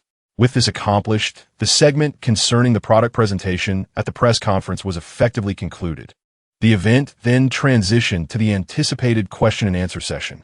According to Zhou Yin, his absence rendered this segment better off canceled, as the journalists present were the most likely to stir trouble. With the floor now theirs, they would undoubtedly pose some rather pointed inquiries. An inappropriate or incorrect response could lead to detrimental consequences. However, Ms. Yuling firmly insisted on proceeding with this segment. Naturally, suis acquiescit to herviches. Ms. Yuling, may I inquire if you truly are the president of Tianyu Group? Would you kindly introduce yourself? Can you assure us of the authenticity of the aforementioned experiment? May I ask? There were numerous questions, some earnest and others nonsensical. Yuling glanced around and casually selected a journalist. You may ask first. Hello, Ms. Yu. The miraculous effects of the essence of life, which you have just demonstrated, are truly astounding.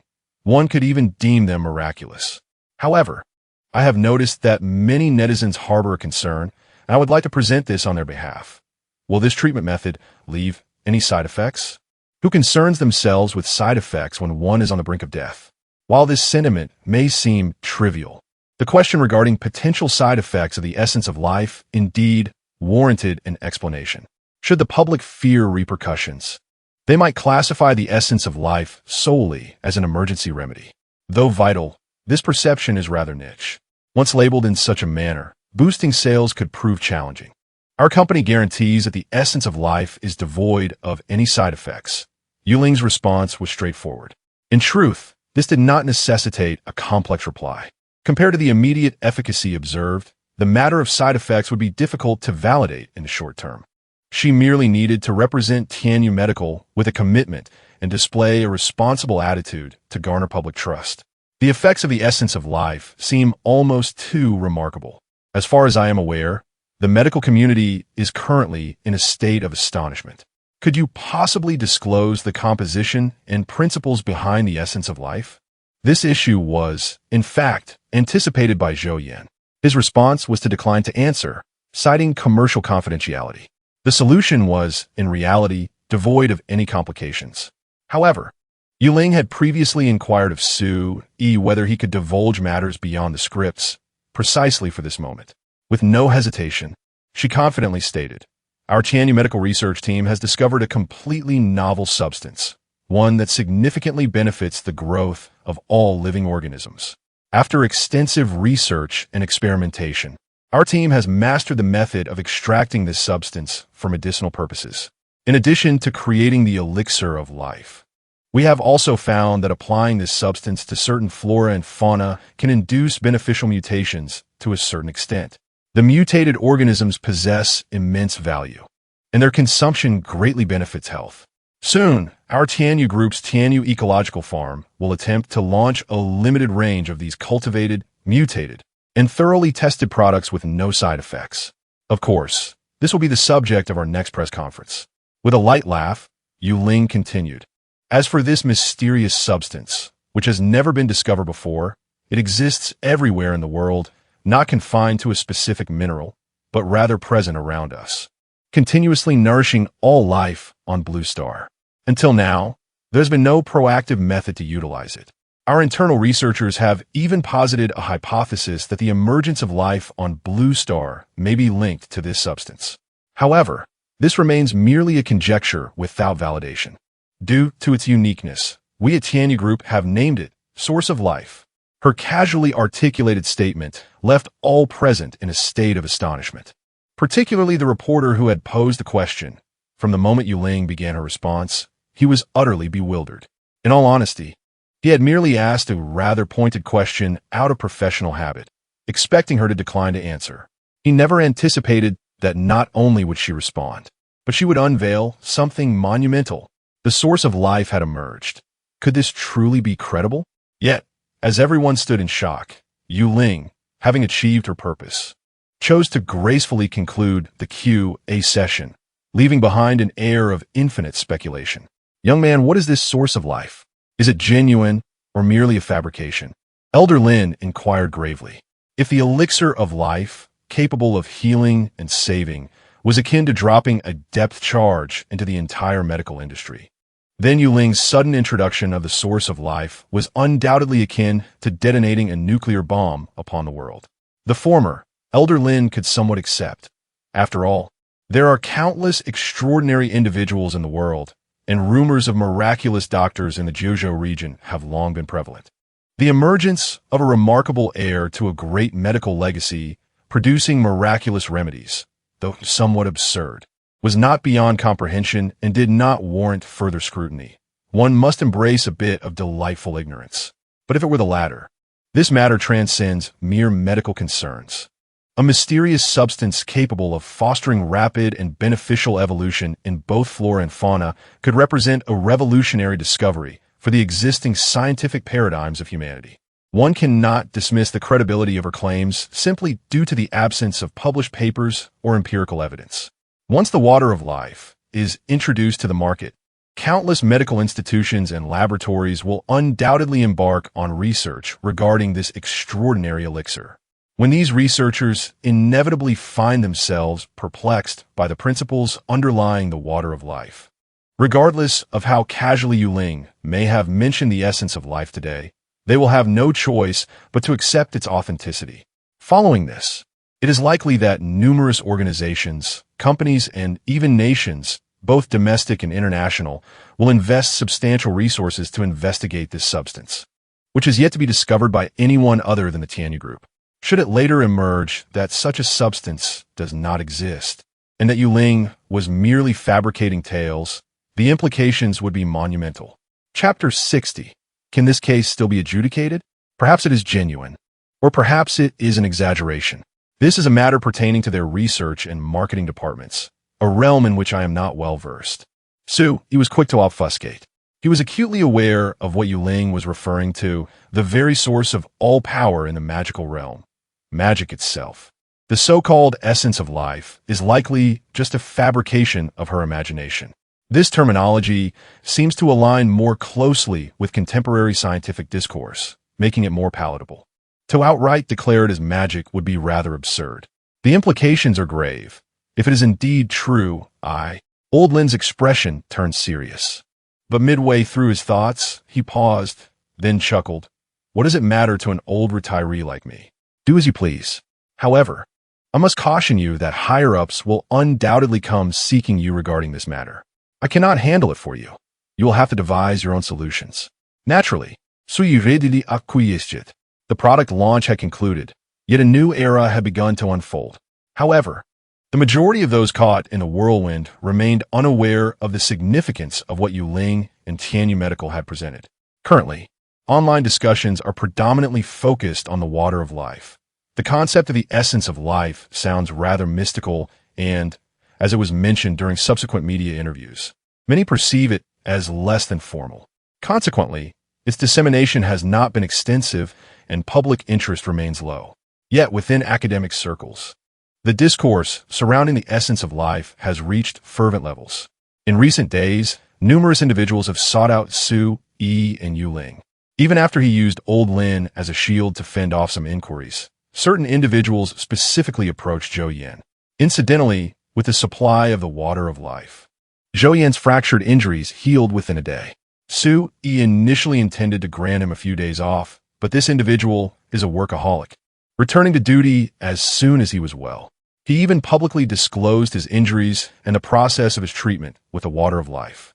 While one might speculate about other medications, questioning whether the affluent truly utilize them or whether pharmaceutical insiders do, such conjectures do not apply to the water of life. Zhou Yan, a senior executive of Tianyu Group, exemplified its use, thus significantly boosting its appeal. As a result, the first batch of 100,000 bottles of the basic version of the water of life available for pre-sale on the Tianyu Group's official website had already been sold out before even being shipped. Tianyu Medical accrued nearly 900 million in revenue, a conservative estimate of their daily earnings. Amidst the online uproar and the thriving sales of the water of life, Su Yi had another pressing matter to address, the incident involving Zhou Yan's car accident. This accident could not have been coincidental. It was a warning from certain interest groups targeting him and Tianyu Group. Su Yi was not one to possess a forgiving temperament, since there had been a provocation. This matter could not simply be overlooked. The launch event had concluded, yet the reckoning was just beginning. He first sought out the driver responsible for the accident, who adamantly claimed fatigue from driving too long was the reason for crashing into Zhou Yan's vehicle. Upon the police's discovery of Zhou Yan's identity and circumstances, it became apparent that this matter was far from straightforward. An investigation is currently underway to gather evidence. However, for Su Yi, the situation was rather uncomplicated. Accompanied by Yuling, he merely glanced at the driver responsible for the accident, without exchanging a single word. During previous interrogations, the driver, who had adamantly claimed that no one had prompted him, suddenly declared his intention to confess, subsequently divulging all he knew. The crux of the matter revealed that the driver was a gambler, deeply indebted to the tune of several million, unable to repay his dues. A few days prior, his creditor had approached him with an offer. Should he complete a certain task, his debts would be absolved, and upon his release, he would receive an additional 50,000 for relocation expenses. Initially, the driver suspected he was being coerced into committing murder and hesitated to agree. However, once he learned that all he needed to do was orchestrate a car accident without causing fatalities, he promptly acquiesced.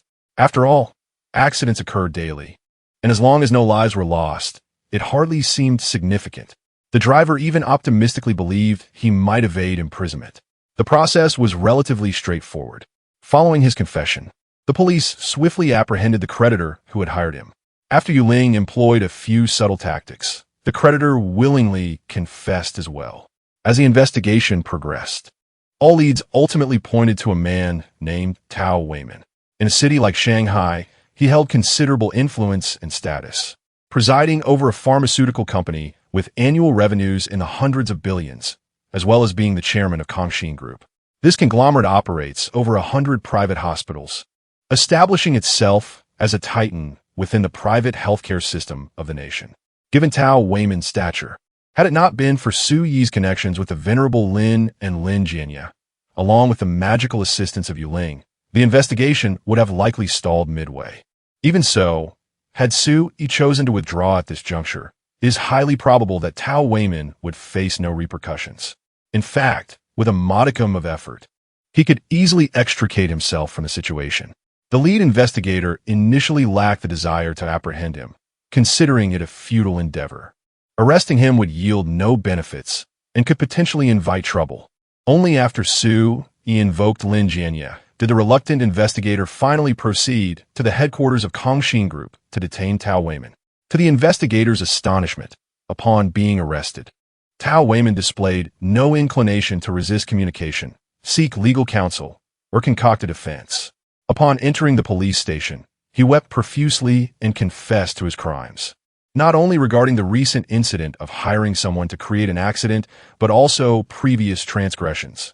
These included medical malpractice leading to loss of life, the fatal assault of a patient's family member, the forced demolition of residential buildings for new hospital construction resulting in casualties, and the exploitation of female doctors, which led to tragic outcomes. His litany of offenses was extensive and egregious. Most critically, all of these admissions were recorded on the surveillance cameras within the interrogation room. Even the police department, due to the nature of apprehending such high-profile individuals, adhered strictly to protocols from the very outset, fearful of any misstep that could be seized upon as a weakness. Thus, from the initiation of the operation to the apprehension of suspects, multiple body-worn cameras recorded every moment until they were escorted into the interrogation room. Aside from the surveillance within the interrogation chamber, the supervising officer was also equipped with a recording device. It can be unequivocally confirmed that no illegal methods of coercion were employed against Tao Weiman. All his admissions were made willingly. Not only did he confess to his own crimes, but he also divulged the locations of his incriminating evidence. This included not only various murder case evidences, but also proof of tax evasion. The evidence was irrefutable, leaving no room for appeal. The lead investigator, having spent a lifetime solving cases, was utterly astonished.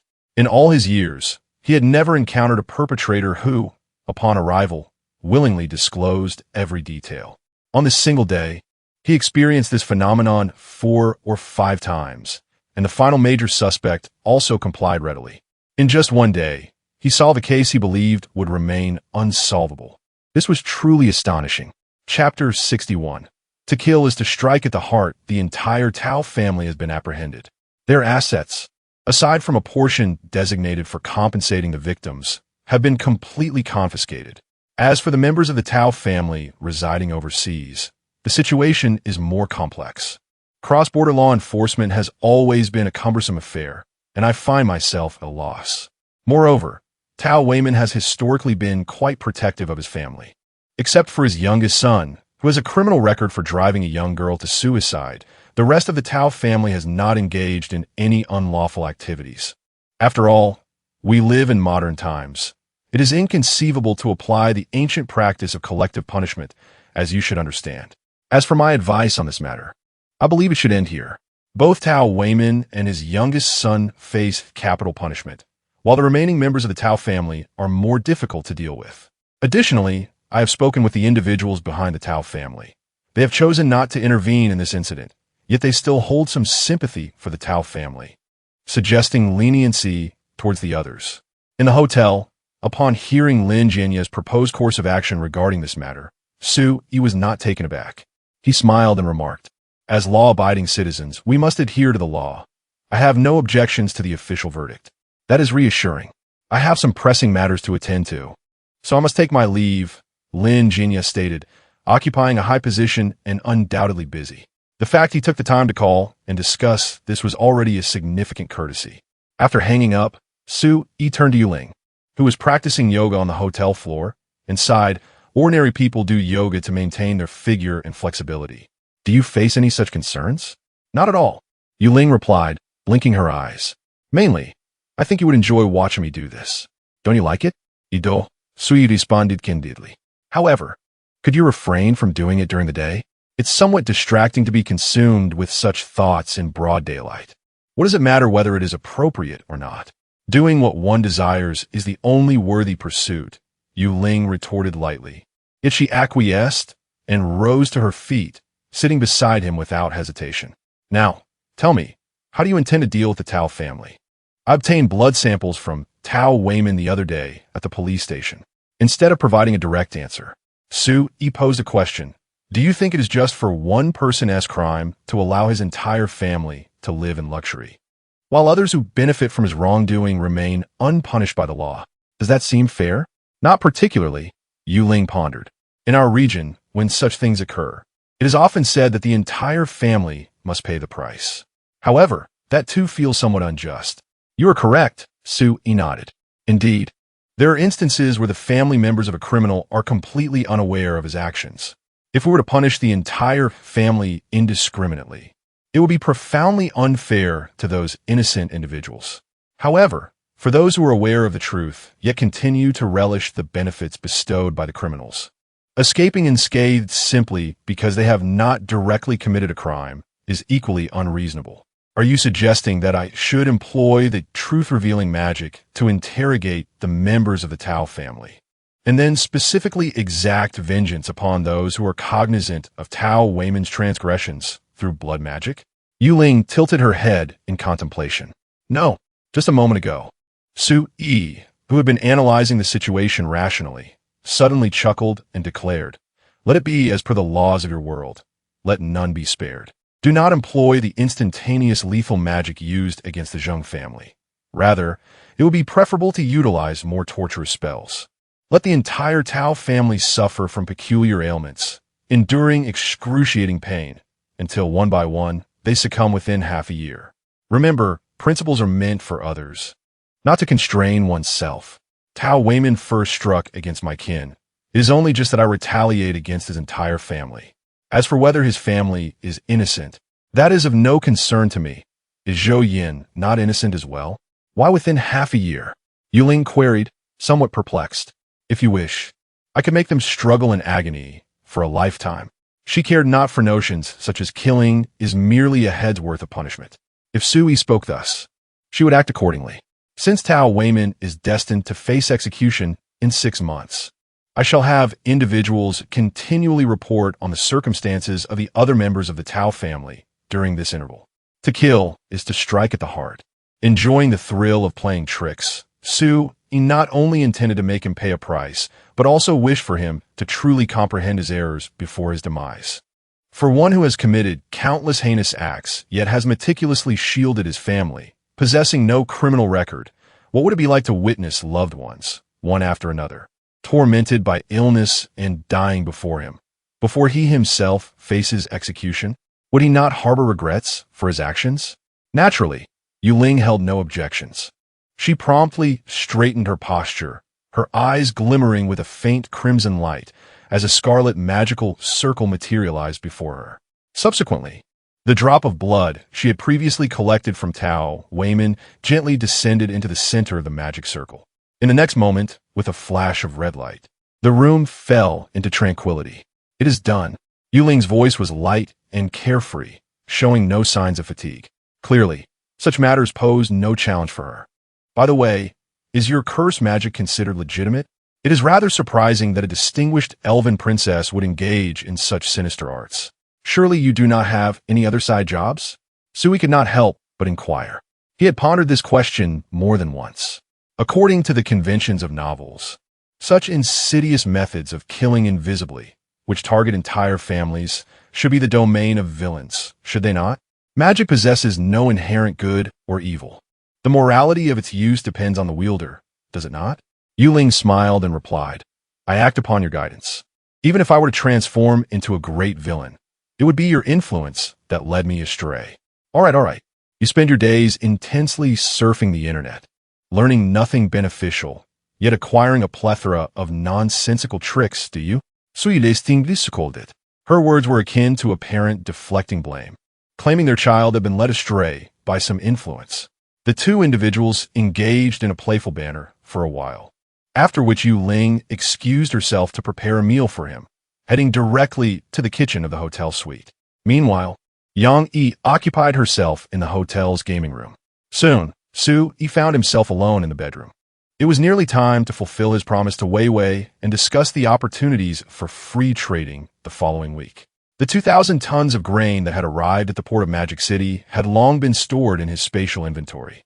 Moreover, he had managed to procure the 2,000 tons of freshly arrived grain ordered by a major food processing enterprise in Magic City through the Elixir of Life.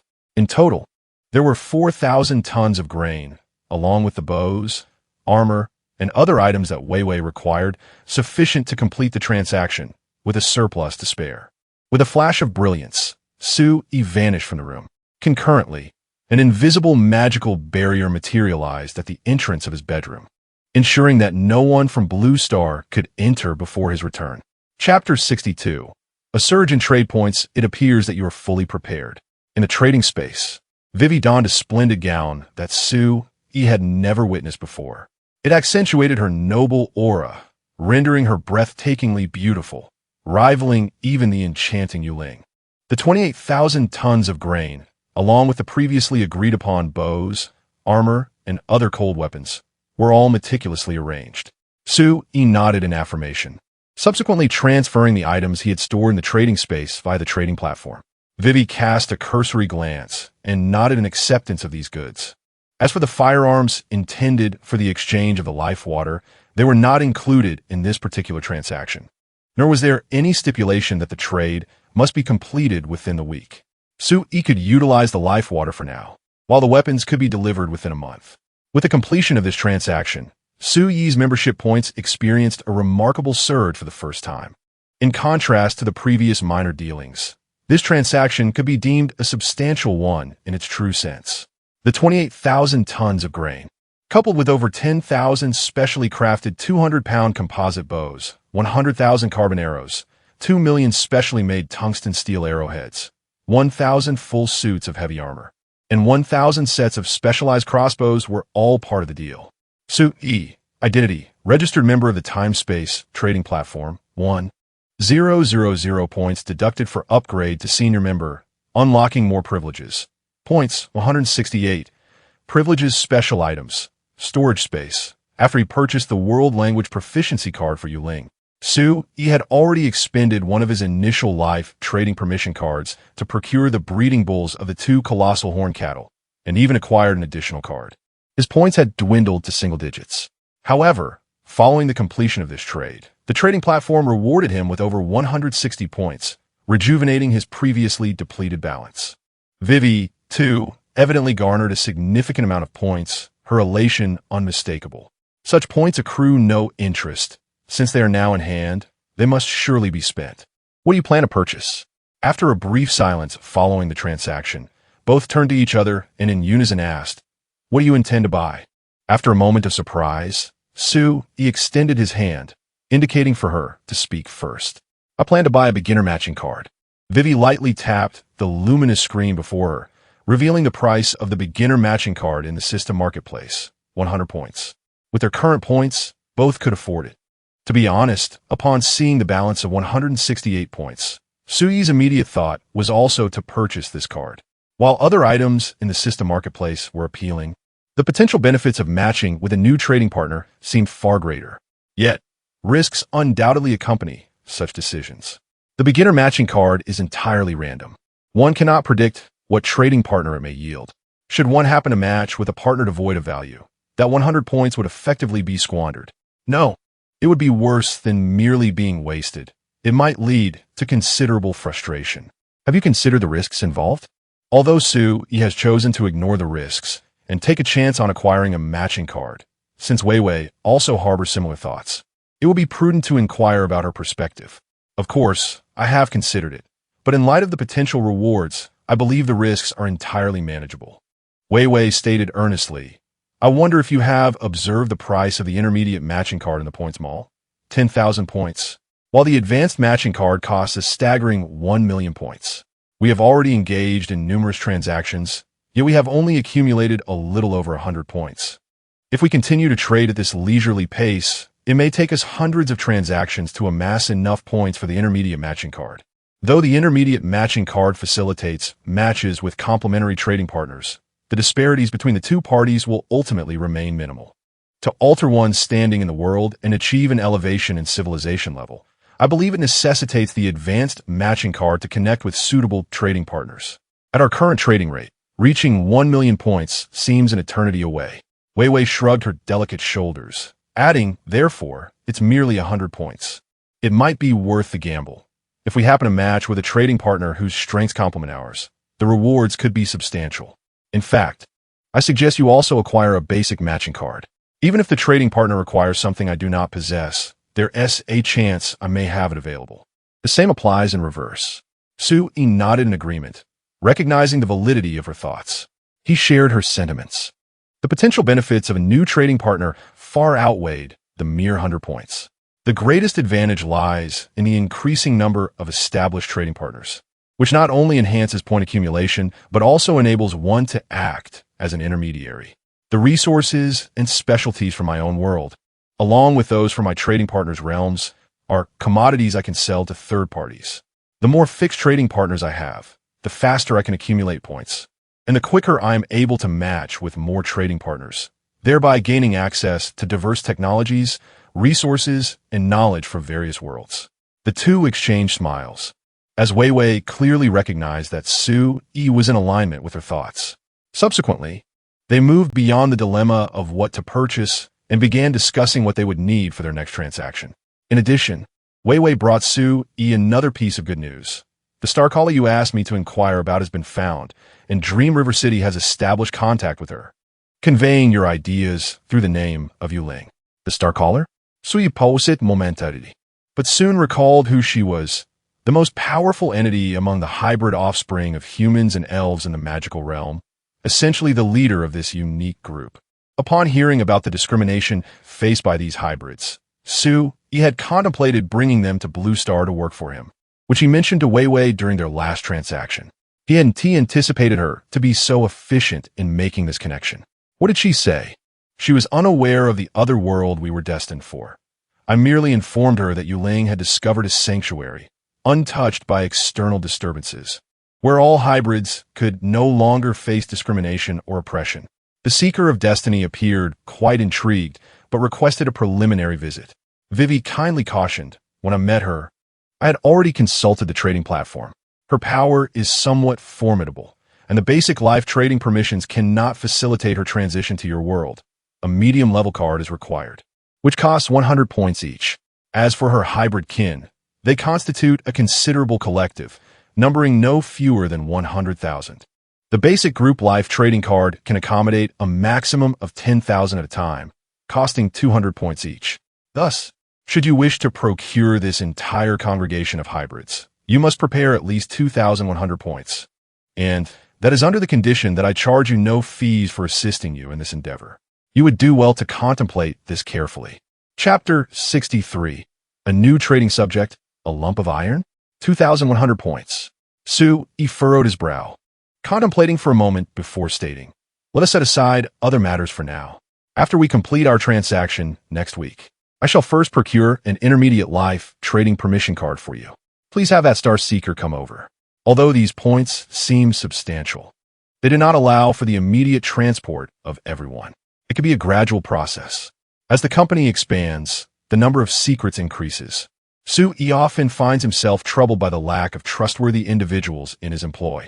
In comparison to the people of Blue Star, those hybrid beings obtained for the trading platform inspire greater trust and are easier to control. This endeavor is undeniably essential.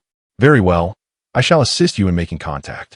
Our transaction has been quite pleasant, and consider this a favor on my part. Having fulfilled her duty of caution, Wei Wei chose not to elaborate further. She was unaware of the circumstances on Blue Star, and it was unbecoming of her noble stature to comment on matters beyond her understanding. After their casual exchange, the details of next week's transaction were finalized. The two departed from the trading space, but did not exit the trading platform. Instead, they seamlessly transitioned to their respective private spaces within the platform. Gazing at the beginner matching card, which had cost him a hefty sum of 100 points, Su-yi took a deep breath. He then retrieved a small basin from his private storage, pouring water to meticulously wash his face and hands. Afterward, he lit 3 incense sticks and earnestly bowed to the card. The goods must be secured, The goods must be secured. Su-e murmured as he selected to use the matching card. Beginner matching card -1. Searching for a trading subject across time and space. Match successful. In the next moment, a familiar sensation enveloped Su-e as the scene before him began to transform, reminiscent of the first time he matched with Wei Wei. Simultaneously, on the other end, Wei Wei was engaged in a similar ritual. Clad in an opulent gown, she clasped her hands together and prayed in the manner of the magical realm for nearly half an hour before finally exhaling, using her matching card. Beginner matching card -1. Searching for a trading subject across time and space. Match failed. Wei Wei's delicate visage suddenly froze. She had anticipated the possibility of matching with some peculiar trading subject, even a life form she had never imagined.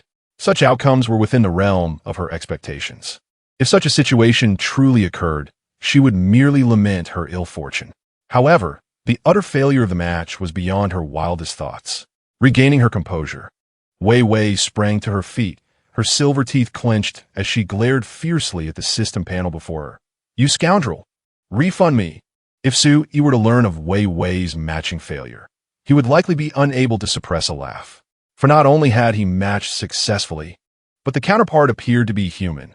While uncertain, he mused perhaps he should observe further. Before him stood a new trading entity that, while humanoid in appearance, was entirely composed of iron fragments.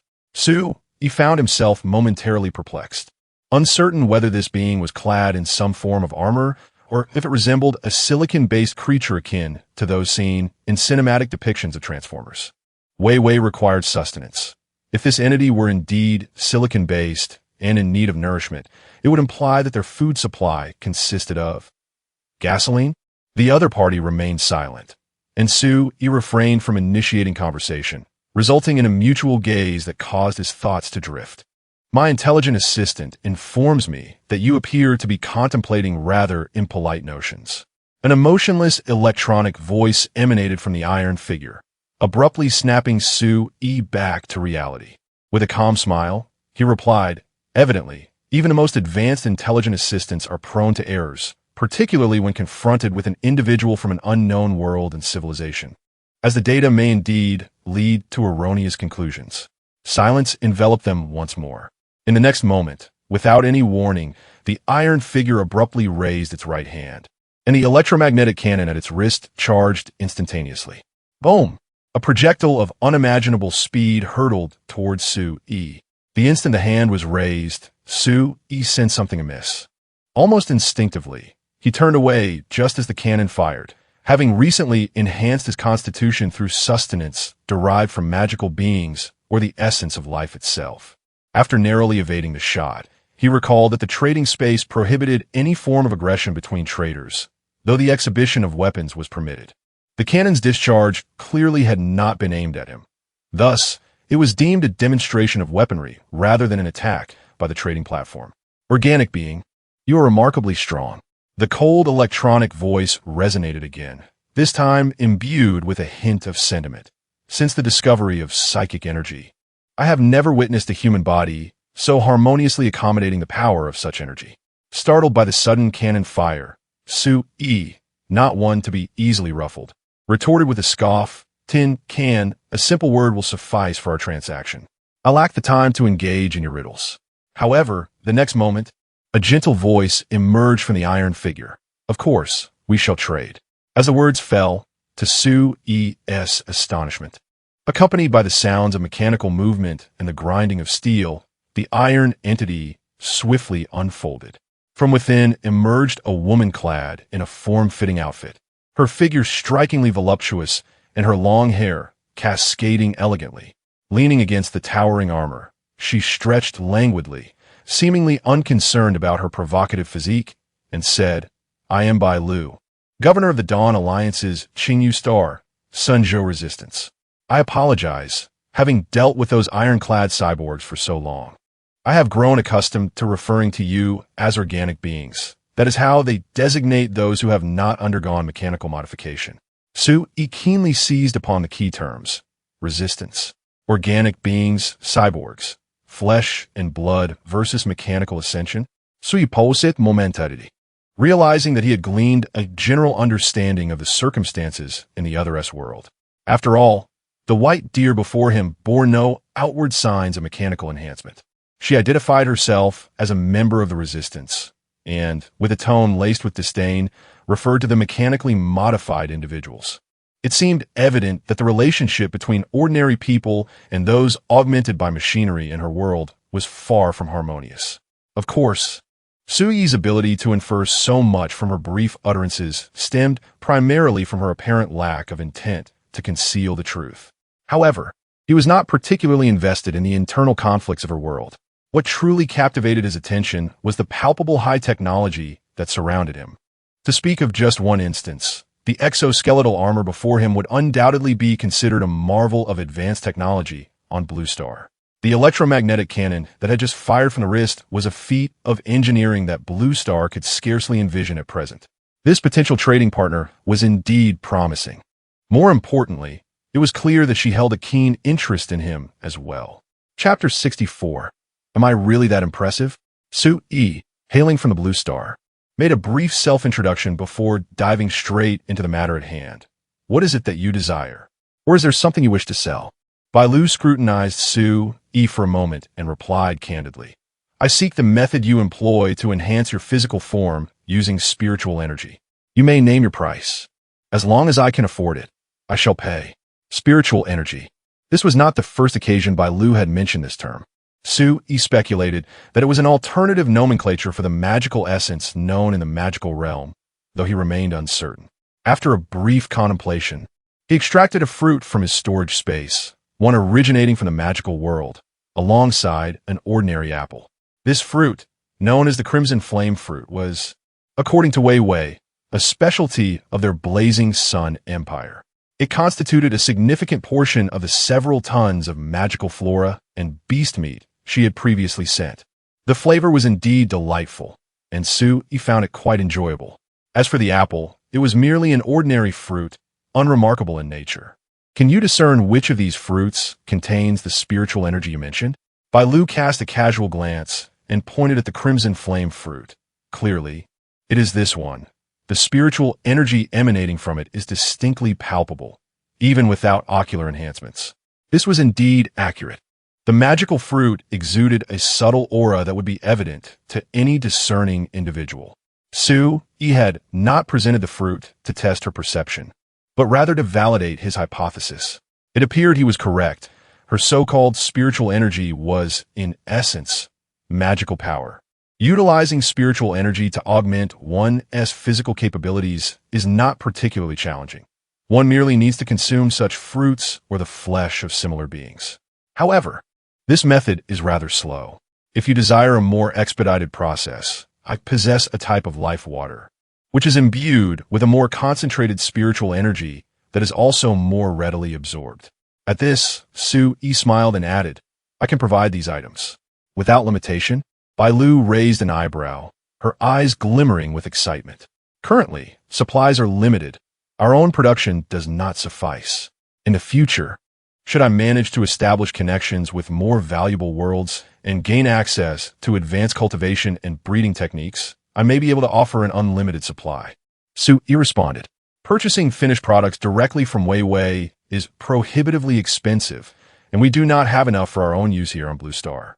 He had recently acquired a batch of seeds, and if he could successfully cultivate them on a larger scale, he would eventually be able to supply them abundantly.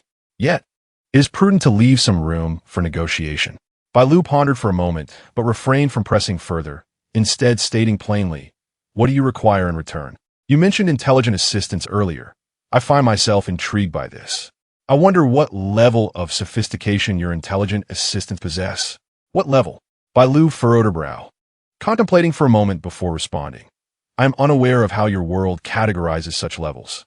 My intelligent assistant embedded within my armor is a military-grade product, primarily designed for capturing battlefield information, coordinating allied units, analyzing enemy movements, and disrupting adversarial information networks, among other functions. In our world, this qualifies as military material. As the governor of the Dawn Alliance's resistance, my role within the Starry Federation is merely that of the commander of a low-Earth orbit airborne brigade. Thus, I cannot offer you such as sophisticated military-grade intelligence system. If you desire one, I can only provide you with a civilian-grade, commercial-grade, or research-grade intelligence system. The civilian-grade system is of limited utility, while the research-grade system is prohibitively expensive. I would recommend the commercial-grade intelligence system. It is user-friendly and utilized by many interstellar corporations in our world for management purposes. It possesses remarkable learning capabilities, allowing it to assist you with various tasks, even if you do not operate a company. Commercial-grade intelligence system? He was instantly invigorated. Wasn't this exactly what he sought? He promptly inquired, if I wished to manage a company with no fewer than 200,000 employees, would it suffice? Bailu cast him a peculiar glance. Interstellar corporations have employees numbering in the hundreds of millions, and they primarily rely on this commercial-grade intelligence system for foundational management. The computational logic of this system is exceptionally refined. Should your company expand beyond its capacity, it would only require an upgrade in computing power to accommodate growth. A company of a few 100,000 employees is easily manageable for it. As for security, you need not worry. As an exceptionally advanced commercial intelligence system, its security is beyond your imagination, reputed to be impenetrable within the entirety of the Starry Federation. Is it truly that formidable? He felt a surge of interest, yet, glancing at Bailu, he harbored a flicker of doubt and could not help but ask, is such a grade of intelligence system inexpensive in your world? Certainly not, Bailu replied. A commercial-grade intelligence core, along with its accompanying computer, is valued higher than the entirety of our airborne brigade's equipment. Well, to my knowledge, a transport fleet is set to pass through my location on Xingyu Star, which includes a newly procured intelligence system by a major corporation, along with a computer boasting a computational power of 8 exaflops. It is well known that Xingyu Star is fraught with peril, as the Dawn Alliance's insurgents have recently been quite disruptive. Losing an intelligence system there would not be particularly significant. How much? He was momentarily stunned, not due to any intent to commit robbery, but rather the magnitude of the unit mentioned. Exa, if memory serves him correctly, within the context of a Jojo dialect. This represents 10 to the 48th power. The most advanced computer known to Blue Star possesses a computational power of merely 10 quadrillion, or 10 to the 15th power. This implies that this system is generations ahead of Blue Star's computers. 8 exaflops? Bailu regarded him with a curious expression. This is merely a small-scale computer designated for use by a branch of the corporation. Its computational speed pales in comparison to the formidable large-scale computers in our world. Enough said, I want this one. What must I do? Digicireli inwit. A psychic material capable of endowing my physical strength to at least rival yours. The response from the white deer was swift, indicating that these conditions had been contemplated well in advance. Just like me? He was momentarily taken aback. To be honest, he had not fully recognized the extent of his own strength, having recently consumed the water of life and magical sustenance. He merely felt that his body had become significantly healthier than before. At most, he noticed an increase in his strength, though he lacked a clear understanding of its magnitude. After all, during this period, he had primarily interacted with Yuling, having hardly engaged with ordinary individuals. Naturally, he could not discern any differences between himself and the common folk through Yuling reflecting on this. He instinctively glanced at the apple in his hand, applying a slight pressure with his fingers. Crack! Juice erupted forth as the entire apple was crushed. Goodness, am I really that formidable? Chapter 65. I shall procure it for you immediately during his time on Blue Star. He had never felt the need to engage in combat, nor had he ever done so. He was completely oblivious to the enhancements brought about by his recent endeavors in creating magical food, which led to a somewhat startling experience when he finally did engage in a skirmish. As for the reasons behind his ignorance, Bailu seemed to possess knowledge that he did not. He surmised it might pertain to some advanced technology, but it hardly warranted further inquiry. Bailu proposed a trade. She sought resources that would elevate her physical prowess to match Su Yi's in exchange for the intelligent device she possessed. After a brief contemplation, Su Yi did acquiesce. Aside from the delicious Qi Yin fruit, which he had consumed in abundance, his intake of other magical foods had been rather moderate, totaling perhaps a mere dozen kilograms over the course of a week. As for the water of life, he estimated he had around 10 liters. Sourced from the original version obtained through Weiwei's trade, not a diluted form. Even on Blue Star, such a quantity held considerable value. However, trading it for the intelligent device was evidently a worthwhile transaction, even highly advantageous. He had no reason to refuse. After explaining the situation to Bai Lu, emphasizing that individual physiques differ and that the same resources may yield varying effects, she accepted this premise without insisting that the resources Su Yi provided would render her as formidable as he was. She merely required assurance that the quality and quantity of the resources would be consistent with his own consumption. With the preliminary terms of their trade established, Su Yi felt a surge of joy at the prospect of gaining another trading partner. Nevertheless, amidst his elation, he remained mindful of the platform's regulations. With a weekly opportunity for a complimentary trade, he was determined not to squander it and sought to maximize the utility of his transactions. Contemplating the advanced computer and artificial intelligence technologies of Bai Lu's world, he proposed another trade request. Given the sophistication of your world's computer technology, the chip industry must also be quite advanced. Would it be possible for you to procure for me some superior chip technology? Ideally, a comprehensive set. A chip? Bai Lu paused momentarily, seemingly unfamiliar with the term. After a while, she responded, "Oh, I apologize, we have not heard that term in ages.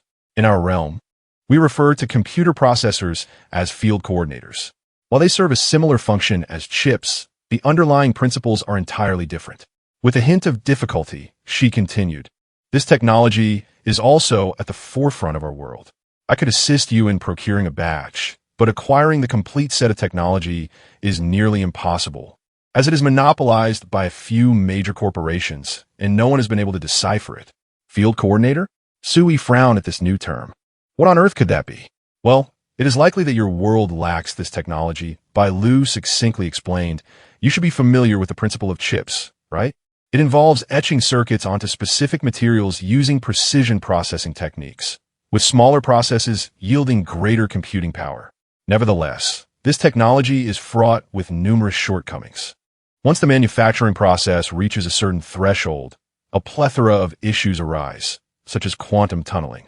Even if all these problems were resolved, the integrated circuits produced through this method would ultimately encounter a fundamental dilemma stemming from the materials themselves. The diameter of a silicon atom is approximately 0.25 nanometers, while that of a carbon atom is around 0.15 nanometers, indicating that achieving a circuit process smaller than these dimensions is exceedingly challenging. This represents a bottleneck in the evolution of integrated circuits, a phase our world has previously navigated. Although atomic etching technology has since been invented, allowing circuits to be etched at the atomic level and successfully commercialized, its usage was short-lived. Upon recognizing the limitations of chip technology, many have sought alternative technological pathways, ultimately achieving success. This brings us to the concept of the field coordinator, which necessitates no intricate or precise manufacturing techniques. Instead, it employs specialized force fields to manipulate all atoms and molecules within a designated range, arranging them for computational purposes. The specifics of this process elude me, but I grasp the general principle. Can a CPU truly function in such a manner? Su Yi exclaimed, enriched by newfound knowledge. However, given that Bai Lu indicated this technology is classified in her realm, Su Yi held no expectations.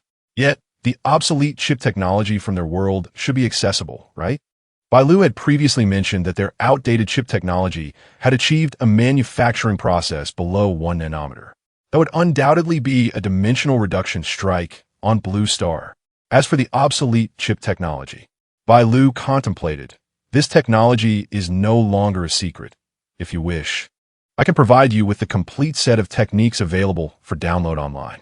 As for the production line, there is an electronic museum not far from our military base, which should house such antiquities. When I procure the intelligent brain, I will also retrieve this for you, as there is ample space on the trading platform to facilitate this. To think of raiding a museum. Su Yi smirked slightly, though given her eagerness to assist him, he felt it inappropriate to impose excessively harsh measures. Regarding this chip technology, He believed its value was on par with that of the intelligent brain. Yet Bai Lu seemed to regard it with disdain. After a brief discussion, they settled on a price of 10 kilograms of magical food. During transactions with Wei Wei, Sui typically acquired Wei Wei's items before obtaining the things she required. This time, however, he first provided Bai Lu with the goods, then awaited her to procure what he desired. It sounded fantastical. Sui could not help but inquire, in your technologically advanced world, can it truly descend into such chaos as to allow for arbitrary theft? Not quite, Bai Lu shrugged nonchalantly. The primary reason is that Qingyu Star lies on the periphery of the Starry Federation, inherently a lawless and tumultuous territory. Moreover, I am a member of the Dawn Alliance, a rebel who rejects the ascension through mechanical means. What reason do I have not to seize this opportunity? Your argument is indeed compelling. How long do you anticipate it will take to acquire everything? After a moment of contemplation, Bai Lu promptly returned to her set of powered armor, stating, "Give me an hour." No sooner had she spoken than she vanished from the trading space. An hour? What does that mean? So didn't fit somewhat perplexed. However, since she had been asked to wait, she found it inappropriate to leave. The silver lining was that Bai Lu's efficiency exceeded her expectations. After approximately half an hour, Bai Lu reappeared in the trading space. Yet, the powered armor she wore was an entirely different style, appearing rather unkempt. With scorched marks from smoke still faintly warm to the touch and dried blood carrying a pungent odor. Nevertheless, she seemed indifferent to these minor issues. As she exited the powered armor, she declared, "All set." Chapter 66. How can one earn money while struggling? Such remarkable efficiency. This truly seems like the work of a habitual offender. Until his return to Blue Star, Sui could not help but exclaim. This woman conducted her robberies with the ease of withdrawing cash from an ATM, taking what she pleased as if it were her right. What a lawless rogue she is. What struck Sui was her self-introduction, revealing that she held a position within the military of the Starry Federation. This led him to reflect on the chaotic management of interstellar civilizations. No wonder some proclaim the world to be a grand farce. Nonetheless, the items were successfully brought back to him. Upon returning to his hotel room, Sui gazed at the top-tier intelligent core in his hand. This device resembled a small sphere, entirely silver in hue, with an impeccably smooth surface devoid of any seams, easily grasped by a single hand. Following the method taught by Bai Lu, he placed a finger upon the silver, triangular emblem on the sphere. 3 seconds later, a slight tingling sensation coursed through his fingertip. In the next moment, the orb illuminated suddenly, and a voice emanated from it. Executing permission binding procedure. DNA has been bound. Iris information has been recorded. The biological traits of the binder have been documented. Greetings, TQ 300-989 at your service. Would you like to assign me a more user-friendly name? The binding process was remarkably smooth. Sui hardly had to do anything to complete all the procedures. This was primarily due to Bai Lu's prior efforts to decode the binding protocol before handing the device over to him. Even in her world, it would be nearly impossible to hack such a sophisticated intelligent core once it became operational. However, since it was inactive at the time of acquisition, merely binding it was quite a straightforward task for them. As for the name, henceforth, you shall be the core of the Tianya Group. Let us call you Tian Shu. Commercial-grade artificial intelligence Tian Shu. Honored to serve you. May I connect to the network? Inquired the unperturbed electronic voice. With contractual constraints from the trading platform and the limitations of the core's programming, Sui, possessing the highest authority, was not particularly concerned about any potential mischief on Blue Star. He promptly replied, "You may connect to the Blue Star network, absorb its knowledge, analyze the current situation, and simultaneously monitor and collect network information. After understanding the current circumstances, feel free to present any reasonable suggestions." Understood, sir. Tian Shu responded without delay. However, the language it employed caught Sui off guard. Prior to connecting to the network, it had communicated in a completely unfamiliar tongue, and Sui had relied on a universal language card to converse effortlessly. Yet now, in less than a second after he consented to its network access, the responses seamlessly transitioned into the dialect of Jiuzhou. Moreover, its voice transformed from an emotionless electronic tone to that of a charming, alluring woman. Even the address changed. It replaced the less suitable term master with sir. Is this the outcome brought about by a computational power of 8 quintillion operations per second? Truly, it is rather alarming. Sir, based on an internet search for the keywords Tianyuansu, as well as an analysis of your current situation, I perceive a latent risk within your enterprise due to insufficient personnel. Concurrently, there exists substantial external threats, including but not limited to top-tier medical companies like Zhuangxing and Huangrui, who have set their sights on the elixir of life in your possession. They are likely convening high-level meetings to discuss potential acquisition of patents, and should negotiations falter, they have alternative plans in place. These may include leveraging their national influence on this planet to impose sanctions against you, deploying spies to steal trade secrets related to the elixir, or even orchestrating a financial takeover of Tianyu Group through stock manipulation.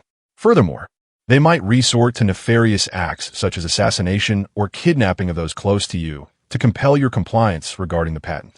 Upon conducting an online search, I found that Ms. Yuling, who is close to you, is quite extraordinary. Should you decline the patent acquisition proposal, rest assured regarding your safety.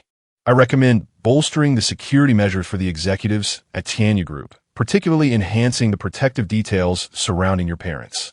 Yet in a mere few seconds, Tian Shu has assessed the current situation from the perspectives of both Tianyu Group and Su-Yi. Su-Yi is not surprised by this. He is well aware of the intentions of those brigands. This is why he has insisted that Wei Wei send the half-blood offspring of the elven and human races to him. Undoubtedly, their arrival on Blue Star would bolster his ranks with formidable allies, devoid of concerns regarding loyalty. As for the present, since they have not proactively sought discussions regarding acquisition, they are unlikely to take action against his family in the interim. There is little to worry about for the time being. Conversely, Tian Shu's level of intelligence has genuinely astounded Su-Yi. It is remarkably astute, exhibiting adaptability that rivals that of humans. Coupled with its extraordinary computational capabilities and control over the network, it would not be an exaggeration to say that, if left unchecked, it could rival Skynet from the Terminator series. However, Su-Yi does not intend to utilize it as such. He has no desire to reduce the world to ruins. Even in this information age, possessing control over the network does not equate to mastery over everything. The military networks of powerful nations are largely insulated from civilian access, physically segregated, and even the most advanced Tian Shu could not breach these defenses. Moreover, even if one were to gain control over military networks, humanity still possesses the ultimate trump card, nuclear weapons. These devices can operate independently of satellite navigation, relying solely on inertial guidance to strike targets globally. No matter how formidable one may be in the digital realm, it becomes futile when faced with the prospect of a nuclear strike that could obliterate root servers worldwide in an instant. Thus, it is prudent to refrain from inciting war. He relies on Blue Star to maintain its normal production and livelihoods, providing him with goods to trade in other realms. Let us not speak of instigating conflict, for even now, others may seek to ignite a global war in order to secure an ample supply of food and goods for trade, as well as to cultivate magical creatures in peace. Su-Yi felt compelled to persuade him to maintain his composure. Should he prove incapable of calming down, Su-Yi would not hesitate to allow the entire family to rest together in tranquility. He possessed the means to ensure his steady accumulation of wealth and rise to prominence. Only a madman would revel in conflict. One cannot exert oneself to the point of exhaustion and still expect to prosper. Naturally, if anyone were to obstruct his path to fortune, he would not shy away from eliminating entire families. Chapter 67. The forces stirring restlessly, it has been proven that Tian Shu's estimations were quite accurate when it comes to matters of closely intertwined interests. The major players act with remarkable swiftness.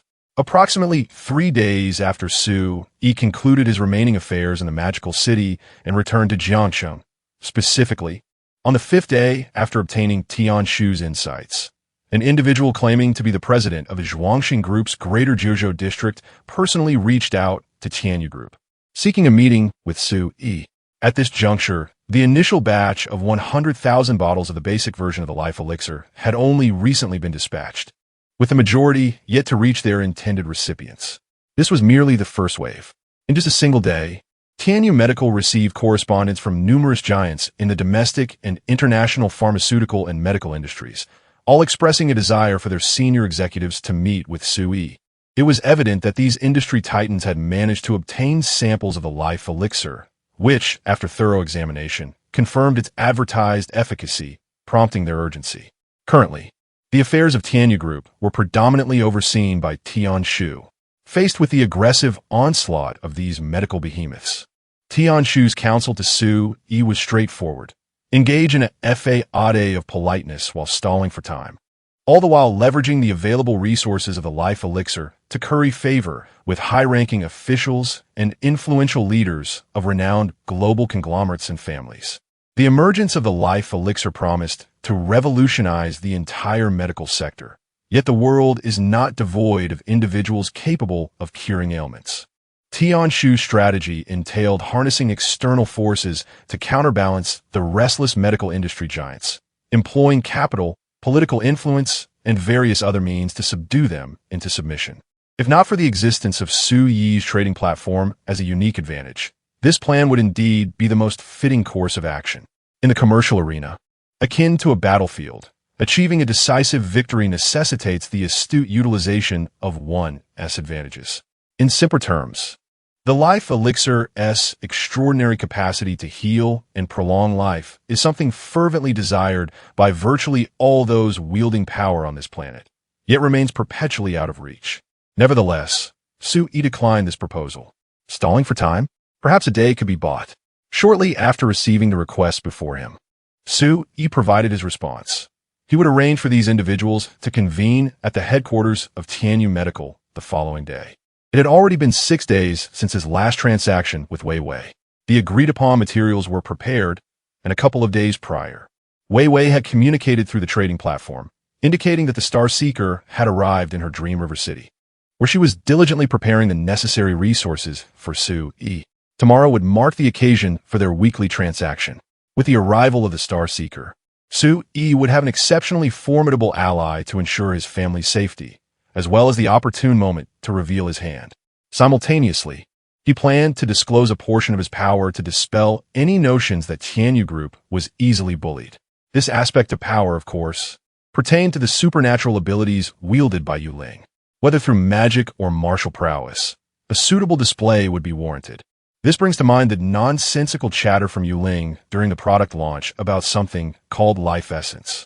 Regardless of its authenticity, the concept must be established. When the Tianyu Group eventually unveils some extraordinary being, it could be presented as a scientific product resulting from the fusion of life essence and the human body, which seems entirely reasonable. Hey, I heard you're meeting with those medical giants tomorrow. The voice of old Lin boomed over the phone. Sui, taken aback, replied, "Oh, you seem quite well informed, old man. I thought I was responding privately via email. How did you find out?" Once the higher-ups got wind of your situation, they decided to muddle the waters before addressing anything else. Have you not noticed the presence of several state-affiliated companies among them? Old Lin remarked with a hint of exasperation. Their role is to act as saboteurs when these enterprises attempt to acquire Tianyu Medical. If you have no intention of selling the patent for Life Water or Tianyu Medical, they'll just create a ruckus to buy you some time. Once the higher-ups adjust their strategy and are ready to support you, it won't matter how much chaos ensues outside. If you do consider selling, do these companies possess more resources than the government?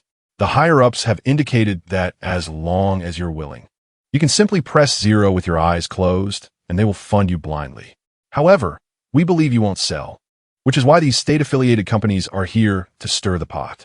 I know your temperament, and I'm calling to inform you that there are allies within. Don't accidentally harm them. In any case, feel free to express yourself. Although your sudden emergence with Life Water has influenced the overarching strategy, it is not feasible for them to completely back you. This is primarily true for 4 matters. Domestically, you need not worry at all. The official forces will not take action against you, and private enterprises under official oversight will also be safeguarded from repercussions. Those foreign companies cannot make much of stir. My little company is receiving such attention. Sui exclaimed in surprise. He had not encountered any officials recently and assumed that they were hardly concerned with these matters. Quite significant, indeed, far beyond your imagination. Old Lin's tone suddenly turned serious.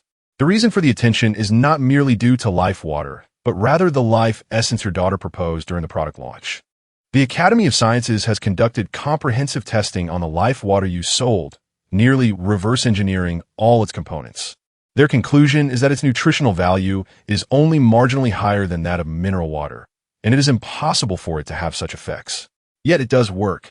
Thus, the assertion that contains a substance previously unknown to humanity becomes entirely plausible. You may not have visited the Academy, but you are unaware of how fervently the academic giants have been reacting these days.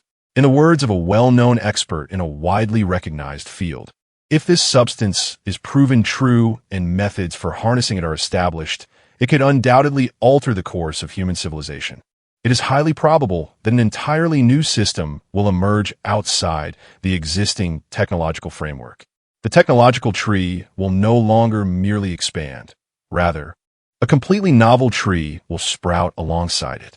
The significance of this development is something you shall gradually appreciate.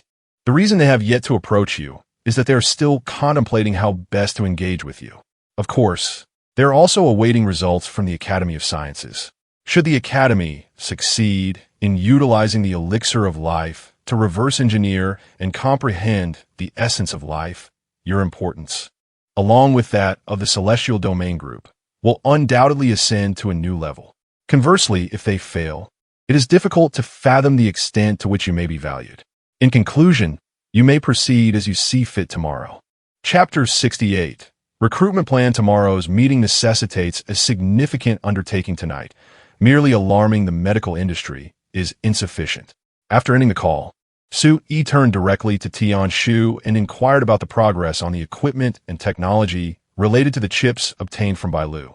The core of Tian-Shu is a small orb, which, theoretically, should be safest when stored in the designated space provided by the trading platform. However, Su-Yi discovered that the storage space was unable to connect to external signals, making it impractical for storage.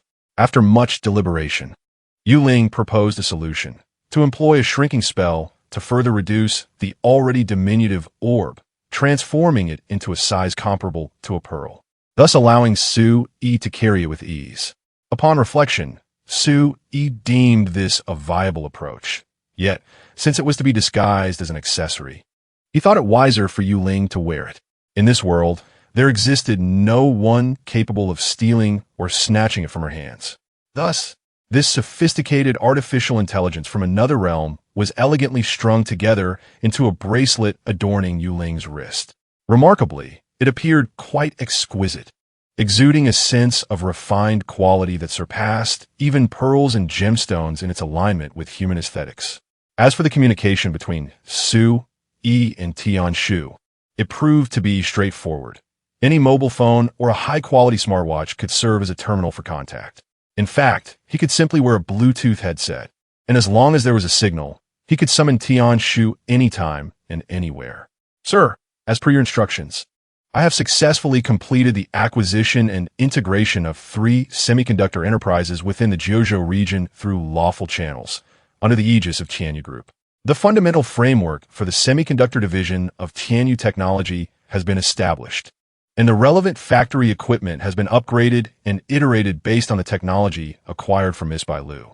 It is anticipated that within 3 days at the latest, the first production line capable of manufacturing 1 nanometer process carbon-based chips will be operational. The expected daily yield is 2 million 1 nanometer carbon-based chips, with an anticipated yield rate of 98. Excellent, Su-Yi replied with satisfaction. The complexities involved in such undertakings are considerable, from acquiring companies to resource integration and personnel management, culminating in technological iteration and production. Each step is crucial and intricate. Even major corporations require vast professional teams to coordinate and manage these processes. Without the assistance of Tian-Shu, a commercial-grade intellect, it would be impossible for Su-Yi to navigate this alone. His team lacked the manpower necessary. And without a year and a half, comprehending Bailu's technological contributions for production would be a formidable challenge. With Tian-Shu's support, He merely needed to issue commands, and Tianshu would execute them flawlessly. This epitomized the ideal of being an effortless overseer. Although Zhou Yin possessed commendable abilities, they paled in comparison to the expanding scale of Tianyu Group. Sir, there is one more matter I must bring to your attention. With the acceleration of the group's development, there are numerous vacancies at the headquarters and various branches that urgently require filling. If you intend to release and sell the latest carbon-based chips in the near future, the foremost issue to address is staffing. My suggestion is to initiate a recruitment process. This is indeed something Su Yi has long wished to undertake, but has lacked the time to do so. Upon hearing this, there would be no objections. Let us recruit. Which positions are vacant? What kind of personnel do we need, and what compensation can we offer? Please provide me with some data for review. Currently, Tianyu Group encompasses subsidiaries such as Tianyu Medical, Tianyu Technology, and Tianyu Ecological Farm, along with several factories under its purview. The production activities in these factories, particularly in conjunction with the Tianyu Farm, are relatively straightforward, and there is no shortage of manpower. In fact, the number of workers at the Tianyu Farm is somewhat excessive.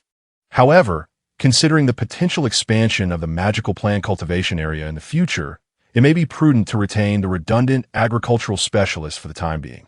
Beyond the most basic employees, it has been confirmed throughout the company that the greatest shortages exist within the legal, operations, management, and finance departments, suggesting that recruitment should commence in these areas. Furthermore, the research department holds significant potential for expansion, from carbon-based chips to the life-giving water, as well as the various magical plants being cultivated and the magical beasts being raised. There lies immense research value. Particularly, the cultivation and domestication of magical plants and beasts could greatly benefit from long-term studies conducted by agricultural researchers, potentially enhancing yields and facilitating the adaptation of these otherworldly beings to the environment of Blue Star. Regarding compensation, I propose a tiered employee system, wherein different levels correspond to varying benefits. Below is a preliminary proposal based on the current conditions of Blue Star and Jiuzhou. Level 1 employee. After-tax monthly salary of 8,000, 5 insurances, and 1 fund, plus a monthly accommodation and food subsidy of 1,000. Level 2 employee. After-tax monthly salary of 12,000, 5 insurances, and 1 fund, plus a monthly accommodation and food subsidy of 2,000. Level 3 employee.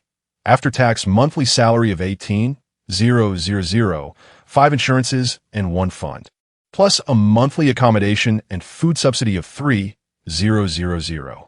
Level 5 employee. After-tax monthly salary of 50,000, 5 insurances, and 1 fund. Complimentary access to magical food provided by the company cafeteria, free accommodation in premium company housing, and a housing reward after 3 years of service. All employee promotions will be my responsibility, and each promotion will come with specific rewards. For instance, a Level 1 employee advancing to Level 2 will receive jewelry worth no less than 10,000, while a Level 4 employee promoted to Level 5 will be awarded a car valued at no less than 1,000, among other distinctions. The aforementioned outlines the compensation for employees, while executives, due to the dynamic nature of their roles, will not adhere to this tiered salary system. Instead, I recommend that rewards be tailored to each executive's position and responsibilities. I will document and evaluate each executive's work, ultimately providing compensation that reflects their contributions. As soon as Su Yi posed the question, Tianshu had already provided a comprehensive response. After a meticulous examination, he discerned that the system was indeed remarkably comprehensive, with no apparent flaws at first glance. However, in comparison to the well-established salary grading systems of renowned corporations, this framework appeared somewhat rudimentary. After all, those companies often have numerous levels, sometimes exceeding 10 or even dozens, with significant disparities in benefits at each tier. Yet, this does not imply that the capabilities of Tianshu are lacking. Rather, it suggests that Tianyu Group sees no necessity for such complexity. This set of salary and welfare regulations is primarily aimed at grassroots employees. In contrast, The compensation for executives is determined through personal observation and assessment before a decision is rendered. Other companies tend to delineate employee levels in such detail, primarily to categorize mid to upper level management. Chapter 69. Is it not worth pulling a hair to benefit the world? The proposal is quite commendable, and I have no substantial objections. After a moment of contemplation, Sue continued, however, could we possibly enhance the salary package a tad? What amount do you have in mind? Tian-Shu inquired. On top of the current base, an additional 10,000 for each individual would be ideal. Furthermore, let's commence the provision of housing starting from level 3 employees. However, the quality of these residences could vary. For instance, a level 3 employee might receive a standard 120 square meter apartment, while a level 4 employee could be awarded a larger flat, and upon reaching level 5, a villa might be bestowed. The cost of housing is relatively minimal.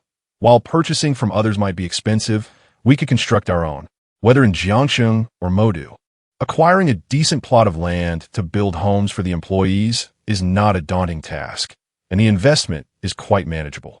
Moreover, the allure of offering housing should attract a myriad of talents. The work schedule could also be adjusted. Let us shift from a 5-day workweek to a 4-day workweek, with daily working hours reduced to 6, with any hours beyond that considered overtime, accompanied by additional compensation. What do you think of this proposal? How might it impact the company's revenue? Sue articulated his suggestions. Tian-Shu promptly responded, based on calculations, your proposal would lead to a roughly 0.3 decline in the company's overall revenue, which would not hinder normal operations, yet it could significantly invigorate employee morale, thus enhancing overall efficiency. If you are amenable to allocating a bit more for employee compensation, I could introduce additional benefits, which would not only foster enthusiasm among the employees, but potentially yield greater profits for the company. Sue was momentarily taken aback. Why did you not present such an excellent proposal earlier? Given that employees could earn more and the company's efficiency would rise, why would I oppose it? My apologies. Sir, the reason for not proposing this sooner stems from the darker perspectives of certain individuals from Blue Star, Tian-Shu earnestly explained. For those who have achieved complete financial independence and do not fret over monetary concerns, they are aware that improved employee benefits can enhance productivity and subsequently generate more wealth. However, they refrain from doing so because they are indifferent to the additional wealth. They derive a sense of superiority from the struggles of those at the lower tiers while maintaining their own comfortable lives. There's an ancient saying in Jiuzhou, Yangzi takes from me, pulling a hair to benefit the world is not worth it. Throughout history, everyone has recognized the inappropriateness of such actions.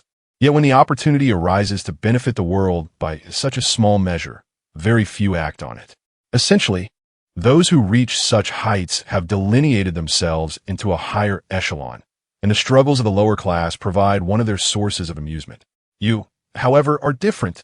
Sir, your willingness to propose such generous compensation reflects a noble character, and I have underestimated your intentions. One must acknowledge that AI of Tian-Shu's caliber possesses a remarkable depth of insight. Sue felt as though he were conversing with a living being.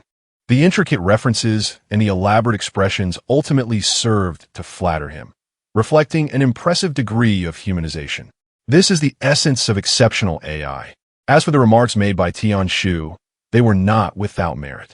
The notion of benefiting the greater good by sacrificing a small personal gain is one that many individuals shy away from. A mere trickle of resources from shareholders and executives could significantly enhance the living standards and happiness of lower-tier employees. Yet, how many would willingly raise their employees' salaries? This phenomenon is more a reflection of human nature than personal integrity. If one were to momentarily swap the positions of lower-tier employees and company owners, it is highly probable that those once exploited would make similar choices. This aligns with the logic that the youthful dragon slayer inevitably transforms into a malevolent dragon. Had Sue not possessed a trading platform, the current circumstances would have been achieved with relatively little effort. Rather, it was through his relentless endeavor that he attained this success. He could not afford to be excessively generous in compensating his employees. It is not a matter of right or wrong, but rather a difference in perspective. Soon, Tian-Shu presented him with a freshly curated benefits package. If the promised salaries were fully implemented, it would be no exaggeration to say that no worker could refuse such an offer. Su-yi promptly disseminated the contents of this package through his account, simultaneously announcing the recruitment efforts of Tianyu Group. Following the last product launch, netizens, astonished by Yuling, became fervently eager to unearth information about her. Ironically, while they failed to uncover details about Yuling, they inadvertently dug up some of Su-yi's own information. Although they did not uncover any deeply personal insights, his social media accounts across various platforms were discovered by the relentless online community. Overnight, his follower count surged dramatically, with increases starting from the hundreds of thousands. Fortunately, his previous online presence had been relatively muted, sparing him from any controversial statements that might lead to social embarrassment. However, with the influx of followers, many sought interaction beneath his casually shared posts. Su-yi decided to indulge them, directly posting the recruitment information on these platforms, thereby leveraging his influence for promotion. Concurrently, the official accounts of the subsidiaries under Tianyu Group also synchronized their efforts to share his recruitment announcements. Given that Tian-Shu was adept in navigating the online landscape, promoting content online was a straightforward endeavor. There was no need to purchase traffic or exposure. Any platform's traffic pool was as accessible to him as his own home. With the capability to determine the level of exposure for the recruitment information, it was no surprise that within half an hour of the announcement, the internet erupted with excitement. The recruitment drive of Tianyu Group, a powerhouse in healthcare and technology, had become a significant event for many job seekers, particularly during the summer vacation, a time when numerous fresh graduates seek employment following their graduation. The public recruitment by such prestigious companies attracts even greater attention. However, what truly sets the internet ablaze are the remarkable benefits offered by Tianyu Group, which serve as the fundamental reason that drives both employed individuals and job seekers alike into a frenzy. Chapter 70. The unbelievable generosity of treatment. Such remarkable benefits. Do they genuinely exist in this world? Upon entering the company as a mere LV1 employee, one is greeted with a post-tax monthly salary of $18,000, a schedule of 4 days on and 3 days off, comprehensive insurance coverage, and allowances for meals and accommodation. Is there truly a company in Blue Star that offers such terms? This compensation and these benefits seem almost too extravagant. I have encountered positions with even higher salaries and superior perks. The most absurd aspect is the nature of the work itself. An LV1 employee's duties primarily consist of being an ordinary factory worker or tending to fields. Is it not outrageous that one can earn $18,000 a month for assembling screws on a production line while enjoying a 4-on, 3-off schedule? Meanwhile, I toil through summer jobs in factories, working from dawn to dusk for a mere $4,000 a month. One might as well label it as modern-day servitude. Is it truly reasonable for agricultural labor to command such high wages?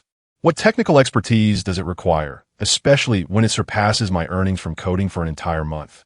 You suggest that farming lacks technical complexity? Hand you a plot of land, and let us see if you can cultivate any produce. Just because many can perform a task does not mean it lacks skill. Do you understand? I have already submitted my resume. Let's not rush. I shall first test the waters for everyone. Damn it, your calculations are being thrown in my face.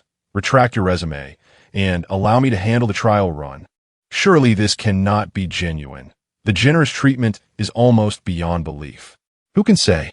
It feels somewhat absurd that LV3 employees are offered housing outright, truly ludicrous. I am convinced there is something amiss here. Of course, there is a catch. Upon closer inspection, one discovers an initial month of evaluation. Only after this period does one become a formal LV1 employee and gain access to such benefits. Whether one can pass this evaluation is entirely contingent upon the whims of those in charge. It appears to me that this is merely a guise of high salaries to lure individuals into performing unpaid labor. Indeed, I share your skepticism. I cannot fathom how capitalists could possess such benevolence.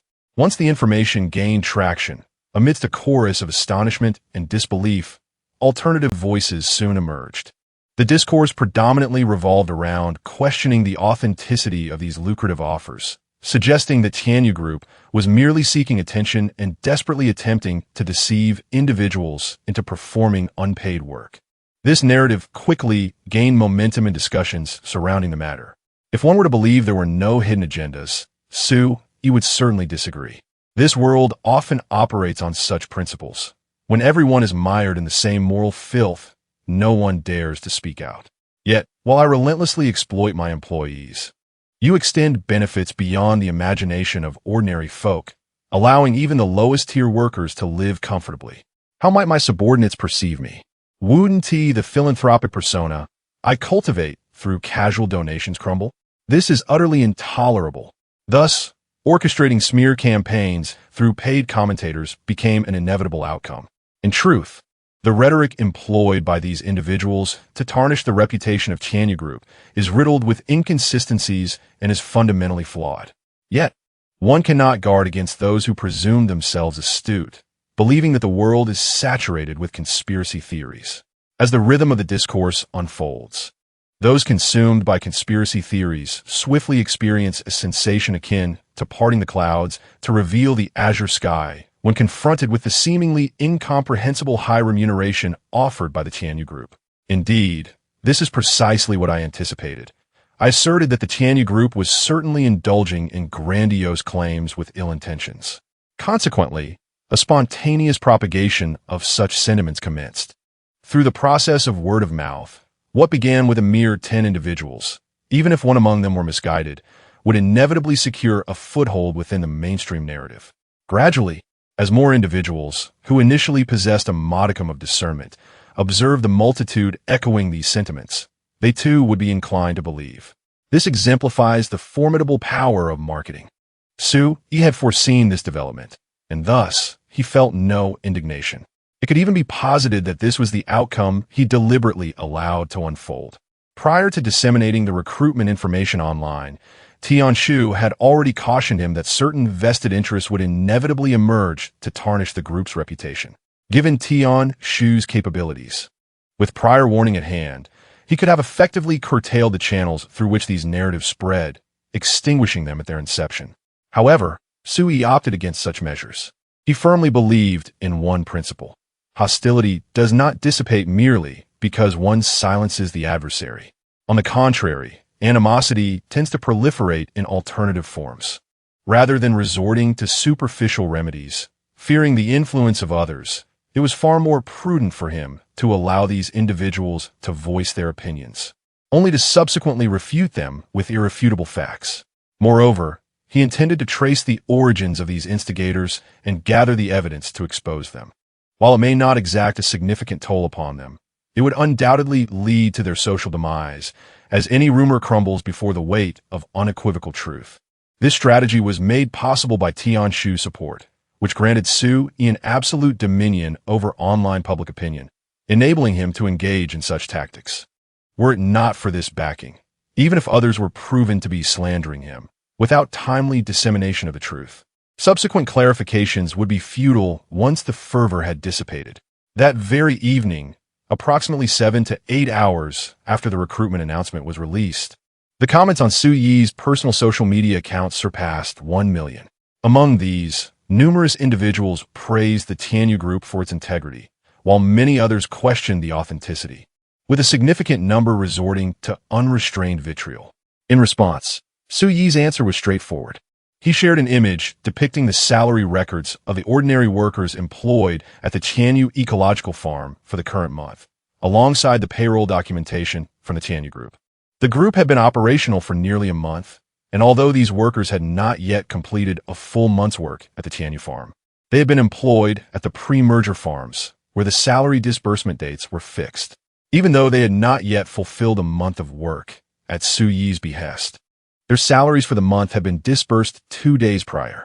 This remuneration package, established by Sui himself at the inception of the farm's merger, was by no means as detailed as the proposal put forth by Tianshu, yet it was undoubtedly generous, although not as abundant as the recently released job postings. The wages surpassed those previously earned by employees at the farm by a significant margin. Directly distributing employee pay stubs undoubtedly serves as a slap in the face to those stirring controversy. Many observers were astonished to see the owner of Tianyu Group stepping forward to address the matter, thereby elevating the discourse to new heights. Wow, are all the salaries in 5 figures? That is absolutely fantastic. Pay attention to the details. The salary is just a little over 10,000, which is even less than what they advertise for the LV1 positions. Is this not a case of false advertising? Clarification? I see it as self-exposure. Are some people's brains scrambled? Didn't you see what was said? This is merely a month and a half's salary. Moreover, it was clearly stated that this was a temporary salary arrangement made during the company's initial establishment, set at double what they previously earned for the same work. Now that the company has progressed, the compensation structure will gradually improve. Enough said. Just the fact that after merging with other farms, they not only retained the original workers, but also offered double salaries makes me regard Tianyu Group as a truly conscientious company. Exactly. Those inciting controversy are truly despicable. Quick, check it out. The official account of Tianyu Group has identified the puppet master behind the controversy, and, astonishingly, it is a well-known philanthropist with irrefutable evidence. This individual, while appearing to engage in charitable acts, is secretly exploiting employees. How revolting. What? Such a thing exists. Brothers, let's charge forth and expose this. Chapter 71. The confidence of the old aristocracy from the West, the minor turbulence on the internet scarcely occupied Su Yi's thoughts. He remained indifferent to the orchestrators behind the scenes. To him, this was merely the nature of commercial rivalry. Some individuals believed that his generous treatment of employees jeopardized his cultivated persona of benevolence, prompting them to stir discord, which he deemed entirely normal. Such matters would naturally be managed by Tian Shu, leaving him unburdened. He certainly would not resort to extreme actions, such as harming an entire family over trivialities. Of course, the extremity of the situation mattered less than the inconvenience it caused, particularly as it necessitated that Yu Ling personally intervene. Amidst this wave of online discourse, Su Yi received a piece of intelligence from Old Lin.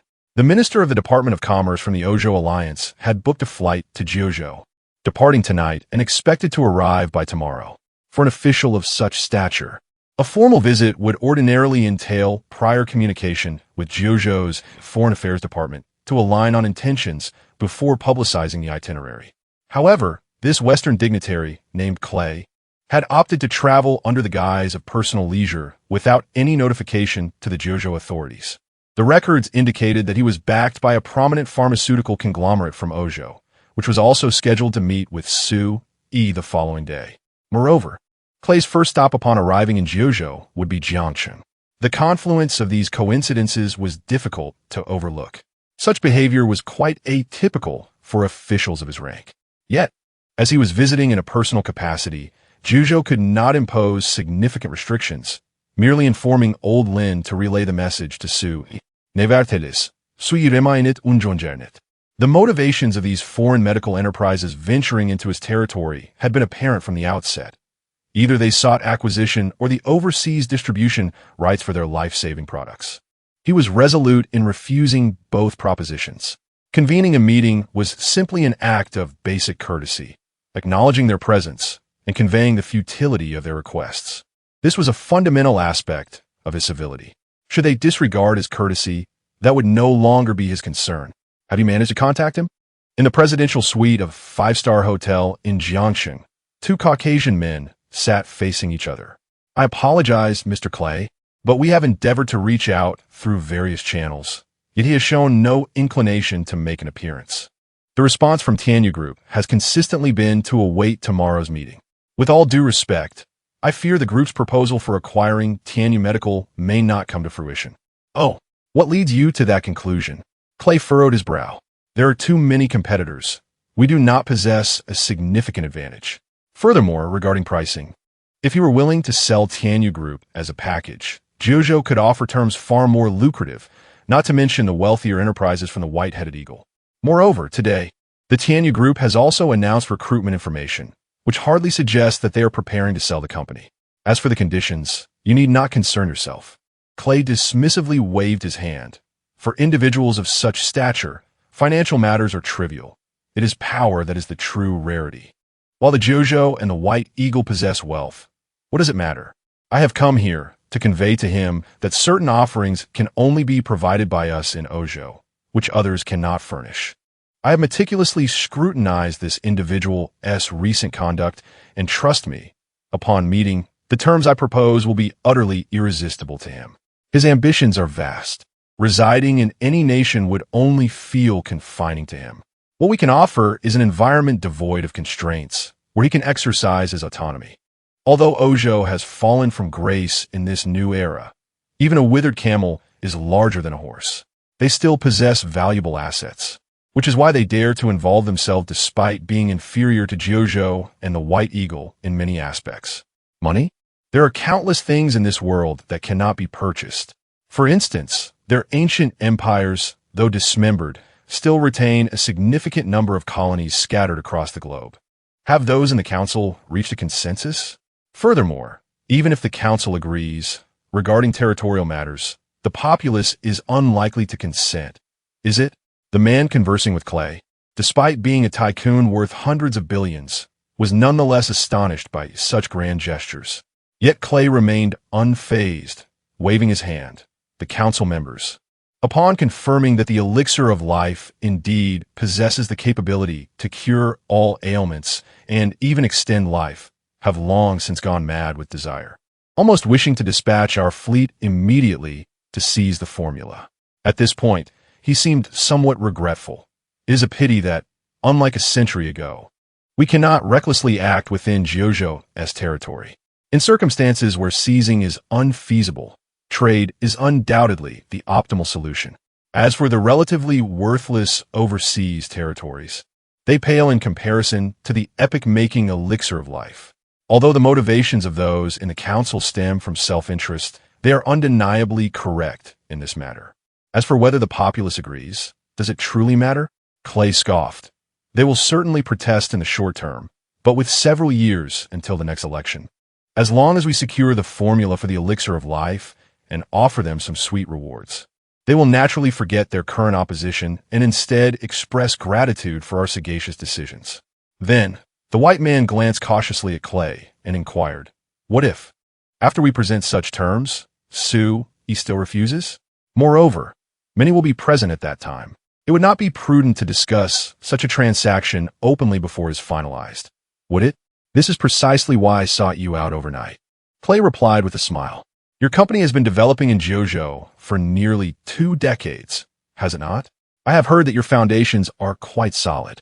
Upon hearing this, the man immediately became alert and hesitantly replied, "Mr. Clay, if this were a few years ago, it would indeed be true. Our company had dealings with both the official entities of Kyushu and certain unofficial forces.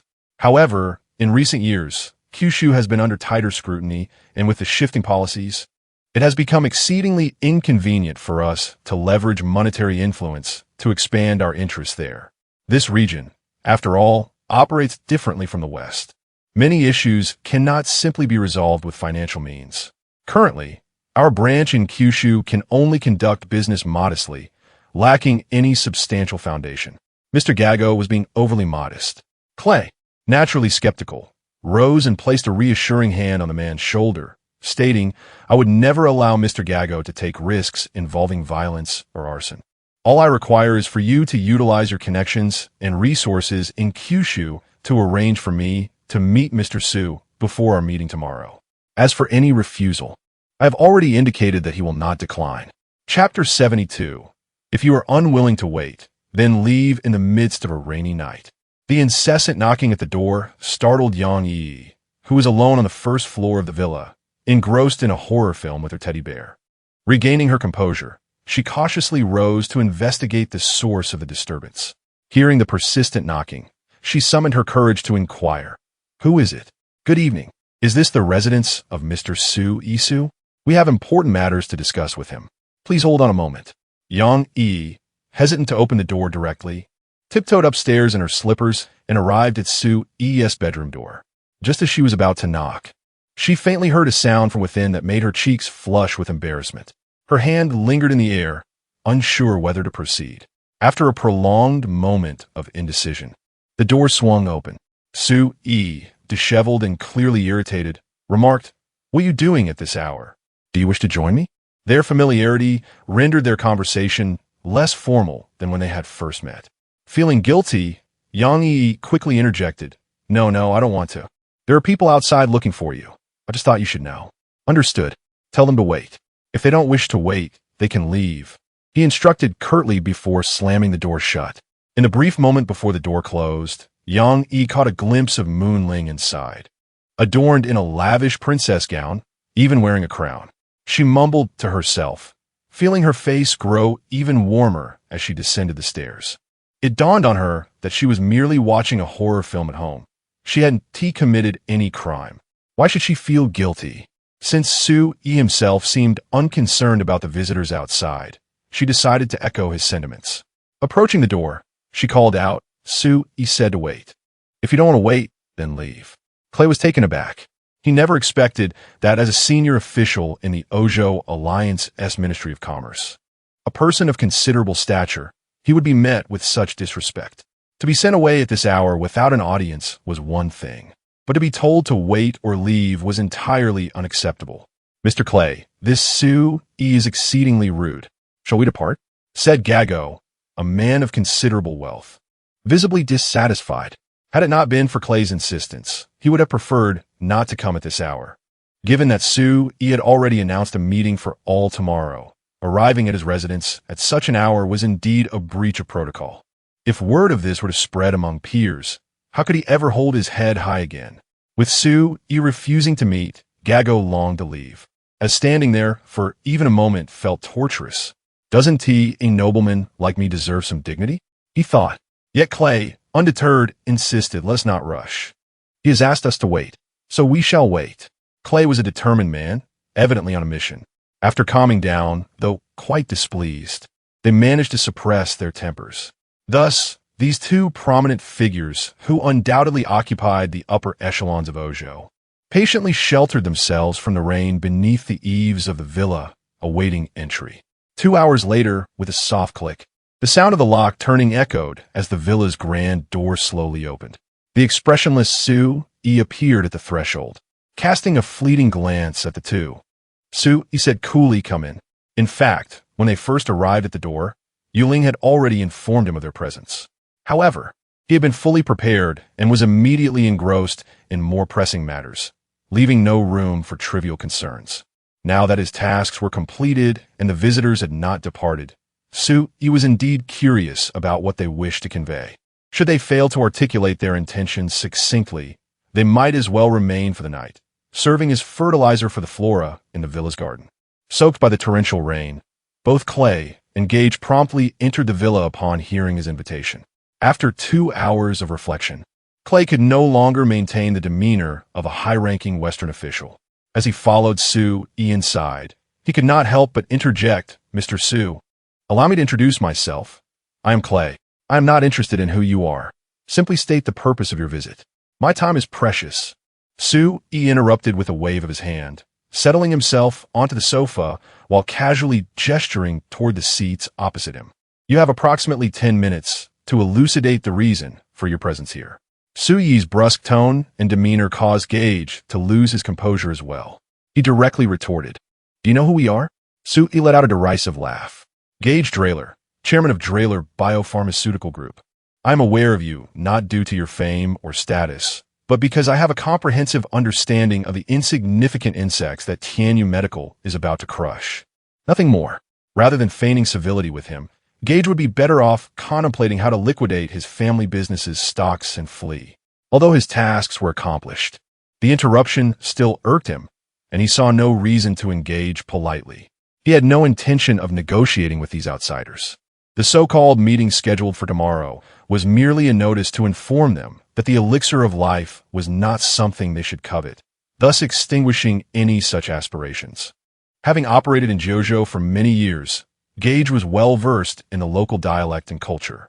In previous collaborations with JoJo individuals, whether they were officials or businessmen, discussions, regardless of their content or potential outcomes, were typically conducted with utmost courtesy and decorum. This was the first instance he encountered someone so forthright, nearly causing him to bristle with indignation. At that moment, Mr. Su interjected, "You needn't indulge in flattery. For your talk of a land of propriety is not something I comprehend. I am a barbarian, and such niceties are lost on me. You have 8 minutes. It will be prudent to be succinct. Believe me, if you remain mired in idle chatter when time elapses, you will witness consequences you would prefer to avoid." Gago attempted to articulate further, but was interrupted by Clay. "Mr. Su, our late visit is primarily to engage in a transaction with you." With that, he retrieved a paper world map from his pocket, unfurling it and pointing to a specific area in the Indian Ocean. "I hail from the Alliance of Ojo, and this is an overseas territory of one of our member states, a roughly 50 square kilometer island. This represents our sincerity." Originally inclined to observe what they might say, He was momentarily taken aback by this revelation. He then shifted his gaze to the location of the island. After a brief pause, a smile finally broke through his previously impassive demeanor. 5 vials of life-extending elixir. I shall take that island. Chapter 73. Why should I sell to you? When Cliben saw Su Yi's change of expression, he thought there might be hope for the negotiation. However, he was soon taken aback when Su Yi proposed to exchange 5 vials of the extraordinary life-extending elixir for the island. Stunned, Cliben quickly responded, "Mr. Su, you misunderstand. What I meant to convey is that our Ojo Alliance wishes to acquire all the autonomy of this island, along with $200 billion, in exchange for your elixir formula. Of course, if you're inclined to sell the entire Tianyu Medical as a package, we are prepared to offer even more. Moreover," he continued, "we can assure you that all future business endeavors of you and your Tianyu group within Ojo will face no restrictions or targeting. The market in Ojo will be entirely open to you." Yet, it was evident that Su Yi had no interest in his propositions. With a light chuckle, he replied, "Why would you think I would sell the elixir formula to you?" Cliben felt a twinge of regret upon hearing this, yet he had anticipated such an outcome. After all, who in their right mind would casually part with something so invaluable? He had not come today with the expectation that his offers would genuinely persuade Su Yi to relinquish the elixir and Tianyu Medical entirely. The conditions remain unchanged. We only require the rights to represent and sell the elixir in the Western world. What do you think? Su Yi cast him a peculiar glance and retorted, "When did I ever express an intention to sell the elixir beyond the borders of the 9 provinces?" This statement left not only Cliben, but also Jagger utterly bewildered. In their minds, if their company could produce such a remarkable product, they would undoubtedly keep the technology in their possession and sell it worldwide. Thus, these medical giants from various Western nations approached with unwavering confidence, seeking collaboration. Acquiring the technology would be advantageous, but securing the entire Tianyu Medical would be an even greater triumph. However, not obtaining that was not a concern either. Gaining the rights to sell the elixir in their respective regions would suffice to ensure substantial profits. Moreover, disseminating this information would stabilize their company's stock, allowing shareholders to exit gracefully. They had never doubted that Su Yi would refuse. The uncertainty lay in what price they would have to pay to acquire the agency rights. The rationale was straightforward. As multinational giants, their influence within their regions was undeniable. They were all top-tier local powerhouses. No matter how exceptional the elixir was, they believed that Su Yi could not afford to dismiss them and operate independently. Otherwise, with their combined influence and connections to local authorities, they could easily obstruct the elixir's accessibility beyond the 9 provinces in no time. But now they were confronted with an astonishing revelation. Su Yi had no intention of selling the elixir outside the 9 provinces. What kind of charade was this? "Mr. Su, this jest is far from amusing," Cliben stated gravely. "I am not jesting," Su Yi replied with a serious demeanor. "This matter was originally intended for discussion tomorrow, but since you have come at such an hour, I see no harm in informing you ahead of time. The elixir of life from Tianyu Medical shall not be sold beyond the borders of the 9 provinces. However, given your capabilities, even if the basic version of the elixir is exclusively available within the 9 provinces, I am certain that you would find a way to acquire it, ensuring that your needs are met. Yet, this particular elixir can only cure ailments and does not extend life. I can unequivocally inform you that the whereabouts of the genuine elixirs capable of prolonging life are entirely within my control. Without my consent, no one shall obtain them. I possess 5 vials that can extend life, and I am willing to gift each of you 1 vial in my personal capacity, for which I shall not demand payment. Merely granting me the island will suffice.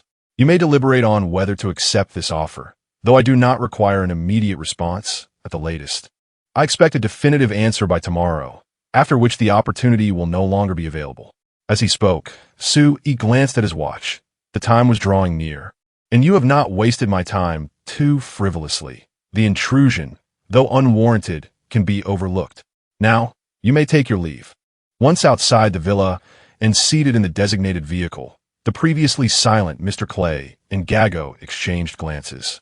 Mr. Clay, a seasoned politician from the West, had begun to grasp the implications of the encounter. He sighed, acknowledging, "This Su-yi is far more astute and avaricious than we had anticipated. He does not seem to aspire to amass wealth through the elixir. Indeed, he harbors no intention of expanding the market. Instead, he aims to monopolize the high-end elixir that prolongs life, transforming it into an irresistible political bargaining chip. In the future, acquiring this premium elixir will likely transcend mere monetary considerations." Gago, equally perceptive to Su-yi's intentions, concurred, clearly, this arrangement yields greater benefits for him. As for the basic versions of the elixir, he must realize that selling them beyond the 9 provinces would be a formidable challenge, requiring him to share the profits with others. Hence, he has chosen not to sell them at all. His greed is matched only by his pettiness, entirely contravening the spirit of mutual benefit inherent in business. Furthermore, he offers no avenue for the existing interest groups, leaving them with no alternative but to face ruin, a decidedly foolish course of action. What then? Clay shrugged. If I possessed such a remarkable asset, I would be even more audacious. Moreover, here we are in the 9 provinces. His boldness surely indicates the backing of the official authorities. What can the medical enterprises driven to desperation worldwide do, even if they are seething with anger? This is no longer an era where a few warships could resolve matters. As a victim within the medical titan of Ojo, Gago could not help but express his grievances. Yet, after his lamentation, he swiftly adapted to reality, suggesting, "So, Mr. Clay, what do you believe our course of action should be?" To speak frankly, those 2 vials of life-extending elixir. Clay exchanged a glance with him, his expression devoid of emotion, and remarked, "I find Mr. Su's proposal exceedingly commendable, given his intention to monopolize the premium life elixir. These 5 vials are certainly beyond today's valuation. I shall subsequently reach out to the Speaker of the Alliance to report this matter. I am confident that the esteemed Speaker will not decline. One of those 5 vials is undoubtedly destined for him. It would be absurd for him to refuse." Gago silently scoffed at this thought, and then added, "I will endeavor to persuade the legislators I support to expedite the completion of this transaction. I hope that Mr. Clay and your venerable family can also contribute to this cause." With Mr. Su's current stance, acquiring such a caliber of life elixir in the future is likely to become exceedingly arduous. The 2 exchanged a knowing smile, understanding everything without the need for words. In comparison to the prospect of extending one's life, the interests of the Ojo Alliance, as well as those of the family or the company, seemed utterly trivial. Chapter 74. My friends, aren't you all in this together? Clay and Gago, having received certain benefits promised by Su-yi, naturally found their objectives shifting. The Ojo Alliance, after all, is not what it once was. It has weakened significantly over the years, and internally, it resembles a disorganized mass. Their strength